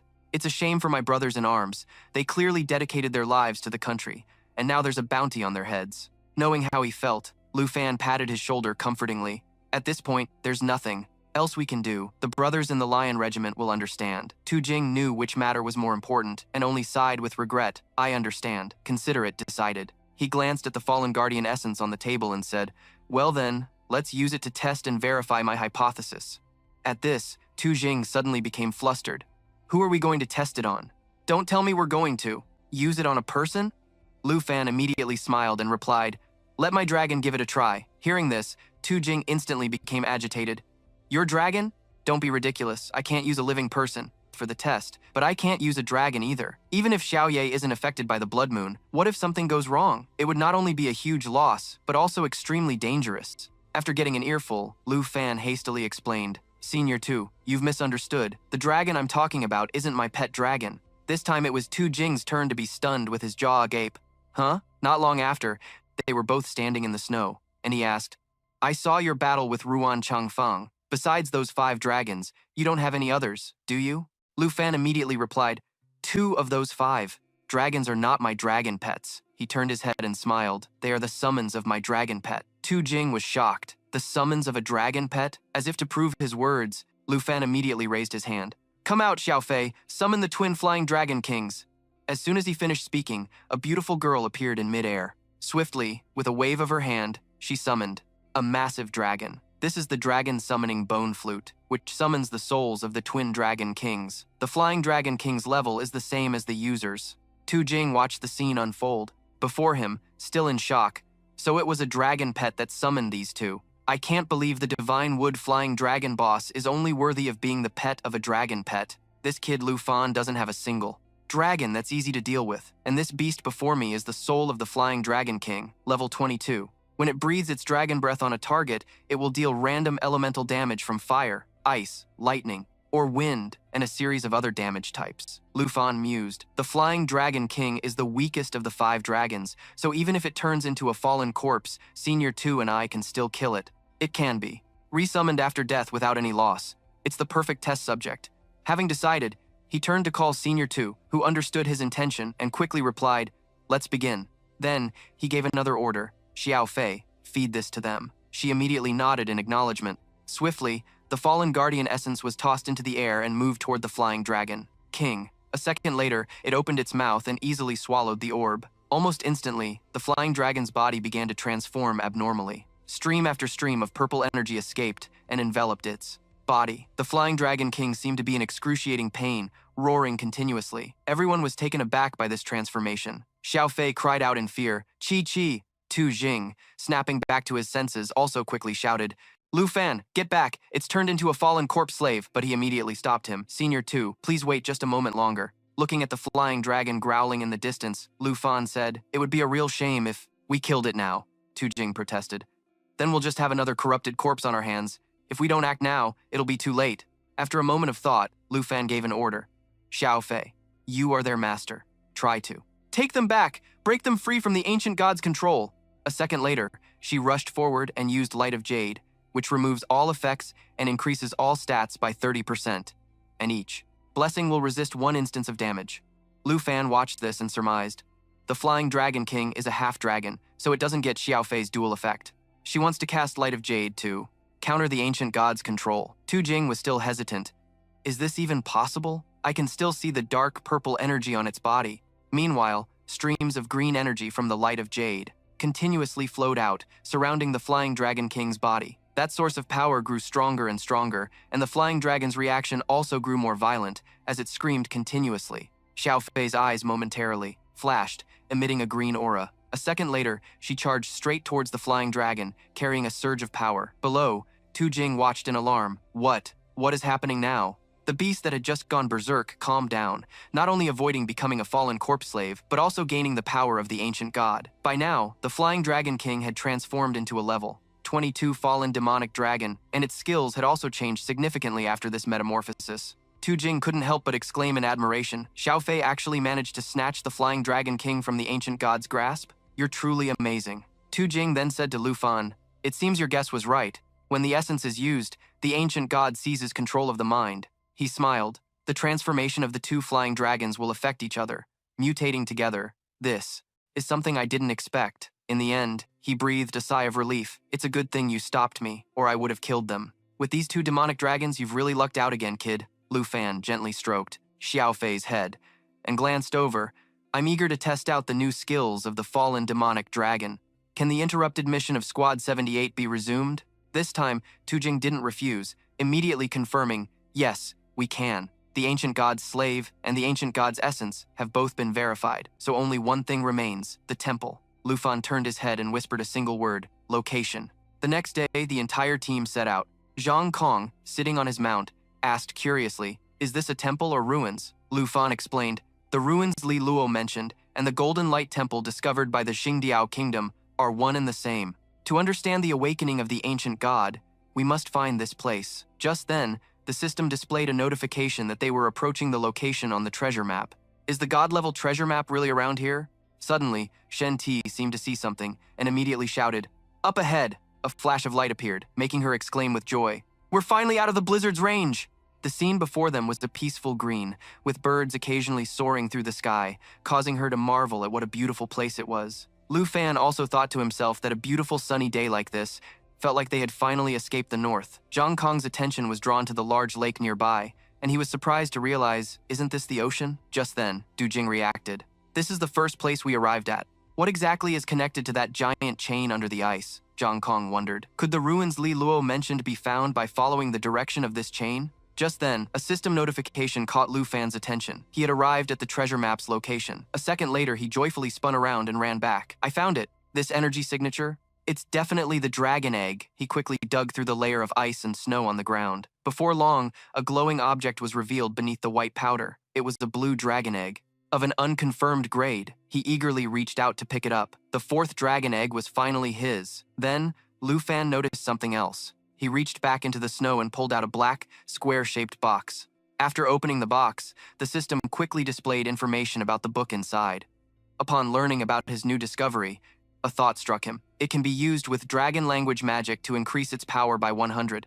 A sinister expression appeared on his face as he stared at the book in his hand, thinking, "Once I've tamed the Blue Dragon, its skills will surely be compatible with the Blue Dragon King's roar." And with this dragon language resonance, the dragon language spells cast by me and the blue dragon will have double the power. He sat there, deep in thought, calculating. I just need to reach level 35 to learn this skill. It seems I should contact Duty from the Tianhua auction house to use my monthly privilege and get a pet slot expansion scroll. Shen Tai and Zhang Kong walked over to him. Shen Tai waved and asked, Lu Fan, what are you doing standing over there? Zhang Kong, with a hand on his hip, asked, Junior Lu, are you admiring the view? All by yourself? Seeing them approach, he stood up and replied cheerfully, It's nothing, I was just looking around. Anyway, I get the feeling this is the border of the far north. The other side of this ice lake is most likely an unknown land. Lu Fei and his giant eagle turned to look at him, sighing. Even though we've explored the outer edges of the blizzard, the far north is still vast. This is just the interior. Large mountain ranges were covered in thick layers of snow, and the whistling wind mingled with Lu Fei's voice. The Blood Moon mountain range, which stretches for miles, also ends here. This is probably the very tip of the ancient god's tail. Zhang Kong gazed at the scene before them and said in amazement, It's massive! Its body alone is miles wide, and that's not even including its head, Lu Fei continued. Although the ancient god's true form is still unclear, these giant chains are obviously related to the Blood Moon. Lu Fan responded, They're like reins used to control the Blood Moon ancient god. Shen Tai said suddenly, Then doesn't that mean the ancient god is a giant mount, and its master is at the very end of this chain? Lu Fan crossed his arms, thinking carefully. It's too early to worry about that. We should keep following the chain and see what lies ahead. Zhang Kong slung an arm around his shoulder, his face set with determination. Exactly! The ruins or the temple might just be on the other side of the lake, Lu Fei reminded everyone sternly. As your captain, I have to warn you all. We have no idea how dangerous this unexplored lake is. Zhang Kong, do you remember how you got injured last time? At the mention of the past, Zhang Kong's face fell. I know. Captain Lu is nagging me again. I won't tag along. Shen Tai placed a hand on his shoulder to comfort him. Forget about trying to ride someone's coattails for merits. Come with me and let's set up the locator beacons. While Zhang Kong and Shen Tai were talking, Lu Fan started to head out, calling back to the captain, Captain Lu, rest assured. I'm just gonna scout ahead for a bit. I'll be back quickly. Lu Fei replied, If it were in the past, I definitely would have refused. But now, we won't stand in your way. A bright light flared from Lu Fan's hand as he shouted, Xiao Ye, World Walker form! Xiao Ye unleashed a tremendous power with a mighty roar. Lu Fei put his hands on his hips and said, We'll rest and recover here while waiting for your signal. If you run into any danger, return immediately. This time I had Shen Tai bring a teleportation scroll. If something goes wrong, we can teleport back to camp. Shen Tai didn't forget to add a warning, always be careful out there. She then casually smacked Zhang Kong on the head, next to her, making him yelp. Ouch! Lu Fan spread his wings, looking back confidently. Got it, no problem. He and Xiao Ye then set off. Let's go, Xiao Ye. After 2 hours of exploring, Lu Fan sat on Xiao Ye's back, marveling endlessly. This place is truly and bizarrely vast. Lu Fan continued in confusion. We've been flying for so long, but we still can't see the end of the chain. The system's notification suddenly rang out. Warning, entering a ruin area. Regional level fallen corpse ruin. He thought in surprise, a fallen corpse ruin. So it all makes sense now. Xiao Ye flew faster and faster, while he was still deep in thought. It matches the Tinju Nation's discovery. Both are mysterious areas near the ancient god. The people who went to the Holy Mountain Temple. What happened to them to turn them into Holy Mountain slaves? Perhaps there's something similar in this ruin. Xiao Ye suddenly stopped and roared, prompting him to ask worriedly, Xiao Ye, what's wrong? He seemed to have spotted something, staring at an object under the icy water. He vaguely made something out, thinking it looked like a giant black coffin. Lu Fan quickly checked the system. This is the secret of the fallen corpse ruin, and it couldn't be appraised like the Blood Moon. He stared at the coffin in shock, freezing when he saw a shadow near it. Xiao Ye also saw the shadow and let out a loud roar. Lu Fan quickly calmed him. Calm down, Xiao Ye. He gritted his teeth and thought, the fact that Xiao Ye is this agitated means he's definitely no match for that dark shadow. I don't even have the appraisal results, so I absolutely must not recklessly start a conflict. The dark shadow under the water was rushing toward Lu Fan and Xiao Ye, and he yelled, This is bad! It's noticed us! The ice on the lake's surface started to crack in the wake of the shadow's speed, making Lu Fan yell in a panic, Xiao Ye, get back to the other side of the lake! He watched the shadow underwater with concern, thinking, we're in trouble. Its swimming speed is even faster than Xiao Ye's. Xiao Ye flew higher, emitting a blue light. The blue glow enveloped a large part of the sky. Lu Fan turned back to check on the situation. When he saw the shadow was no longer in pursuit, he breathed a sigh of relief, thinking to himself, it stopped chasing us. We finally shook it. His expression then grew serious, as he thought to himself, thankfully, the stats from riding a dragon pet stacked perfectly. It used to only boost my own attributes, but now the spirit language can be shared with others too. But then he heard a noise. Chang Kong turned around, and upon seeing Lu Fan and Xiao Ye return, he said cheerfully, "Junior Lu, you're back." Noticing that Xiao Ye seemed upset, he asked with concern, "What's the matter? Did something happen?" Lu Fan answered through gritted teeth, his voice tense. "Up ahead is the fallen corpse ruin, but there's something incredibly dangerous beneath the ice." He continued, "We have to report back to the camp immediately." Hearing this, everyone was stunned with surprise. Chang Kong was the first to speak. Huh? Even Lu Fan had to run from this thing? 15 minutes after teleporting back to camp, Du Jing said, "A black coffin and a black shadow under the ice chain, and the fallen corpse." He turned and added, "If that's the case, we can't continue searching there anymore. Otherwise, we'll end up like the Morgan clan, suffering extremely heavy casualties." Lu Fan replied, "That place is like a seal, and the unknown entity in the lake made even Xiao Ye feel uneasy." Du Jing immediately opened a map and said, "An entity that even the Dragon Clan considers taboo. The great frozen lake of the fallen corpse ruin must be designated a forbidden zone." He looked up at Old Fei and ordered, "Old Lu, immediately cancel all search routes that could pass through the fallen corpse ruin and send the coordinates of the ice lake to the scholars in Dragon Capital's high command." La Fei immediately accepted the order. "Understood," Du Jing continued. "The search mission for the 78th Squad is hereby cancelled. Your new mission is to assist the scholars from Dragon Capital in their research of the fallen corpse ruin." The group answered in unison, "Understood."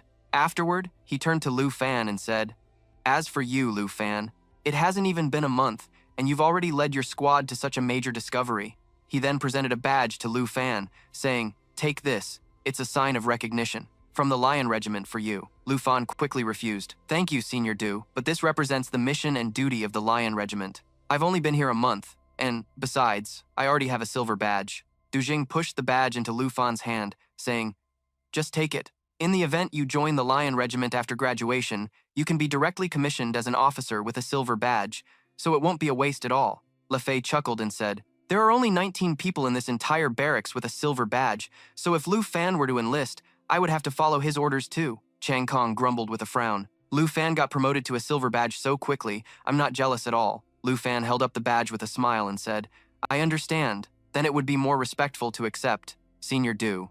Chang Kong grabbed onto Lu Fan's arm and whined, "Let me touch it for a second." Shen Tai gave them a look of disdain. How embarrassing.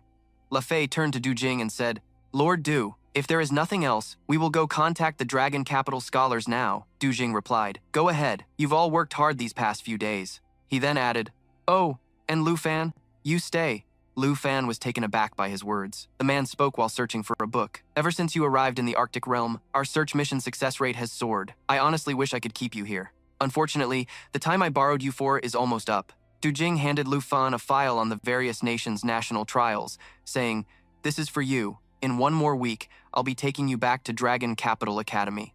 Lu Fan accepted it, thinking, "The national trials begin in less than 2 weeks, so it's about time for me to get ready to leave." Du Jing noticed he was lost in thought and looked at him inquisitively. Asked, "What's wrong? Did you forget about the national trials, or can you not bear to leave the Lion's Pride?" Lu Fan smiled and replied, "I really am a little reluctant to leave, but I've never forgotten this goal. With the contracted night skill of the corrupted demon dragon, I'm confident I can win the national trials." Du Tin laughed loudly and said, "That's great then. These documents are all public materials that your principal specially found for you, so go back and read them at ease." Lu Fan turned to leave and replied, "Got it." Meanwhile, in the Tai Te Kingdom, outside a forest, a monster was being surrounded by purple lights. Than Han, the representative of the Tai Te Kingdom, appeared with a sly smile. A mysterious energy emanated from around him, with ghostly faces grinning devilishly. Kim Shao, hiding behind Tian Chi, fearfully asked Than Han, "Brother, has your Abyss Walker not evolved yet? We've been grinding here for a long time." Than Han held a demonic-looking energy in his hand, holding a stream of ghostly energy, and said, "Almost, let it devour a few more lives, and it can grow to the next stage." A commoner suddenly spoke up, "Prince, Highness, and the Princess Highness too." The commoner asked doubtfully, "Are you personally subjugating the fierce beast?" His wife, holding their child, chimed in, "Oh my, what an honor this is. Please quickly come inside to rest for a bit." Than Han smiled and replied, "All right then, in that case, He summoned spirits with grotesque faces and continued, "It would be rude not to accept." Those spirits charged straight at the commoner and his wife. The commoner shouted, "Your Highness, what are you doing?" His wife screamed in terror, "Monsters! Monsters!" Tian Chi anxiously yelled, "Prince, Highness, be careful not to harm the commoners. Than Han didn't stop, and the screams of the couple filled the air around him. He turned back angrily, glaring at Thin Chi, and said, "Harm them? I already told you. It just needs these few lives to evolve," he continued sarcastically. "These lowly commoners, killing them is no big deal. To provide nutrients for my summoned beast is the greatest honor." Than Han walked away with an angry expression, saying to Thin Chi, "You've been with my Kim family for so long and you still say such foolish things. You haven't improved at all." Kim Chow ran after him, calling, "Brother, wait for me," leaving Thin Chi standing there lost in thought. At the same time, in the Han Kingdom, in the Spirit Law Council Hall, 4 people were discussing matters by candlelight.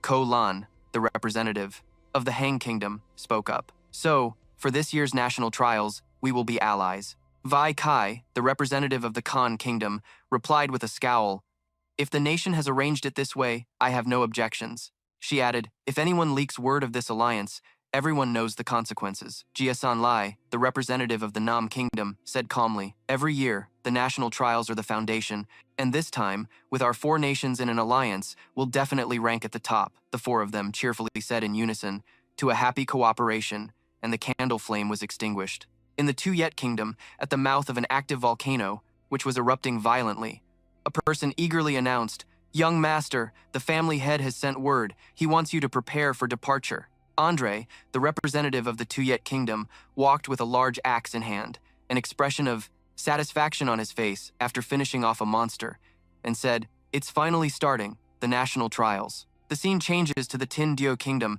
at the Holy Mountains temple ruins, where someone was rushing towards a group of people who were waiting.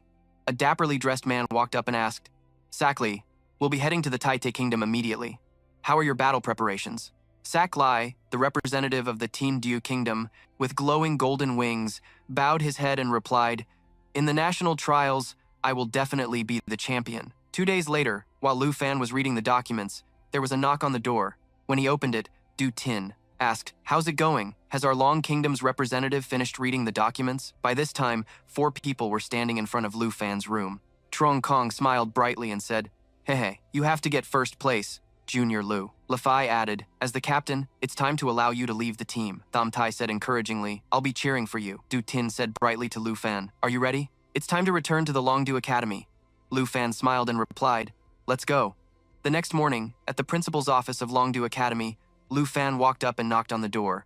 A voice called out from inside, "Come in." He gently pushed the door open and said, "Excuse me." Triu Thang Min enthusiastically extended his hand and spoke, "You're finally back. It's been a while, hasn't it, Lu Fan? The principal is away on business, so I'm currently in charge of the national trials." He looked at Shadow Guard Viet and Shadow Guard Cham and added, "These 2 are Shadow Guards sent by the high officials of Longdu to ensure the safety of the representatives on their way to the Tai Te Kingdom." He continued enthusiastically, "The Shadow Guard is different from the Lion's Pride. They only serve to protect the high officials of Longdu. It seems that the high officials of Longdu are paying special attention to the national trials this year." Thang Min gestured for Lu Fan to sit. Lu Fan then asked, "Will Vice Chairman Triu be going to Taite with me in the principal's place?" He replied, "That's right. The principal won't be back for another 10 to 15 days.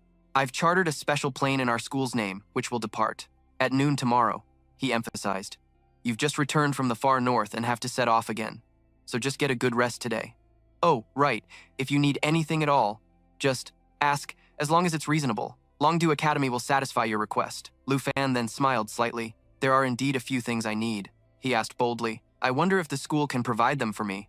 A pet slot expansion scroll?" Sheng Ming immediately spat out the tea he had just sipped. He quickly asked, "Lu Fan, do you have another new dragon?" He replied, "I'm just preparing in advance to be safe." At that moment, Xiao Shengming closed his eyes and spoke softly. "Although this item isn't very expensive, the Academy doesn't have it in stock, so I must sincerely apologize." Lu Fan turned around and smiled. "Then I won't trouble Vice Principal Zhao any further. I'd like to arrange the rest of my time myself. Is that all right?" He replied. "Of course. Don't worry about the Shadow Guards. They won't stop you." At Villa Number 2, 2 Shadow Guards followed Lu Fan home. As soon as Lu Fan arrived, Han Kei rushed out to hug him. "Little Fan, you're finally back. For the past a month, your aunt has missed you to death." Chin Chu added, "We've been waiting since last night. You're finally back." After hearing this, Lu Fan replied softly, "So the vice principal already notified everyone? That's a shame. I originally wanted to give everyone a surprise." Han Kei warmly pulled Lu Fan to the dining table. "Don't just stand there. You probably haven't had a decent meal in the far north. Come and eat."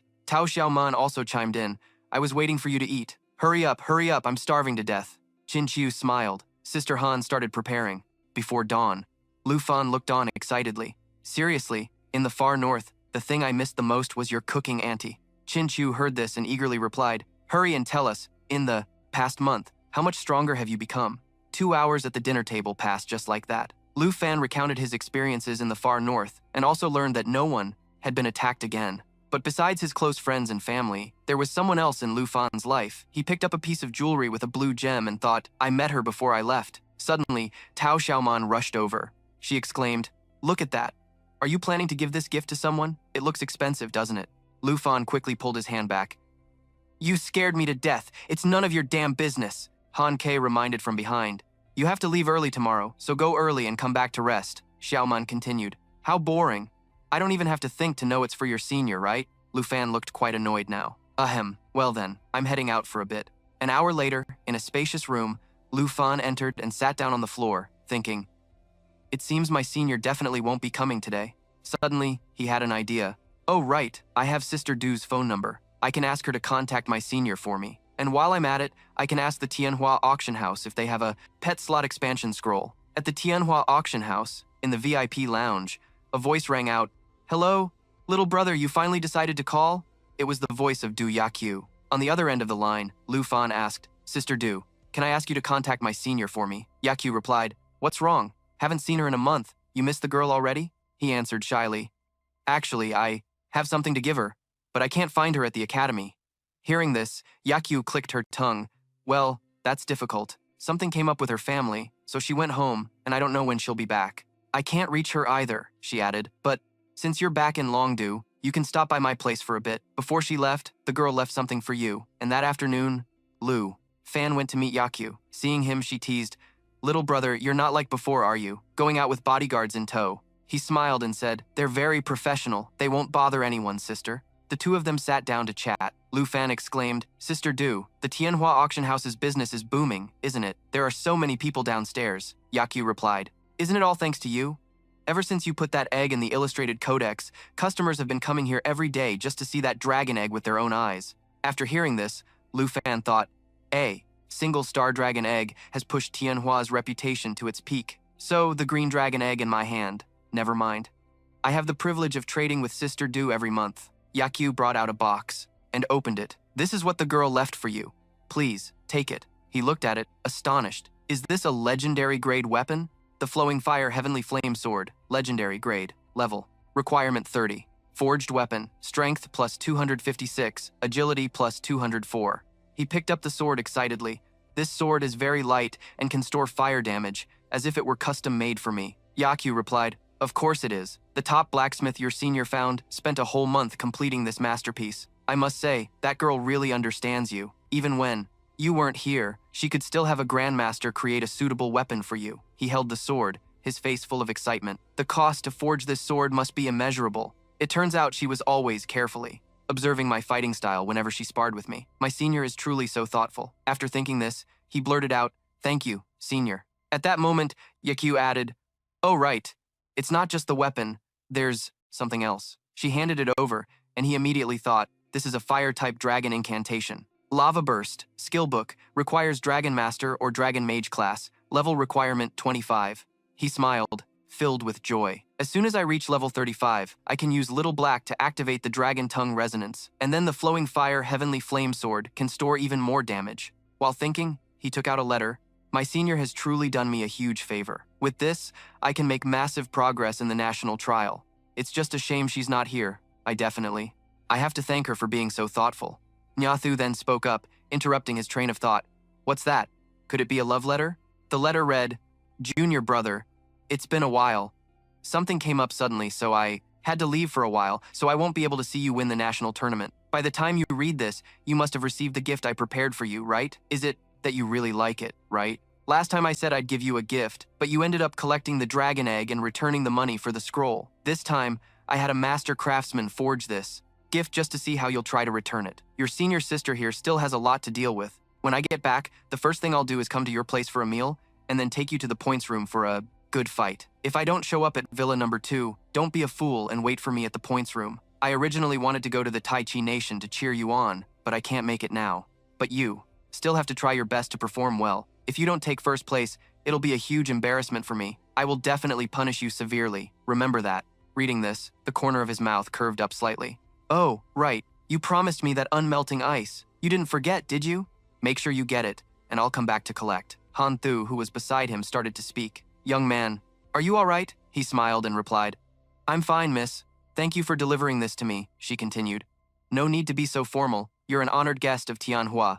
If you need anything, I will definitely help." His eyes lit up, and he asked softly, "Speaking of help, Miss Du, do you have any pet slot expansion scrolls?" Hearing Lu Fan's question, Nathu frowned and said, "Young master, I'm really sorry, but our current auction doesn't have that kind of scroll," she explained. "The market for these scrolls is quite niche. Only summoner-class hunters buy them, so we generally don't keep them in stock."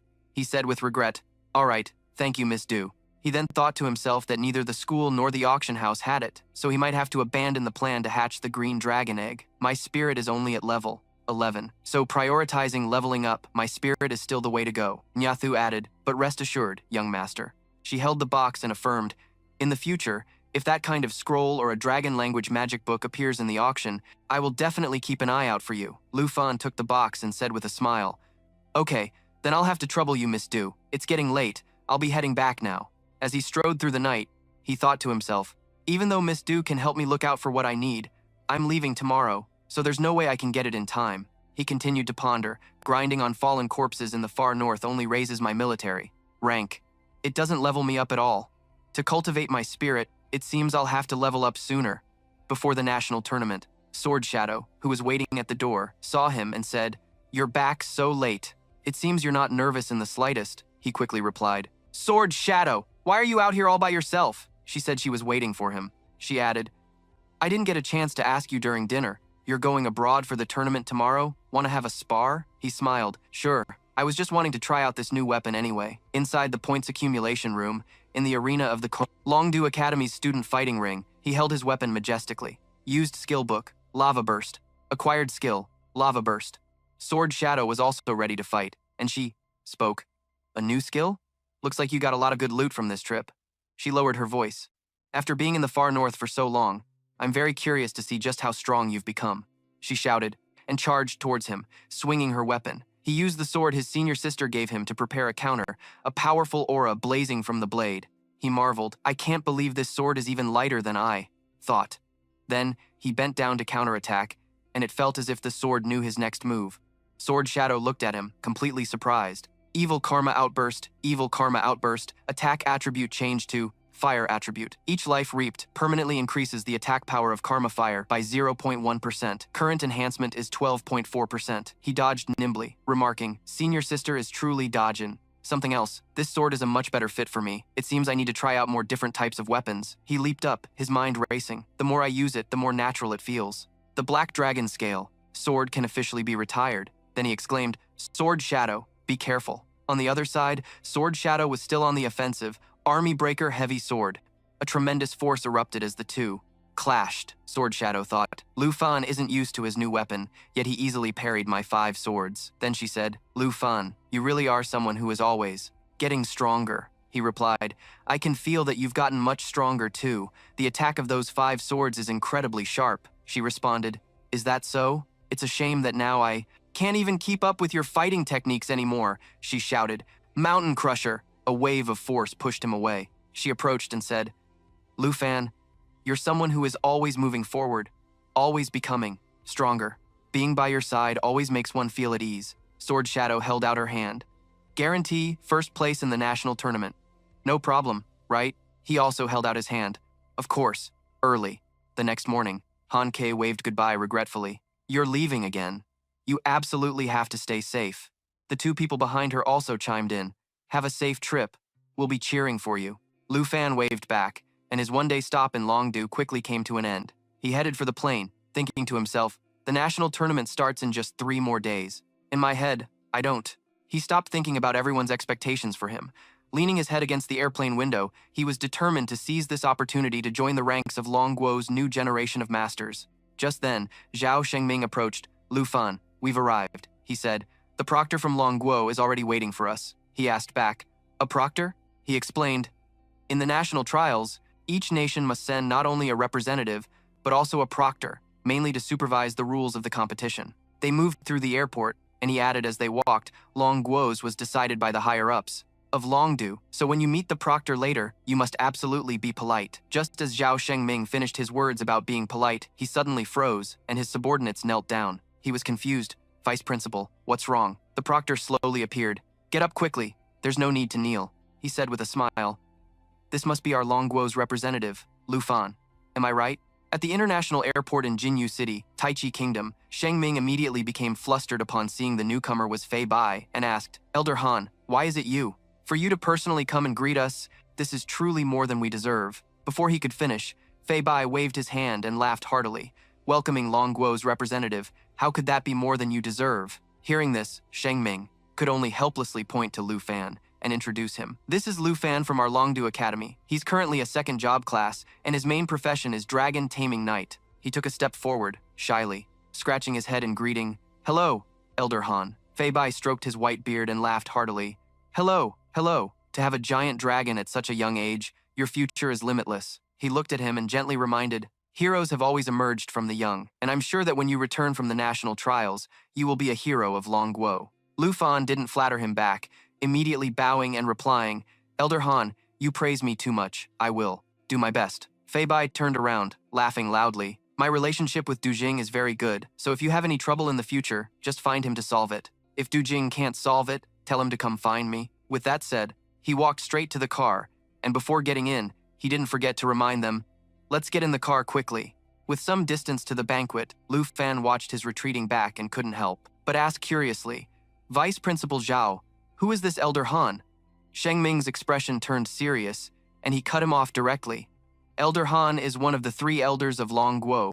After a slight pause, Shengming spoke 3 words in a solemn tone, Han Fei Bai. As soon as Lu Fan heard this name, he was startled and exclaimed, What? His face instantly became serious as he thought to himself. The 3 elders of Longguo are at the head of Longdu's leadership, holding the nation's policies in their hands. They are the 3 individuals whose words carry the most weight. Even Senior Du is a subordinate of the 3 elders. No wonder he has shadow guards with him. Shengming was still happy at the moment and didn't notice his unusual reaction. We'll follow them shortly. Lu Fan's lips curled into a slight smirk, a plan already forming in his mind. The fact that Elder Han was so accommodating on their first meeting means he must also understand me quite well. I never expected to get acquainted with such a major figure just by participating in the national trials. A while later, in a car speeding down the highway, a voice suddenly spoke up in confusion. Vice Principal Zhao, since Elder Han is one of the 3 elders of Longguo, why can't I sense any aura of a master from him? He asked curiously. Is it because my level is too low and he's too profound? Shengming laughed and replied, Elder Han isn't hiding anything. In fact, he's just a level 40-something cook. Lu Fan was stunned and asked back, What? How is that possible? Shengming looked at him and calmly explained, Your reaction is just like mine was. In this world, although the strong are revered and power is supreme, sometimes it's not purely about combat strength. Among the 3 elders of Longguo, only one is a top-tier combat class, rumored to have completed the 5th job change, while another is an enhancement class, who also has no combat power, but is called a pillar of Longguo, he continued. As you've seen, Elder Han brings his personal bodyguards, the 4 ultimate swords, when he goes out.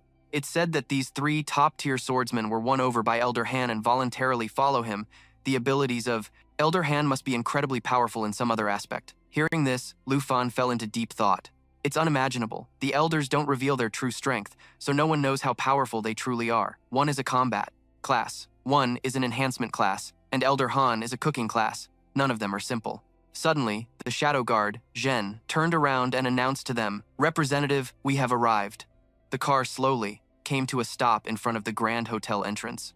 Unbeknownst to them, a crowd of reporters was already waiting there, completely surrounding the hotel's entrance. A sharp-eyed reporter recognized the people in the car and immediately shouted to the others, The car of the Longguo representative is here. Lu Fan was escorted out of the car by Shengming and 2 shadow guards.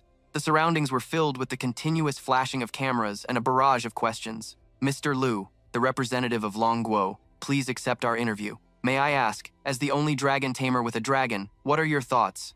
Representative Lu, there are rumors online that you are at odds with the Kim family. Is that true? Mr. Lu, please turn and look at the camera. May I ask, is Longguo confident in winning the championship this year? He frowned, thinking in annoyance. Jinyu City is quite small. It didn't take long to get to the hotel, but there are so many people, it's so noisy and complicated. Shengming struggled to push through the reporters to clear a path, shouting, "Please make way, don't obstruct." The representative's path. Just as Lufan was about to step through the entrance, a loud shout suddenly came from behind. Another representative has arrived. The scene changes to that afternoon. In the main hall, a large crowd had gathered, all clustered in small groups, chatting lively. He finally let out a sigh and sat down in a quiet corner. Lu Fan complained wearily, "There are too many reporters gathered at the hotel entrance." He paused for a moment, glancing at Sheng Ming beside him before continuing, "So I can't even go out for a walk." Hearing this, the man immediately reminded him, "There's nothing to see out there anyway. Just stay put in the hotel." Suddenly, he looked around and asked, "Vice Principal Zhao, aren't the people from the Starfall Nation here yet?" Sheng Ming calmly poured wine into a glass and explained with a slight smile, "The Starfall Nation is always like this. They never show up before the competition." Suddenly, Lu Fan seemed to notice something. His brow furrowed in displeasure. It turned out that sitting not far from him was Cheng Han. He was currently laughing and chatting cheerfully with the others. It seemed Lu Fan's stare was too obvious, causing Cheng Han to immediately turn around defensively. Suddenly, Jian shot up from his seat with a warm smile. Well, if it isn't old Han, I never expected you to be the Dragon Country's champion this year." The people around them began to murmur amongst themselves. "Old Han? Wait a minute. Is that old Han, one of the 3 elders of the Dragon Country?" The man quickly ran up to Fei Bai, shaking his hand enthusiastically as he introduced himself. "I am Kim Jaean, not only the champion of the Taejie Kingdom, but also the one in charge of this national trial." Fei Bai laughed heartily and replied, "A pleasure, a pleasure." The surrounding crowd started buzzing with curiosity again. "It really is one of the 3 elders. Then the man next to him must be the 4-way sword master, right?" "Definitely. I saw him once at the Roman International Conference." Someone else exclaimed in awe, "My goodness, it looks like the Dragon Country is going all out this time." Seeing the man walk towards them, Lu Fan and Sheng Ming quickly stood up to offer old Han a seat. Fei Bai looked at him and greeted him warmly. "Lu Fan, we meet again." Hearing this, someone asked curiously, "If old Han is also here, does that mean Lu Fan has connections to the Dragon Guild's leadership?" Before the crowd could get any louder, a hand was raised high, followed by a call loud enough to grab everyone's attention. "Everyone!" Jaean spread his arms wide, announcing in a grand voice, "Since everyone has arrived, let tonight's banquet officially begin." Hearing this, Jilan couldn't help but cheer happily. "Woohoo, it's starting!" Gan Sanlai chimed in. "The thing I look forward to most during the national trial is the banquet." Jilan eagerly watched the food carts approaching and quickly replied, "That's right, this is a state banquet for warriors. It's bound to be amazing." On their side, Sheng Ming leaned in and whispered to Lu Fan, "Oh right, there's something I need to tell you. We're used to the food in the Dragon Country, so be careful when eating in the Taejie Kingdom. Don't embarrass our hosts." He nodded blankly in response. "Huh, what? Okay." They didn't have to wait long, as the dishes on the table were finally uncovered. But when they saw what was inside, Jilan and Ganlai's faces simultaneously filled with shock. Lu Fan's expression also became extremely ugly. He couldn't believe it and had to ask Sheng Ming for confirmation. Vice Principal Zhao?" He looked at the dishes arranged on the table and asked cautiously, "This is the state banquet for warriors?" Fei Bai smiled gently and explained, "That's right. The Taejie Kingdom's resources are quite scarce. Aside from minerals, they don't have much else to develop. Their cuisine is passable." He gave a strained, perfunctory laugh. "Right. Got it."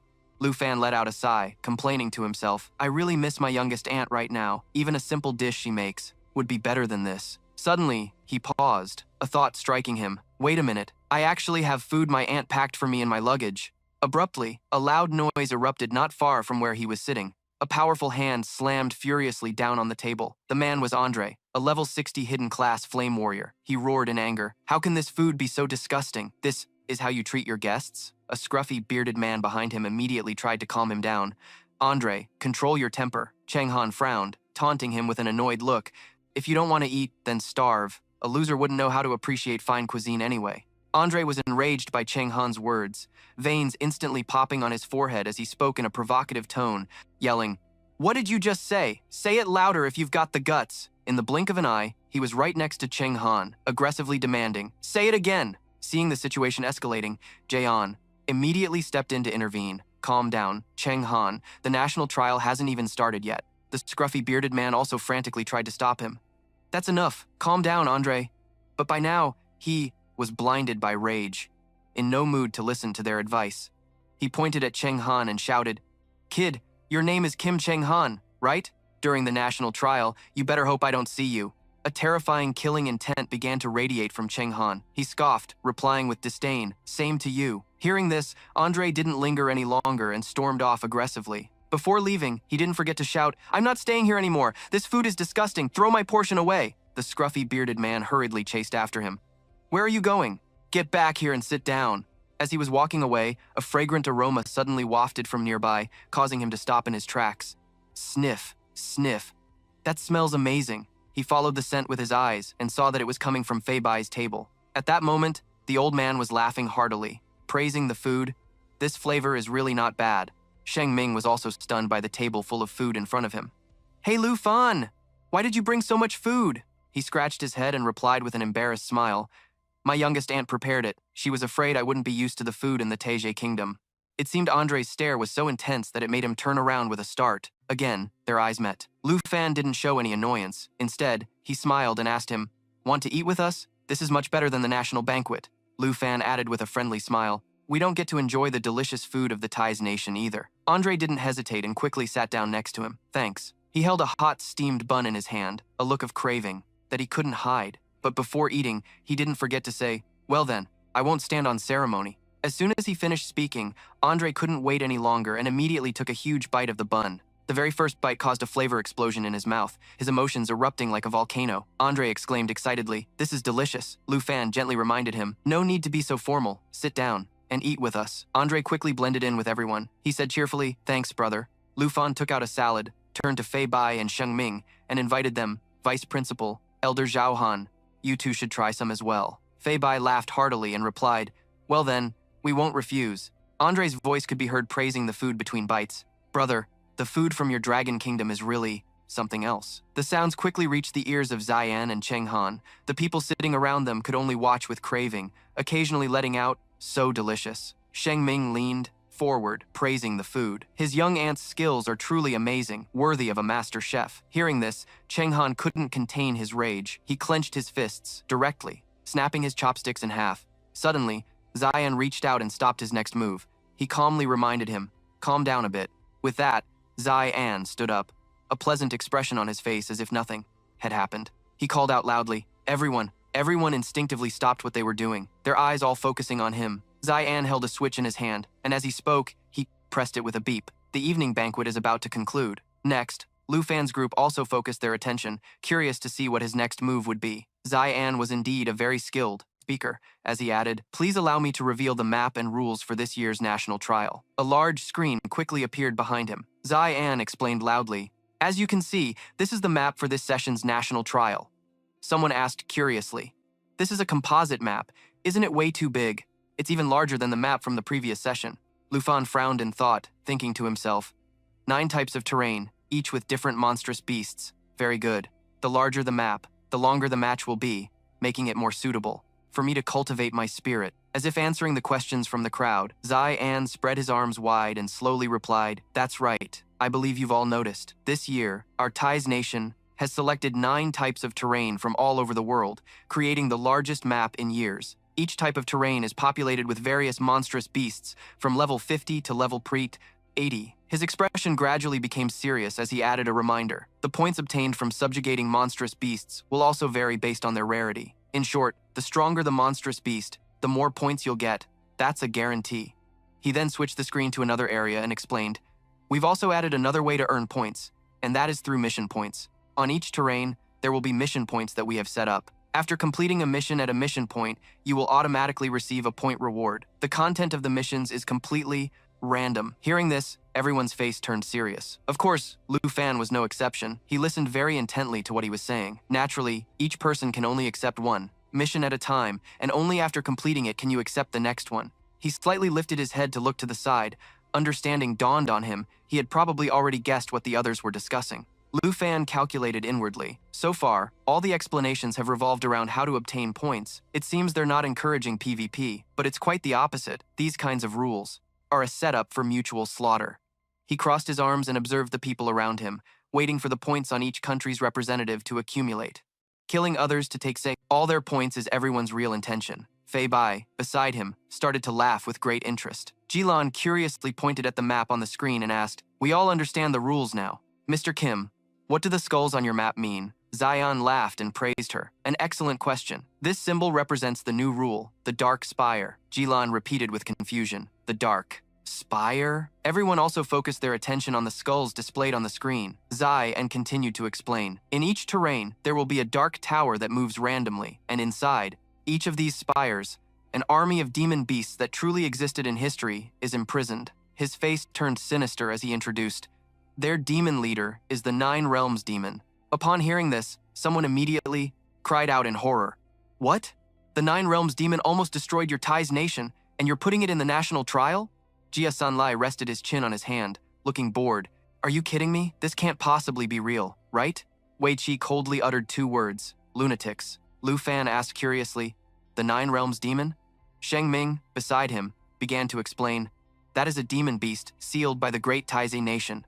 An unexpected incident 50 years ago caused the seal to break. The entire Tai's nation was nearly destroyed by the Nine Realms demon and its army. Fei Bai suddenly interjected. In the end, the ones who sealed the Nine Realms demon multiple times were 5 fourth advancement masters. These 5 were high-ranking national heroes of the Tai Chi nation. He frowned and replied, it takes 5 fourth advancement masters to defeat an ancient demonic beast. Jilan smiled faintly and called out, Mr. Kim, the monsters that the nations place in the trials all have their stats weakened. I wonder what percentage of its original power the Nine Realms demon will have this time. Zai An gave a sinister smile and praised, an excellent question. This is the most interesting point of this year's national trial. He excitedly shouted, the Nine Realms demon in the national trial is its original self. With its seal released, not weakened at all, even the demonic beast army in the Dark Spire is in its original state. Hearing him say that, everyone immediately erupted in angry protest. What? The Nine Realms demon and its demonic beast army are all real. That's way too dangerous. What if they get out of the national trial's secret realm? You're basically telling us to go and die, putting a boss that massacred millions of people from the Tai Chi nation directly into the map. How absurd. Someone even shouted out in discontent. It takes 5 fourth advancement masters to defeat the Nine Realms demon. The new rules for this session are just too ridiculous. Andre also spoke up. The 23 representatives are all at odds with each other. There's no way we can form a 10-person team. For level 60 people like us, at the very least, a team of 10 would dare to even try. Amidst the heated argument, a hand suddenly shot up, followed by a voice. Mr. Kim, a question. Lu Fan spoke up seriously, will successfully subjugating the Nine Realms demon grant. A lot of points? Wei Qi couldn't help but burst out laughing. Jilan turned and replied in a humorous tone.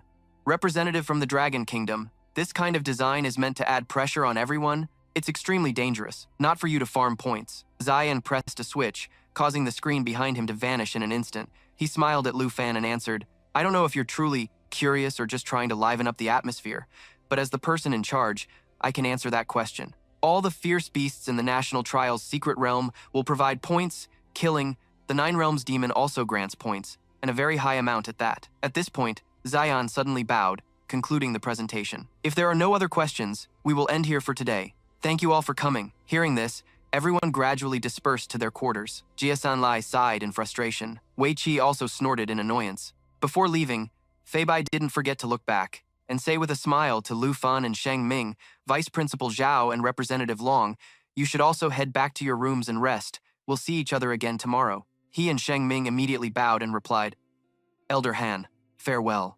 Fei Bai laughed heartily as he walked away. The points from the Nine Realms demon, I'm really looking forward to Lu Fan's performance. Time passed quickly, and Lu Fan lay on his bed, silently thinking. A real ancient demonic beast, a super large map with 9 different terrains, permission to kill opponents and steal their points.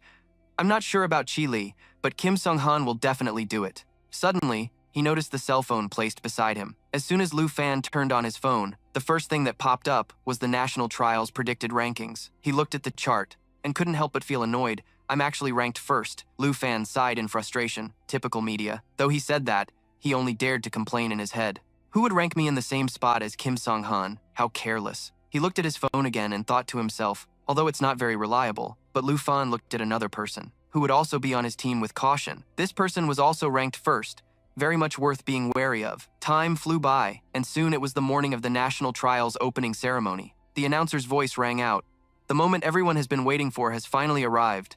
This year's National Trial, hosted by the Tai Chi Nation, will now begin.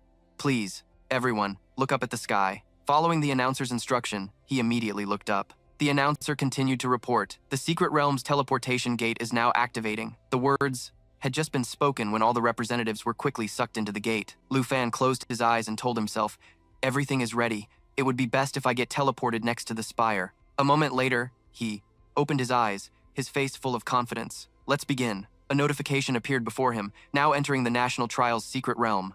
At the same time, the remaining people were all focused on the screen.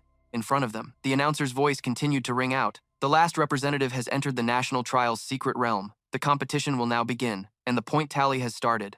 Everyone's expression was filled with confidence as they watched the representatives on the screen.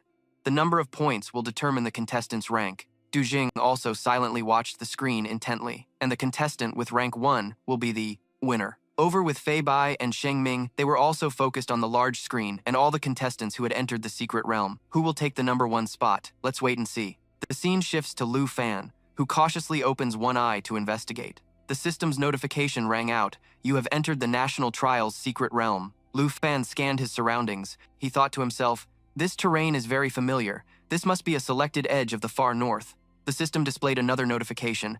"National Trial Secret Realm, Ice Plains." Lu Fan raised his arm and seriously tapped his smartwatch. Very quickly, a virtual screen appeared from the watch. He looked at his position on the map and thought, "Right now, I'm at." The fact that the rankings haven't been updated means no one has scored any points yet. Lu Fan scouted the surroundings while assessing the situation. "There's a mission point in the bottom right corner of this ice map, and that's my first objective. With this bracelet, representatives from various nations can view the real-time rankings and the number of survivors. Just seeing who has more points is a natural temptation for others. I have to say, this is all pretty straightforward and I like it." He stretched his hands out to his sides, creating 2 portals, one blue and one fiery red. In the blink of an eye, 2 ferocious dragons appeared. He leaped onto Xiao Ye's head and shouted, "Let's go, Xiao Ye." The obedient dragon immediately breathed fire, roared, and flew off. Lu Fan casually rode on Xiao Ye's back. He smiled and asked Tin Than, "Tin Than, next you'll go level up with your big sister, Xiao Ye. How does that sound?" It swooped down discontentedly, wrapping around his shoulder to sulk. Screech! Seeing this, Lu Fan could only give a wry smile. "This little one is still a bit disobedient, huh?" He couldn't hesitate any longer and immediately shouted, "Let's go, Xiao Ye, we're off to find the Dark Spire." As if in response to his words, it let out a cry and accelerated away. The scene shifts to the National Trial's secret realm, the desert, where a lone figure trudged along, leaving deep footprints in the sand. Cheng Han chuckled and took off his glove, creating a purple portal from his palm. He muttered with an annoyed expression, "Ugh, back to this familiar desert terrain again." The moment he finished speaking, he raised his hand high and commanded, "Abyssal ones, bind, divide, and serve me." Instantly, countless faces with various expressions flew out from the portal. The system quickly displayed the summoned beast's information. Abyss Binder 2, level 61, an evolved form of Abyss Walker 3. The faces, filled with diverse emotions, soared like the wind, dividing to serve. The beast summoned from the abyss will sever its 8 limbs and hide them in designated locations. Each limb can provide an abyssal symbiosis effect and remains in a stealth state. Cheng Han casually watched the heads, sprouting multiple legs and crawling across the sand. The system displayed more information. Abyssal symbiosis. As long as an abyssal summoned beast remains alive, it will always live in symbiosis with the abyss. After death, it can be revived within an abyssal spirit beast. The cooldown is 12 hours. Starting from the second revival, the cooldown time will double for each subsequent revival. He looked at the information panel in front of him, which displayed the text, "Abyssal Symbiosis Cooldown, 12 hours. He laughed loudly, muttering with an arrogant expression, "Including the bodies of the Abyss Binder, I have a total of 9 chances to revive. I'm practically immortal." Suddenly, one of the heads crawling on the sand was unexpectedly pierced by a cold blade. Zhang Tian watched the head slowly disintegrate on her blade and sneered, "What a shame. Now you only have 8 left." On Cheng Han's watch, her information quickly appeared, but he was in no mood to notice anything else at the moment. He roared in fury, "Musaiten, why the hell did you kill my summoned beast? Aren't we supposed to be allies?" Zhang Tian casually sheathed her sword and replied, "Don't be angry. Of course we're allies. I just wanted to see if I could get points by killing your summoned beast." Cheng Han angrily retorted, "Then go kill Lu Fan for points. We made an agreement before this match. Killing my summoned beast cuts off my chances of revival." Zhang Tian replied calmly, as if it were nothing. "You still have 8 lives left. What are you so angry about? Worst case, I'll let you kill a few bosses, okay?" Cheng Han couldn't be bothered to argue with her any further. He grumbled as he walked past her. "I'm not arguing with you anymore. Move." Seeing this, Zhang Tian frantically chased after him. "Don't leave me behind." Kim Taeon could be monitoring this battle. Just teleport me to your location quietly. You're supposed to protect your allies. Hearing this, Cheng Han coldly warned her, "Quit your yapping.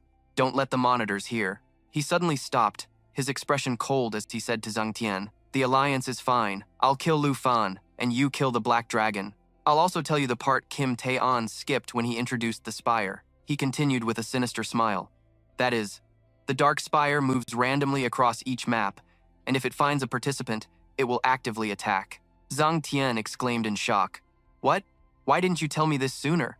No wonder you prepared so many chances to revive." Suddenly, as if realizing something, she shouted anxiously, "If we run into the spires of the 9 demon realms, you can revive, but what about me?" Cheng Han raised a hand shrouded in purple power and replied, "Since you are my ally, I will certainly protect your life." With that, he slammed that energy source directly into Zhang Tian's body, leaving her no time to react, causing her to stumble back several steps. She looked doubtfully at the purple energy on her body. "This is," Cheng Han explained with a smug smile, "no need to avoid it. This is the abyssal contract." Suddenly, Zhang Tian's whole body felt as if it were bound by chains, making her shudder involuntarily, unable to move. After a long moment, she finally couldn't take it anymore and bent over, dry heaving repeatedly. Than Han paid her no mind. He nonchalantly walked away, leaving her with one last sentence. "From now on, after you die, you can also respawn at inside the body of my abyss-summoned beast. You and I have now successfully formed an abyss contract." At this point, he suddenly turned his head and gave a cold smile. "Of course, if I really die, then you will have to die too." Zhang Tian grunted coldly in dissatisfaction. On the surface, he talks about an alliance, but it seems he's still wary of me. "Don't worry, I won't backstab you," Than Han replied casually as he walked away. "Don't overthink it. Cooperating with our Tai Chi nation is the right choice. After the national trial ends, I will nullify the abyss contract." Zhang Tian, walking behind, asked curiously, "Wait up, are we going to find Lu Fan now?" Than Han shook his head and replied, "No. First we'll accept a quest to get accumulation points, and wait for the 9 Realms demon to kill almost all the other representatives before we start the plan." He looked at the surrounding scenery and asked in confusion, "Accept a quest? Isn't that the quest point right there?" Than Han turned his head back, replying with the sinister expression, "That's a trap quest. Kim Tae-on places one on every map, and only I know the location. Once you accept it, you can't accept any other quests." Hearing this, Zhang Tian couldn't help but ask in astonishment, "What kind of quest is this trap anyway?" Than Han smiled, replying with a cunning and mysterious air, "You'll find out very soon, because this trap quest is fundamentally impossible for anyone to complete." Time passed quickly. 5 hours later, in the monitoring room, a large crowd gathered around the big screen, whispering amongst themselves. "The big 3 of the national trial are gone." "What's the big 3? One person looked at Lu Fan's image on the screen and slowly explained, "It's the Dragon Kingdom, the Star-Spangled Kingdom, and the Snow Kingdom." In the previous national trials, the top 3 of every session were always them. Indeed, what's wrong with the Dragon Kingdom this year? The media ranked the Dragon Kingdom's representative as number 1. I think they just wanted to ride the coattails of his dragon pet. His stats are probably heavily padded. He only has 257 accumulation points right now. Killing a few beasts would get you more points than that. Suddenly, a trickling sound from the side caught the attention of Tae-on, who was confidently watching the screen. A slender hand leisurely held a teapot, pouring tea into a small cup. Fei-bai slowly lifted the teacup and then suddenly burst out laughing. The others looked on in confusion, whispering amongst themselves, "It's really strange. What on earth is this representative from the Dragon Kingdom even doing?" Tae-an silently glanced at them, his eyes filled with vigilance. The scene shifts to Lu Fan, who was looking at his watch displaying his current stats. Lu Fan thought to himself, "Where on earth is this dark spire? I've been searching for so long and haven't even seen a trace of it." Suddenly, a notification popped up in front of him. "Sky Hunting Vulture, level 60, accumulation points, 84 points." Just then, 2 sky hunting vultures dove down from the sky. Fortunately, Xiao Ye reacted in time, swiftly dodging the dangerous attack from the 2 creatures. He looked at the 2 beasts, large and ferocious below, silently assessing them. Sky hunting vultures, they're much weaker compared to the fallen corpses I encountered in the cloud cluster. In this secret realm, one is only worth a few dozen accumulation points. There's no need to waste time on them. To get a high number of accumulation points, I need to accept a boss subjugation quest or kill other representatives. Suddenly, something caught his attention. A loud explosion suddenly erupted in front of Lu Fan. He immediately went on guard, his hand quickly channeling his power into a ready stance. At the same time, the watch on his wrist displayed a notification, alerting him to a quest point up ahead. He frowned and gave an order to Xiao Ye. "Xiao Ye, We've arrived at the quest point. Let's go down and check it out, Jia Lai shouted as he swung his sword, facing a giant beast in front of him. He swung his sword repeatedly, slashing the beast's body and making it scream in pain. After successfully defeating the monster, Jia Lai panted heavily and muttered in annoyance. Not having my third job advancement is really draining. He kept grumbling, but at least I can finally accept this quest now. The moment he turned around, he fell silent. Jia Lai's eyes widened, his face showing a flash of bewilderment and uncertainty. In front of him was a gigantic and incredibly ferocious dragon. Terrified, he immediately turned tail and fled. Jia Lai screamed as he ran. A huge dragon! Suddenly, someone casually jumped down from the dragon's back. When he got a clear look at the newcomer, he shouted in shock, "You're Lu Fan from the Dragon Kingdom!" He remained silent, not answering Jia Lai. His eyes were focused solely on the information displayed on the screen. After a moment of silence, Lu Fan turned off the screen on his watch and, with a nonchalant expression, slowly advanced toward Jia Lai. He immediately became wary, even drawing his sword to defend himself. But to his surprise, Lu Fan simply walked past him in silence, leaving him completely stunned. Jia Lai watched as Lu Fan's figure grew distant, and thought with annoyance, that condescending jerk, an elite from the Dragon Kingdom who once insulted the king of the South Kingdom, almost causing our nation to collapse. If I can just take care of Lu Fan. He looked over Lu Fan's information on his virtual screen, and a sinister smile slowly formed on his face. Rank 23, Lu Fan is only level 32. This is a heaven-sent opportunity for me. With this thought, he immediately swung his sword at Lu Fan, shouting, "Stop right there!" Jia Lai used his skill, Aquascale Prison, striking directly at him. Aquascale Prison sprays out a stream of water that forms a cage, trapping the designated target inside with no means of escape. It lasts for 19 seconds, and seeing his goal within reach, he laughed gleefully, representative of the Dragon Kingdom. "Lu Fan, you saw me fighting and thought you could just swoop in and reap the rewards." Jia Lai shouted smugly, "How naive!" Suddenly, a black claw shot out toward him. Before I could even react, the claw swiftly struck him, sending him flying far away while he screamed in agony. Ganlai was tossed aside like a rag doll. His entire body just crashed hard onto the rigid ground. He clutched his injured arm and struggled to sit up, thinking resentfully to himself, "Damn it, this great dragon's power is the real deal. I think my bones are broken." Just then, Lu Fan, who had been silent, finally spoke. He reached his hand through the Aquascale Prison and said in a cold tone, "Trying to be the fisherman who profits? You're thinking too much." With a gentle wave of his hand, he easily shattered the Aquascale Prison. Not only that, he looked at Ganlai with contempt. "Your 5,000 accumulation points aren't nearly enough to tempt me. I've decided to spare you." Ganlai sat sprawled on the ground, completely stunned, thinking in astonishment, my control skill was just nullified? Impossible. He's only level 32. He was resentful, quickly getting up to fight back. Spare me? Damn it. Even if I don't get a ranking in this national trial, as long as I kill the Dragon Country's representative, I'll be a hero in the South Country. But before he could make a move, Ganlai was blasted backward by a fierce roar from Xiao Ye. It didn't stop there. The dragon slowly advanced on him, preparing to breathe fire. He cried out in fear. "Huh?" Lu Fan smiled and offered a friendly reminder. "I'd advise you not to make any rash moves. This mission is mine. Got a problem with that? Very quickly, the device on his wrist displayed a notification. Mission accepted. Current mission. Subjugate Epic Boss, the level 85 Earth Fiend Demon of the Nine Realms. Lu Fan's expression turned serious, staring intently at the screen in front of him. Back with Lu Fan and Ganlai, the latter stumbled backward, muttering in a trembling voice, I'm done for this time." Suddenly, a black shadow with two blood-red eyes leaped up from behind him. Startled, he tilted his head up. The black shadow quickly dove towards Lu Fan, causing the ground to tremble and dust to fly everywhere. Seeing his chance, Ganlai tried to flee while screaming, "Ah!" But he didn't get far before he tripped and fell. He looked back in terror and stammered, "That's the guardian boss of the mission point." It was the level 75 Tundra Snow Monster King, worth 245 accumulation points. It roared ferociously without stopping. Ganlai laughed smugly, thinking gleefully, "The heavens are on my side." To think Lu Fan would die right before my eyes. Suddenly, the Snow Monster King brutally swatted Ganlai away. Its eyes were blood red, staring fiercely down at the man at its feet. Seeing this, Ganlai's face instantly went pale, his eyes wide with terror. His whole body trembled uncontrollably with fear, and with tears welling in his eyes, he bit his lip, thinking, "I'm so screwed." All of a sudden, a strange red light erupted behind the Snow Monster King, instantly grabbing its attention. The Snow Monster King growled, confused, and turned to look, only to see a brilliant flash of light. At the same moment, a long gash appeared on the Snow Monster King's body, and streams of green fluid gushed out. A terrified Ganlai shrieked. Ah! Before the Snow Monster King could recover, Xiao Ye powerfully charged forward. It let out a deafening roar and plunged its sharp claws directly into the Snow Monster King. The system immediately displayed a notification.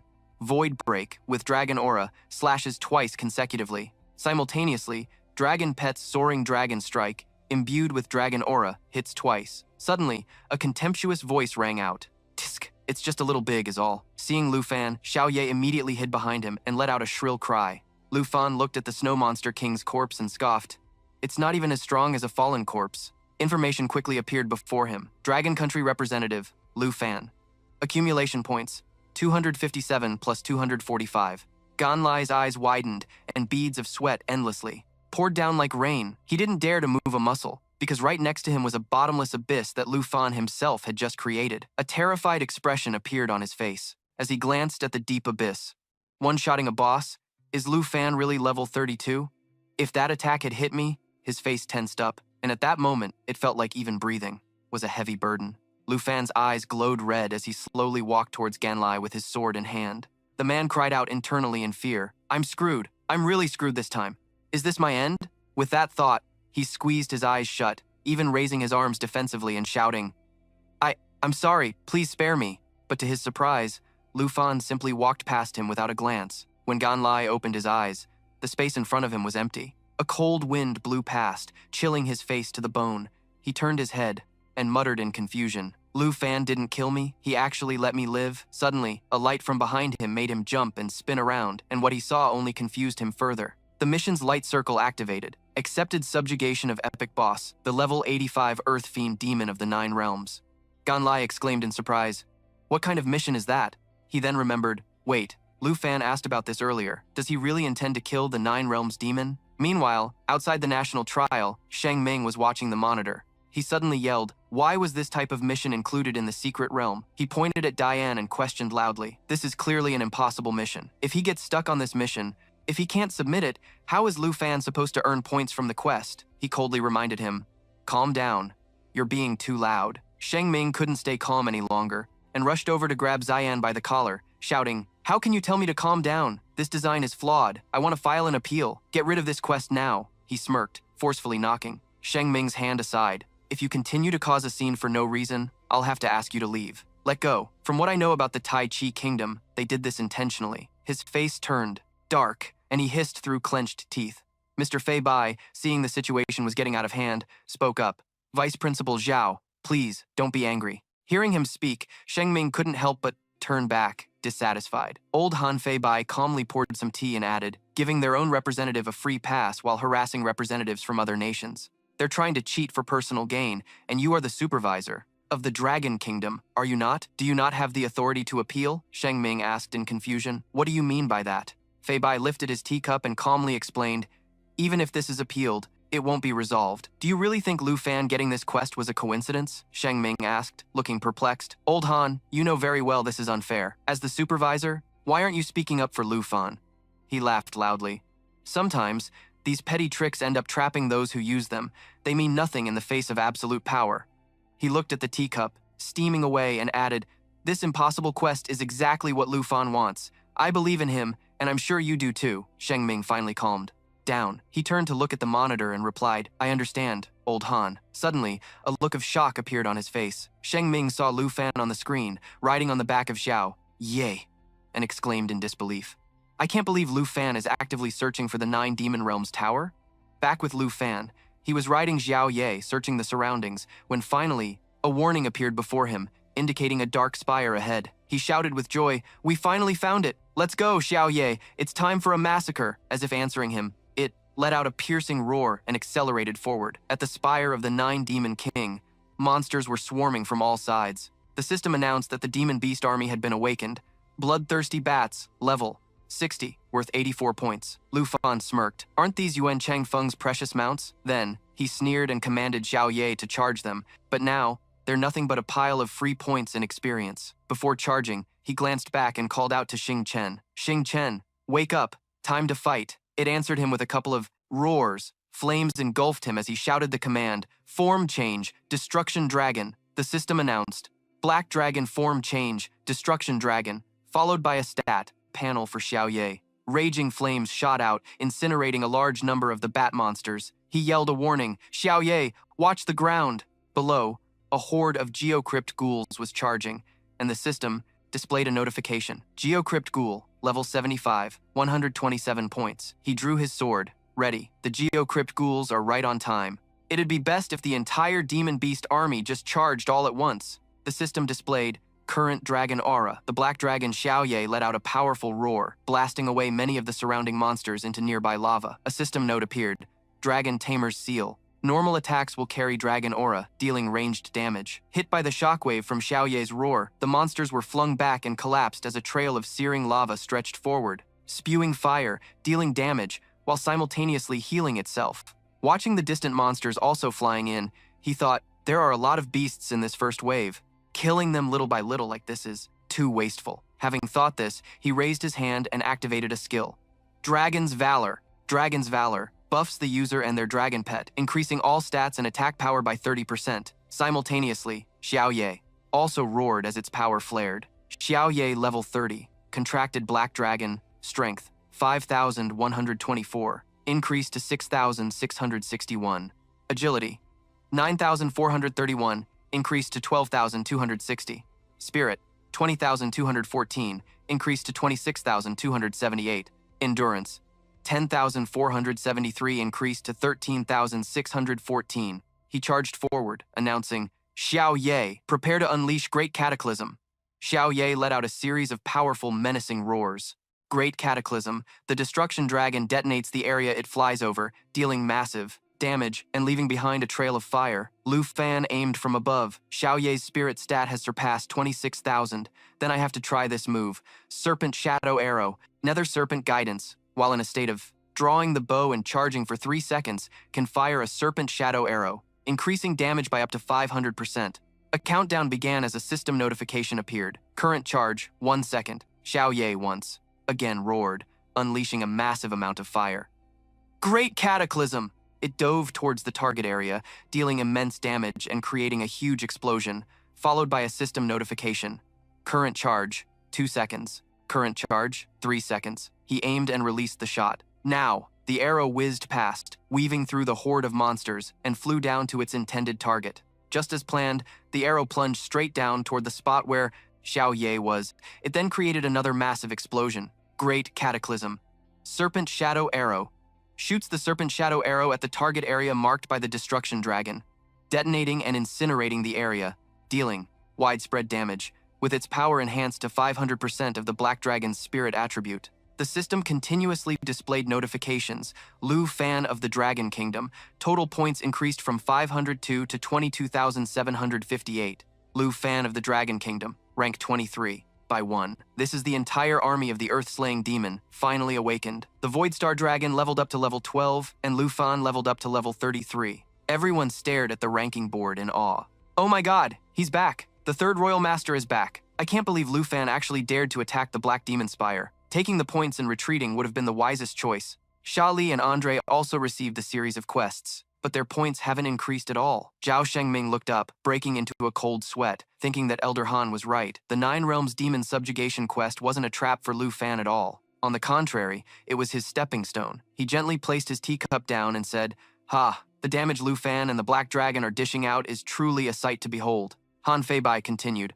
Besides, he still has many dragons he hasn't even summoned yet. He quickly replied, "Elder Han, please wait a moment. I'll have the staff bring up some hot tea."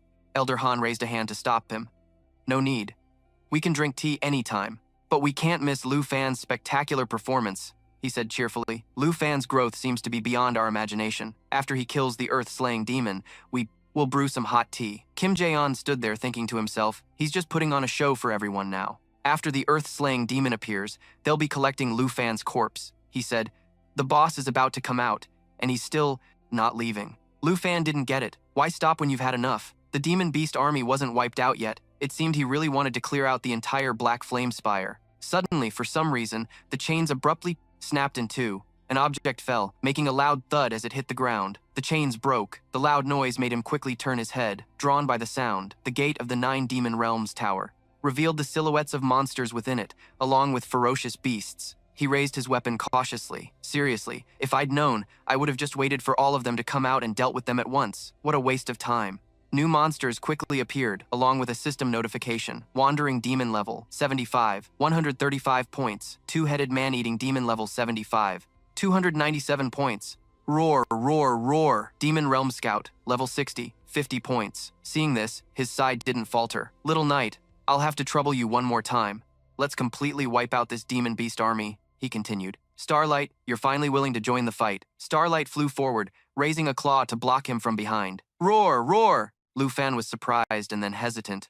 Wait, are you trying to go on your own? The monsters didn't hesitate any longer and charged forward, howling incessantly. Starlight wasn't afraid either, letting out a powerful roar in response. Lu Fan shouted worriedly, Starlight! Starlight, come back! When that didn't work, he called out to Little Knight. Little Knight, let's go provide cover for Starlight. He cursed inwardly. This rebellious kid isn't listening again. With such a low level, it's bound to get hurt. The two-headed monster suddenly froze when it noticed something rushing towards it. It raised its weapon and roared, both as a threat and a warning to its kin. Lu Fan charged forward on Little Knight. Starlight has a very independent personality. Trying to make it obey orders seems extremely difficult. Suddenly a memory flashed through his mind. Wait, it seems I've never seen Starlight's full power before. Maybe I should take this opportunity to let it fight instinctively. On its side, Starlight was roaring, preparing to use Starlight's scale armor, covering itself in Starlight-infused scales to absorb incoming damage for 6 seconds. When the skill ends, all enemies in melee range will receive the absorbed damage. A blue vortex appeared, sweeping away all the monsters around it. The vortex quickly enveloped the two-headed giant, immobilizing it. The attack was so powerful that it sent the monster flying a great distance. It grabbed its club and stood up, roaring in anger. Lu Fan observed and said, Little Knight, stop. Starlight scale armor has absorbed the damage. It seems we don't need to worry about Starlight. The two-headed monster once again froze as it saw a wave of power approaching. Even if it doesn't listen to me, he continued, it can still use its skills to fight. Starlight scale armor makes all enemy targets within melee range take the full brunt of the damage. A massive explosion of blue light erupted, sending the monsters flying. The two-headed monster watched and let out a roar. Star Shatter. It created a star and then crushed it to cause a large amount of area of effect damage, with the power depending on the energy infused. Seeing this, Lu Fan said, Little Knight, let's fly a bit further away. Then, along with Little Knight's roar, a wave of blue light erupted. The two-headed monster that was just watching was also frozen by the energy, and the other monsters could only scream in despair as they suffered the same fate. Starlight flapped, its wings spreading its area of effect attack. He praised it happily. Great job, Starlight. If it weren't for the 5 times damage of X-Shadow Arrow, this Star Shatter would be on par with Little Knight's Calamity. Lu Fan's level has increased to 34. Hearing the praise, it snorted smugly. This old master is amazing, right? He chuckled to himself. Aya, this little guy is quite arrogant, isn't he? Just a few words of praise, and it's already getting a big head. Little Knight, not to be outdone, also roared. He quickly praised it. Aya, Little Knight is very powerful too. When the next boss shows up, I'll let you show off. Starlight stuck out its tongue, teasing. Sigh, I shouldn't compare the two of them like that. Now Little Knight is getting antsy. Not far away, a large purple explosion suddenly occurred. Little Knight and Starlight were drawn by the sound, simultaneously. Turning to look, a green foot appeared through the smoke. A giant frog monster was revealed.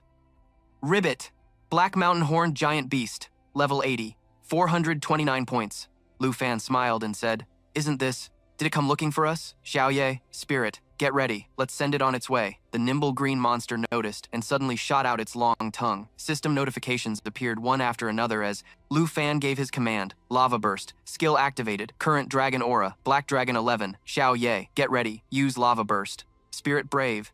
Energy flows continuously and power gradually increases over the course of the battle. All 3 of them charged forward to attack simultaneously. Void Rend, accompanied by Dragon Aura, slashed twice in a row. When an ally uses a skill, the dragon pet will simultaneously launch 2 claw attacks infused with Dragon Aura. The frog monster stomped its feet and let out a dissatisfied cry. It aimed upwards and fired a beam of green energy from the horn on its head. The horn and the green energy beam shot out. Charging forward to attack, he shouted, Spirit, show this toad what you're made of. Spirit quickly obeyed, unleashing its power to defend against the attack. He took the opportunity to command, Xiaoye, now. Xiaoye's chest suddenly opened up, revealing a source of blazing red energy, and then that energy source shot out from its chest and hurtled toward the frog. The system announced, Lava Burst. A violent explosion will create a pool of lava within the target's vicinity. When a target is submerged in the lava pool, it will gradually sink and continuously take a large amount of damage. The monster leaped high into the air, dodging the fatal attack. Suddenly, a flash of red light appeared in the sky, aiming straight for the spot where the frog monster would land after its dodge. Lu Fan dove straight down to strike it. A direct hit. From above, Spirit telekinetically lifted the monster's horn from earlier. With a flick, it sent the horn flying straight back at the monster. A perfectly precise blow. He smiled happily. Not bad teamwork. The Dark Spire is a great place. Leveling up is so fast here. Starlight Dragon's level has increased to level 13. Dragon Kingdom's Lu Fan. Score: 23,160 out of 28,193. The people watching on the screen couldn't help but be amazed. The points harvested from the Demon Beast army have already surpassed 50,000. This combination is incredible. Now I understand why Lu Fan, who's only over level 30, dares to compete with someone at level 60. He's gaining points twice as fast as Kim Song-han in second place. The representative from the Dragon Kingdom has really opened my eyes, Zhao Shengming commented. That kid Lu Fan took one trip to the far north and came back this strong? Han Feibai smiled and replied, he's not bad at all. Kim Jaeon slammed his hand against the wall and cursed, son of a bee. What the hell happened to Lu Fan? The Demon Beast army wasn't weakened at all, yet it was completely wiped out, and he even surpassed Kim Song-han's score by that much? He ordered his subordinates, all of you, go backstage immediately and verify the data from the Dark Spire. This representative from the Dragon Kingdom must have exploited some kind of loophole. Report any abnormalities you find. You hear me? He schemed in his mind. Aside from our supreme national hero of Taizé, absolutely no one can defeat the Nine Realms demon. Just you wait, Lu Fan. The moment I catch you, I'll immediately disqualify you. Half an hour later, at the Golden Jade City Arena, his subordinates hurriedly reported, Director Kim, we've completed the investigation. The national trial system is operating normally, and the Dark Spire component has no errors whatsoever. Kim Jaeon, in disbelief, grabbed one of them by the collar. What are you talking about? The man immediately stammered. Sorry, Director Kim, we'll investigate again right away. He roared, You two useless fools, go check again. Keep checking until you find a loophole. Go now. The two subordinates stumbled away. Understood. He thought resentfully, we used the mechanics to intimidate other representatives, and now it's become a point farming tool for Lu Fan. I can't let Lu Fan's accumulated points increase any further. If necessary, I'll forcibly adjust the stats of the Nine Realms demon to make Lu Fan know when to back down. With this thought, his mood lifted. As for the rankings, I can only place my hopes in Kim Seong-han himself. Between him and Wu Zongtian, a second advancement class over level 30, it's probably not that difficult, right? JN calmly walked toward the bustling crowd. As he approached, he suddenly made eye contact with Han Feibai. His eyes suddenly widened in shock, his mouth agape. In astonishment, the scene had become chaotic, filled with flames. Arrows and monster corpses were scattered everywhere. Lu Fan stood authoritatively atop their corpses, surveying the area. Another army of monsters quickly appeared, led by their monster leader. He raised his hand to summon something. Against a level 85 boss, I have no choice but to summon Xiao Fei. Letting Xiao Fei take the field will split some of the experience, but I've come this far, and I can't afford any mistakes. The monster minions quickly screamed and charged. He shouted, Come forth! Xiao Fei changed into its eternal form, Jade Dragon's eternal form. A system notification appeared. Bloodline of the Jade Dragon. All skill effects on the dragon race and those with a connected bloodline are doubled. Life Pulse. Adds Jade Light and Jade Blessing to all friendly targets in range, increasing the effect by 2 to 4 times. Xiao Ye let out a roar in response. Roar! Jade Blessing for the target. Increases Dragon Aura by 3 to 12 stacks, and next, increases attack damage by 3 to 12 times. Jade Light for the target increases protection by 3 to 12 stacks, removes all debuffs, and enhances all debuffs. Attributes by 30% to 60%. Each stack of Blessing can block 1 to 2 instances of damage. Lu Fan took a ready stance and said, Xiao Ye, Spirit, let's go! Roar! Yeah! Continuous system notifications followed, continued to appear. Xiao Ye, level 30, Black Dragon contract. Strength from 5,124 to 8,189. Agility from 9,431 to 15,089. Spirit from 20,214 to 32,342. Durability from 10,473 to 16,756. Molten Flame surged forward, spewing fire, dealing damage while simultaneously healing itself. Lu Fan, Xiao Fei, and Spirit also charged in, roaring eternal protection, generating a protective veil. A protective veil. For all targets under the protective veil, the amount of damage absorbed by the veil is determined by the Eternal One's health and self-recovery ability. He shouted loudly, Spirit, unleashed it. Starlight Scale Armor. Starlight Scale Armor. Enchanting the scales with Starlight. For 60 seconds, it continuously absorbs damage taken, and when the skill ends, all enemy targets within range will suffer the absorbed damage. Spirit charged forward to attack the horde of monster soldiers, its Starlight Scale armor already absorbing damage. He looked back and thought, that's right, I suddenly remembered something important. Current Dragon Aura, Black Dragon 11. Lu Fan smiled and summoned it. This is the Dragon Language Magic Book, usable at level 35, which I've been looking forward to for a long time. Dragon Language Resonance, Epic Quality, a skill book requiring level 35. After use, you learn the passive skill, Dragon Language Resonance. Dragon Language Resonance. When a dragon rider and their dragon pet use the same dragon language magic, the dragon rider and dragon pet will increase the power of the dragon language magic by 100%. The system announced that the Dragon Language Resonance skill has been used. The Dragon Language Resonance skill has been obtained. Lu Fan clenched his fist, thinking he had finally obtained the molten eruption that Dan Ji gave him. Now I can finally coordinate with Xiao Ye to trigger Dragon Language Resonance. A red light suddenly burst forth, cracking the ground around it. He asked Xiao Ye, "Are you ready?" Roar. He then raised his hand to activate the newly learned dragon language magic. Xiao Ye sensed the activated power and roared loudly, "Molten Eruption." When the target is within range, a raging fire erupts, forming a lava pool, and targets within the lava pool will gradually sink into the molten rock and take a massive amount of continuous damage. Xiao Ye stood still, diligently accumulating a massive amount of energy. Hearing his command, Xiao Ye was ready to unleash the attack. Molten Eruption. A great flame was quickly spewed out, incinerating everything in its path. Molten Eruption. When the target is within range, a raging fire erupts. Forming a lava pool, targets within the lava pool will gradually sink into the molten rock and take a massive amount of continuous damage. Dragon. Language Resonance. When a dragon rider and their dragon pet use the same dragon language magic, the dragon rider and dragon pet will increase the power of the dragon language magic by 100%. Lu Fan charged forward to attack, successfully triggering Dragon Language Resonance. 2 molten eruptions doubled, making the power more than 4 times greater than when Xiao Ye used it alone. He looked at his hand, a disbelieving smile on his face at the goad. Power, an unbelievable feeling, like sinking with Xiao Ye's heartbeat, engulfed by the fierce flames. Everything it touched melted away. The monster leader was no exception, as its entire body was melting from the heat. He shouted, "Xiao Ye, change into Annihilator form, take it down, roar!" System announcement, Black Dragon 2, Form Change Annihilator, Xiao Ye level 30, Contract, Black Dragon Strength, from 5,124 to 32,790. Agility, 15,089. Spirit, from 32,342 to 8,085. Durability, 16,756. The monster struggled to resist, its powerful jaws, after a high-level charge, bit down hard, causing continuous bleeding damage to the target. He observed, "It's still barely alive, then leave it to me. Current Dragon Aura Black Dragon 2, right." After that, a massive explosion suddenly erupted right where the monster leader was standing. Spirit stuck out its tongue teasingly. "Go die, you ugly thing." It gathered energy, preparing to attack with one blow. Starlight. Scale Armor. All enemy targets in melee range will suffer the full amount of absorbed damage. The Demon Beast army has been annihilated. System announcement. Fey Dragon has leveled up to level 23.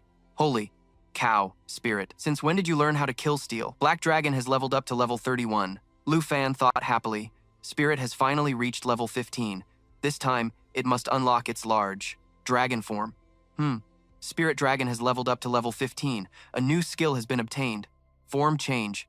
At that moment, Lu Fan opened the system panel and observed. He was utterly surprised. Strength over 4,000. Stardust and Galaxy. These 2 forms are even stronger than I thought. He thought to himself that Spirit's Stardust form directly increases its strength 5-fold, which is of course far superior to Xiao Ye's Annihilator form. But the price is that this form can only last for 60 seconds. Combined with the new skill, Spirit's Stardust form will definitely be a killer trump card. Then he continued to think. Compared to that, the Galaxy form is beyond my expectations. It's a bit like Xiao Fei's Soul Light.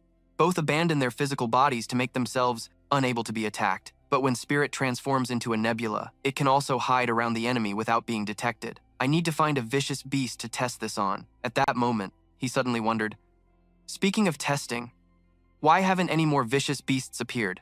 It seems the Demon Beast army has been completely wiped out. On the side, Spirit was propping its hands on its hips smugly. It's simple. I'm so strong they got scared. Suddenly, Xiao Ye raised her head and roared loudly. System announcement: Black Dragon Perception can detect enemies in stealth and camouflage states. Actively using this skill will remove the stealth and camouflage states of all surrounding enemies. He thought to himself that Xiao Ye, sensing an enemy in the spire, was not wrong. This must be the Earth Fiend. Alright, he then mounted Xiao Ye and soared into the sky. Tin Than and Xiao Fei followed close behind. He declared that if it wouldn't come out, then they would go in and find it. Xiao Ye roared in agreement, with a loud roar. While flying on Xiao Ye's back, Lu Fan turned to call out to Xiao Fei and Tin Than. Then he said, "Pay close attention, you two." After that, the four of them flew into the massive purple gate of the Dark Spire. They had entered the Dark Spire, a place that was an endless void. The sky was a mystical dark purple. Lu Fan walked and thought, inside the tower. It was unexpectedly dark. Judging by the sound of his footsteps, the space here was vast. Suddenly, a purple flame caught his attention, making him stop. Immediately after, a series of similar purple flames were lit one by one. Right in front of him was a wide path. He calmly said to Xiao Ye, "Xiao Ye, let's move forward." Xiao Ye looked on with wide, confused eyes and walked with him. He proceeded cautiously, thinking to himself, "There's nothing here at all. Is the earth-slaying demon luring me closer?" Suddenly, something like a gust of wind blew past, sending a chill down his spine and making him halt. Immediately after, the insect lamps along the path suddenly flared to life, creating an incredibly eerie atmosphere. Faced with this scene, Lu Fan was so stunned he almost fell over. This was a massive throne, gigantic throne. Over on the side, Xiao Ye was roaring non-stop, while he was filled with anticipation and excitement. "Earth-slaying demon, show yourself." Suddenly the sky darkened, and a loud voice echoed, "A human and a dragon, too. I remember being killed by humans a very long time ago." At that moment, a massive vortex of black smoke was forming on the throne. The black smoke continued to speak. "Ah, I understand. Now, I have lost my body and this is not my castle. I was originally sealed." Then he laughed loudly. "Ha ha ha, those foolish humans actually preserved my soul." Hearing these words, Lu Fan became more cautious than ever. Then, a chained red arm slowly emerged. He continued, "How pitiful, I, one of the 9 great beings of the demon world, after death, to be treated by humans, like a toy and imprisoned here. How utterly ridiculous." Then, he revealed his form as a red demon with a single eye and tangled tentacles all over its body. Earth-slaying demon, level, Nightmare Grade Chieftain, Strength, 37,951, Spirit, 30,582, Level 85, Agility, 39,034, Stamina, 40,658. He has 3 main skills, including overlapping killing shadows, a barrage of attacks that gathers earth-slaying chi. When a target is hit, it will be marked with a layer of killing shadow, up to a maximum of 3 layers. Each layer of killing shadow will increase the damage the target receives by 40% after being hit by an attack. The second is Nether Shadow Walk, which allows it to merge with the earth-slaying chi, gaining an invisibility effect and the ability to move freely within the earth-slaying chi without being detected. The invisibility effect will not be detected, and it cannot be hit by any attacks while the invisibility effect is active. Finally, there is Bloodblade Claws. It unleashes 5 high-speed Bloodblade Claws to strike an opponent, inflicting massive damage, and its own strength will increase by 200%, lasting for 5 seconds. He then raised his hand full of sharp claws and lunged towards him. He said angrily, "Are you and this little dragon trying to be heroes and seal me once again?" He then activated the skill Overlapping Killing Shadows. He said arrogantly, "Say your last words, you insect." But he just stood there, completely still. Just as the demon's sharp claws attacked him, a shield was activated to protect him.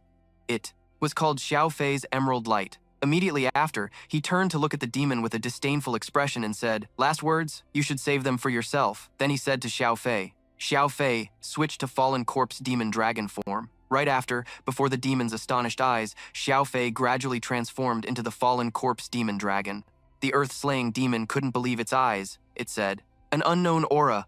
What kind of power is this?" He casually swung his sword and said, "You don't need to know."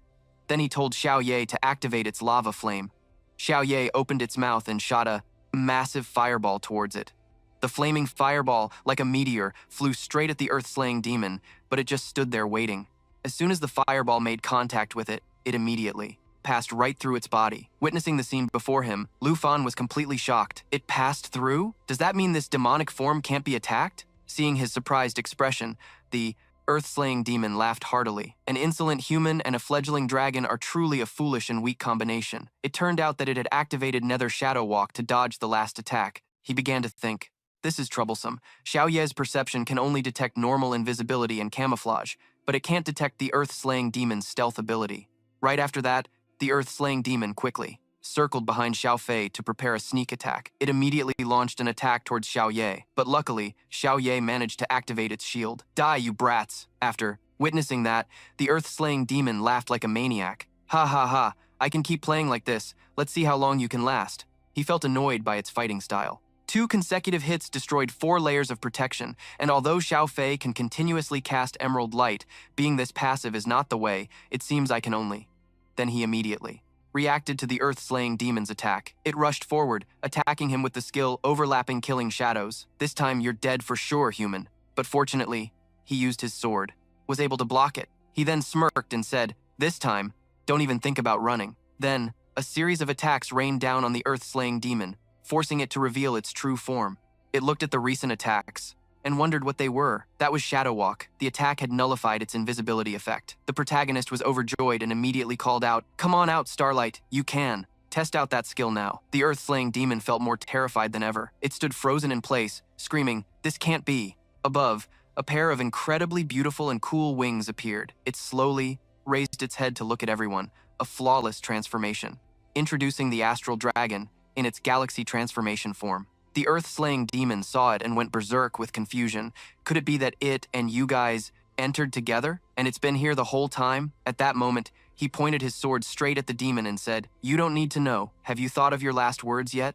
You insect. The slaying demon now understood why it couldn't detect Starlight. It turned out Starlight had used the Shadow Walk skill to hide itself. The demon let out a long groan and began to fly into a rage.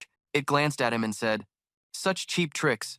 This action took the protagonist completely by surprise. Then, it lunged towards him, yelling, even if you light up the darkness in this place, it's useless! He and Xiao Fei leaped into the air to dodge the demon's attack. He urged Xiao Fei to change her soul light. Lu Fan jumped onto Xiao Ye's head, and then the 3 of them combined their efforts and charged towards the earth-slaying demon. You have nowhere left to run, he said to Xiao Fei. Xiao Fei, coordinate with me. He then activated Dragon's Roar, and Xiao Fei activated the incandescent Jade Dragon system. As for Xiao Ye, she activated Soul Concealment, let out a mighty roar, and unleashed her full power. Seeing this, the earth-slaying demon started trash-talking again.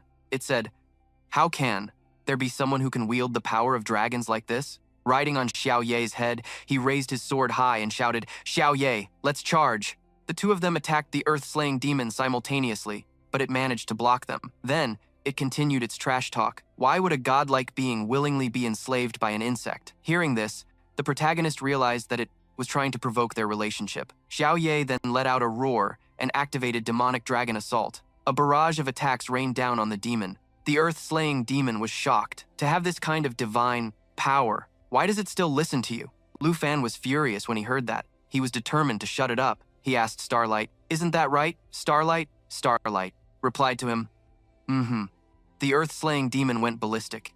It said arrogantly, then die together with your little whelp of a dragon. Xiao Ye then lunged forward and threw a punch, but it was blocked. He praised Xiao Ye, good job, and began to charge energy for his next attack. He told Xiao Ye, hold on. He was preparing the Serpent Shadow Arrow skill. The earth-slaying demon wasn't patient enough to wait. It growled and activated the Blood Ring Claw skill. Meanwhile, his Serpent Shadow Arrow had been charging for 2 seconds. Over on her side, Xiao Ye was struggling to withstand the continuous attacks from the earth-slaying demon. She then grabbed both of its hands tightly. The earth-slaying demon roared in anger. Let go! Seizing the opportunity, he said, now's the time. He then lit up his weapon and fired a flaming arrow. The attack hit the earth-slaying demon, setting it ablaze and causing it to scream violently. Xiao Ye didn't forget to follow up with a Qi shockwave. At the same time, Starlight also activated the Star Shatter skill to boost its power by 500%. The earth-slaying demon was engulfed in a sea of flames. It shrieked in pain. This is impossible. This kind of power is impossible. Then, a massive explosion erupted, and with that, the demon turned to dust. Back inside the arena of Jade City, in the battle casting room, Zhao Shengming and Lim Jian couldn't believe their eyes. They were both stunned. Did Lu Fan just take care of the earth-slaying demon? They then broke into a flurry of discussion. No way. A 9 Realms demon can't be defeated by some kid from the Dragon Kingdom. That's a level that only the 5 national heroes can reach. No, I need to go adjust the earth-slaying demon stats right now. Meanwhile, Mr. Han Feibai was calmly pondering something. They were focused on every little detail on the screen. The explosion is over. The earth-slaying demon isn't dead yet. They then breathed a sigh of relief. My god, an ancient demonic beast truly is unbeatable. No, wait, look. It's covered in wounds. Kim Jae-on then laughed loudly. Ha ha. The earth-slaying demon slowly rose from the rubble, coughing. Detestable, you bastard. It stood up and said, a mere insect. Managed to make me this pathetic? I will never forgive you. The protagonist looked at it with a scornful expression. Not forgive me? My attack isn't over yet. Did you notice there are still 2 dragons missing? The earth-slaying demon was taken aback. Behind it were 2 beams of light, which turned out to be the 2 dragons he had just mentioned. They activated Doomsday Fall. Its current health value is at 100%. The earth-slaying demon still spoke arrogantly. So what if they're dragons? How dare a human's pets be so insolent? It then charged towards the 2 dragons. I will not fall to. An insect again. With that, it activated Bloodring Claw again. The 2 attacks collided, releasing an incredibly terrifying wave of power. A world-shaking explosion occurred. From within the flickering flames, we see the earth-slaying demon slowly collapsing. It said resentfully, damn it, you bastard, you piece of trash, detestable, this is impossible. Then, it began to, nonsense, he said. How could I possibly lose? It's all this stupid body's fault for dragging me down, only to be fated to be killed by a human after reincarnating. I won't accept it! I won't accept it! At the same time, he secretly activated the Shadow Walk skill to escape. However, a volley of arrows flew towards him, striking him instantly and shattering the skill. Lu Fan, bow in hand, slowly approached and said, it's over, earth-slaying demon. At that moment, the demon became more furious than ever, roaring, human, it's over? I couldn't kill his dragon, and I can't even hurt him. Is this the end for me? Suddenly, the earth-slaying demon's body began to tremble violently as a surge of power suddenly filled it, shocking the demon immensely. Lu Fan was also completely surprised by this. Then, the demon started to scream wildly as a powerful aura surged within its body, and its hands and body began to transform. It cried out in pain, this power! This power! Then, the earth-slaying demon let out a loud laugh. Lu Fan quickly pulled up the system panel to check, thinking to himself, what is going on? I'm sure I already defeated it. Where did this sudden power come from? Then it dawned on him. Could it be that the Earth Demon's second phase is about to begin? It seems the 9 Realms demons were still hiding their true strength. There must be something that allowed the hero who protected the Taiki Kingdom to seal all 9 of them. Suddenly, he saw something and exclaimed, what? Over on the other side, the Earth-slaying demon was still laughing loudly. This power is still rising. Do you still think it's over now, you ant? Lu Fan looked at its information panel and felt a chill. Its power was increasing to an unknown level, and its attributes were still rising. Something's not right? The earth-slaying demon also felt that something was wrong. It began to scream in pain. What is happening? The people inside the base watched the situation, confused. A phase. Transition. But what happened to its stats? They're still rising without stopping. They thought this was fundamentally wrong. With this insane rate of increase, there's no way to win. Mr. Zhao asked Old Han. Old Han, look at the earth-slaying demon's attributes. They're still rising. For Lu Fan's safety, shouldn't we issue a temporary notice for Lu Fan to leave the spire immediately? Old Han just sat there calmly sipping his tea and said, Vice Principal Zhao, do you remember what you promised me? That after Lu Fan kills the earth-slaying demon, we would brew a new pot of tea together. Mr. Zhao was stunned and said, but a life is at stake. There's something wrong with this earth-slaying demon. Very wrong. Its numbers have already surpassed 100,000. Old Han calmly explained, Lu Fan's previous battles not only reflect his rich combat experience, but also highlight his keen combat awareness. This is the first time I've seen such a young man like this, so I will certainly not let his life be endangered. Vice Principal, I of course believe in Lu Fan, but what about you? Hearing this, Vice Principal Zhao was reassured. He replied, of course, I believe in Lu Fan too. Then he continued, Old Han, since you've guaranteed Lu Fan's safety, then I can rest easy. After all, Longdu Academy has exhausted all its resources to nurture him. I was rude just now. Old Han laughed loudly. No need to apologize. I understand that you were worried about Lu Fan's safety. At this moment, Kim Jae-on was still snickering to himself. No one has noticed. That's great. Then he thought, the work ethic of these 2 wastes isn't half bad. Not even national heroes could defeat a 9 Realms demon with such absolute stats. The next thing to do is just wait for the news of Lu Fan's death. Ha ha ha. The scene shifts back to Lu Fan, who was now facing an incredibly hideous monster. He said, although I don't understand why your phase transition is so absurd, you're celebrating way too soon. He then took an attack stance, thinking, I can't let its attributes continue to grow. It's time to unleash my trump card. He activated his current dragon aura, the level 2 black dragon. Then he chose natural assimilation, Xiao Fei, merge with me, and summoned the fallen corpse dragon once more. The earth-slaying demon's eye was now dangling from its socket, looking utterly terrifying. It let out a grotesque roar and began to charge at him. Die, you ant! Lu Fan shouted for Xiao Ye to quickly unleash. Annihilation Storm. Immediately after, Xiao Ye unleashed its annihilation roar to attack the monster, but then the monster activated Dragon Tongue, Unseal. It laughed gleefully. Ha ha, you boastful human. You and your dragon can't kill me. Then Lu Fan shouted again. Fallen Corpse Demon Dragon, Unseal Dragon Tongue Magic. His sword blazed with fire. The two Fallen Corpse Demon Dragons were activating a forbidden spell to attack the monster. He used the Annihilation Roar and the Forbidden Dragon spell to add a weakening effect. The earth-slaying demon went berserk, screaming, "Enough! I'll show you the consequences of underestimating an ancient demonic beast for the dignity of the 9 realms, demons." Before he could finish, he exclaimed, "What?" A blinding flash of light suddenly appeared before him. Lu Fan declared heroically, "Too bad now. It's time to show you the consequence of underestimating a dragon master, and that is death." At this moment, the Starlight Dragon had shifted into its starlight form, with 59 seconds remaining in the state. The earth-slaying demon's eyes widened in disbelief at the sight before it. That hatchling, then, Starlight activated the skill, Light of Starlight, firing a colossal beam of energy towards the earth-slaying demon. It took the full brunt of the attack, screamed in agony. He shrieked, "No, no, this isn't my destiny," he roared helplessly. "I can't believe I lost. I just regained this power, and now I've lost." Then his body began to disintegrate into dust, his voice fading as he said, "Don't even think about leaving. All of you will stay and be buried with me." Suddenly, the ground began to shake violently. Lu Fan immediately realized something was wrong.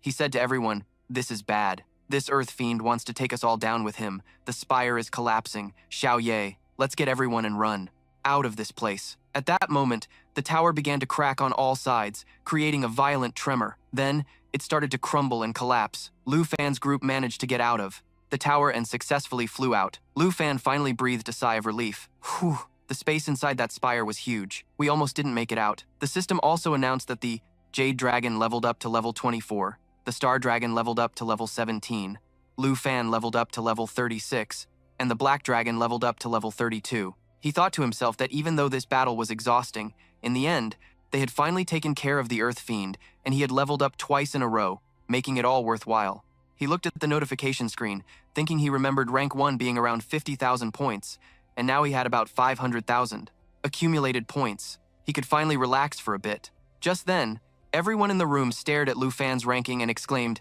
"A genius. This is a true genius. He's ahead of second place by 440,000 points." Lu Fan's coordination with his dragon companion was absolutely brilliant. That final, decisive laser beam. Did you see that?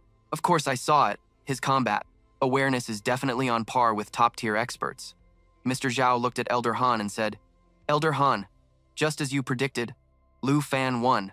Elder Han laughed heartily. "Ha ha ha, for someone so young to have such superb combat sense is truly remarkable." Mr. Zhao said admiringly, "You're absolutely right, Elder Han. Our Longdu Academy has also gone to great lengths to nurture him. His natural talent absolutely cannot be wasted." Elder Han then added, "To fully realize the potential of a Dragon Master, that kid must have put in an incredible amount of effort himself." Mr. Zhao also agreed.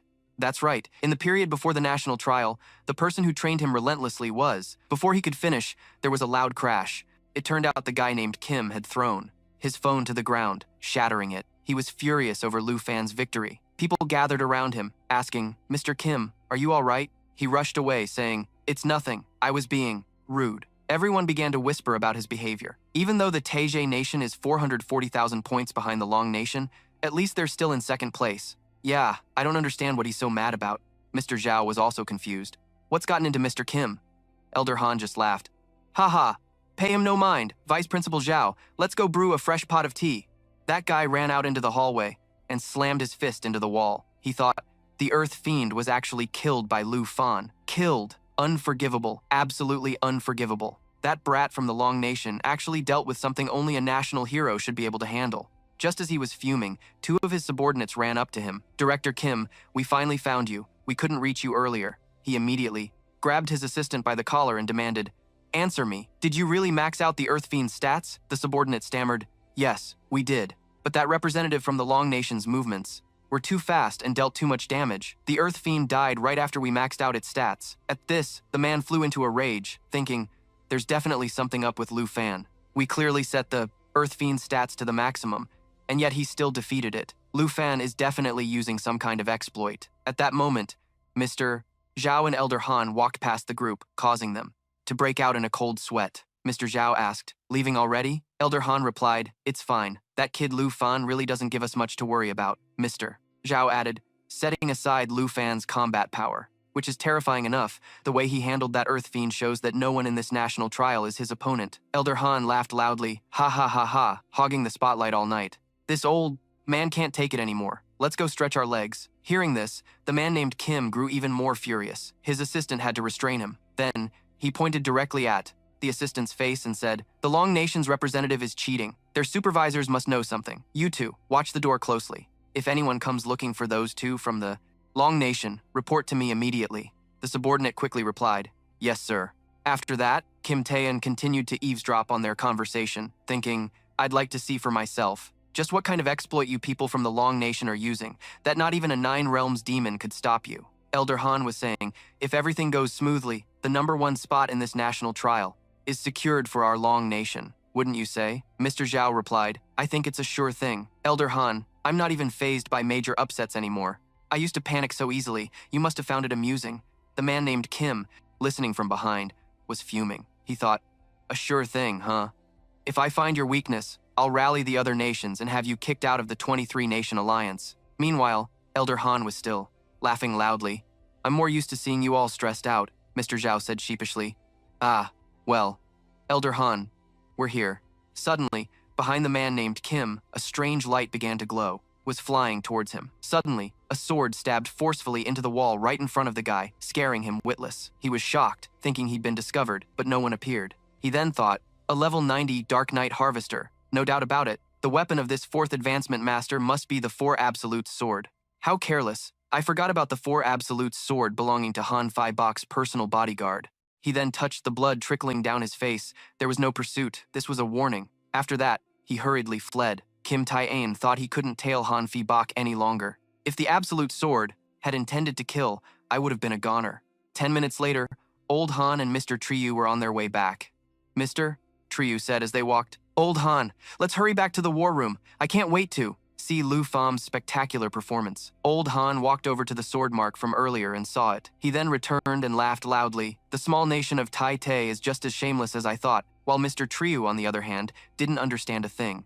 Meanwhile, Kim Tae-yeon was on his way back, fuming. His 2 underlings greeted him cheerfully. "Boss Kim, you're finally back." The one with more hair handed him a phone and said that it was his backup, telling him to check it quickly. "You were getting non-stop calls just now." Hearing this, he became furious.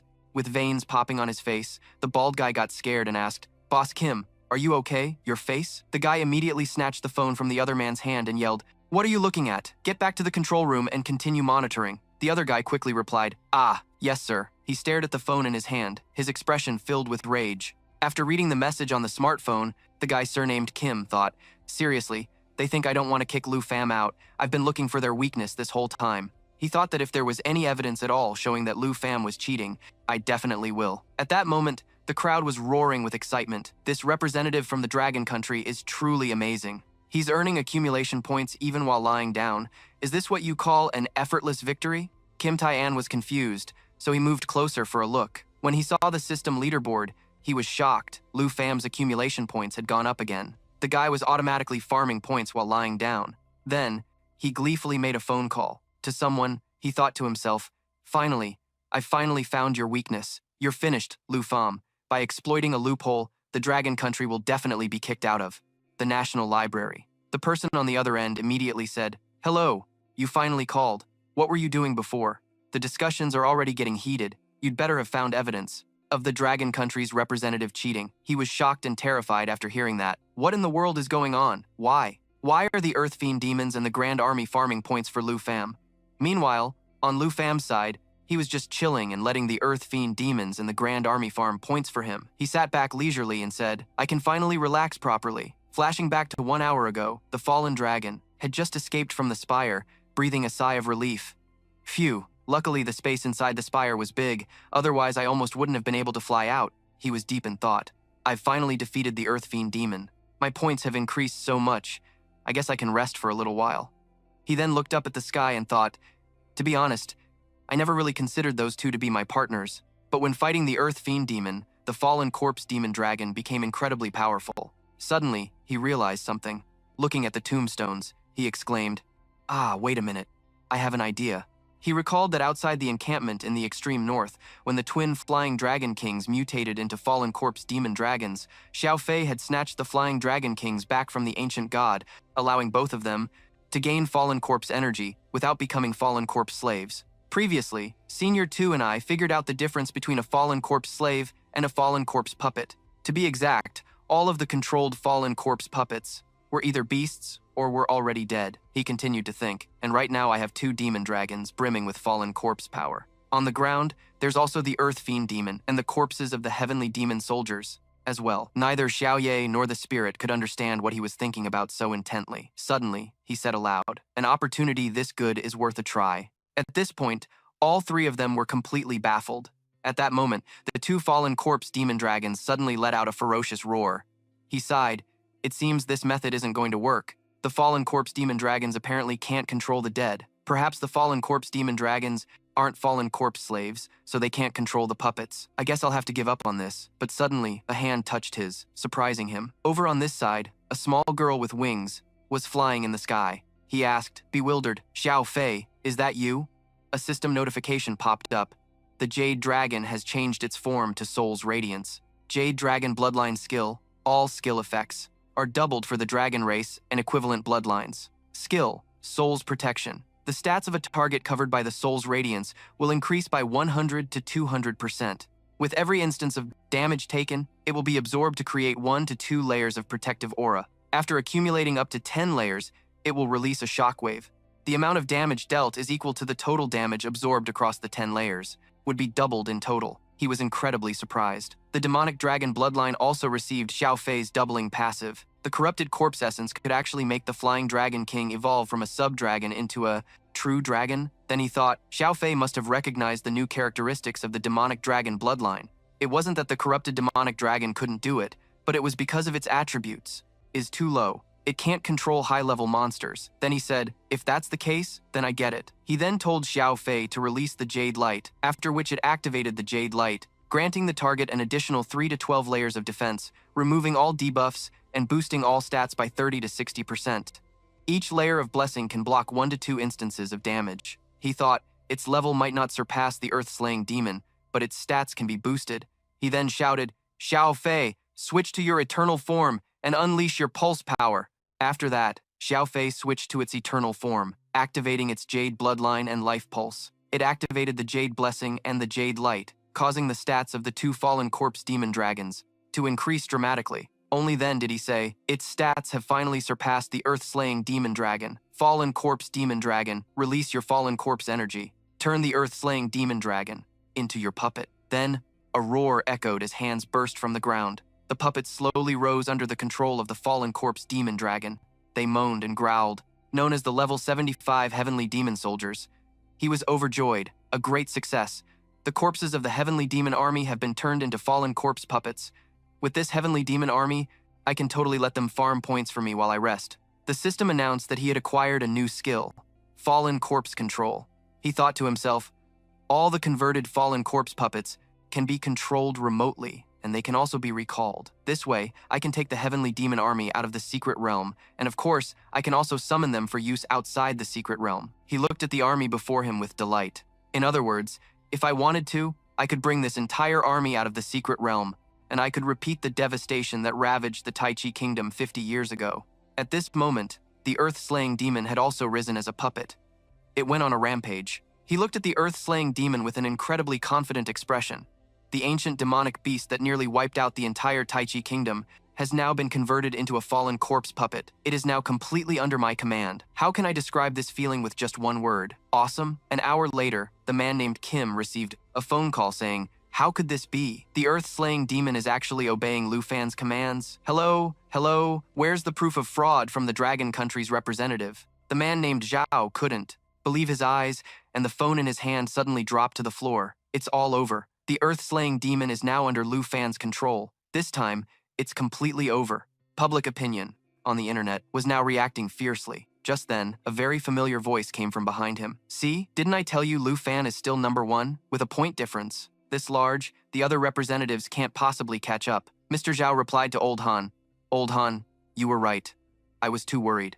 Old Han laughed and said, accepting reality is an important part of building a strategy. If the other countries have already lost, then what's the point of playing anymore? He then looked at the man named Kim with a cold gaze. What do you say, huh? Hearing this, the man named Kim was boiling with rage, his hands clenched into fists. He thought, the public opinion online, the dignity of the Kim family, and even the sarcastic tone of that old man are ringing in my ears. He gritted his teeth, his eyes wide with anger. If that's how it's going to be, then I'll just have to give you a special new quest, Lu Fan. At that moment, Lu Fan was just chilling with his incredibly hot pets. He thought, I gave the order to Xiao Fei. Xiao Fei then summoned the Fallen Corpse Demon Dragon. The Fallen Corpse Demon Dragon then controlled the Earth-Slaying Demon, and the Earth-Slaying Demon in turn commanded the Heavenly Demon Soldiers. These layers are getting a bit much. Meanwhile, his score was continuously increasing without stopping. Suddenly, some new information came in. He opened the notification panel and thought, is there new info? I still haven't gotten any rest. He saw that a new quest point had appeared. At that moment, in the secret realm of the Icefield National Trial, a blue pillar of light from the system erupted amidst the white snow. Jia Sun Lai was hiding behind a large nearby tree, observing the pillar of light, and then he breathed a sigh of relief. He let out a sinister smile. I was so unlucky to run into Lu Fan during the last quest. This time, the quest is finally mine. But that smile was quickly wiped away. When Jia Sun Lai saw something, he frowned and bit his lip, looking extremely dejected. Jia Sun Lai's face darkened when he saw Xiao Ye and lamented loudly, You've got to be kidding me, he's here again. Jia Sun Lai, sweating profusely, complained. It wasn't easy for me to find this quest point, so why did I have to run into this Lu Fan guy? Again? He suddenly paused for a beat and exclaimed inwardly, Wait, he's here to accept a quest. Doesn't that mean he already completed the 9 Realms Demon Subjugation quest? Lu Fan, at this moment, also sensed something unusual behind him and glanced back. Jia Sun Lai panicked. Oh no, I've been spotted. He immediately shouted an explanation. I was a little loud just now. Please don't mind me. Lu Fan paid no attention to the explanation and decisively drew his sword. The system announced, Current Dragon Energy, Black Dragon 2. Jia Sun Lai's jaw dropped as he screamed. You said you'd spare me last time. Why the sudden change of heart? The system displayed, Imperial Dragon Seal normal attack infused with dragon energy, deals ranged damage. It turned out Lu Fan's sword strike was aimed at the beast behind Jia Sun Lai. But thinking he was being attacked, he dropped to the ground, covered his head, and screamed his lungs out. Ding! The system announced. Lu Fan of the Dragon Country's accumulation points are 551.47 plus 245. Jia Sun Lai was stunned. Was I being stalked by this feral beast? It turns out Lu Fan wasn't targeting me. Good, that's great. He scratched his head and spoke with a shy tone. Thanks for saving my life. Lu Fan's system screen appeared, notifying him of a quest point ahead. Lu Fan replied to Jia Sun Lai with a cold expression. Saving my life? It wasn't that big of a deal. I was just passing by. Jia Sun Lai gave a stiff laugh. A moment ago, I really thought I was going to die. You know. The system displayed the information. Rank 17. Jia Sun Lai. South Country. Accumulation points 23,705. 23 out of 23. Lu Fan responded coldly. Humph. He wondered why he had only earned so few points. When the competition has been going on for a day, tears welled up in Jia Sun Lai's eyes. He inwardly explained that he hadn't slept at all to get those 20,000 points. Lu Fan was lost in thought. He thought he could take out Jia Sun Lai now for his points, but since it was too little, he'd wait for him to earn more. Thanks to the lesson from last time, Jia Sun Lai wouldn't dare to make a move on him now. Lu Fan walked over and slapped Jia Sun Lai's shoulder hard as if to motivate him. He looked straight into Jia Sun Lai's eyes. You're farming points way too slowly. You've only just arrived now. Rank 17. You're embarrassing the South Country. He instantly stood up straight. Lu Fan turned to leave and waved goodbye. You need to try harder from now on. I hope the next time we meet, your rank will have improved a bit. Jia Sun Lai froze for 2 seconds, then exclaimed emotionally, Is Lu Fan actually encouraging me? He found it strange. Since Lu Fan wasn't like the rumors said about the people from the Dragon Country being unreasonable tyrants, Lu Fan could defeat a 9th-ranked demon, saved him, and even encouraged him. Tears welled up in Jia Sun Lai's eyes. He cursed himself inwardly for being hopelessly foolish. He quickly regained his composure. For the honor of the South Country, and to repay the great master Lu Fan, he had to earn more points. Then he declared loudly, I understand now. The next time we meet, I will definitely have improved. Jia Sun Lai was bewildered and broke into a cold sweat as he watched Lu Fan ride away on Xiao Ye. Lu Fan was surprised. He thought someone would die and be eliminated in the second round when he saw the notification that he had accepted a one-on-one quest. Current quest: hunt and kill the target representative of the quest, target unknown, rank 6, swamp area. He analyzed inwardly. The unknown target is rank 6. The terrain is a swamp. Could it be Kim Sung-han and Sak Lai? He stared straight ahead and encouraged himself. It's all right, no matter who it is. I must complete this quest, Lu Fan shouted an order. Xiao Ye, let's head to the swamp, Xiao Ye roared with vigor. Meanwhile, in the National Trial's secret realm, that afternoon, in the swamp, feral beasts lurked everywhere, their glowing red eyes shining in the dark like patient predators waiting for their prey to misstep. A massive black serpent lunged forward like lightning, biting into the wild boar's back, causing it to scream in pain. Jilan, sitting on the black serpent, smacked her lips after seeing the scene and remarked, "This is a little interesting." Jilan glanced back, slightly surprised, and saw the wild boar had been taken down and collapsed with a thud. Someone carrying a brush was calmly walking towards her, saying, "The prey, just let him come. So it's Wei Ji." She smirked. He would never expect this. We are an alliance of 4 nations. System introduction, rank 10, Wei Ji, Korea. Inheritor of the Fierce God, level 60, accumulation points 26,642. She expressed her displeasure at meeting in such a damp place, with poisonous insects everywhere. Jilan replied that she hadn't expected it either. The 4 nations had agreed to meet at her location after entering the trial to farm points together. Wei Ji leaned against a tree trunk, crossing her arms and wondering, "Why am I the only one here?" "Where are Jia Sanlai and Ba Dan?" Jilan explained. "Ba Dan will be here shortly. As for Jia Sanlai, I haven't seen him, but I know he's still alive." Wei Ji blurted out, "I've really had it with this Jia Sanlai. If you ask me, we shouldn't wait for him anymore." She checked the system while sharing. "I was just focused on getting here, so I only killed a few feral beasts that blocked my path. If it weren't for meeting up with you, I wouldn't be just at rank 10. Wei Ji glanced at Jilan and asked, "What's wrong? Has that hunter arrived too?" She sighed, hopefully. "He has a lot of points on him," then schemed. "After Ba Dan arrives, we'll set up an ambush," they said triumphantly. "We'll show him who the real prey is, and who the real hunter is." 4 hours later, in the National Trial's secret realm, the swamp, Xiao Ye landed on 1 foot. The area was thick with fog, and the air was cold.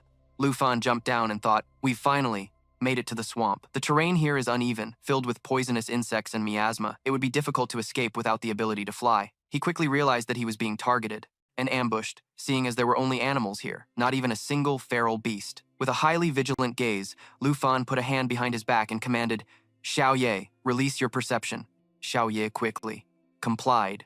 System introduction. Black Dragon's perception can detect enemies in stealth and camouflage states. Actively using this skill will remove the stealth and camouflage states of surrounding enemies. After observing for a moment, Lu Fan sneered. "As expected, it's an ambush, but what surprises me is that there are 3 of them."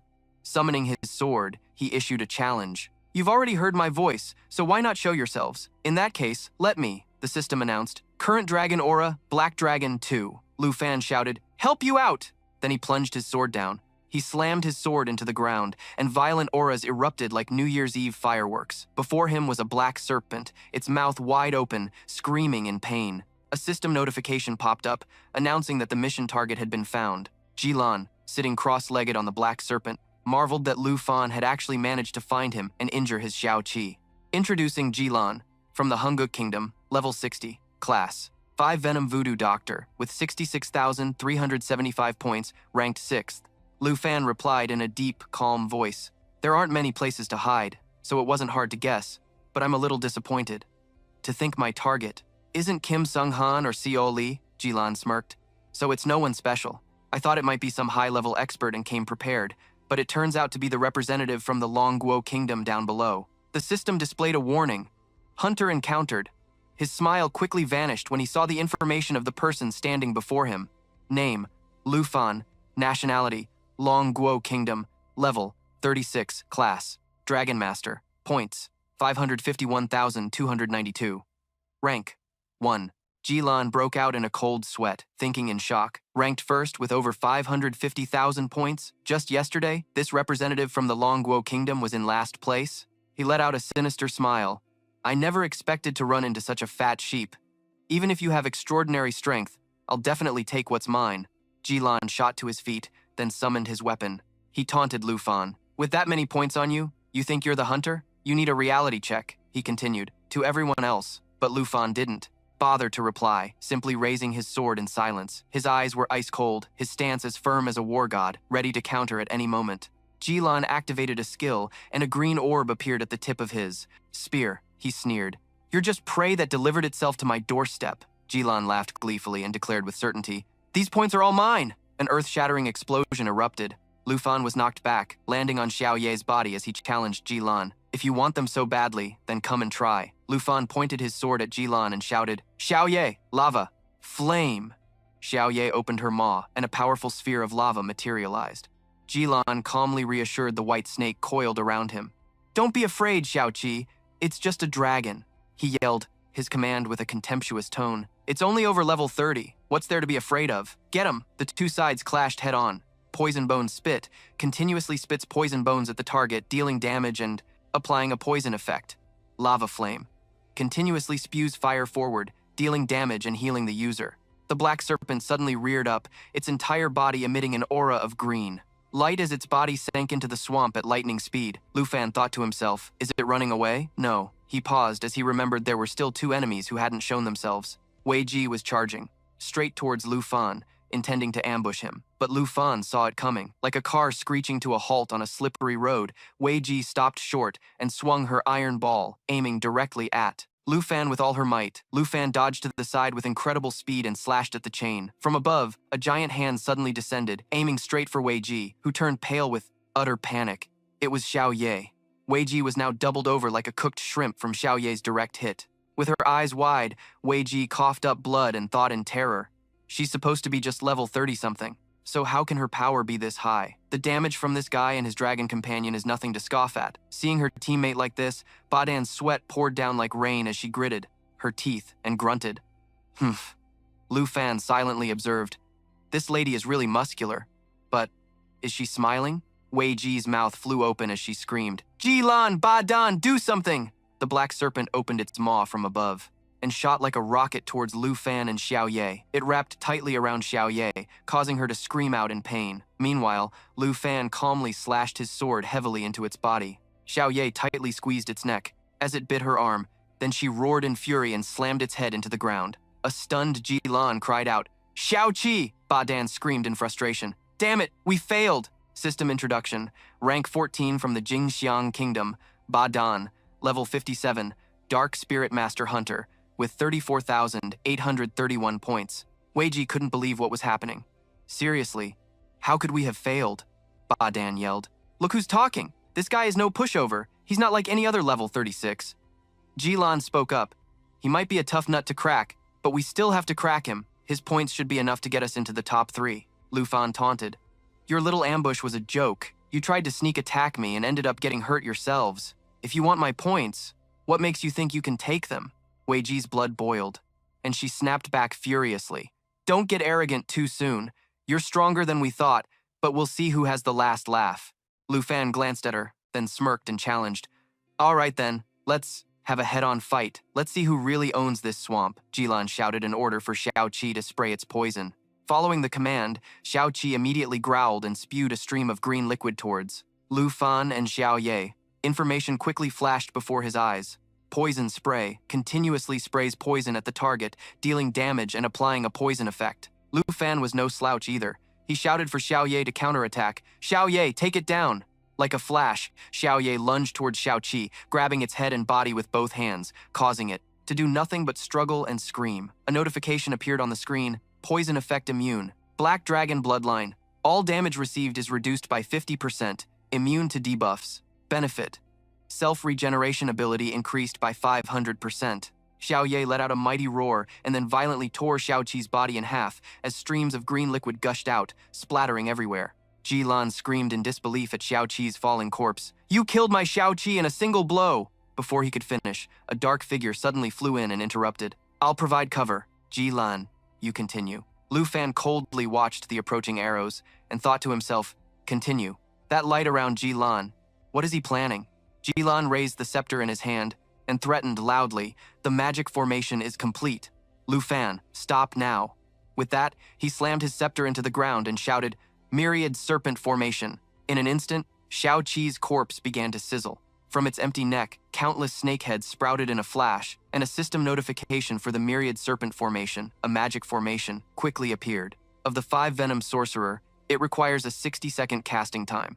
Once complete, it can summon billions of venomous snakes at any time through the myriad serpent formation, dealing 750% of the caster's spirit attribute as damage and poisoning the target. Lu Fan watched in shock as the swarm of venomous snakes lunged at him, but he quickly regained his composure, swinging his sword and directly slicing the heads off dozens of snakes.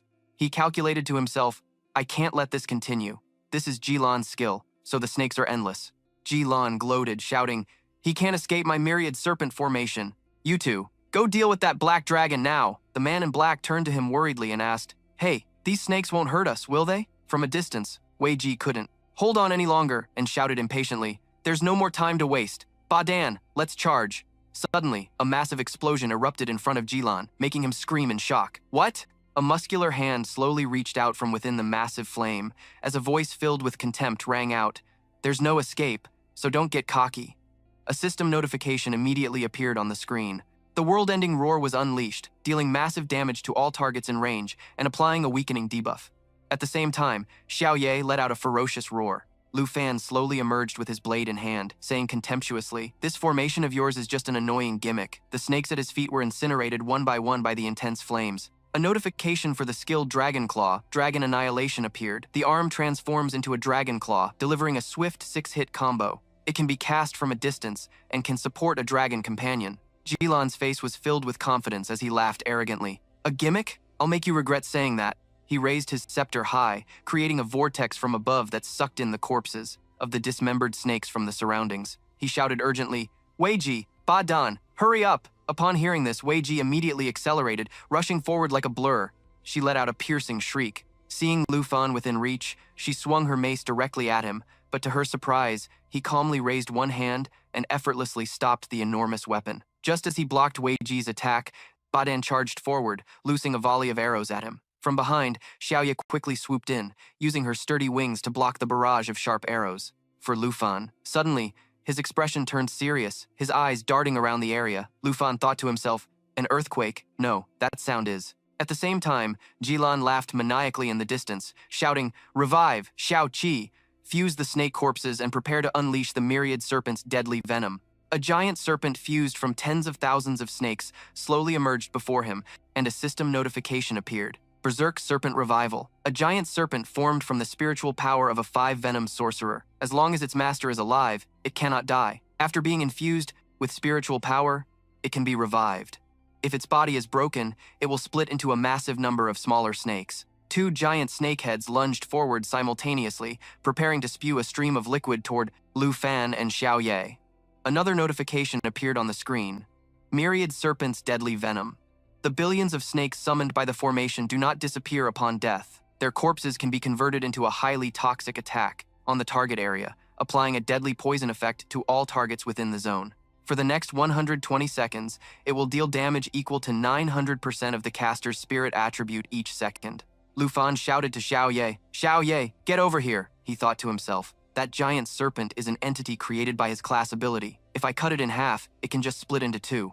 Following his command, Xiao Ye immediately flew behind him, shielding him inside her sturdy wings to block the green venom sprayed by the serpent. Only Wei Ji wasn't fast enough to dodge, and was hit by the serpent's venom. Veins quickly bulged on her face. She yelled in anger, Jilan, why are you attacking your own allies? A notification immediately appeared next to her, showing that she was afflicted by the myriad serpent's deadly venom. Jilan seemed to have gone mad by now, caring about nothing else except killing Lu Fan. He laughed smugly, thinking that even if the dragon was immune. Standing on the serpent's head, Jilan bellowed, but Lu Fan, if you get hit by this poison, you're dead. Wei Ji, already poisoned, was wheezing, struggling to call out, Jilan, give me the antidote, quick, asterisk, cough, cough, asterisk, save me, I can't breathe anymore. Jilan merely shot her a cold glance, as the only thing on his mind was, Lu Fan must be dead in that poison mist. He watched Vikai writhing on the ground, crying for help. Help me. A wicked thought flashed through his mind. If only Vikai and Ba Dan were to suddenly die from the poison, then all the contribution points would be his. Below, Ba Dan saw Kolan wasn't moving and frantically shouted, Vikai, Vikai, how are you? Kolan, you have to help. Her! But it was too late. Vikai had already succumbed to the poison, her eyes wide open, her mouth agape, completely still. But suddenly, Vaikai shot up, gasping for air. A notification appeared before her. Bloodmelt Aegis has removed the poison effect. Kolan pointed his scepter at her and said without a hint of remorse, "My apologies, that was my mistake. From now on, I'll grant poison immunity to my allies before we fight. To show my sincerity, I'll send you over 10,000 of Lu Fan's contribution points." The screen quickly displayed the information for Bloodmelt Aegis, adding poison immunity to the target for 10 minutes. If the target is already poisoned, it will remove the poison. Effect. After the Bloodmelt Aegis effect ends, there is a 5-minute cooldown. After the cooldown ends, Bloodmelt Aegis can be applied again. His face darkened as he silently continued bring life again, schemed. There's still Andre and Sly. Now is not the time to abandon the four-nation alliance. With that thought, he turned to Vaikai and added, all right, I've given you all protection now. Hurry up and check. If Lu Fan is really dead." Although Vaikai was resentful, the situation was urgent, so she replied, "We'll settle this debt when we get back." "Ahem, Badan, you go check." He heard this, and couldn't help but exclaim in surprise, "Huh?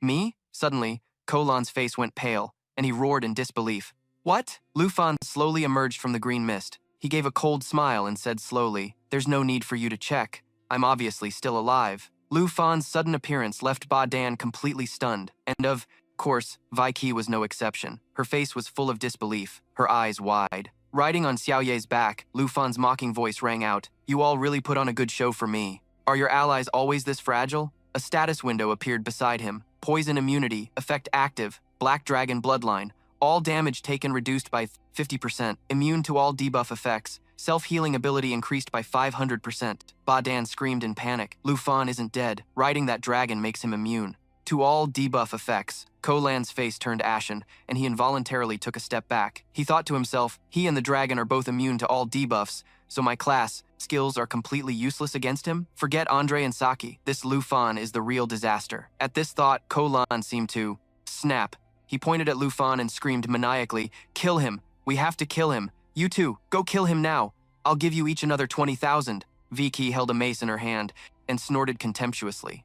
Useless for anything except getting your own teammates seriously injured. In the end, I have to do everything myself. Badan, coordinate with me. Let me."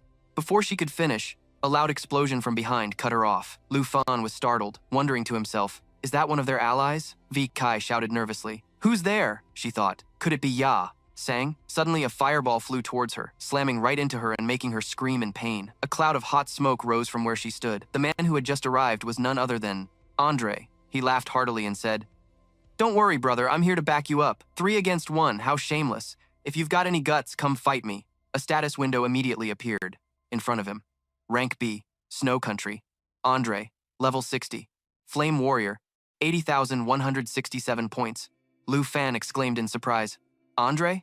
Andre propped his axe on the ground and laughed casually. "Brother, that big dragon of yours looks pretty strong." Lu Fan patted Xiaoye's head and gently reminded him, "Xiaoye, relax. Andre means no harm." Then he turned back to Andre below and replied, "Your fire skill is really powerful too. Look how far you sent that lady flying." Hearing this, Andre laughed again and explained, "That's my third job change skill, Flame God Incarnation. But it's barely a warm-up for dealing with these small fries." At the same time, Vaikai finally came to her senses, staggering to her feet from within the cloud of dust. Lu Fan, completely unaware, was still casually chatting with Andre. "Yeah, she hasn't even used any skills yet. She seems pretty strong." Andre exclaimed in surprise. "Wait, did you say that lady? That person is a woman?" Vaikai, who had just recovered, overheard their conversation. She roared in anger. "You two?"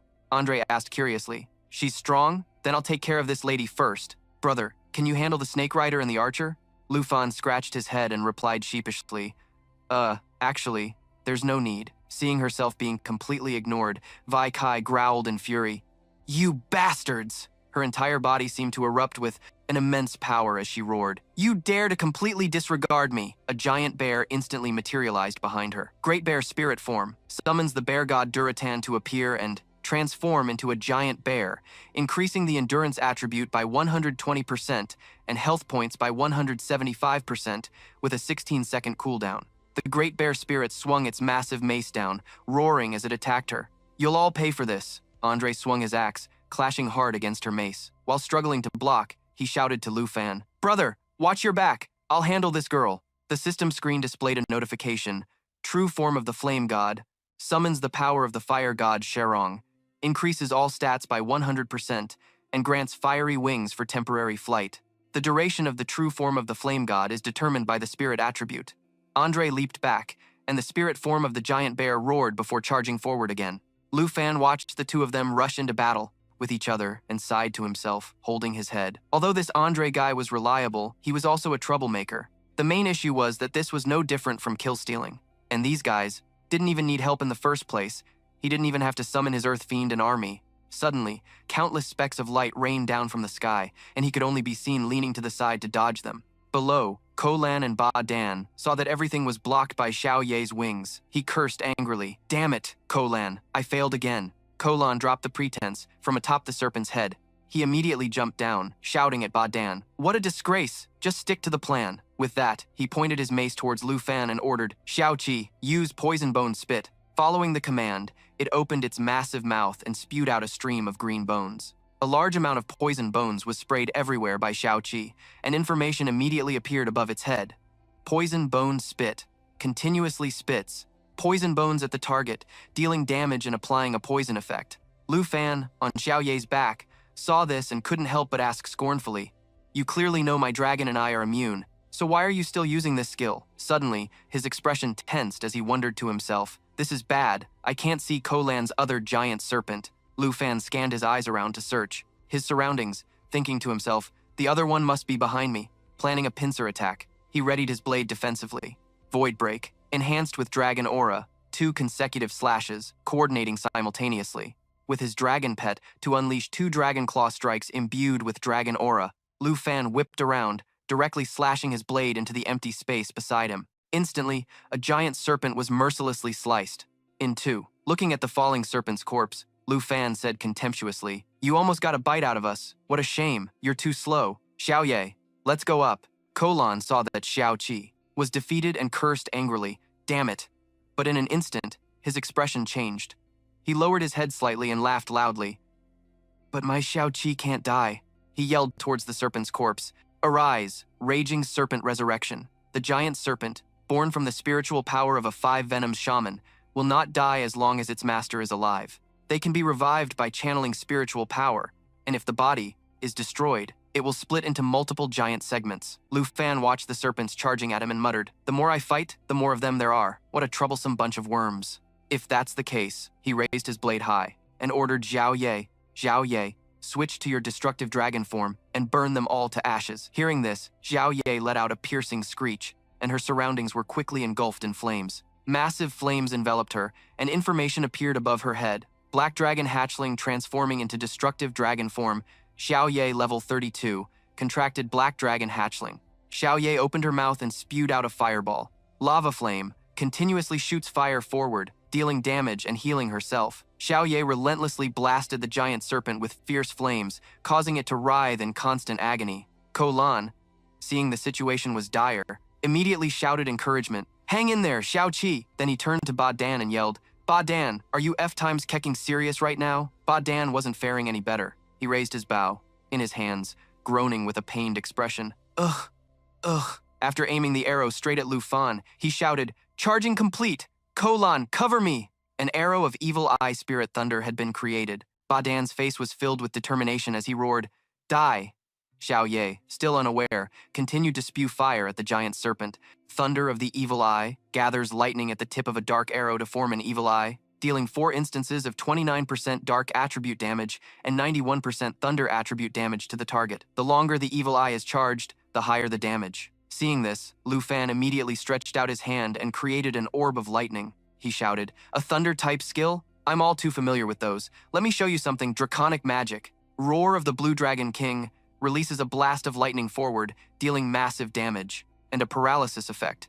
Subsequent attacks gain an additional 20 stacks of the thunder attribute. Each attack consumes 1 stack, with a 20% chance to paralyze the target. Ba Dan watched the draconic magic, rushing towards him and screamed in terror. What? He knows thunder-type skills too? And it's the super rare draconic magic on top of that. Before his eyes, a massive dragon was heading towards him, letting out a deafening roar. Ba Dan's body was instantly sent flying backward. Ko Lan and the giant serpent beside him were also caught in the blast. Even then, Ko Lan didn't forget to call for Xiao Qi. After being paralyzed by the electric shock, Ba Dan trembled in fear and shouted to Ko Lan, "Ko Lan, you have to hold on! I can't withstand this power!" But then, when he saw what Ko Lan was about to do, Ba Dan screamed his name. On the other side, Ko Lan had just given an order, Shao Qi, Serpent's Breath Submersion. Seeing this, Ba Dan hastily yelled after him, "Ko Lan, what are you doing? Don't abandon." "Me!" Ba Dan kept calling Ko Lan's name, but he and Shao Qi paid him no mind and went straight down into the ground. Shao Qi and Ko Lan moved very quickly, with his calls echoing behind them. Ba Dan was helpless as he saw the lightning bolts begin to teleport to his position. With no defensive support left, Ba Dan took the full force of Xiao Ye's attack. An announcement followed immediately. Ba Dan of the Kim Huang Kingdom has died.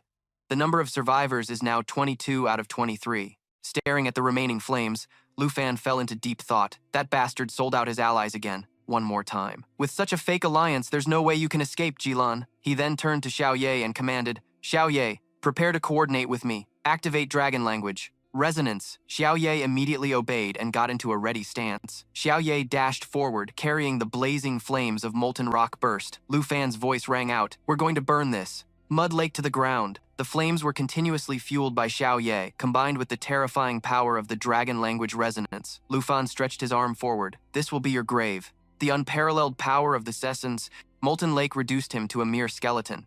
Xiao Ye and Lu Fan passed by the remains. He declared that it was over, and that he was the real hunter. An announcement was broadcasted right after. Jilan of Korea has died, leaving 21 out of 23 people. Lu Fan then saw his score had updated again. After seeing the tallied accumulated points, he thought, mission complete. 710,000 accumulated points, which was an increase of 160,000. A PvP mission that's a life and death struggle is indeed brutal, but the rewards are pretty good. Lu Fan was now holding the top spot at rank 1. Just as he finished his thoughts, he heard someone's voice. "Bro, catch!" With a bewildered expression, Lu Fan turned around just as a massive explosion occurred, throwing the area below into chaos. Below was the Swamp Nation's trial secret realm. Emerging from the explosion, Wei Qi, in his bear form, struggled to stay on his feet. His anxiety intensified when he saw Andre had aimed his weapon directly at him with a terrifying gaze. As the axe attack closed in on his face, Wei Qi could only stammer out a plea for mercy. But it was too late. The weapon of Andre's transformed into a hammer and smashed right into him.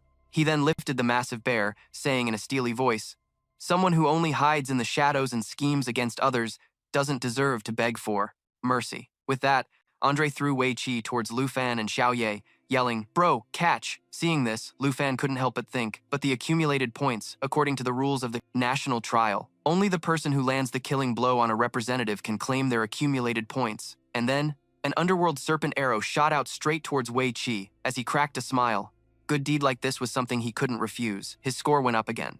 After the deed was done, Andre slowly approached them, but Xiao Ye remained on guard, so he waved his hand, his voice a bit resigned. "Don't get me wrong, I came to help and I guess I did something unnecessary, worrying they'd gang up on you 3-on-1. Lu Fan also stepped closer, smiling as he said, "Thanks. A freebie like this, I wouldn't mind it happening a few more times." Without any hint of anger or dissatisfaction, Andre replied, "No problem. It's the least I can do since you gave me so much delicious food from the dragon country. If you're all right, I'm gonna go farm some points." But then, a familiar sound echoed, perhaps from using too much power combined with his massive body. He felt hungry. Andre looked a bit embarrassed and said, "Bro, do you have any more of that dragon country food?" And so, the three of them landed in a forest to enjoy a barbecue feast. While munching on 2 large drumsticks, Andre praised how delicious the dragon country's food was. He proposed, "Can I trade you some accumulated points for this? You give me 1 chicken, and I'll give you 5,000 accumulated points. How about that?" Holding a cup of coffee and hearing Andre's offer, he refused.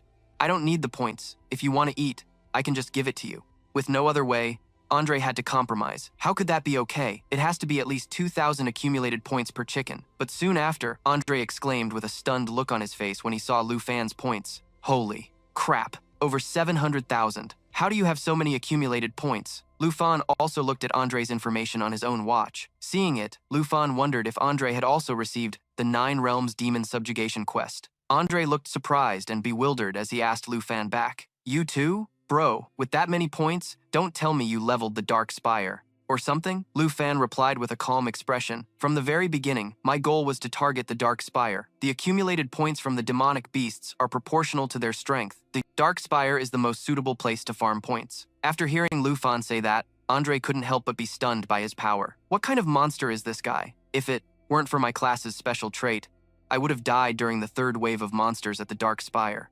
And yet he treats the Dark Spire like a farming spot.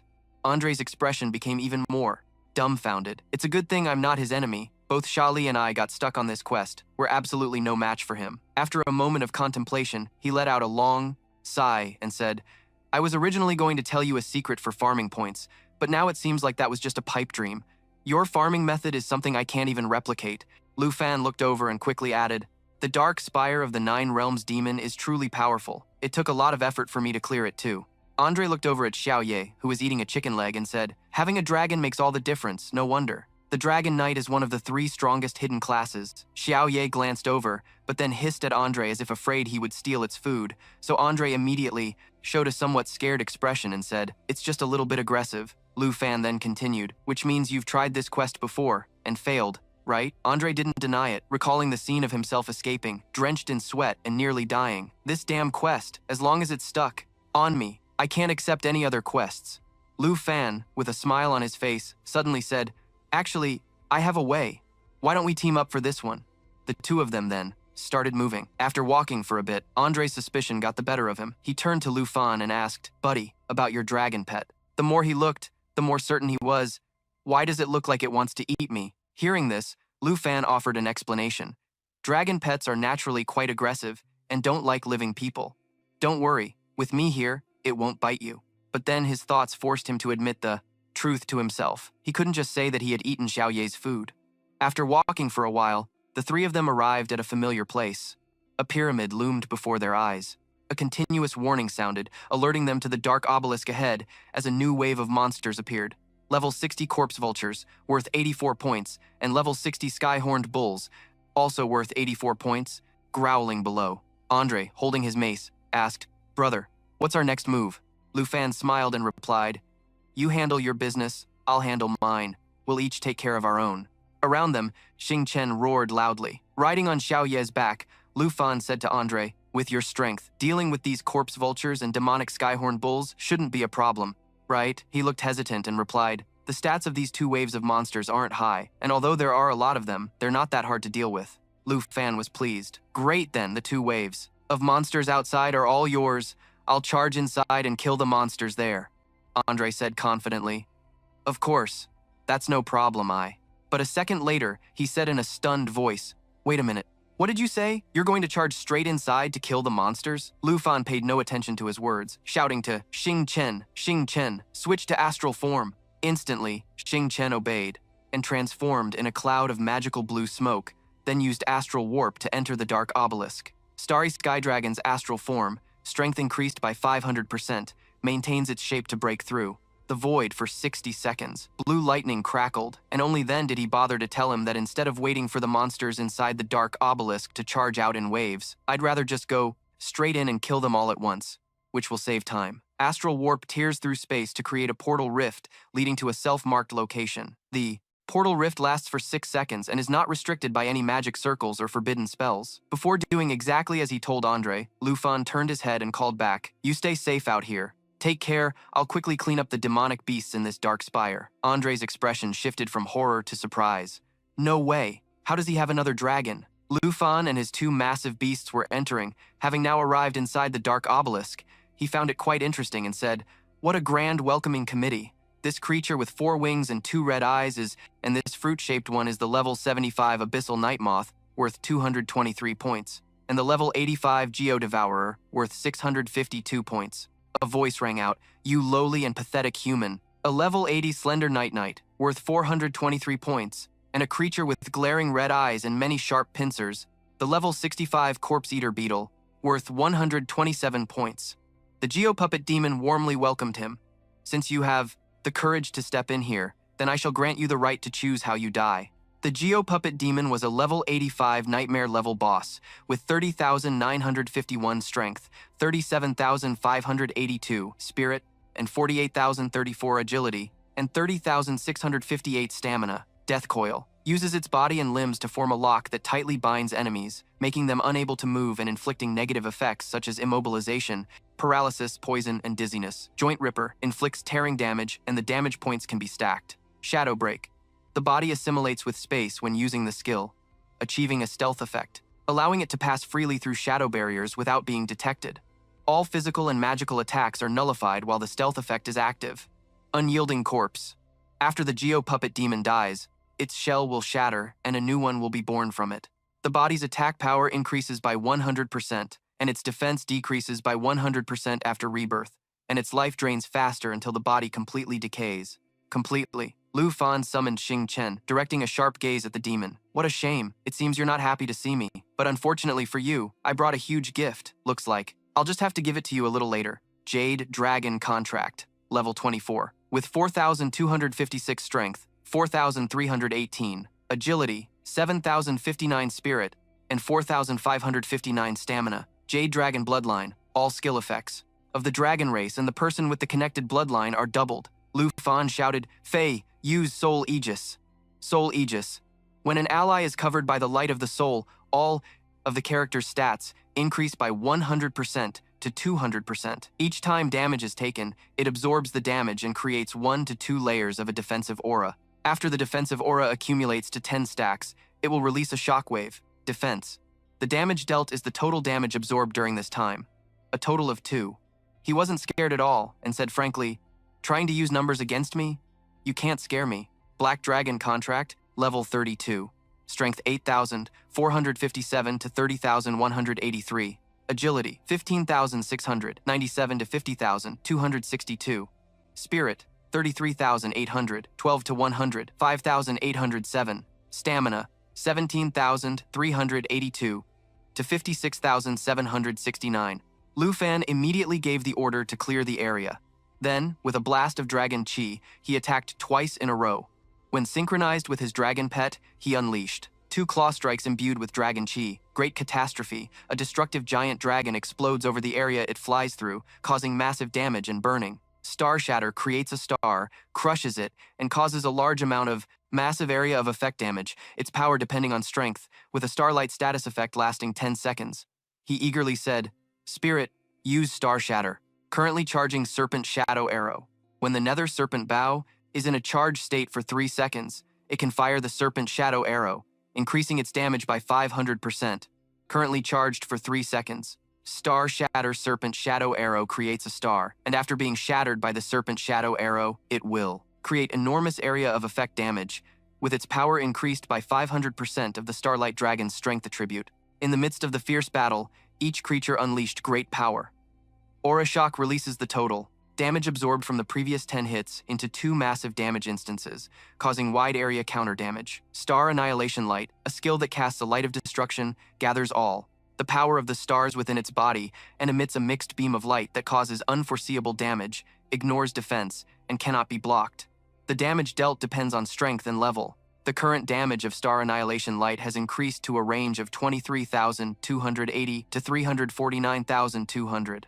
He said cheerfully, "I'm about to level up again. I should speed things up." Lose Dragon Kingdom points. 763,383 plus 15,687. Fallen Demon Dragon, level 24. Demon Dragon's Breath breathes dragon breath at a target, causing magic damage.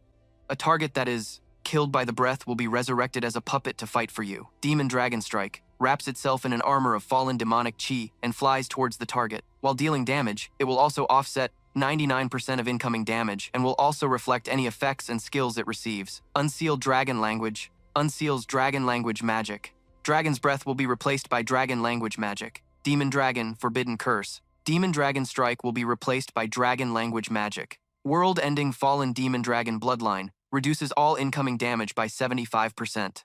But not long after, he shouted, "Xiao Fei, summon the Fallen Demon Dragon. Natural Assimilation, summon Long Dai. Summon twin Fallen Demon Dragons. The level of the Fallen Demon Dragon is the same as the user's." Immediately, both sides rushed back into a fiery battle. Starlight Dragon Summon Form. Milky Way, Falling Stars. The Milky Way form will unleash falling stars covering the entire area. During falling stars, other skills can be used simultaneously, and until it is stopped, falling stars will be maintained permanently. The Jade Dragon has leveled up to level 25, the Starlight Dragon has leveled up to level 18, and Lu Fan has leveled up to level 37. Spirit thought to itself, "A piece of cake." Lu Fan silently praised, Now this is the right speed for farming points. The Black Dragon has leveled up to level 33. Abyss Moth level 75, points 223. Corrosive Spit. When the skill is activated, the Abyss Moth releases a viscous green venom that quickly shoots towards the target area. After hitting the target, the venom spreads over it, creating shimmering green corrosive bubbles. Black Hole creates a black hole that continuously pulls in surrounding enemies for the duration of the cast. After the cast ends, the black hole explodes, causing massive area of effect damage equal to the total health of all enemies sucked into it. Spirit praised itself again. They're just asking to be put down. 1 second, Lu Fan was smiling. The next, he immediately became serious, holding a broken mirror shard in his hand and thinking deeply, I can't see it anymore. Shadow Break. The body assimilates with space. When using the skill, you gain an invisibility effect, allowing you to pass freely through the shadow barrier without being detected. All physical and magical attacks are ineffective while the invisibility effect is active. Shadow Break. Lu Fan felt uneasy. I can't sense anything. The battle was still raging fiercely. Death Coil uses its body and segmented legs to form a lock, binding the enemy, making them unable to act, and simultaneously inflicting stiffness, poison, and coma-negative effects. The segmented legs cause cracking damage, with the damage value stacking. The opponent's surprise was clear. What?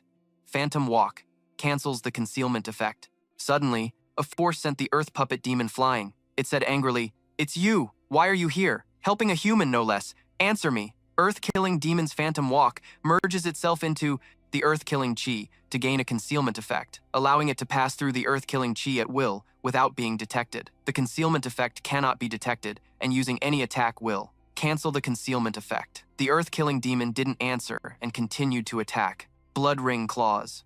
Swings 5 Blood Ring Claws to tear the target apart from a high altitude, with blow after blow raining down on the Earth Puppet Demon. Great Catastrophe. A large dragon's regional destruction causes an explosion as it flies by, dealing massive damage and inflicting a burn.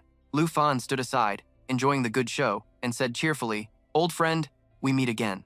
I wonder if you're satisfied with this gift of mine. The scene changes to the National Trial Mystic Realm, the swamp in the Earth Puppet Demon's dark spire. At this moment, the Earth Puppet Demon. The demon grew angrier and said, A mighty ancient demon god, killed twice by a mere human, and now you have become a human's puppet. Then he showed a contemptuous expression. How laughable that you're considered my equal. You and these lowly things deserve to die. Earth Puppet Demon, a level 85 nightmare difficulty boss, with a strength level of 64,852, agility of 69,427, spirit of 69,924, and endurance of 8,758, unlocked a new skill, Shadow Flame Clone, creating 8 clones, lasting for 15 seconds. The clones possess 60% of the original's health and attack power and can absorb a portion of the damage. The Earth-slaying demon shrewdly thought to itself, the aura on this kid is unsettling. I must eliminate him today. Without a second thought, it unleashed its skill, Death Coil, using its body and segmented legs to form a lock, binding the enemy, rendering them unable to act, while also inflicting paralysis, poison, and stun debuffs. Its segmented legs cause fissure damage, with the damage value stacking. However, very quickly, the skill, Death Coil, was interrupted. He shouted, Earth-slaying demon, but the Earth-slaying demon showed no signs of stopping.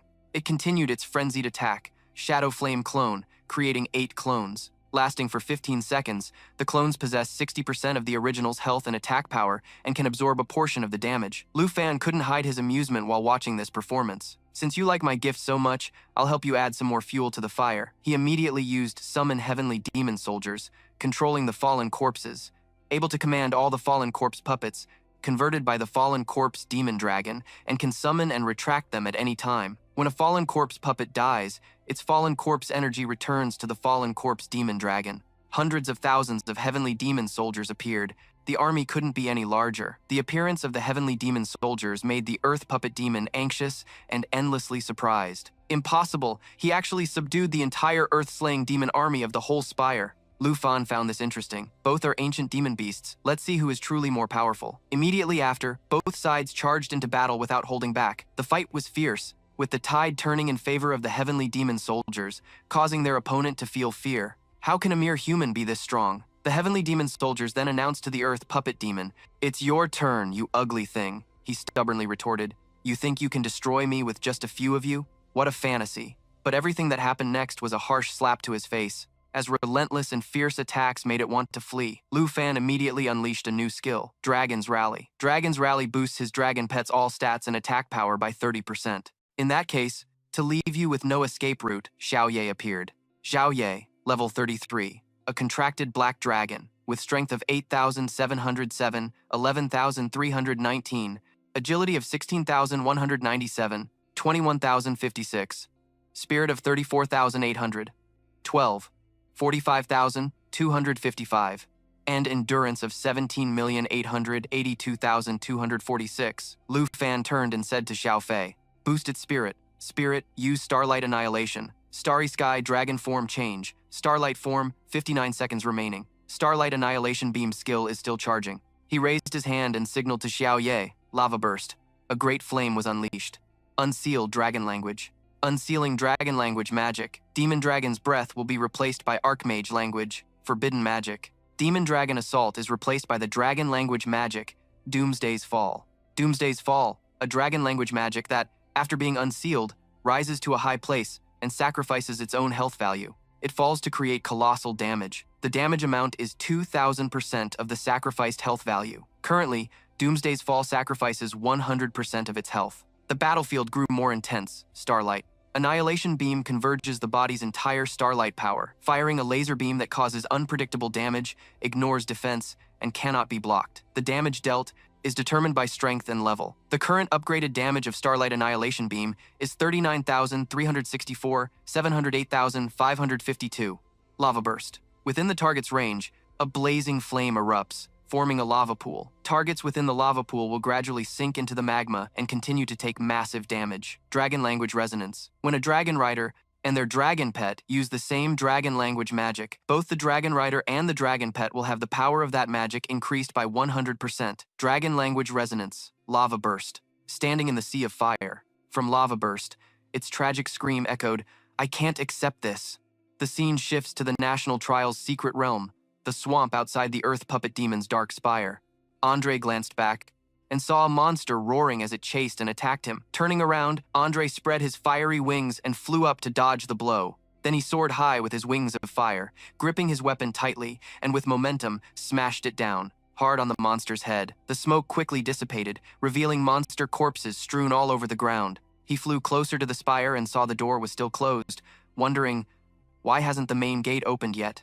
The third wave of beasts. Where is it? Suddenly, the spire exploded from its center, sending him flying. Rubble rained down, and he looked on tensely, asking, "What's going on?" 5 minutes later, in the trial's secret realm, the swamp, a large dragon flew out from the exploded spire. A voice echoed down from the dragon. "Andre's speed is quite fast. He's already cleared out the army outside the spire." Had been cleared out. Below, dozens of monsters were piled on top of each other. The dragon threw down a large monster head, and a voice called down from atop the dragon, "Bro, are you all right down there?" Andre turned around, recognizing Lu Fan's voice. The monster head landed with a thud near Andre, startling him. "What the hell? What is this thing?" "It's a deathless stiff. After dying, in 10 minutes, it will revive from its corpse with 100% of its health. After reviving, its attack power increases by 100%, its defense decreases by 200%, and it loses 1% of its health every second. The deathless stiff counts down for 4 minutes. Looking at the head emitting green smoke, its two bloodshot eyes made him exclaim, "This monstrous thing is really something special." Lu Fan jumped down from Xiao Ye's head and said, "Don't just stand there gawking. This is the head of an Earth Ghoul demon. Hurry up and finish it. Its revival passive has already been triggered." Those words surprised Andre, who asked, "What? You want to give the points to me?" Lu Fan kindly said, "I've already taken all the points in the spire. If I were to kill this Earth Ghoul demon, your quest would be stuck forever." Hearing that, he raised his talisman, which began to blaze with fierce flames as he said, "Bro, you really know how to treat a friend." He smashed it down hard on the monster's head, and the system announced that the Deathless Stiff's revival was interrupted. Night fell on a brutal scene. Yet by early morning, the National Trial's swamp mystic realm was breathtakingly beautiful. Sitting by a fire, they chatted lively. Andre laughed heartily. "Bro, I was so damn lucky to befriend you." Looking at his system screen, he said cheerfully, "Quest complete. A direct increase of 200,000 points. I'm rank 2 now. Name, Andre. Nationality, Snow Country. Level, 61. Class, Flame Warrior. Points, 271,229. Rank 2, Lu Fan asked. So I guess our temporary party ends here, right? He stood up, looking at Lu Fan with regret. It's a shame. This is a national trial. We're ultimately opponents. If only we had met before the competition, I would have definitely treated you to some fine wine. Hearing that, Lu Fan encouraged him. Don't be so discouraged. There will be chances later. Andre extended his hand, his face beaming. Let's make a deal then. Neither of us is allowed to die. After the national trial ends, let's go drinking and get wasted. My treat. The two happily shook hands, sealing the promise. It's a deal. It's a deal. The black dragon beside them watched in confusion. Andre opened his screen and transferred points to Lu Fan. Oh right, you absolutely have to accept these points. Point operation. Current points, 271,229. Transfer points, clear points. Points. Lu Fan looked at his point log, saw an addition of 50,000 and asked, what's this for? Point fluctuation, plus 50,000. Fluctuation type, transfer. Points. External point source. Andre of the Snow Country. Andre politely transferred more points out of embarrassment. I ate so much of your food, bothered you for a PvP match, and now you helped me pass my quest. I know these points are nothing to you, but please take them. I feel really bad. The big guy was surprisingly cute. Lu Fan said, you're acting so coy. It's really not something I'm used to. I won't refuse these points. Andre hesitated. Ever since I met you, I've had a question. Before I go, I want to ask you something. His expression suddenly turned serious. You're so strong, and you have so many overpowered dragon pets. Why do you waste time on useless opponents like that? Couldn't you have finished them in 2 or 3 hits? Standing next to the black dragon, Lu Fan explained, everyone here is a newly advanced expert from their country, and there are many hidden classes I've never seen before. This is the perfect time to observe their characteristics and strengths, so it's not a waste of time. Besides, the final winner will definitely be me. Hearing that, Andre turned away, stretched out his fiery wings, and sighed. There you go with those badass lines again. I can't fall too far behind you, so I'm off to take a point farming quest. He soared into the sky and shouted back to Lu Fan, see you around if fate allows. They bid farewell under the morning light. Watching Andre fly further away, Lu Fan thought, Andre's not a bad guy. I hope I don't get a PvP assassination quest for him later. After parting ways, he looked down at the severed head to take care of important business. Now there's the main task to attend to. My fallen corpse puppet legion can finally get a new member. The scene shifts elsewhere, where Andre's friends are looking at the leaderboard and celebrating. In the National Trial Arena's command room, they discussed and cheered with joy. Andre is amazing. He jumped to rank 2 in one go, directly surpassing the Star Bird Country. Congratulations! It seems the 9 Realms demon subjugation isn't impossible after all. But others were more cautious. You're being too optimistic. The Snow Country's representative only completed it because he relied on the representative from the Dragon Country. That's right. If other representatives get stuck on this quest, they still won't be able to do it. The bald man walked over to Elder Han, expressing his immense gratitude for the Dragon Country's representative. Elder Han, please accept this sincere gratitude from the Snow Country. The elder smiled warmly at him and praised, that young man Andre helps others when he sees injustice. He's worthy of respect. The guard standing nearby looked at the leaderboard and said, the East Lord from the Taiki country has dropped to rank 3. Mr. Kim scowled from a corner. The crowd suddenly reminded each other, keep your voice down. Don't you see that Mr. Kim has been silent for a long time? He was furious, thinking to himself, even that simple-minded musclehead surpassed Kim Song-han. If the Starbird country makes a move, won't the Taichi country be? Can't I even keep my contacts? Looking at the phone screen made him even angrier, and he punched it until the screen shattered. He thought that controlling the quests he received was useless, and adjusting the stats of the 9 Realms demon was also useless. This was the only way left. A bodyguard peeked in and called out, Director Kim, I have something important to report. Please come with me. Hearing this, he yelled, don't bother me. What could you possibly have that's so important? The bodyguard continued. It really is important. That scroll has been crafted. These words caught his attention. He suddenly smirked sinisterly. What trick was he planning now?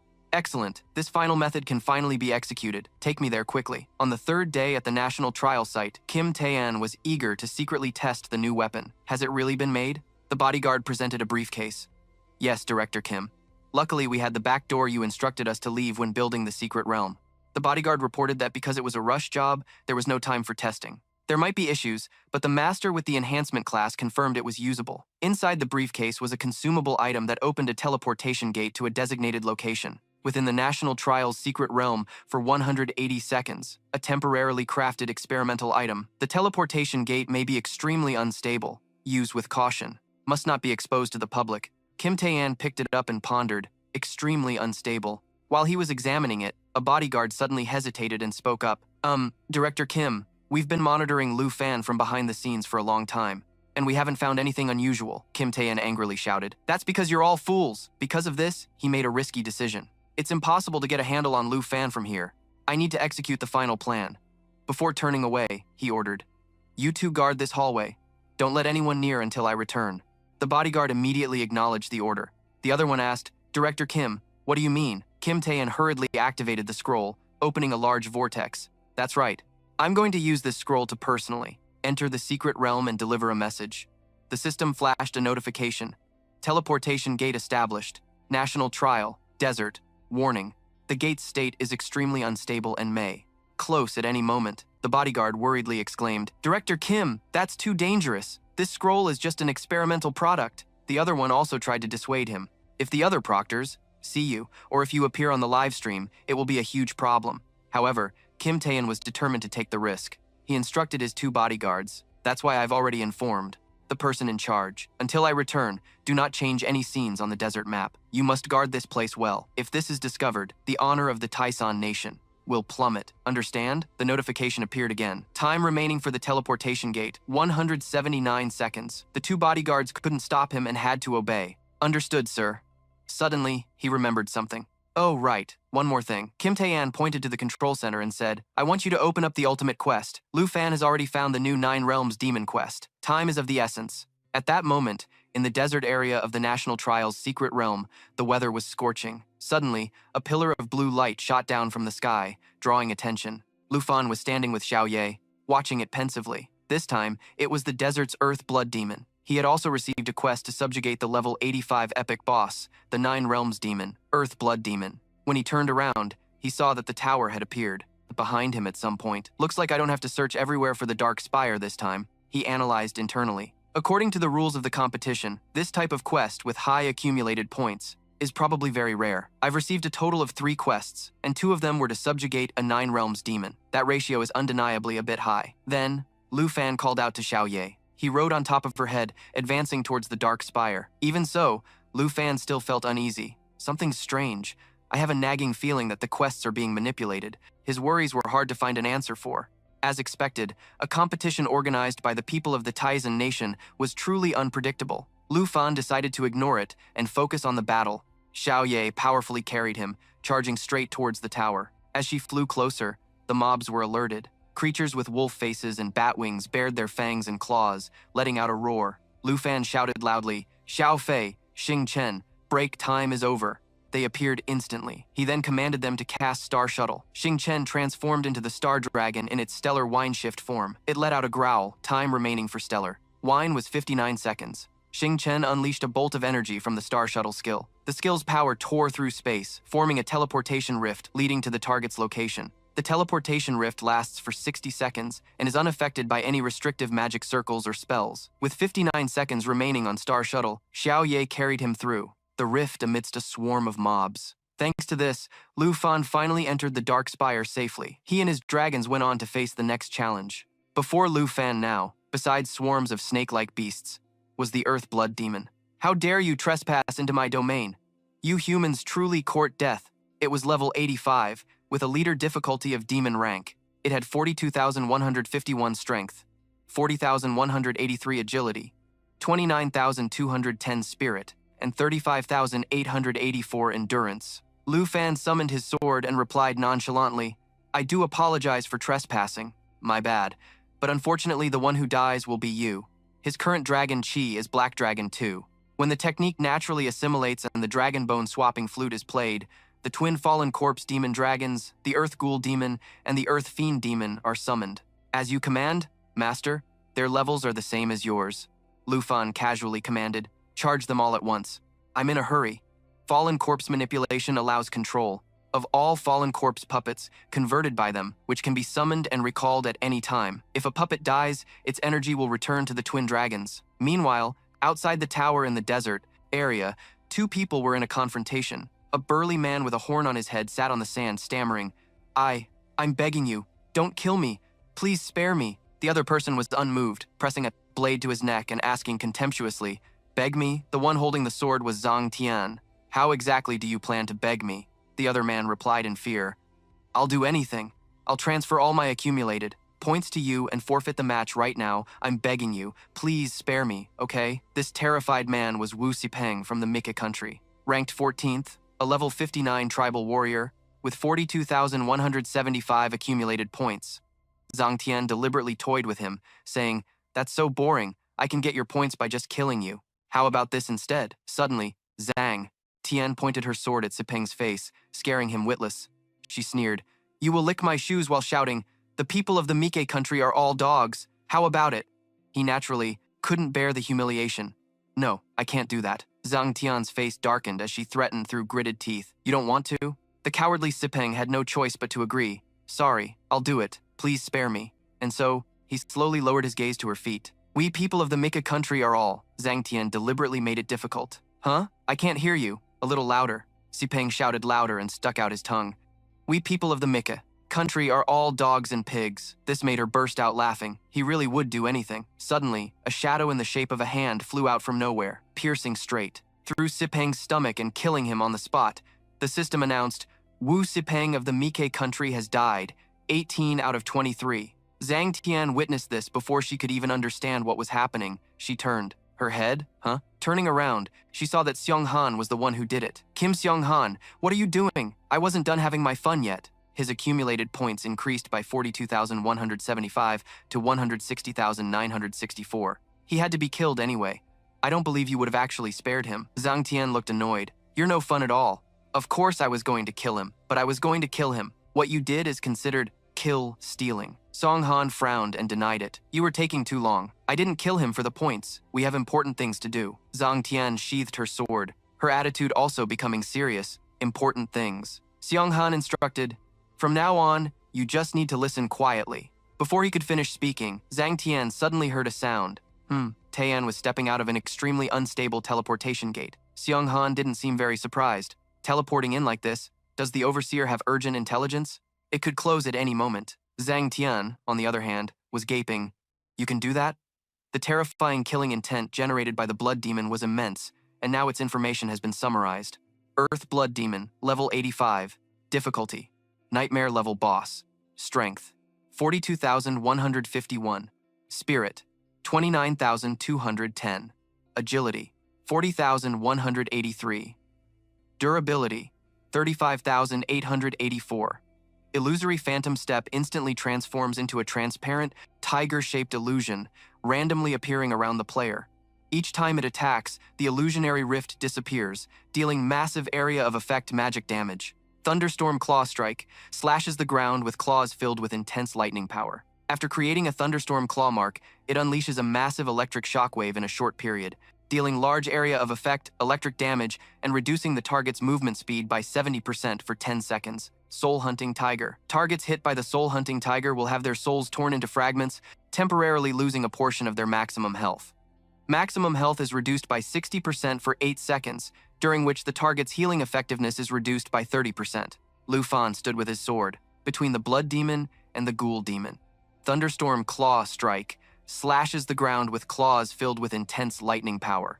After creating a Thunderstorm Claw mark, it unleashes a massive electric shockwave in a short period, dealing large area of effect, electric damage, and reducing the target's movement speed by 70% for 10 seconds. Then, another ferocious-looking beast appeared and pounced. Death Coil uses its body and arthropod legs to form a lock, binding the enemy and rendering them unable to act, while simultaneously inflicting stiffness, poison, coma-negative status effects. The arthropod legs inflict rupture damage, and the damage value stacks. At this moment, a conversation took place between two of the monsters. The Blood Demon was the first to speak.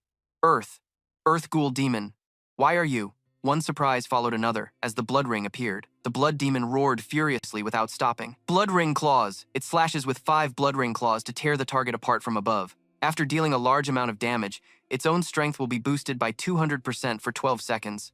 The Blood Demon screamed, unable to accept the reality. Earth Fiend Demon, even you too." Only then did he speak, with his hands in his pockets, looking nonchalant.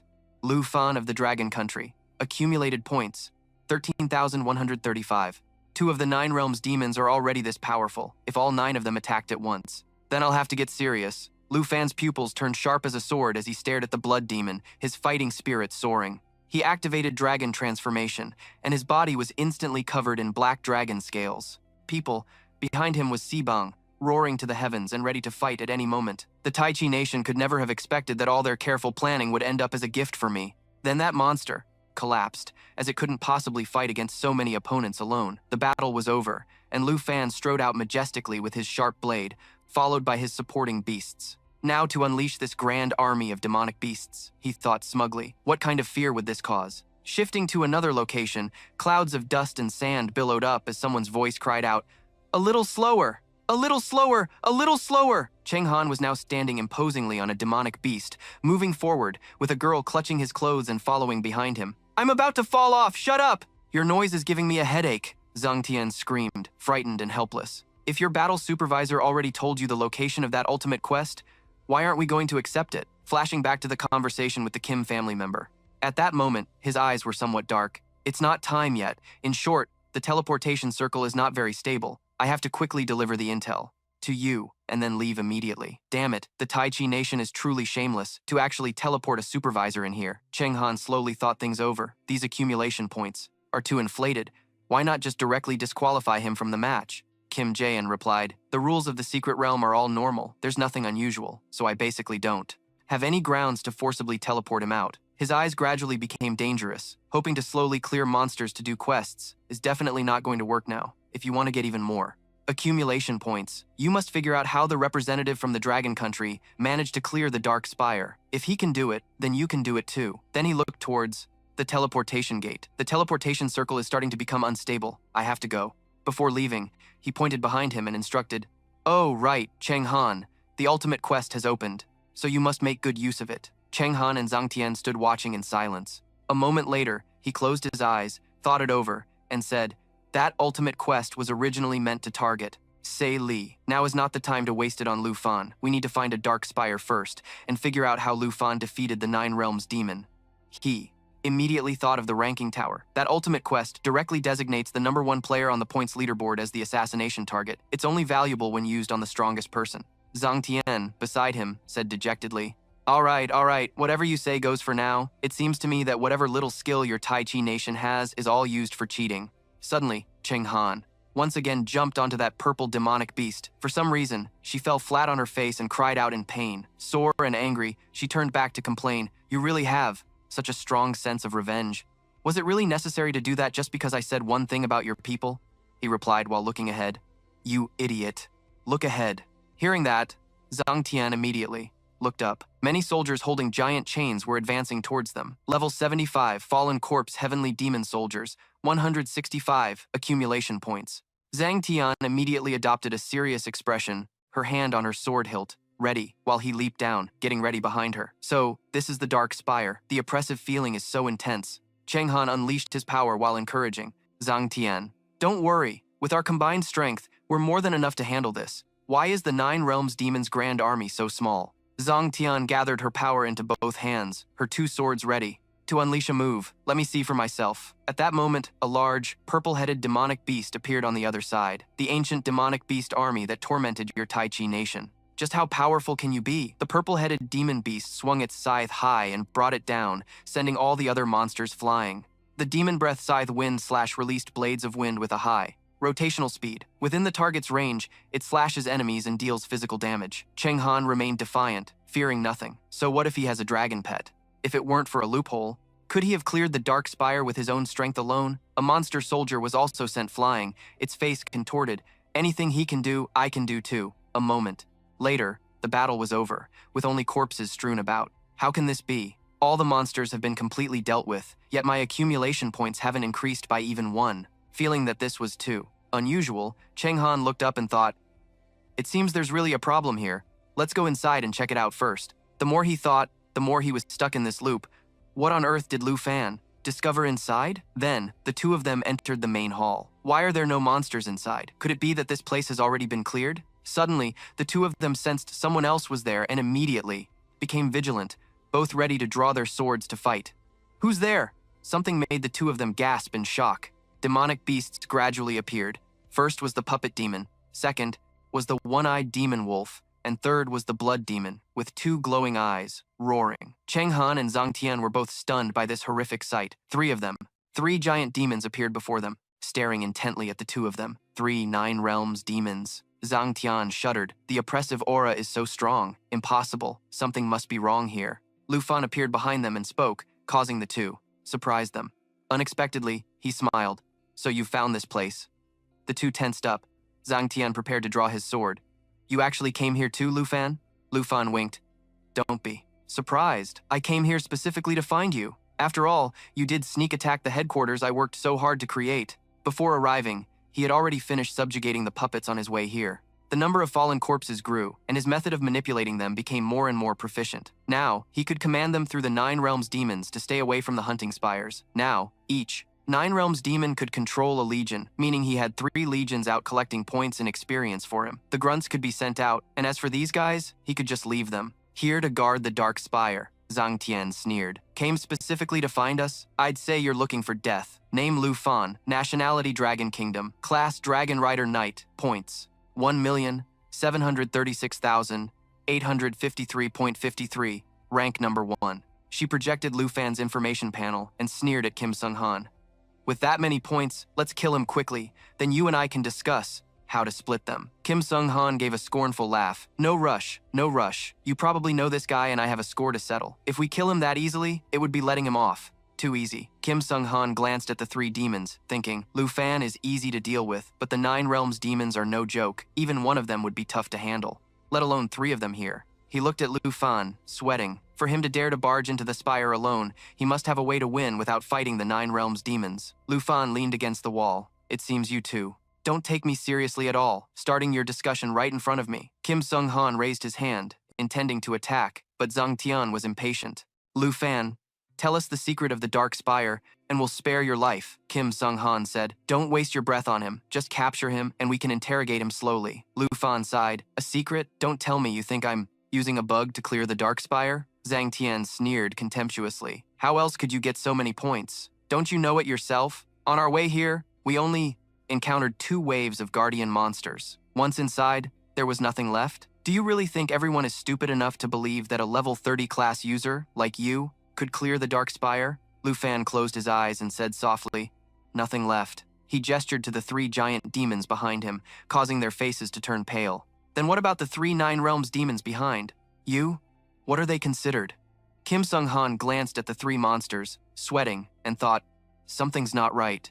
The 9 Realms demons are too quiet. Logically, with intruders here, the 9 Realms demons should have already launched an attack. He narrowed his eyes. Could it be they're being controlled by Lu Fan? Impossible. No one can control a 9 Realms demon. Lu Fan stood with his arms crossed behind Kim Sung Han. There really is a way to farm points. Doesn't your Taegi Nation know? After all, you can freely change the system's quests, can't you? He flinched. He's discovered that we've been rigging the trial. Kim Sung Han turned, thinking, if he really can control the 9 Realms demons, the impatient Zhang Tian had already equipped his weapon and charged forward. Why waste so many words on him? Let's just attack and get it over with. Lu Fan chuckled and snapped his fingers. It's truly heartbreaking. The points I worked so hard to get by hunting monsters are just casually dismissed by your words. Since you don't believe me, his snap awakened the 3 demons behind them. Then let me open your eyes to my true power. Zhang Tian and Kim Sung Han quickly turned and fled. Run! Impossible! He can actually command the 9 Realms demons. As he ran for his life, Kim Sung Han thought, a bug. It must be a bug. The 9 Realms demons can't be controlled. On what grounds? The trial we worked so hard to create has now become his playground? He was truly terrified of this man named Lu Fan. All of this should be ours, the Taegi Nations. The demons gave them no chance to escape, appearing right in front to block their path. The system's voice rang out. Death entanglement. Uses its body and segmented legs to form a lock. Binds the enemy, rendering them immobile, while also inflicting stun, poison, and coma negative effects. The segmented legs inflict a stacking damage over time effect. The demons attacked, sending both of them flying, screaming in pain. They both crashed hard onto the ground. Kim Sung Han looked up in horror at the giant demon now in front of him. No, please don't. Abyssal Entangler, summoned. Beast. Abyssal Entangler. Level 61. Evolved form of the Abyssal Crawler. Skill. Blood Ring Claws. Swings 5 Blood Ring Claws to shred the target from above. After dealing a large amount of damage, its own power will be boosted by 200% for 12 seconds. Kim Sung-han's face turned pale with fear as he looked at the demon's venomous claws. So terrifying. Is this the kind of power that can shake an entire nation? The Abyssal Entangler. I couldn't even block a single one of its attacks. The will to live urged Kim Sung-han to escape quickly. I have to get out of here! I don't want to die! He thought in terror, I am the pride of Tianqi. Before he could even finish the thought, a giant demonic hand slammed down, smashing him into the wall. Lu Fan sat down as two girls came to his side and embraced him. I told you I wasn't cheating. I worked hard to kill all the monsters to turn them into my puppets. Zhang Tian, heavily battered with a shattered mask, slowly got to his feet and yelled, I won't fall here. I'm the #1 expert of the Yinghua nation's younger generation, a future powerhouse of the world. She charged forward, slashing wildly like a mad woman. How can I possibly die like this? Reaper's demonic breath slash was unleashed. The high-speed rotating wind blades sliced through enemies within the target's range, dealing physical damage. The claws of the two demons didn't let her get her way, and crushed Tang Tian. I can't accept this. Lu Fan looked at the information panel in his hand and sneered. Every single one of them claims to be the top expert of the future world. In the end, I haven't even made a move yet. I just casually sent out a few summons and they're all dead. He looked at the strange information panel. Name Lu Fan. Nationality Dragon Country. Level 38. Class Dragon Tamer Knight. Accumulated points 136,853. Rank 1. Lu Fan noticed his points didn't increase and wondered, why didn't I get any points? He suddenly remembered something. Oh, right. He recalled that guy, Kim Seong-han. He used a summoned beast to resurrect, so it seems Wu Tang Tian has a similar ability. In the National Trials Mystic Realm, the 10,000-mile desert, a dry and hot place filled with nothing but sand, Kim Song-han and Tang Tian, covered in blood and wounds, emerged from the sand gasping for air. Fission revival remaining, 6 times. Fission revival remaining, 5 times. Tang Tian exclaimed in surprise. Coughing violently, I really came back to life. The current cooldown for abyssal symbiosis is 24 hours. Her eyes widened as she said, this is incredible. Now we don't have to be afraid of dying anymore. Kim Song-han wiped away the blood, his expression cold. Don't be so naive, he began. Lu Fan has 3 Nine Realms, demons, and a large army. If we can't kill Lu Fan, reviving over and over is pointless. Besides, we only have 5 fission revivals left. Tang Tian held up her hands as if to explain. I wasted one when I first met you. What a huge loss. Kim Song-han's gaze turned icy, and he said in a cold tone, we can't afford to waste any more lives. We should find another dark spire, one that no one has explored yet, and see how he managed to subdue the 9 Realms demons. He's just a dragon tamer who tames demonic beasts. It's definitely not a class skill. If he can do it, then so can I. Tang Tian raised her fist, filled with new resolve. In that case, let's use these 5 lives to find a way to kill Lu Fan. Her whole body felt like it was being weighed down. Why do I feel so weak? Weakened. Time remaining, 9 minutes. Kim Seong-han closed his eyes and explained, we've just been revived, so we're in a weakened state. Our health and energy are very low. We should recover in about 10 minutes. Tang Tian panicked. Doesn't that mean we're in great danger right now? Kim Sung-han knelt. We can move slowly. Let's head to the Dark Spire for the ultimate quest first. Flames erupted from nowhere, startling Kim Seong-han. He glanced over, gritting his teeth and trembling. Tang Tian collapsed, impaled by a spear and engulfed in flames. A voice came from somewhere. Today's my lucky day. To think I'd run into 2 people who delivered themselves to me in this desolate wasteland. The flames continued to burn as the stranger pulled his spear from Tang Tian's body. Isn't this the prince of the Kim family? Do you remember what I said? Not to let me see you in the mystic realm? Kim Sung-han broke out in a cold sweat. What terrible luck, at a time like this, to run into this savage while our weakened state hasn't even ended. Weakened, 7 minutes remaining. Looking at the newcomer's information panel, it was different. Rank 2, Andre of the Snow Country, level 61, class Flame Warrior. 3 accumulated points, 239,717. He powerfully strode closer. What are you two playing at? Digging in the sand? Whack-a-mole. Flame God's true form. Calling upon the power of the high-level Flame God Swarok. All stats increased by 100, gaining explosive flame wings for temporary flight. The duration of the true form is determined by the spirit attribute. Andre laughed maniacally and charged forward. Whack-a-mole is a very fun game. Kim Seong-han fell to the ground in a panic, thinking fearfully, it's over. I have no strength to escape. I just revived. Andre rushed towards Kim Song-han. Let me play with you for a bit. A powerful slam directly knocked Kim Song-han unconscious. Andre stood there, muttering at his information panel. That's strange. I clearly took care of both of them, so why hasn't the player count decreased? And why haven't my points increased? 10 days later, on the 14th day of the national trial, at the Golden Jade City Trial Arena. It's hard to believe, ladies and gentlemen, but the national trial, hosted by the Tai Chi Nation this year, has been going on for 14 days, and it's nearing its end. In a room at Longdu Academy, Villa Number 2, Han K was intently watching the large screen. This is a showdown, the most brutal in history, and also the one with the highest death toll. The students in the combat classroom at Longdu Academy were also watching intently. Out of 23 contestants, 11 have died in battle, and 2 have forfeited. Now, only the final 10 are still holding on. The representatives in the top 5 have basically secured their rankings. The Far North Barracks, inside Tu Jing's office. This means that as long as they rely on quests to farm points, it won't affect the rankings. Only by hunting each other can there be any changes. Wu Tangtian was continuously grinding monsters, increasing her accumulated points in the National Trials Mystic Realm, the Molten Volcano. Representative Wu Tangtian of the Yinghua Nation, currently with 460,000 points, is ranked 5th. Rank 5, Wu Tangtian of the Yinghua Nation. Level 61 Ghost Warrior. 3 accumulated points, 462,853. Kim Sung-han was also continuously gaining points as Representative Kim Sung-han, the Prince, representative of our Tai Chi Nation, with 510,000 accumulation points, is ranked 4th. Rank 4, Jin Chenghan of the Tai Chi Nation, a level 623 Abyss Summoner, with 519,776 accumulation points. In the Trial Mystic Realm of the Grassland Nation, Andre is leisurely resting on the grass. Rank 3 Andre, the representative of the Snow Nation, with 680,000 accumulation points. Rank 3.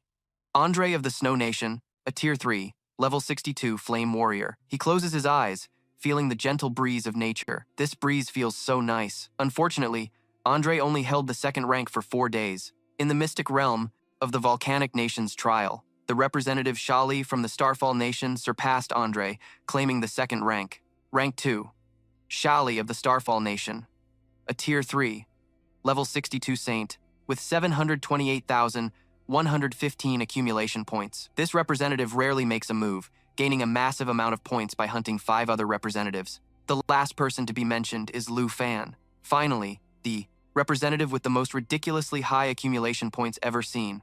Soon, my master will find him. Lu Fan from the Dragon Nation, with 7 million accumulation points, holds an absolute and lasting lead at rank 1. In the Trial Mystic Realm of the Volcanic Nation, inside the dark spire of the Earth Fiend, a piercing scream echoed. Lu Fan commanded his demons to attack. The target for accumulation points, completing the subjugation quest for the epic boss, the level 85 Earth Fiend, the 9th 9 Realms Demon. The final 9 Realms Demon has finally been defeated. The Black Dragon leveled up to 38, and Lu Fan reached level 41. He smiled, having completed the mission. I've finally subjugated all the 9 Realms Demons. My army of the Fallen is almost complete. The Star Dragon leveled up to 29, and the Jade Dragon leveled up to 35. Lu Fan of the Dragon Nation, accumulation points, 7,012,510 plus 440,955. The demons under Lu Fan's command awaited his command, Master. A system notification chimed, announcing a new skill had been acquired, Dragon Domain. Lu Fan looked at the system panel in surprise. What new skill did little Fei learn? Just as Lu Fan spoke, his smartwatch projected a virtual screen. Dragon Domain deploys a draconic field with a 100-meter diameter. Within this field, dragons and those with a connected bloodline have all their 7-0 attributes increased by 50%, while those outside the dragon bloodline will have their attributes reduced by 50% and cannot enter or leave the domain. He was stunned as he read the description. A dragon's domain. Wait a minute. This effect, could it be? Seeing the future benefits, Lu Fan began to smile, smugly. As expected of little Fei, all attributes increased by another 50%, but its true strength isn't just completely separating the domain from the outside world. If I use this to deal with Jin, Cheng Han, wouldn't he be unable to summon his Abyss Entangler inside the dragon domain? And after dying, he wouldn't be teleported out? He smiled as he calculated. If that's the case, then I can actually kill him for good. Despite his thoughts, Lu Fan simply patted Little Fei's head and praised her. This is amazing, Little Fei. We can finally get rid of that unkillable cockroach. Now, she beamed and nodded at the praise. Just then, a new message appeared on the virtual screen, warning that he had become a hunt target. This took him completely by surprise, wondering if someone was hunting him. Seemingly guessing who it was, Lu Fan smirked and muttered, "This is interesting.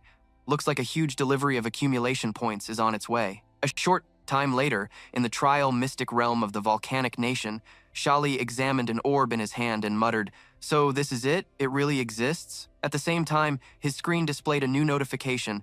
Mission 1 accepted. Current mission. Ultimate rank 1. PvP hunt. He suddenly scoffed. So this is the trick you're using to eliminate the number 1 ranker.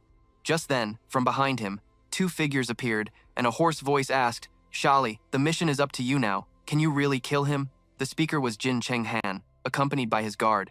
Shali paid them no mind and replied calmly, Of course, you know my strength, or you wouldn't have formed an alliance with me, right? Hearing this, Jin Cheng Han frowned and stared intently at him, thinking to himself, It took me and Wu Zongtian 3 or 4 skills to handle the lava giant, but Shali just now crushed it in a single blow. I originally planned to use the ultimate mission to hunt Shali, but I was too naive. Looking at Shali's back, he cleared his throat and said, It's not that I don't trust you, it's just that the 3 of us, working together, might not be enough to handle Lu Fan. As soon as he finished, Zhang Tian spoke up from behind. Lu Fan has subjugated the 9 realms demons and their army. We've fought him before, and we were completely outmatched. As if he'd heard a hilarious joke, Shali let out a mocking laugh. Subjugating the 9 realms demons? I can do that too. That's not a testament to his skill. He's merely exploiting some other power. These words made Jin Cheng Han extremely suspicious. Another power? Seeing his confused expression, Shali raised an eyebrow and asked, You guys, haven't you always wanted to know what loophole Lu Fan is exploiting to control and farm points from the 9 realms demons? In 3 minutes, just 3 minutes, I'll give you the answer. Meanwhile, at the National Trial Grounds, at the Management Control Center, Shadow Guard Yue, who was deep in thought, suddenly spoke. Director Jin still hasn't contacted us since he teleported back, he asked quietly. Does this mean we've been fired? Or not? The man typing on the computer below quickly interrupted. Don't jinx it. Who knows? Maybe he took care of it himself. The bald man spoke again. President Kim told us to keep an eye on Lu Fan, so we just need to watch him. Don't you go starting trouble. Meanwhile, Wei Yue, who had his back turned, suddenly saw a blurry figure flash before his eyes, but then it was gone. He could only frown in confusion and mutter, Am I seeing things? The bald man suddenly scowled and snapped, Hey, I'm talking to you. Are you even listening? Why aren't you paying attention? From behind, a woman with a sharp blade suddenly appeared. The moment he finished speaking, she instantly swiped her blade, drawing blood from the bald man. The sudden pain made him cry out, once before falling silent. Hearing the noise, Wei Yue jumped. When he turned around, he saw his teammate clutching his neck as blood gushed out non-stop. He worriedly shouted, Hey, what's wrong with you? Just then, the woman approached from behind him and whispered a threat. Don't scream. Shut your mouth, or you'll die a very painful death. He screamed in fear, begging for mercy. Please don't. His reaction only seemed to excite her more. Then, in the blink of an eye, she swiftly slit Wei Yue's throat, finishing him off. After eliminating both guards, a voice came through her earpiece. How's it going? The 3 minutes are almost up? Grabbing a handful of wires, she replied, Don't worry. Then, she ripped out all the power cables and chuckled softly. The Magan clan never fails. Outside, the screen lost its signal, and the host quickly tried to calm the audience. Everyone, please remain calm. We are experiencing some technical difficulties. Yes, technical difficulties. We're fixing it immediately. Please wait a moment. But the people sitting in the audience were extremely frustrated by this. The live stream was cut off. Why did the signal die? What's going on? Is it a power outage? Is this for real? Where is the person in charge? Shouts echoed throughout the grand hall. What is going on? I still want to see what the representative from the Startoon Nation has to say. In a private room, Sheng Ming explained softly, Elder Han, this must be the Tai Chi Nation's doing. After a moment of silence, Fei Bai finally spoke thoughtfully. The Startoon Nation isn't so simple either. At that moment, a young man in a suit suddenly turned his head in alarm and called out, Mr. Kim, you're in charge, quickly asked. Someone, but before he could finish, he saw that Tyann was gone. He raised an eyebrow in confusion. Where's Mr. Kim? The person next to him immediately replied, I don't know. It seems someone called him away a moment ago. The scene shifts to outside the strategy room. At the end of the hallway, Tyann was meeting with a member of the Magan clan. He smiled and asked probingly, You haven't said a word since we started. Mr. Gan, do you have something you wanted to say to me? At that same moment, a voice came through the man's earpiece. The Magan clan never fails, like a signal. He glanced at the watch on his wrist and said, I said earlier that I would take up 3 minutes of your time. I have nothing to say to you. Tyann was extremely surprised and annoyed to hear this. He frowned and asked, Are you kidding me? I'm very busy. I don't have time for your games. Then, the man turned to leave, leaving only one sentence behind. The 3 minutes are up. Thank you, Mr. Kim. Goodbye. Back on the other side, Zhang Tian frowned doubtfully and asked, "Are you saying that Lu Fan became a servant of the ancient god of fallen corpses? And that's why he can use the ancient god's power to manipulate the nine underworld?" "Demons?" Cheng Han also exclaimed in a daze. "An eternal existence that's impossible to defy like an ancient god. This is truly hard to believe." Sensing their astonishment, Sei Li cleared his throat and said, "It's unimaginable, so it's unbelievable. I can understand. After all, the power of an ancient god is a blessing from the heavens. No matter your strength, with just a little of it, you can undergo a complete transformation." As he spoke, he suddenly summoned 3 stones, sparkling with fiery light, and said, "This is the power of the ancient god, the essence of the holy mountain from my master." Zhang Tian narrowed his eyes in awe at the sight. This surge of power, just sensing it, is unbelievably strong. Information also appeared on the screen. Essence of the holy mountain, quality, legendary consumable item, effect, unknown. After a moment of stupor, Cheng Han finally spoke. "This power is on a completely different level from the 9 realms demon.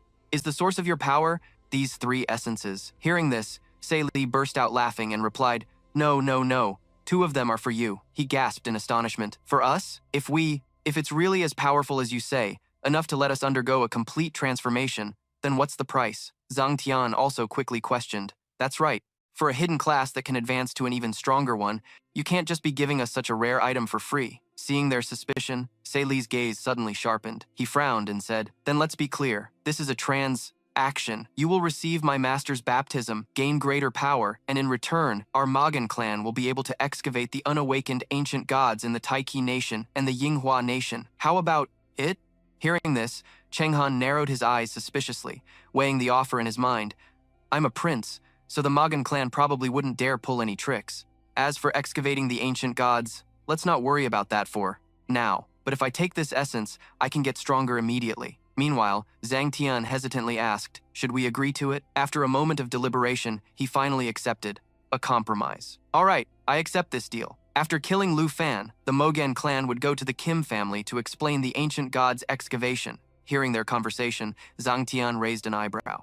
He asked, "Is that really necessary?" Cheng Han suddenly roared in anger. "Of course it is. Do you want to be stepped on by Lu Fan forever? He can use the power of an ancient god. And we can too." Seeing his reaction, Sark Li smiled and handed the last elixir to Zhang Tian, asking, "Have you thought it through? People outside will be able to see us soon, so you won't get another chance." Hearing this, he bit his lip in hesitation but finally gave in. "I accept the deal too." Sark Li let out a triumphant laugh. "That's more like it. Remember not to resist." Sark Li stared at Zhang Tian with a meaningful gaze and instructed, "The more you embrace the change, the stronger my master can make you." Then he looked at the elixir in his hand. He said softly, "As for this last one, it's prepared for Lu Fan." An image of Lu Fan flashed in Sark Li's mind, and he let out a venomous smile, chuckling, "To make him a puppet of my sacred mountain." Meanwhile, in the control center of the National Trials Arena, 2 guards were lying motionless in a pool of their own blood. A man standing before a monitor reported, "The cameras didn't capture the culprit. The video from the live stream and the command room has been fully restored." In front of the 2 dead guards,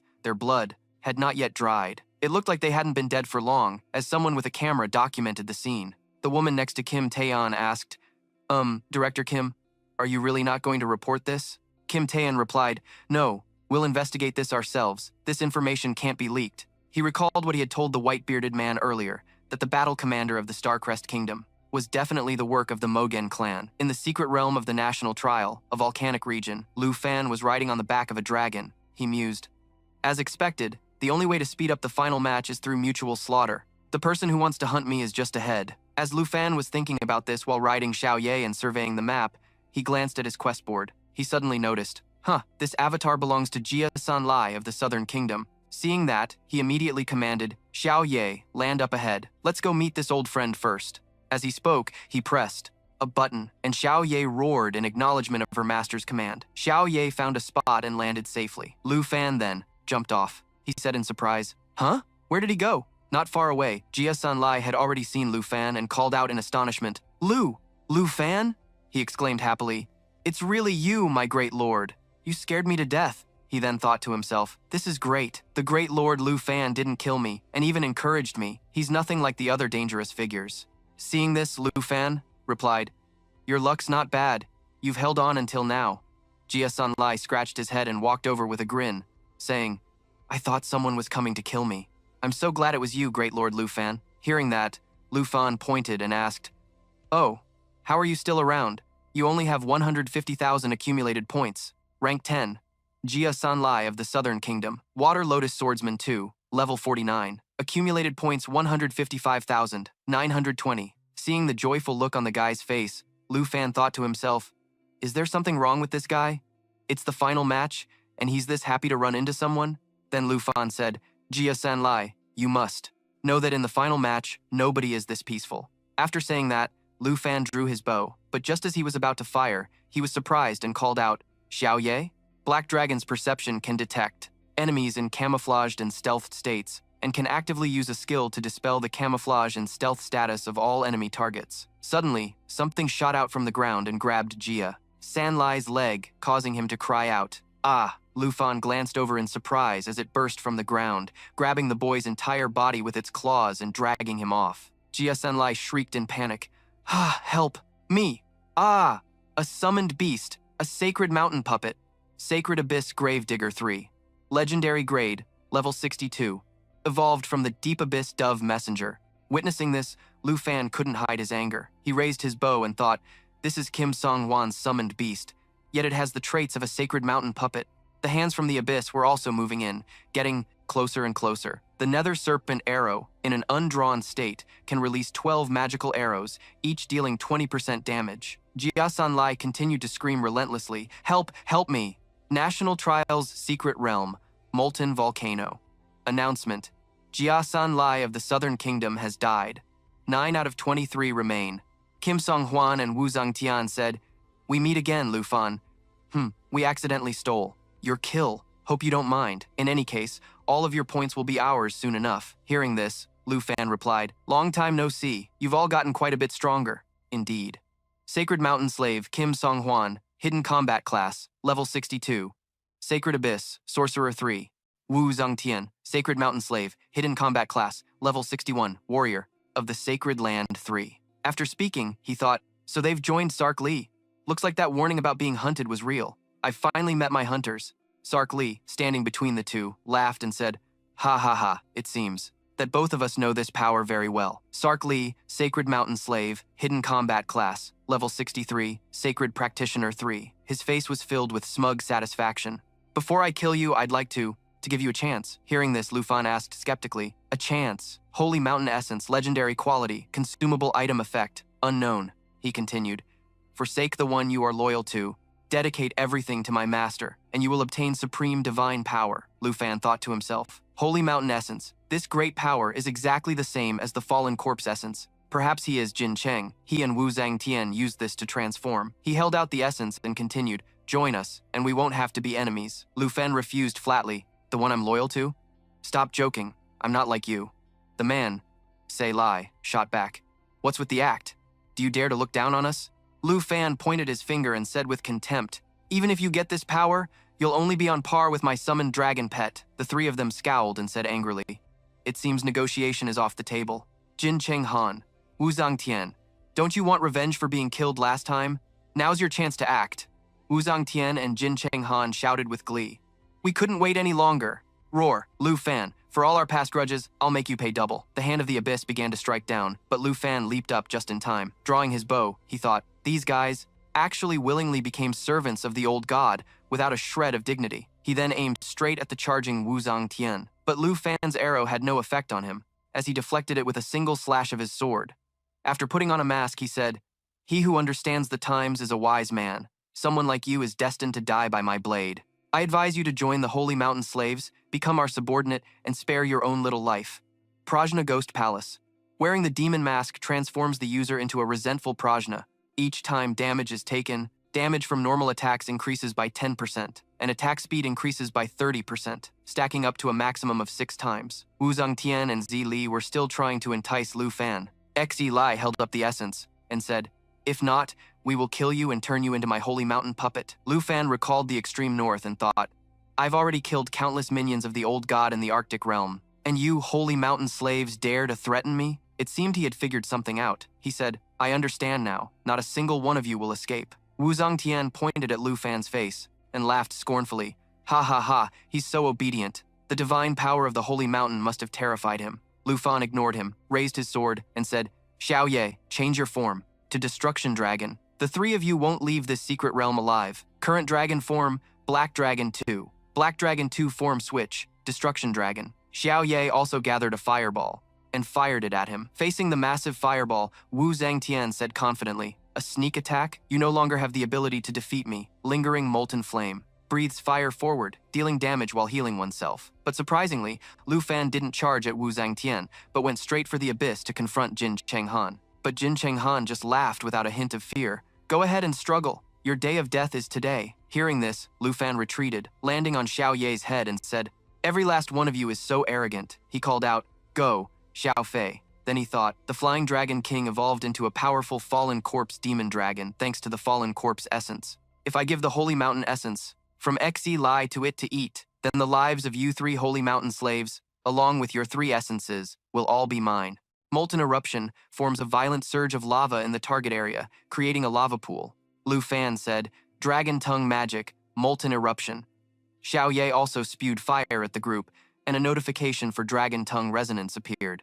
When a dragon rider and their dragon pet use the same dragon tongue magic spell, the dragon rider and the dragon pet will boost the power of that magic by 100%. Seeing this, Jin Chenghan quickly jumped up to dodge Xiao Ye's attack. As for Wu Zhangtian, he had already drawn his sword to defend himself. He cried out from the force of the flames. Lu Fan said scornfully, "Stop summoning these small fry and bring out something on the same level as my dragon pet." Jin Chenghan cursed inwardly in anger. "Damn it, can't he tell I've already summoned my strongest holy abyss earth digger?" Lu Fan continued, "Look at your body, so frail. You look like this and we haven't even properly fought yet. Why don't you take a rest first?" Wu Zhangtian gritted his teeth, thinking, what a huge humiliation. How can a mere adolescent dragon, above tier 3, be so ridiculously powerful? Then he turned his head to Xe Li and said, "I didn't expect you to be so helpful, personally delivering them to me as free points." Xe Li was silent for a moment, without a word.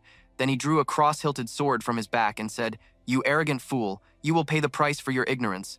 As the enormous cross-shaped sword came crashing down in the shape of a golden cross, the blade unleashed countless powerful flames called the Flame of Divine Punishment. Flame of Divine Punishment. A holy practitioner unleashes sacred flames toward a target, inflicting 500% holy damage. And for the next 10 seconds, the target suffers an additional 20% holy burn damage each second. Lu Fan asked in feigned surprise, "Is that all? It seems your master isn't all that impressive." A notification appeared.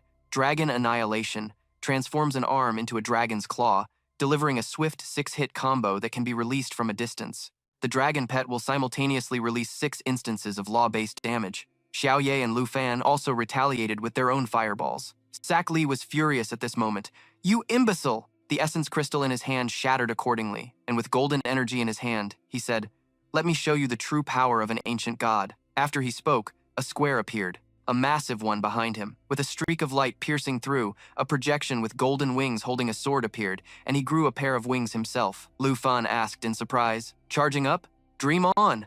With that, he drew his bow and began to shoot. The nether serpent arrow, even without drawing the bowstring, could fire 12 magic arrows, each dealing 20% damage, with 4 arrows flying towards that golden projection. Lu Fan thought, even though it's just a projection, it contains the power of an ancient god, maybe even a bit stronger than a 9 realms demon. Then, he said, "Dragon's Encouragement." Xiao Ye let out a mighty roar in response. Dragon's Encouragement buffs the user and their dragon pet, increasing all stats and attack power by 30%. Gao Xiao Ye, level 38, contracted to Black Dragon Yi. Strength 9,782 to 12,717. Agility 18,137 to 23,578. Spirit 39,252 to 51,028.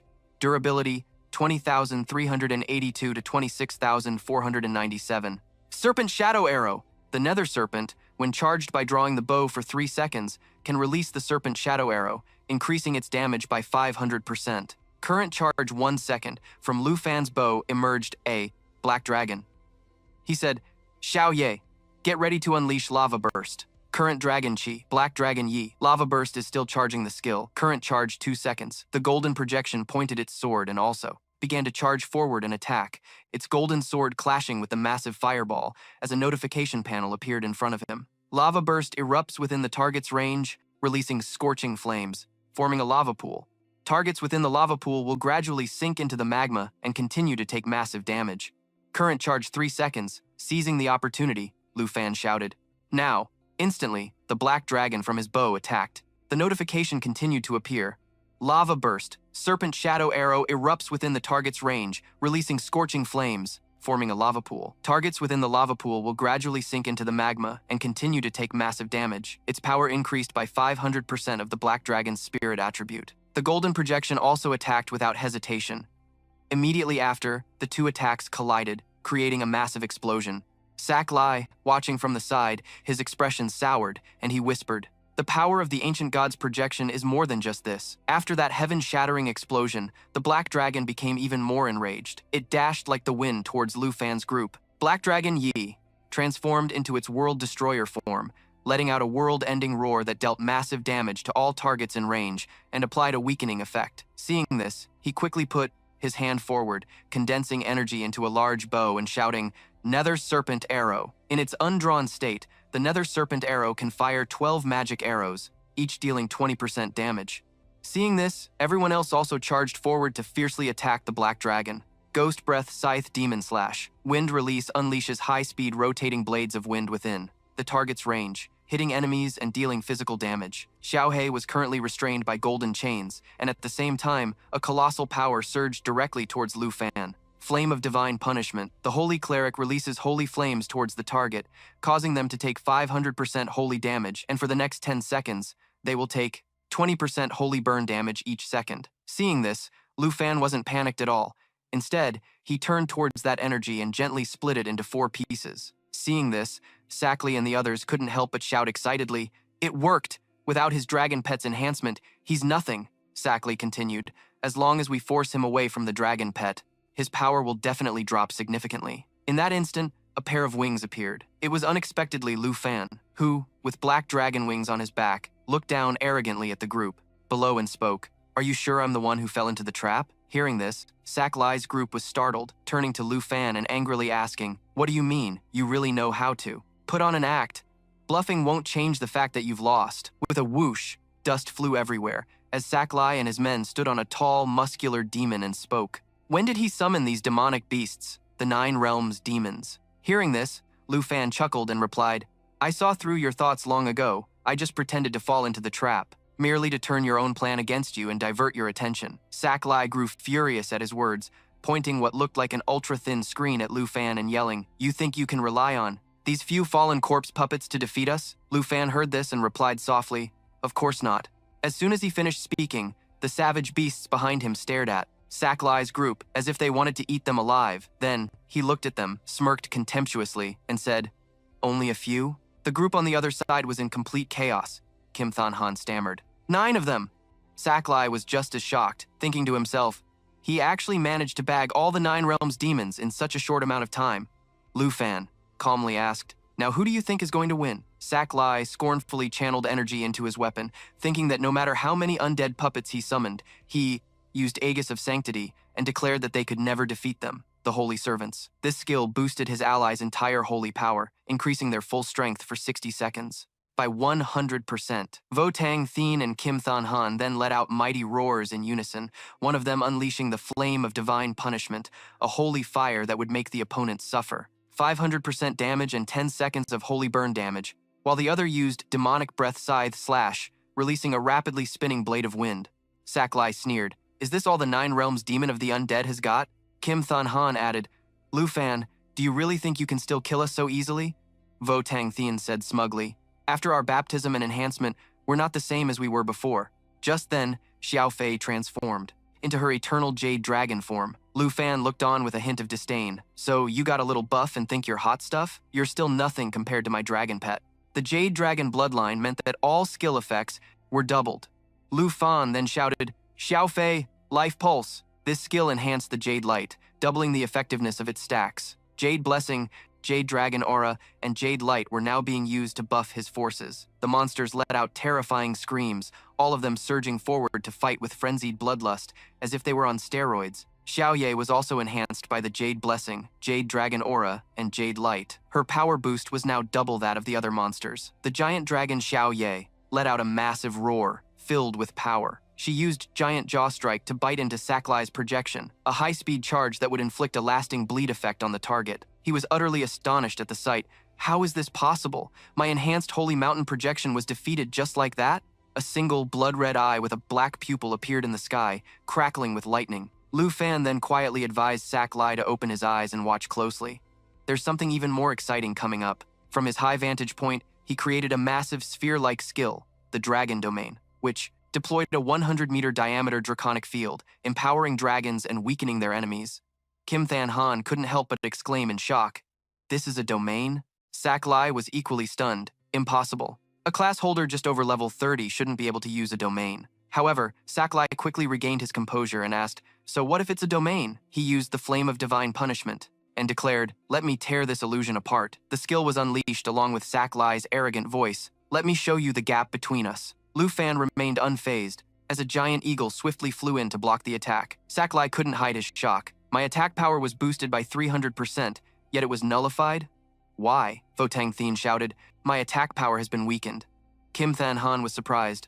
I've lost my connection with my summoned beast. Saklai slowly realized, it's not just that we've gotten weaker, these demonic beasts have gotten stronger too. This domain lowers the enemy's stats and buffs its allies. The other two could only scream, get these monsters away from us. Lu Fan, flying in the sky, glanced down at them. With contempt, don't tell me you're going to die just like that. Suddenly, a powerful burst of light appeared, pushing back the monsters. That guy Saklai held a golden feather and remarked, I was originally going to spare your life. Gleaming golden energy swirled around him. Sakli shouted, to give you a chance to be like me, to serve the ancient god of the Holy Mountain, but you're just too hard to control. His Holy Mountain projection was restored and had grown even stronger. Saklai declared, in that case, I'll just have to make you my Holy Mountain puppet after you die. The ground buckled under the powerful attack and suddenly shattered into large chunks. Saklai then calmly waved his hand and shouted loudly, endless holy light! The ground beneath Lu Fan's feet cracked into pieces. That skill was the power of the ancient god of the Holy Mountain, unleashing an endless holy light to amplify the attack towards the opponent. Triu Thangmin couldn't hide his surprise. Old Han, could Lu Fan be?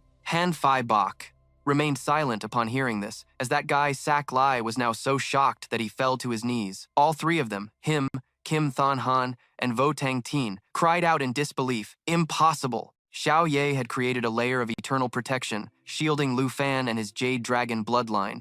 All recovery skill effects were increased by 5,000%. Saklai was astounded. How could anyone possibly escape a blow from the essence of the ancient god?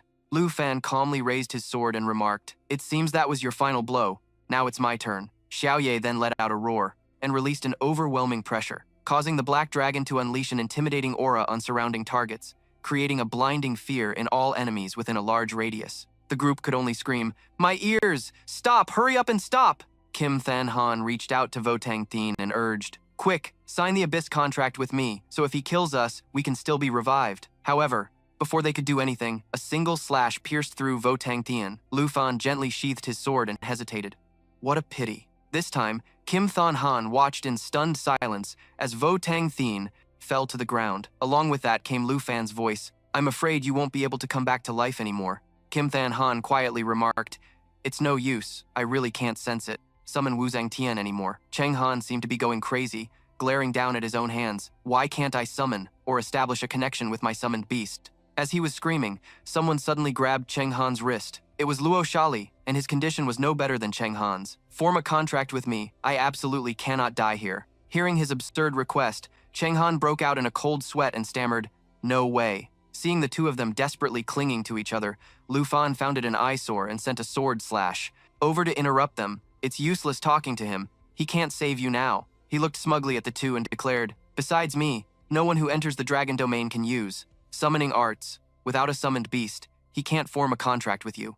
Lu Fan's status window also appeared. His accumulated points increased by 519,776. Seeing his imposing figure, Shali hissed Lu Fan's name through his teeth.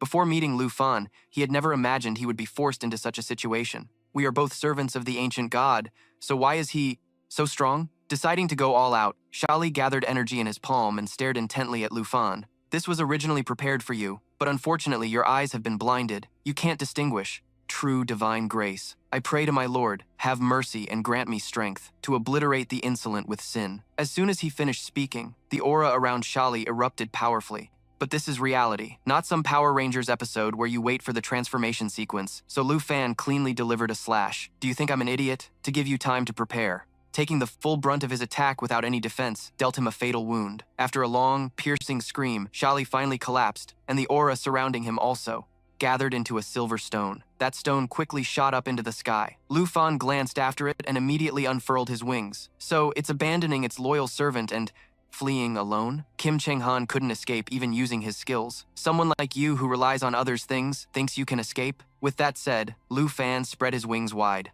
and flew into the sky in hot pursuit. Looking at the target before him, he smiled faintly. After waiting so long, I finally waited for a complete sacred mountain essence crystal. Meanwhile, in another place, a crowd of people was eagerly gossiping below the ranking board.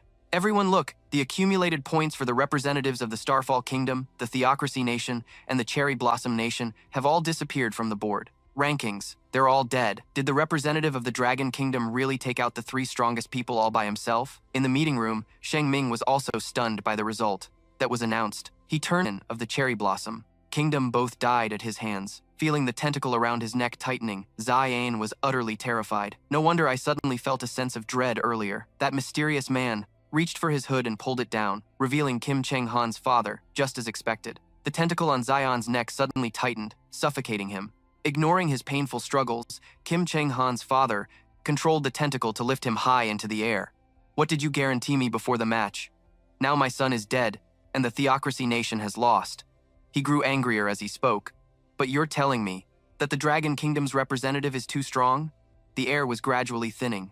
Zian struggled, clawing at the tentacle on his neck. Please give me one more chance.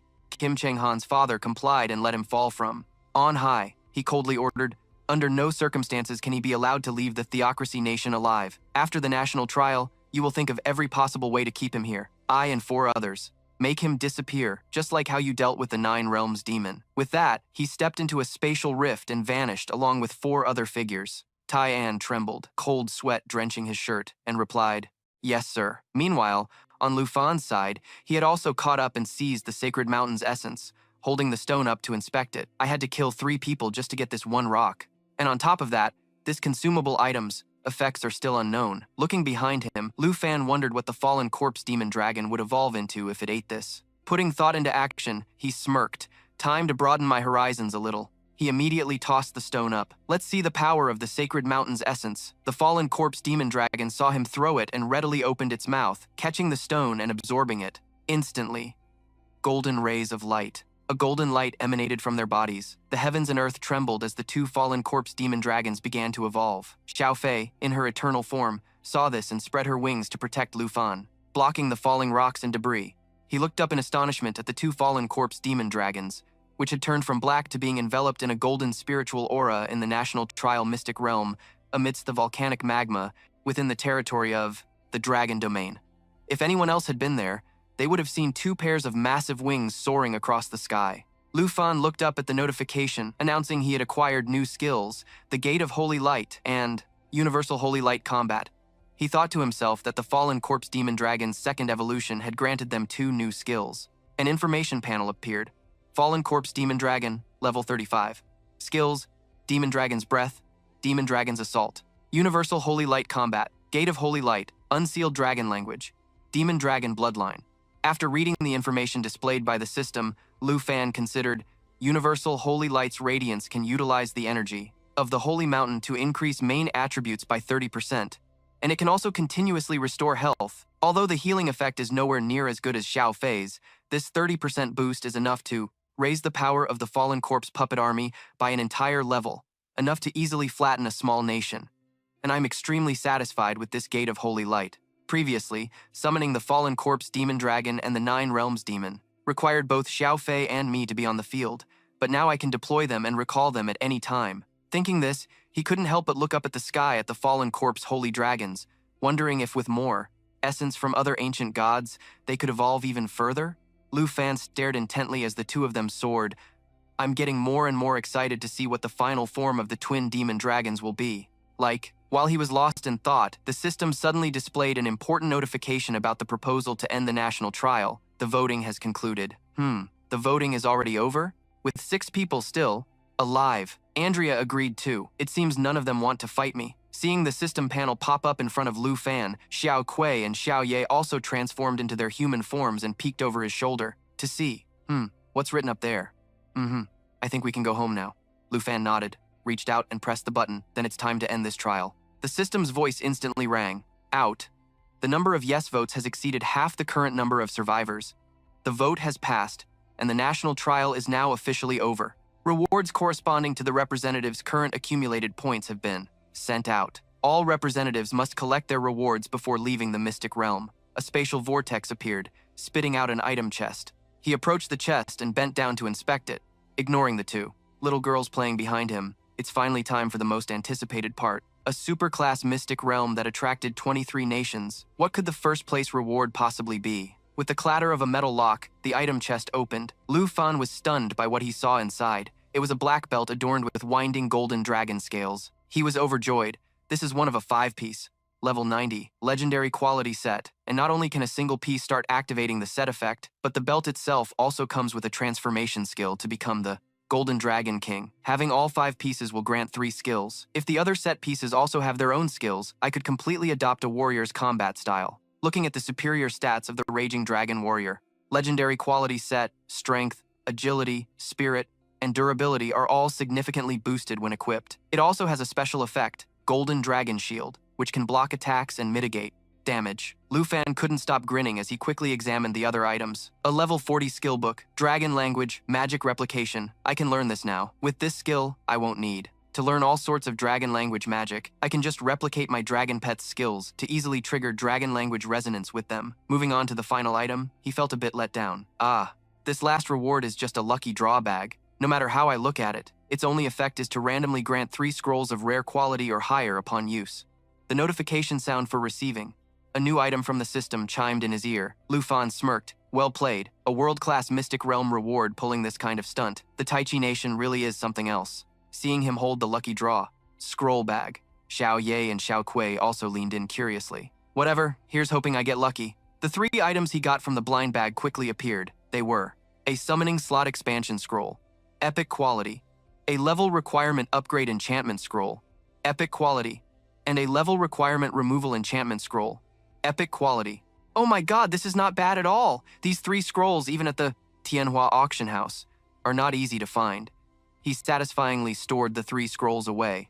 The Summoning Slot Expansion Scroll came at just the right time. Now I can finally hatch the Dragon Egg before my 3rd class advancement. Green Dragon Egg. The Level Requirement Removal Scroll is perfect for this belt. I won't have to wait until level 90 to obtain the power of the Golden Dragon King. No sooner said than done. He took out the 2 items to combine them. Used the Level Requirement Removal Enchantment Scroll. A new information panel for the item, Will of the Raging Dragon Warrior, appeared. The required level dropped from 90 all the way down to 0. He then took out his sword and swung it. I can upgrade an item's quality by 1 tier, up to a maximum of Legendary. I'm really curious how much a Legendary item can be upgraded. I've decided to use it on my weapon. Used Quality Upgrade Enchantment Scroll. Flowing Fire, Meteor Sword, Quality Legendary Plus. Level requirement jumped from 30 to 40, and all its other stats increased significantly. He held the 2 pieces of equipment. After being upgraded, he closed his eyes to feel how these 2 pieces of equipment had truly elevated his power to a new level. Dragon Language Replication and Dragon Language Resonance allowed him to cast spells like a dragon spellcaster, and the Green Dragon Egg also had an incubation slot.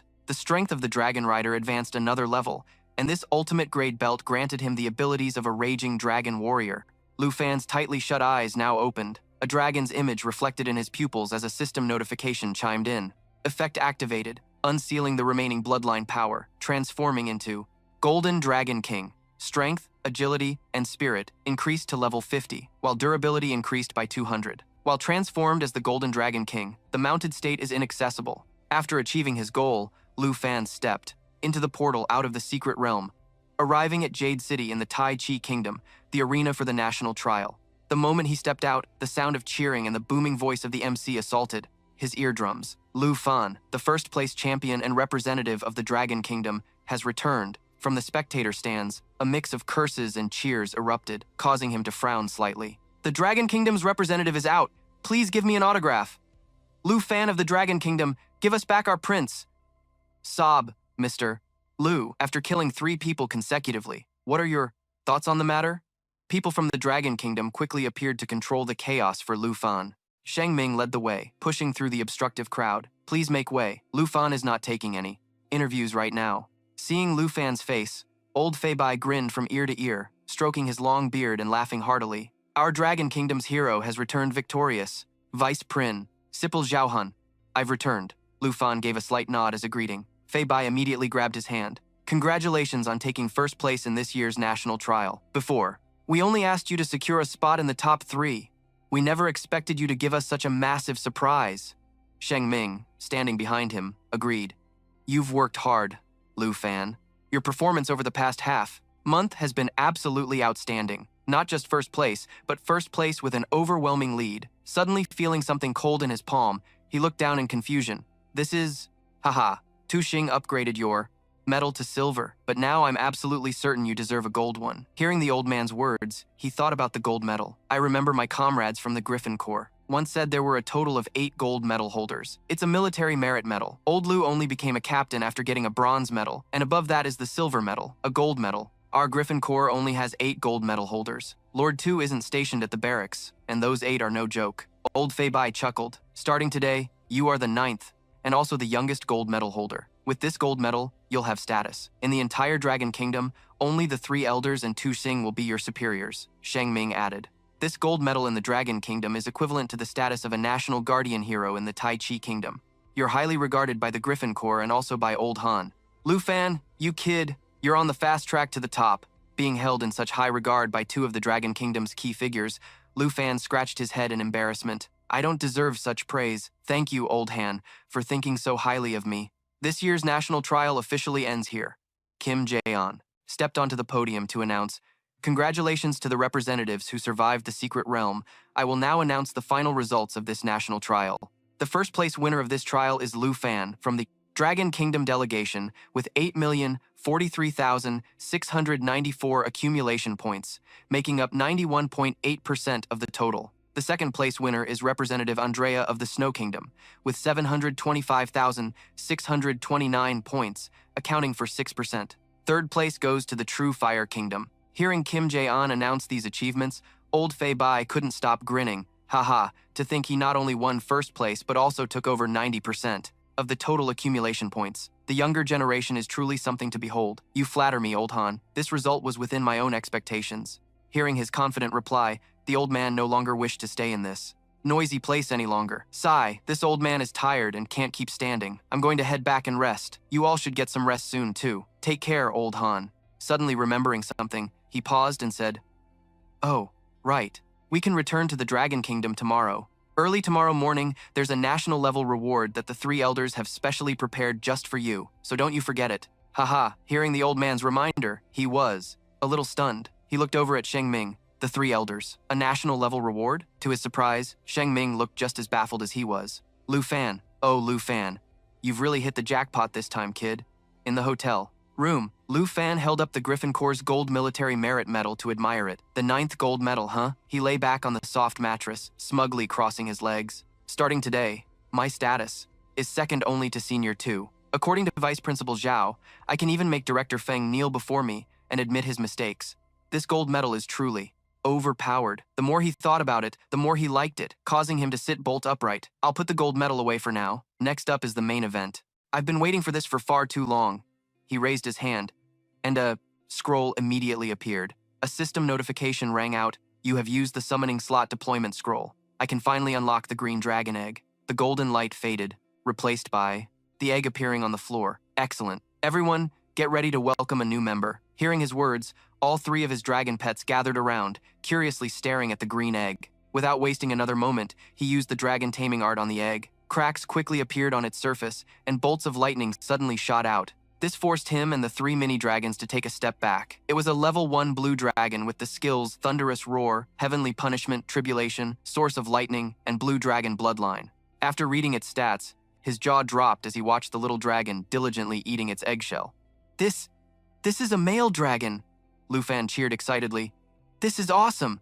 We finally have a handsome little guy on the team. Kuao Kuao, Xiao Ye, and Xiao Kui were also excited to welcome the new member, crowding around and confusing the little dragon. He sized it up, thinking its future giant dragon form would definitely be magnificent. I need to give you a name, right? Let's call you Servant. Hearing this name, the little dragon let out a few roars. Looks like you like the name, huh? Then, from now on, I'll call you Bok. But it seems our Lu Fan had completely misunderstood. An enraged Bok flew up and gave his finger a painful bite. It roared loudly in extreme frustration, and it was thanks to Xiao Ye and Xiao Kui that it was restrained. He sighed. This Bok bites anyone on sight. There must be something seriously wrong with it. So rebellious. Now that I have another troublemaker, I'm getting a little worried. Suddenly, a system notification rang out. Lu Fan, congratulations on obtaining today's treasure map. His jaw dropped as he took a closer look. Wasn't this the god-tier treasure map he hadn't seen in ages? At the same time, on the western border of the Dragon Country, in the Ye family's courtyard, a beautiful lady sat alone, giggling as she watched the news on her iPad. The winner of this year's national trial is Lu Fan, the representative of the Dragon Country. I knew Lu Fan would have no problem. With the weapon I gave him, he's a true expert. Of course he'd win. As she was speaking, a sudden coughing fit overcame her. The beautiful lady coughed violently, and when she looked down at her hand, there was blood on it.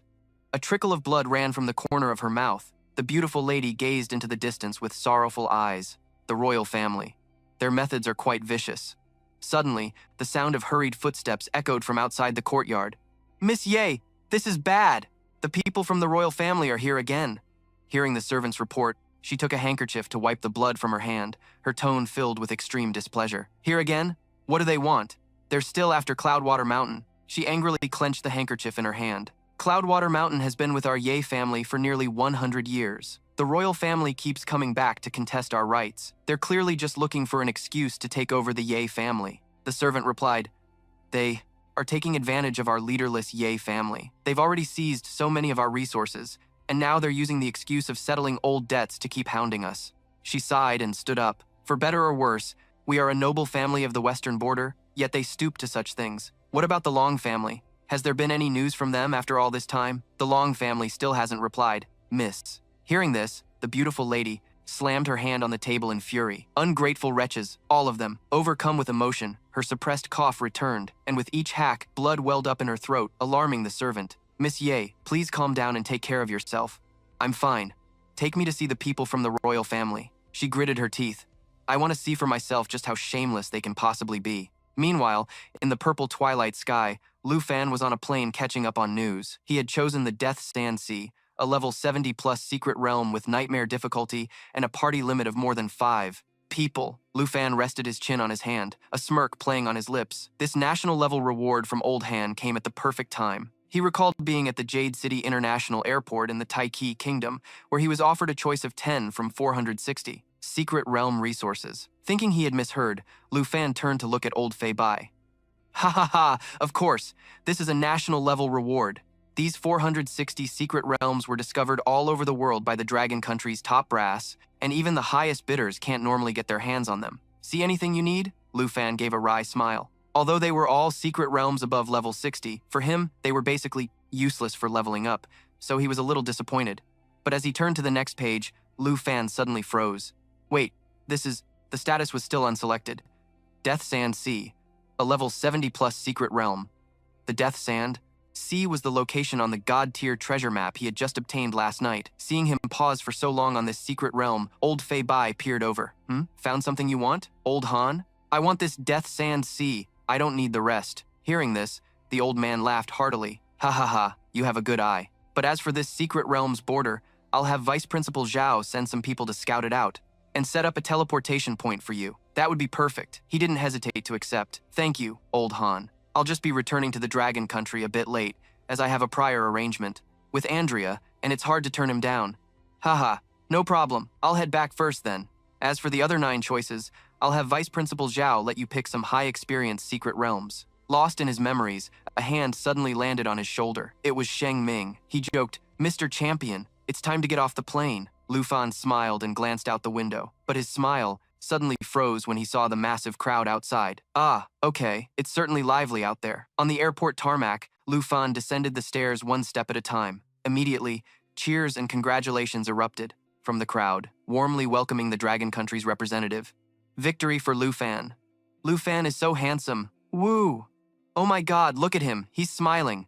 Noticing Lu Fan's awkwardness, Sheng Ming immediately turned to help. I guess you're not used to scenes like this. How about I take you back to the academy? Vice Principal Zhao, stop joking with me. Just hurry up and take me back. Half an hour later, at Longdu Academy, Lu Fan breathed a sigh of relief. It was finally quiet again, back on the familiar campus. This situation would definitely last for another 10 to 15 days. Thang Min, walking beside him, offered some advice. You should just skip school for a while, get some proper rest, and once the teleportation gate to the Death Sansi is built, I'll come get you. Little Fan. Suddenly, a clear voice called out his name. Lu Fan looked up. It was Han Ke, his little auntie. Behind her were Qin Qiu, Xiao Man, and Jian Ying, holding a banner to welcome Lu Fan. You're finally back. Welcome back, champion. Seeing this, Lu Fan shouted in embarrassment. Why are you guys doing this too? Han Ke was so happy she was moved to tears. Little Fan, you really made your little auntie worry so much. Every day. I was watching the live stream. So many people wanted to kill you. All right, little auntie. Didn't I come back safe and sound? He quickly comforted her, seeing his little auntie's concern for him. At that moment, he finally let his guard down completely. He was home. After Vice Principal Zhao briefed him on 4 matters, he also went back to eat, sleep, take care of his dragon pets, and spend time with his family and close friends. Relaxing was truly wonderful. Sitting at the dinner table, everyone asked Lu Fan questions. The school's announcement was much later than expected. Was there any trouble? Nope. I met a brother from the Snow Nation, and before I left, he invited me to a banquet. Little Fan is becoming a bad boy, already starting to drink. Qin Qiu giggled upon hearing Han Ke scolding Lu Fan. Sister Han, you're overreacting. On the contrary, Xiao Man disagreed. It's not an overreaction. People from the Snow Nation drink like there's no tomorrow. Looking at the peaceful scene of them eating and chatting, and being able to eat food cooked by his little auntie, the fatigue from his journey vanished without a trace. He glanced through the window, wondering how his senior was doing now, and if she knew he had won first. Place yet? Night began to fall, in a towering skyscraper. Is everything you said true? In the guest hall of the Tai Te Nation's Golden Axe Society, a man named Zai An was bowing respectfully to the person before him. Absolutely correct. A spy at the Golden Jade City Airport learned that Lu Fan will be heading to the secret realm of the Death Sansi. The other man rested his hands on the table. The Death Sansi is the forest of divine bones, the border between our nation and the Dragon Nation. I have already ordered the God-Slaying Legion and the Green God Legion to station their troops there. Wah, what? Deploying 2 of the 3 great Ace Legions of the Tai Te Nation. Isn't that a bit? Kim Than Han's father cut him off. A bit what? He shot out a tentacle that wrapped around Zion's neck. The man was too terrified to say another word, and quickly complied.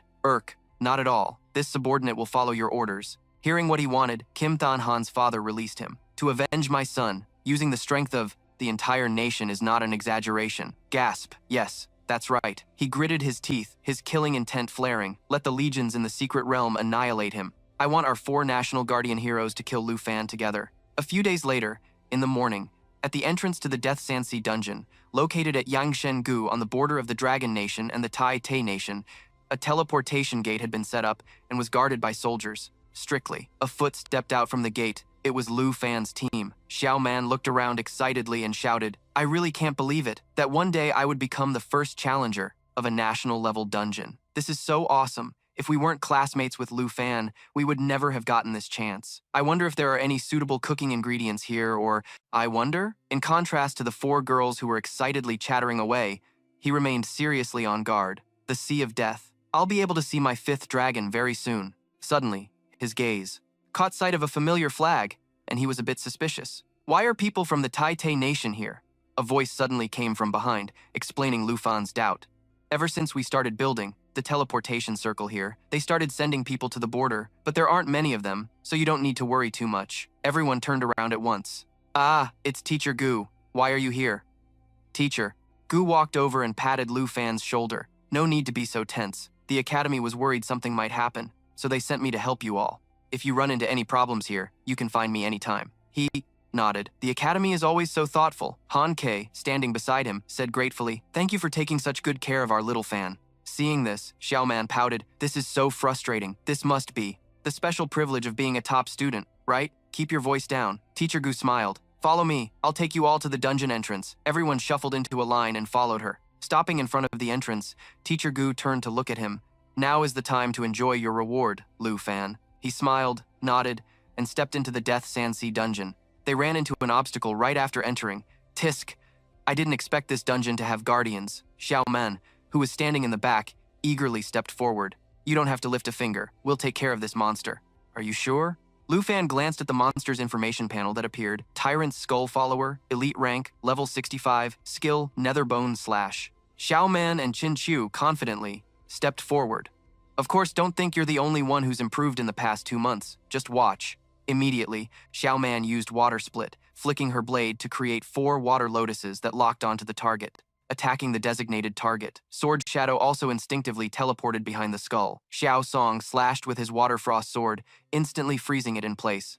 Qin Chu refused to be outdone. She immediately activated Star Brilliance Annihilation. A beam of radiant light shot from the tip of her scepter straight at the skull Xiao Song was targeting. This skill caused it to burn every second, taking continuous light attribute damage. Over time, seeing the 3 girls coordinating so perfectly, Lu Fan couldn't help but praise them as he launched a continuous assault. Excellent. Everyone knows the power gap between them and me is growing, so they're all trying their best to level up and improve their strength so they don't hold me back. That's why, for the past 2 months, they've all been training harder every single day. After finishing off the target, the 3 girls ran over to show off. To him, how was that? Our coordination was flawless, right? We're strong enough to fight by your side, and we'll never be a burden to you. Lu Fan nodded. You're all very impressive now. At level 30, you can take down a level 65 elite monster without a scratch. You'd be top class at Longdu Academy. As they were joking around, Lu Fan's gaze suddenly flashed with light. Shouting, "Watch out!" Lu Fan drew his nether serpent arrows, and without drawing the bow, he unleashed 12 magic arrows. The arrows zipped past Xiaoman's shoulder, heading straight for the creature behind her, which made her jump in shock. Lu Fan. In quick succession, several skull sprouts were defeated by him in one fell swoop. Witnessing his power, the girls stood with their mouths agape in just a blink of an eye. He had wiped out 8 elite monsters. Is this the gap in power between us? He lowered his bow with a smile. I can't let them harm the people who are important to me, and he can still smile. After that, it feels like we just made a fool of ourselves. Han Ke noticed the awkward atmosphere and quickly changed the subject. Oh, right, Xiao Fan. Where are your dragons? Let them out, so we can all level up together. At the mention of dragons, he chuckled and scratched his head. Actually, I recently acquired a new dragon, but its temperament isn't very good. Hearing him say that, the girls were astonished. No way, you have 4 dragons now? With you by our side, we're not scared of anything. Hurry and summon your new friend so your little auntie can see. Urged by everyone, Lu Fan relented and decided to summon it. Oh well, if Ah Bao really causes a scene, I can just unsummon it. The moment he summoned Ah Bao, lightning began to rain down from the sky. The girls scrambled to dodge the bolts. Xiao Man stared in awe at the newly appeared dragon. Does its entrance always have to be this dramatic? It's so majestic. Sword Shadow nodded in agreement. Such powerful magical energy. Lu Fan watched the grand scale of Ah Bao's entrance, the corner of his mouth twitching. Can't we be a little more low-key? Ah Bao, the moment it appeared, Ah Bao used Thunderous Roar. A massive lightning bolt struck down from the sky where it hovered. The resulting shockwave created a storm zone that caused the swarm of skull sprouts to become paralyzed. Feeling the tingling electric current course through him, Lu Fan looked up at the dragon. Could this be it? He gathered energy in his hand as the lightning intensified. Roar of the Azure Dragon King. Lu Fan shouted, mercilessly commanding Ah Bao's skill to strike the horde of monsters, directly unleashing a thunderous shockwave forward. This formed a dragon language resonance, which enhanced the power of the dragon language magic for both the dragon rider and the dragon pet by 100%, completely obliterating the monsters. As the skill ended, a system notification rang out. Azure Dragon has reached level 2. Just as I thought, Ah Bao's skill is Roar of the Azure Dragon King, and using it at the same time triggers the dragon language resonance. Because that last attack was so massive, all the surrounding monsters were completely annihilated. The system's monotone voice chimed in again. Map fragment of the Tyrant's retreat route. Dungeon quest. Collect the map fragments and reassemble the map of the Tyrant's retreat route. Find the Tyrant's treasure. Current progress, 1 out of 500. Looking at the map fragment in Lu Fan's hand, Han Ke asked curiously, the quest wants us to find the Tyrant's treasure? A map fragment. Of the Tyrant's retreat route? A quest item? Sword Shadow glanced at it and said, in other words, if we collect all 500 fragments, we can piece together the Tyrant's retreat map and find his treasure. Xiao Man's jaw dropped when she heard that. 500 fragments? That's a ton. Lu Fan frowned at the notification panel. Han Ke and Qin Chu also leaned in to read the dungeon quest. Collect the map fragments, reassemble the map of the Tyrant's retreat route and find the Tyrant's treasure. Current progress, 1 of 500. Xiao Man brandished her sword excitedly and said, then what are we waiting for? Let's tear this desert apart. Lu Fan was a bit speechless. He didn't know what to say, so he just had to warn her. Calm down. This whole place is sand. We don't know what's lurking underneath. It's easy to fall into a trap. Han Ke curiously came up behind him and asked, Xiao Fan, Do you have a plan? In response, Lu Fan raised his hand and summoned Xiao Fei. Yep, of course. We'll send someone to scout the path first. Xiao Fei flapped her wings and flew high. Natural assimilation. Summon twin Fallen Corpse Holy Dragons. The Fallen Corpse Holy Dragon's level is equal to the user's. Level 35 Fallen Corpse, Holy Dragon, Skill, Demonic Dragon's Breath. Demonic Dragon's Breath unleashes a torrent of dragon breath at the target, dealing magic damage. Any target killed by this breath is resurrected as a demonic dragon puppet to fight on our side. Demonic Dragon Assault. It armors itself in Fallen Corpse demonic energy, surrounds its body, and then suddenly charges the target, dealing damage. It also nullifies 99% of incoming damage and guarantees to reflect all of it back. Skill effects obtained. Holy Light Illumination. The Demon Dragon unleashes the power of the Holy Mountain to create a holy aura, increasing the main attributes of all allies within a 100-meter radius by 30% and per second, regenerating 1% of their maximum health. Gate of Holy Light. The Demon Dragon unleashes the power of the Holy Mountain, opening a Gate of Holy Light to teleport itself and all Fallen Corpse puppets to a target location. This skill has no restrictions on distance, area, magic formations, or planes. Dragon Language Unsealed. Unlocks Dragon Language magic. The Demon Dragon's breath will be replaced by Dragon Language magic. Demon Dragon's forbidden spell, the Demon Dragon. Assault will be replaced by Dragon Language magic. Doomsday Descends. Manipulate Fallen Corpse puppets, can manipulate and transform Fallen Corpse puppets, and can be summoned or recalled at will. When a puppet dies, the Fallen Corpse energy will return to the Holy Fallen Dragon, and the Demon Dragon bloodline reduces all damage received by 75%. The twin Holy Fallen Dragon flaps its wings and roars, Roar! Manipulate Fallen Corpse puppets. Can manipulate and transform Fallen Corpse puppets, and can be summoned or recalled at will. When a puppet dies, the Fallen Corpse energy will return to the Holy Fallen Dragon. The Fallen Heavenly Demon Soldiers are teleported into the dungeon. Level 75, Fallen Heavenly Demon Soldier. Corpse Tide, for each Earth corpse nearby, increases the defense of all fallen corpses by 25%.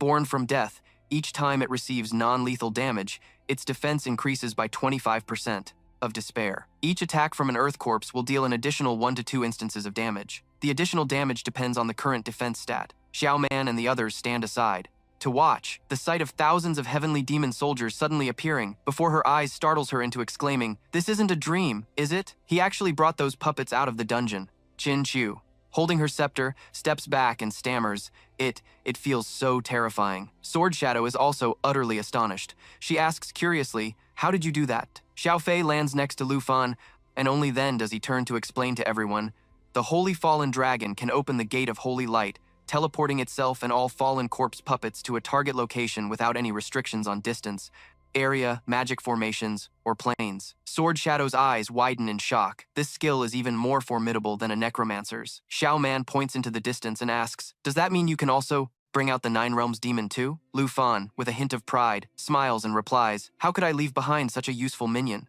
As soon as he finishes speaking, the Nine Realms demon appears. It opens its mouth wide and lets out a massive roar, Roar. The unbelievably powerful roar sweeps over Xiao Man's group, startling them and making them take a few steps back. Lu Fan says with a grin, "The task of clearing the path, just leave it to them." Scene change. Lu Fan's party, led by the Nine Realms demon, smoothly advances deeper inside. Along the way, many elite monsters and minions appear. For instance, right now, a skeleton is fighting with the heavenly demon soldiers. Skeleton follower of the Stormlord, level 65, elite monster, experience points 10,260, Nether Bone Slash. The skeleton warrior swings the giant sword in its hand, infusing it with death energy, dealing physical damage equal to 150% of its attack power to the enemy, while also applying a corrosion effect. Behind the skeleton is a giant desert spider, and together they brazenly sweep through the heavenly demon soldier. Vanguard. The desert spider uses its mandibles to grab a heavenly demon soldier and lift it up, the dozens of eyes on its head blinking incessantly. Desert spider, level 70, elite monster. Experience points, 11,750. Poisonous spike attack. The desert spider leaps forward at super high speed, stabbing its sharp poisonous spikes into the enemy, dealing physical damage equal to 120% of its attack power, while also applying a continuous poison effect, causing the enemy to lose 30% of their health per second for the next 5 seconds. At this moment, the Nine Realms demon rushes forward. It gathers momentum and leaps high, as swirling whirlwinds sweep past one after another. The Nine Realms demon opens its mouth wide and roars ferociously. Roar! Roar! Roar! It slams its mace straight down onto the ground. the shockwave sending the skeleton minions flying. A bolt of lightning flashes across the sky. It's a bow. It flies up and lands on the heads of the desert spider and the skeleton without them even noticing. A bow opens its mouth and roars, roar! With it as the epicenter, a barrage of lightning strikes the ground. Thunderous roar. Roaring towards the target area. A shockwave of lightning descends, forming a storm zone, creating a massive amount of lightning that damages and causes enemies within the storm zone to enter. A state of paralysis. Even for elite monsters, they can't withstand being under this massive lightning zone. They cry out in pain incessantly, grr, grr, grr, grr. As witnesses, Xiao Man's mouth twitches. Unbelievable. And here I was happy with my training results from the past 2 months. He can just casually clear a dungeon. This is just impossible. In this world, Sword Shadow was left completely speechless. After the skeleton and the desert spider were defeated, a large chest appeared on the ground. Lu Fan approached it and opened it up to check. Congratulations, host. The coordinates here match the coordinates of the God-tier treasure map. Treasure map successfully used. He is a bit surprised when he takes out the first item. So it's not a dragon egg. Will of the Raging Dragon Warrior. Level requirement 90. Class requirement, Dragon Blood Warrior, Raging Dragon Warrior, Dragon Rider Knight. Agility plus 840. Spirit plus 3,187. Strength plus 1,081. Endurance plus 1,248. Gilded Body. Active skill. The entire body turns gilded, becoming immune to all damage, unable to move, attack, or cast skills, lasting for a maximum of 3 minutes. During this duration, you can disengage from the gilded body effect at any time. Set effect 1 out of 5. Unseals the remaining bloodline power, transforming into the Golden Dragon King. Strength, agility, and spirit increase by 50 levels. Endurance is upgraded. At level 200, during the Golden Dragon King transformation, I can't enter the third of 5 stages, but it will further unseal the remaining bloodline power, and during the transformation, I will obtain the Wings of Judgment and Raging Blood skills. At 5 out of 5 stages, the power of the Golden Dragon King will be completely unsealed. During the transformation, I will obtain the Supreme Shield skill. Lu Fan's eyes lit up, and he unconsciously blurted out, "This must be the next item." He grinned widely, thinking, "Awesome, I got it without having to level up. I can use it to fight right away." Crafting blueprint for the Contract of the Shadow Dragon King, a legendary grade special item. After use, it can be used to craft the special item, the Shadow Dragon King's Contract. The contract can summon the Shadow Dragon King, the Black Blade, to fight for the user. The duration is 1 hour, and the contract has 3 uses. The level of the Shadow Dragon King, the Black Blade, is the same as the user's. Materials required are Cosmos Stones, Ancient God Crystals, no more than 300 units of Shadow Island's breath, and no more than 50 units of Shadow Spring water. Lu Fan clenched his fist and exclaimed, "This is truly a divine artifact." Xiao Fei. Transformed into her primal dragon form, Lu Fan calculated in his mind, if I have Xiao Fei use natural assimilation to consume the contract, it could become a permanent skill, just like with the fallen holy dragon. A permanent summon, no different from having a dragon egg. Just then, a notification appeared on the system panel. Lu Fan stared intently. Mission completed. Collected 500 out of 500 fragments. Do you wish to combine them into the map of the Tyrant's retreat route? Yes? No? Jade Dragon's level has increased to 36. He laughed with delight and pressed, "Yes! I can't believe I finished it so quickly." The system confirmed, and the scene changed. Outside the teleportation circle area, fully armed soldiers from the Tai Chi Kingdom advanced. An officer from the Dragon Country guarding the circle saw them, turned to face their leader, and gestured with his hand. "Halt!" he shouted, while also announcing that this secret realm was still in use. Li Tai paid him no mind, brazenly charging forward with his sword raised. The officer was still giving a stern warning, "Please stay back!" Before he could finish speaking, Li Tai cut him in two, splattering fresh blood everywhere. The soldier next to him drew a gun and fired into the air, shouting, "All units on alert, we're under attack." A massive explosion erupted, lighting up the sky. Hearing the commotion, Gu Han was bewildered. What's going on? Meanwhile, the Tai Chi Kingdom's soldiers drew their swords and began a relentless slaughter. In just a moment, the area around the teleportation circle was soaked in the blood of the Dragon Country's soldiers. Kill them all. Gu Han was frozen in fear. What in the world is? One of them managed to escape the fray, his body covered in countless wounds, large and small. He nearly collapsed right in front of Gu Han. She caught him, yelling, "Watch out!" The officer struggled to his feet, forcing out each word. "They're from the Tai Chi Kingdom. Run! Get the news of this ambush back to the Dragon Country." Gu Han's eyes filled with tears. She bit her lip and replied, "Okay." She glanced back at the teleportation gate, which was now being guarded by soldiers of the Tai Chi Kingdom. Gu Han cursed inwardly. Damn it, there's no way to get to the teleportation gate. She pulled a scroll from her pocket. one she had been hesitant to use. I only have one. Random teleportation scroll. I have to use it now. While she was still hesitating, Li Tai swung his sword at her. Luckily, Gu Han was agile enough to dodge the attack. She ducked and started to run while unfurling the scroll. Random teleportation scroll, a single-use consumable item. Its effect is to randomly teleport the user to another location on the current map. Li Tai chased after her and swung again, but this time he missed as well. Gu Han had vanished without a trace. Li Tai raised his hand, gazing into the distance, and said with confusion, "She got away." Commander of the Green God Army of the Tai Chi Kingdom, Li Tai. A system notification chimed. New skill acquired. Jade Mirror Image. Lu Fan stared at the screen in surprise. Xiao Fei learned a new skill. The system panel continued to display more information.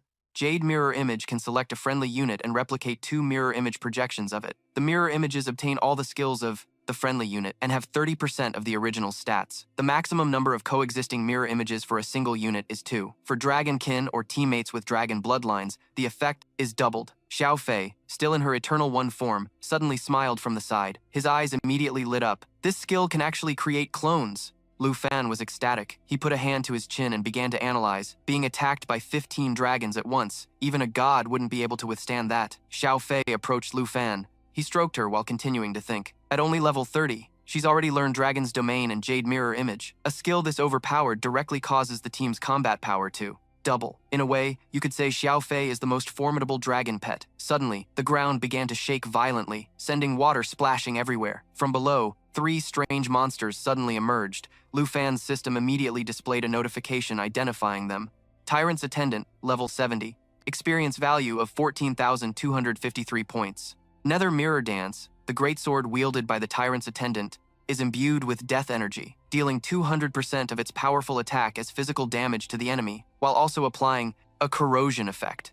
It wasn't just the Tyrant's Attendants that appeared. Behind them, another large golden wheel emerged and started rolling towards them. Sword Shadow guessed, "That's probably the map's boss." "The path has appeared," he smirked and replied. "We don't need to look for them. This actually saves us time." The tyrant leading the minions from before gradually revealed itself, slowly advancing. While riding an extravagant golden machine, Lu Fan's system immediately identified its information. Cursed Tyrant, level 80, leader difficulty, Nightmare. Grade, Strength 20,951, Agility 28,034, Spirit 27,582, Endurance 10,658. Sword Shadow asked, "How do you want to fight this?" Xiao Man, standing beside them, also spoke up. "She has a request. I suggest we let the Heavenly Demon Army act as the vanguard, then have your dragon annihilate them." Lu Fan turned his head and replied softly, "No need for all that trouble. The Earth Fiend will handle everything."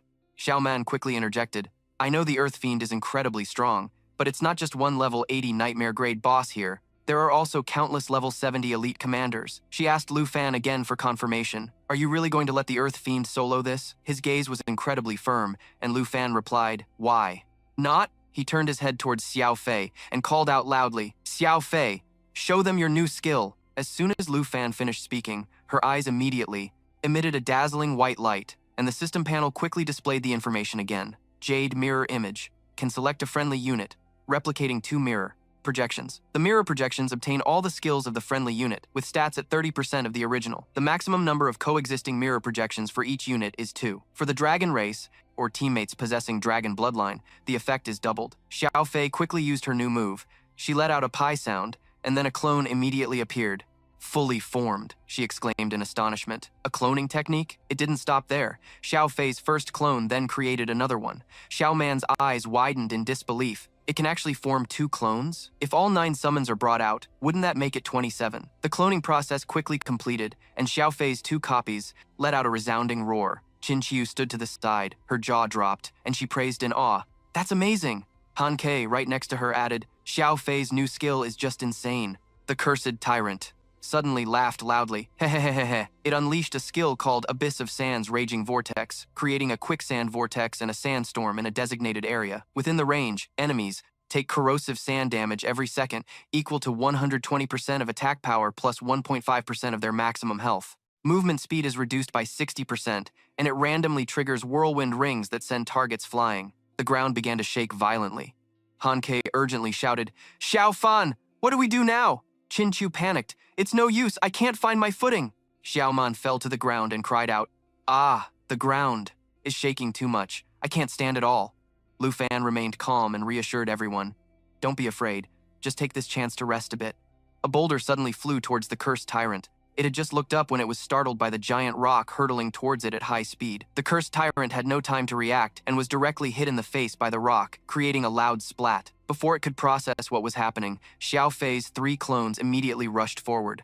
Lu Fan said, "Now watch the earth." Fiend's spectacular performance. The 3 clones were all holding identical weapons. The weapons in their hands suddenly enlarged 1,000 times their original size. Then, all 3 clones roared in unison. Roar, roar, roar! Countless weapons were multiplied and rained down on the cursed tyrant's position. This skill was called Northern Sky's Chaotic Cudgel, which in a designated area forms a violent storm of blows. Enemies within the range take 36 hits per second, each dealing 100% of attack power. This effect cannot be interrupted or evaded by any means. While being attacked, the enemy's defense is reduced by 40%, and they suffer from an overwhelming shock effect, causing their attack speed to decrease by 30%. The cursed tyrant was quickly sent flying by their attack. The tyrant's minions were terrified, but they were also sent flying shortly after. In just a short time, the cursed tyrant and its minions were all wiped out. Now, only a large crater remained at the scene. He walked over to observe and scoffed. It really can't take a hit.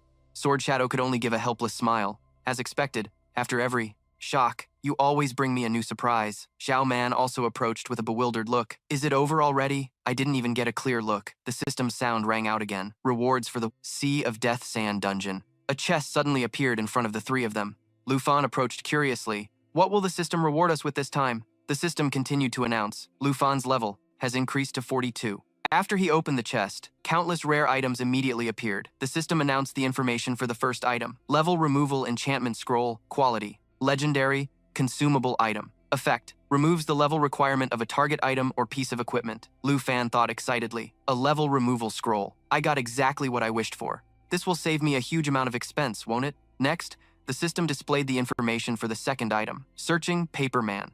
A special item that after being used, it can be used to get a prompt indicating the enemy's position, can only be used by a specialized class, and has only 3 uses. He smirked. A great item for Xiao Fei to slot in. Removing the usage limit makes it an indispensable item for traveling and raiding. Next, the third item appeared.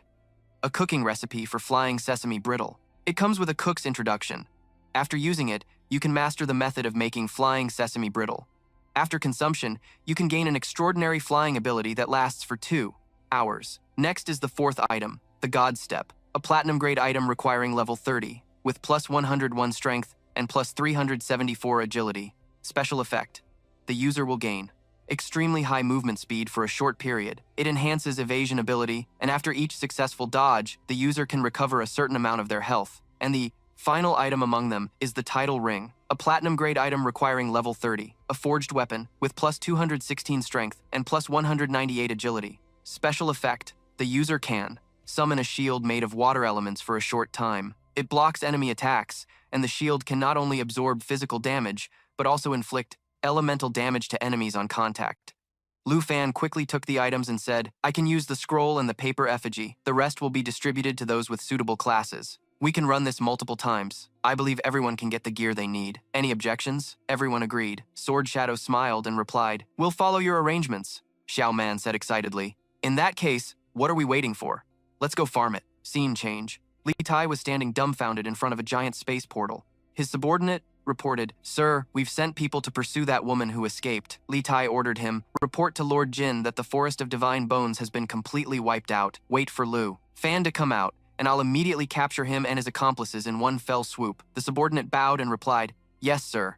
Just as he finished, another voice suddenly spoke from behind. There's no need. I'm already here. At the same time, a purple tentacle appeared, slowly approaching a dead man on the ground. The tentacle immediately drained all of the man's spiritual energy, and he quickly turned into a dried-up corpse. The voice spoke again, saying, Lu Fan, I will definitely kill him with my own hands. That person was Zai Shi, controlled by Lu Fan. Li Tai and his subordinate quickly knelt and greeted respectfully. Welcome, my lord, he ordered. Go and disguise this place as the work of those heretics who worship the ancient gods. Zai Shi's expression suddenly darkened. We absolutely cannot let the Dragon Country find out we did this. Scene changed to the vice principal's office. Sheng Ming was trying to call someone, but there was no response from the other end. Beep, beep. Beep, he wondered in confusion. Strange, why can't I get through? Sheng Ming looked at the phone screen. which was still beeping. The moment the other end picked up, he hurriedly introduced himself. "This is Zhao Shengming from Longtu Academy. May I ask, is Guhan from my school still at the Death Sand Sea Garrison?" The person on the phone quickly replied, "Vice Principal, the garrison is currently..." Upon hearing his words, Shengming shot up from his seat in agitation. He shouted, "What? The heretics just launched a sneak attack on the garrison?" The person on the other end replied, "That's right, the Taichi Kingdom's director came to inform us." He explained, "In recent years, heretic groups from various countries have been very active, attacking the Dragon Country's garrison. There were no survivors in the garrison." Sheng Ming was shocked. "How is this possible?" The man quickly reassured him. "Vice Principal Zhao, please remain calm and encourage the teachers and students at the school. The Border Defense Department is currently verifying this news." Sheng Ming nodded and replied, "Understood." Scene changed. The Jin residence of the Taichi Kingdom. Ziyan was leisurely propping both his feet up on his desk. He casually listened to the phone through his headset, asking loudly, "Verify? Verify what? You don't trust the Taichi Kingdom?" Then, he slowly stood up from his desk. Zion gave a few half-hearted replies, then quickly took off his headset and said to the Dragon Country representative, "The location of the Death Sand Sea is extremely remote. Even if they send immortals, it would take them 10 to 15 days. If there's nothing else, hang up." Su Yun suddenly burst through the door, breathlessly announcing, "Chief Jin, the Dragon Country sent 2 documents." He said, clearly annoyed, "What's with all the flustering? What's the news from the Dragon Country?" Su Yun quickly bowed low and presented the documents to Zion with both hands. "My apologies. These are documents from Han Fei Bai and Tu Jing." Upon hearing this, he exclaimed in alarm, "What?"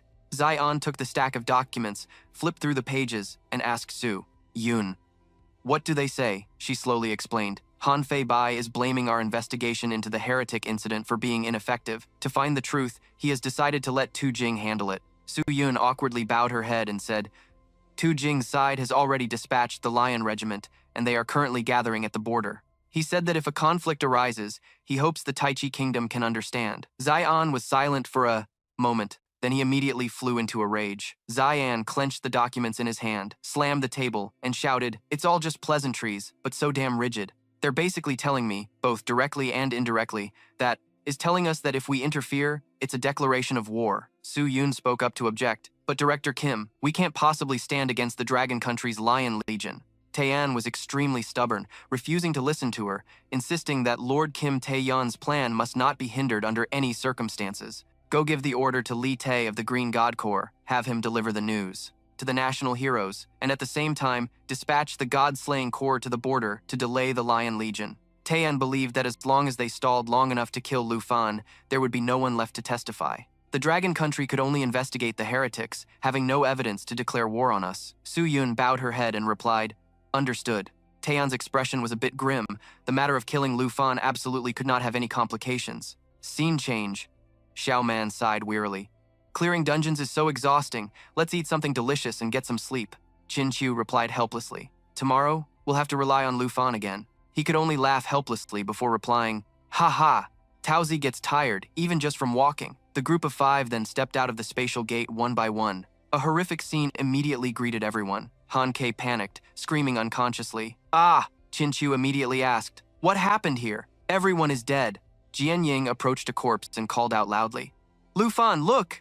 Their cause of death is exactly the same as Xia Li, whom you defeated. Their life force has been completely drained. Could it be that the heretics who worship the old god have come to kill us?" Lu Fan glanced over and replied, "No," he quickly explained. "It's not the heretics. I don't sense any power from the old god, but I can sense an energy very similar to Kim Seong-han's." She wondered aloud, but Kim Seong-han was clearly... Jian Ying didn't get to finish her sentence before another voice interrupted. As expected of Ying Yi, sharp and intelligent, that person was none other than Kim Taeyeon. She immediately became alert and shouted, "Who's there?" Jian Ying quickly stood up, raising her hand to summon a sword.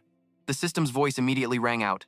"National Ruler Kim Taeyeon, Hidden Class Executioner, Level 97, Abyss Lord B." He showed a disappointed expression. "It's just a pity that your intelligence won't be able to save you today." Just as she was about to charge forward, Lu Fan stepped in front of her to stop her. "Jian Ying, don't be reckless. He's level 97, just like Kim Seong-han." "They both have the aura of the abyss," Jian Ying exclaimed in shock. "Level 97? Qin Qiu, standing behind them, spoke up. "Lu Fan, my father knows him. He is Kim Taeyeon, the national hero of the Taizé Kingdom." he shouted. What? Kim Sung-han, being a prince, is his son? Then, another voice came from a tall tree. National Ruler Kim? National Ruler Kim. I was wondering who it was. Did you really need to call us here for a kid like this? The system immediately identified him. The drunkard, Lim Jae-hyuk, hidden combat class. Level 95, Wandering Sword, Saint 4. Jae-hyuk was lounging on a tree branch, his face flushed from drinking too much. He was still holding a gourd flask in his hand. Jae-hyuk quickly jumped down, bluntly speaking his mind. This kid doesn't look like he's had his third job advancement at all. Couldn't you have just let Lee Tae kill him offhandedly? In-young, standing on an arrow floating in midair, reminded Jae-hyuk, don't be careless. This person's level isn't high, but he was able to defeat our old friend, the Nine Realms Demon. Lu Fan's system continued to announce, Baeku Lee In-young, combat class, level 95, Wind Ranger 4. Then the ground suddenly began to shake violently. Han-Kei lost her footing and exclaimed, is it an earthquake? Chin-Chiu quickly held her and gently warned, Sister Han, be careful. Xiao Man asked in confusion, what's happening? The violent shaking of the ground was caused by the footsteps of a man named Hyun-suk. He roared loudly, so what if it was the Nine Realms Demon? If we could kill him once, we can kill him again. They already said this kid has a real dragon. My war kite can't wait to bathe in dragon's blood. The system quickly displayed his information. The Beast. Choi Hoon-sok, hidden combat class, level 96, Hell's Blood Axe 4. Before everyone could understand what was happening, countless bolts of lightning suddenly struck down from the sky. Xiao Man was bewildered. What's going on now? A staff with a gem embedded in its center gradually became visible. The system identified the owner of that staff as Hyukbo Lu Sang-hyun. Combat class, level 95, Lightning Mage B. Jae-hyuk stood to the side, looking at Sang-hyun. He spoke between hiccups. Old Hyuk is the same as always, like a mute. In-young sighed wearily and explained, his name is Hyukbo, but never mind. He's always been a man of few words, just a boring old guy. Jian-ying quickly asked for clarification. Are these 4 people the same as Kim Tae-yun? They are all national heroes. Chin-Chiu immediately replied, that's probably right. The 5 national heroes of the Taeje Kingdom. Lu Fan, what should we do? Lu Fan slowly stepped forward, realizing it was these heroes who had massacred everyone at the encampment. He became enraged, then immediately shouted, unforgivable. I won't let a single one of you escape. You will definitely pay for this blood debt with your own blood. Lu Fan summoned Xiao Fei and issued a challenge. Come on, national heroes. Kill me, or you'll be buried with these innocent dead. Han Ka, seeing this from behind, quickly spoke up to stop him. Xiao Fan, they are all masters above level 90, Lu Fan whispered, instructing Sword Shadow, Chin Chiu, protect little Aunt well. He observed the 5 of them and suddenly exclaimed, I get it. The woman standing next to him was confused. Huh? Chi, he roared in fury, shouting, you insolent brat who doesn't know your place. He quickly drew his sword and shot like an arrow towards Lu Fan. Pay for my son's life. Die. At the same time, Ren Ying and Zai Shi also made their moves to support Chi He. Shun Shuo growled fiercely. Die. The man didn't hesitate, throwing an extremely powerful punch. But luckily, Lu Fan and Xiao Fei managed to dodge in time. At the same moment, Ren Ying drew her bow and aimed straight at Lu Fan. Facing this situation, he told Xiao Fei with a serious face to get ready. The system screen displayed the Jade Dragon, changing into its eternal form, Jade Dragon Bloodline. All skill effects are upgraded against the Dragon Tribe, and those with a shared bloodline grants immunity to all debuffs, and its self-regeneration ability increases by 5,000%. Eternal Protection generates a protective shield, defending all targets under the shield. The shield's damage absorption amount is determined by the Eternal One's health value and its own recovery ability. This sudden surge of power astonished Ren Ying. What? The next second, Lu Fan erupted with power and shouted, if you want to kill me, then come at me, but instead, you massacred the innocent people of the Dragon Country. I will let you see with your own eyes. I will slaughter every single person under your Taeje Kingdom. From a distance, Chi He rushed in like a flash. You brat, you're about to die! Just as he swung his sword, the screen appeared again. Piercing Sword Strike. The Wandering Sword Saint attacks the target once. The attack has a 90% chance to pierce the target, dealing double damage and rooting them for 3 seconds. Chi, he roared angrily, you have some nerve to speak like that to the Lord of the Golden Nation. Suddenly, the attack had no effect at all, making him unable to believe he couldn't pierce through. Shun Shuo also quickly rushed into battle. Get out of the way, leave it to me, Blood Prison Axe. Although his attack was just blocked, Chi, he became even more aggressive. Just a coward hiding in a shell. Blood. Prison Axe calls upon the totemic power of the Hellish Blood Axe, throwing the battle axe to deal 300% physical damage. 25% of the damage will be stored in the battle axe and added to the next attack. Not letting. Sun Shuo get his way. His two axes were blocked by the claws of the fallen Saint Dragon. Its roar echoed everywhere while he was in disbelief. My attack was countered? Natural assimilation. Dragon Bone Flute summons the twin fallen Saint Dragons. The level of the Flying Dragon King and the user are the same. Unfortunately for them, the statement filled with contempt caught Lu Fan's attention. Calling me a coward, huh? As if provoked, he unleashed his energy. Sword Shadow, fall back and protect Little Ant. Lu Fan's undeniable command. Surprised Sword Shadow. Lu Fan. Immediately after, the system displayed a notification. Gate of Holy Light. The fallen Saint Dragon releases the energy of the Holy Mountain, opening the Gate of Holy Light, teleporting itself and all fallen corpse puppets to the target's location. The skill is not restricted by distance, domain, magic formation, or plane. Amidst the roars of the fallen Saint Dragon, Lu Fan waved his hand, concentrating a huge stream of power in the sky. I will kill them. Fallen Corpse Manipulation allows control over all fallen corpse puppets converted by the fallen Saint Dragon, and they can be summoned or recalled at any time. The death and energy of the fallen corpse puppets will return to the fallen Saint Dragon. Lu Fan's stream of power quickly summoned the Nine Realms demon. As you command, Master. It seemed Sun Shuo was terrified by their overwhelming killing intent. What the hell is this? Even Ren Ying couldn't believe her eyes. He could actually bring the Nine Realms demon out from the secret realm. The situation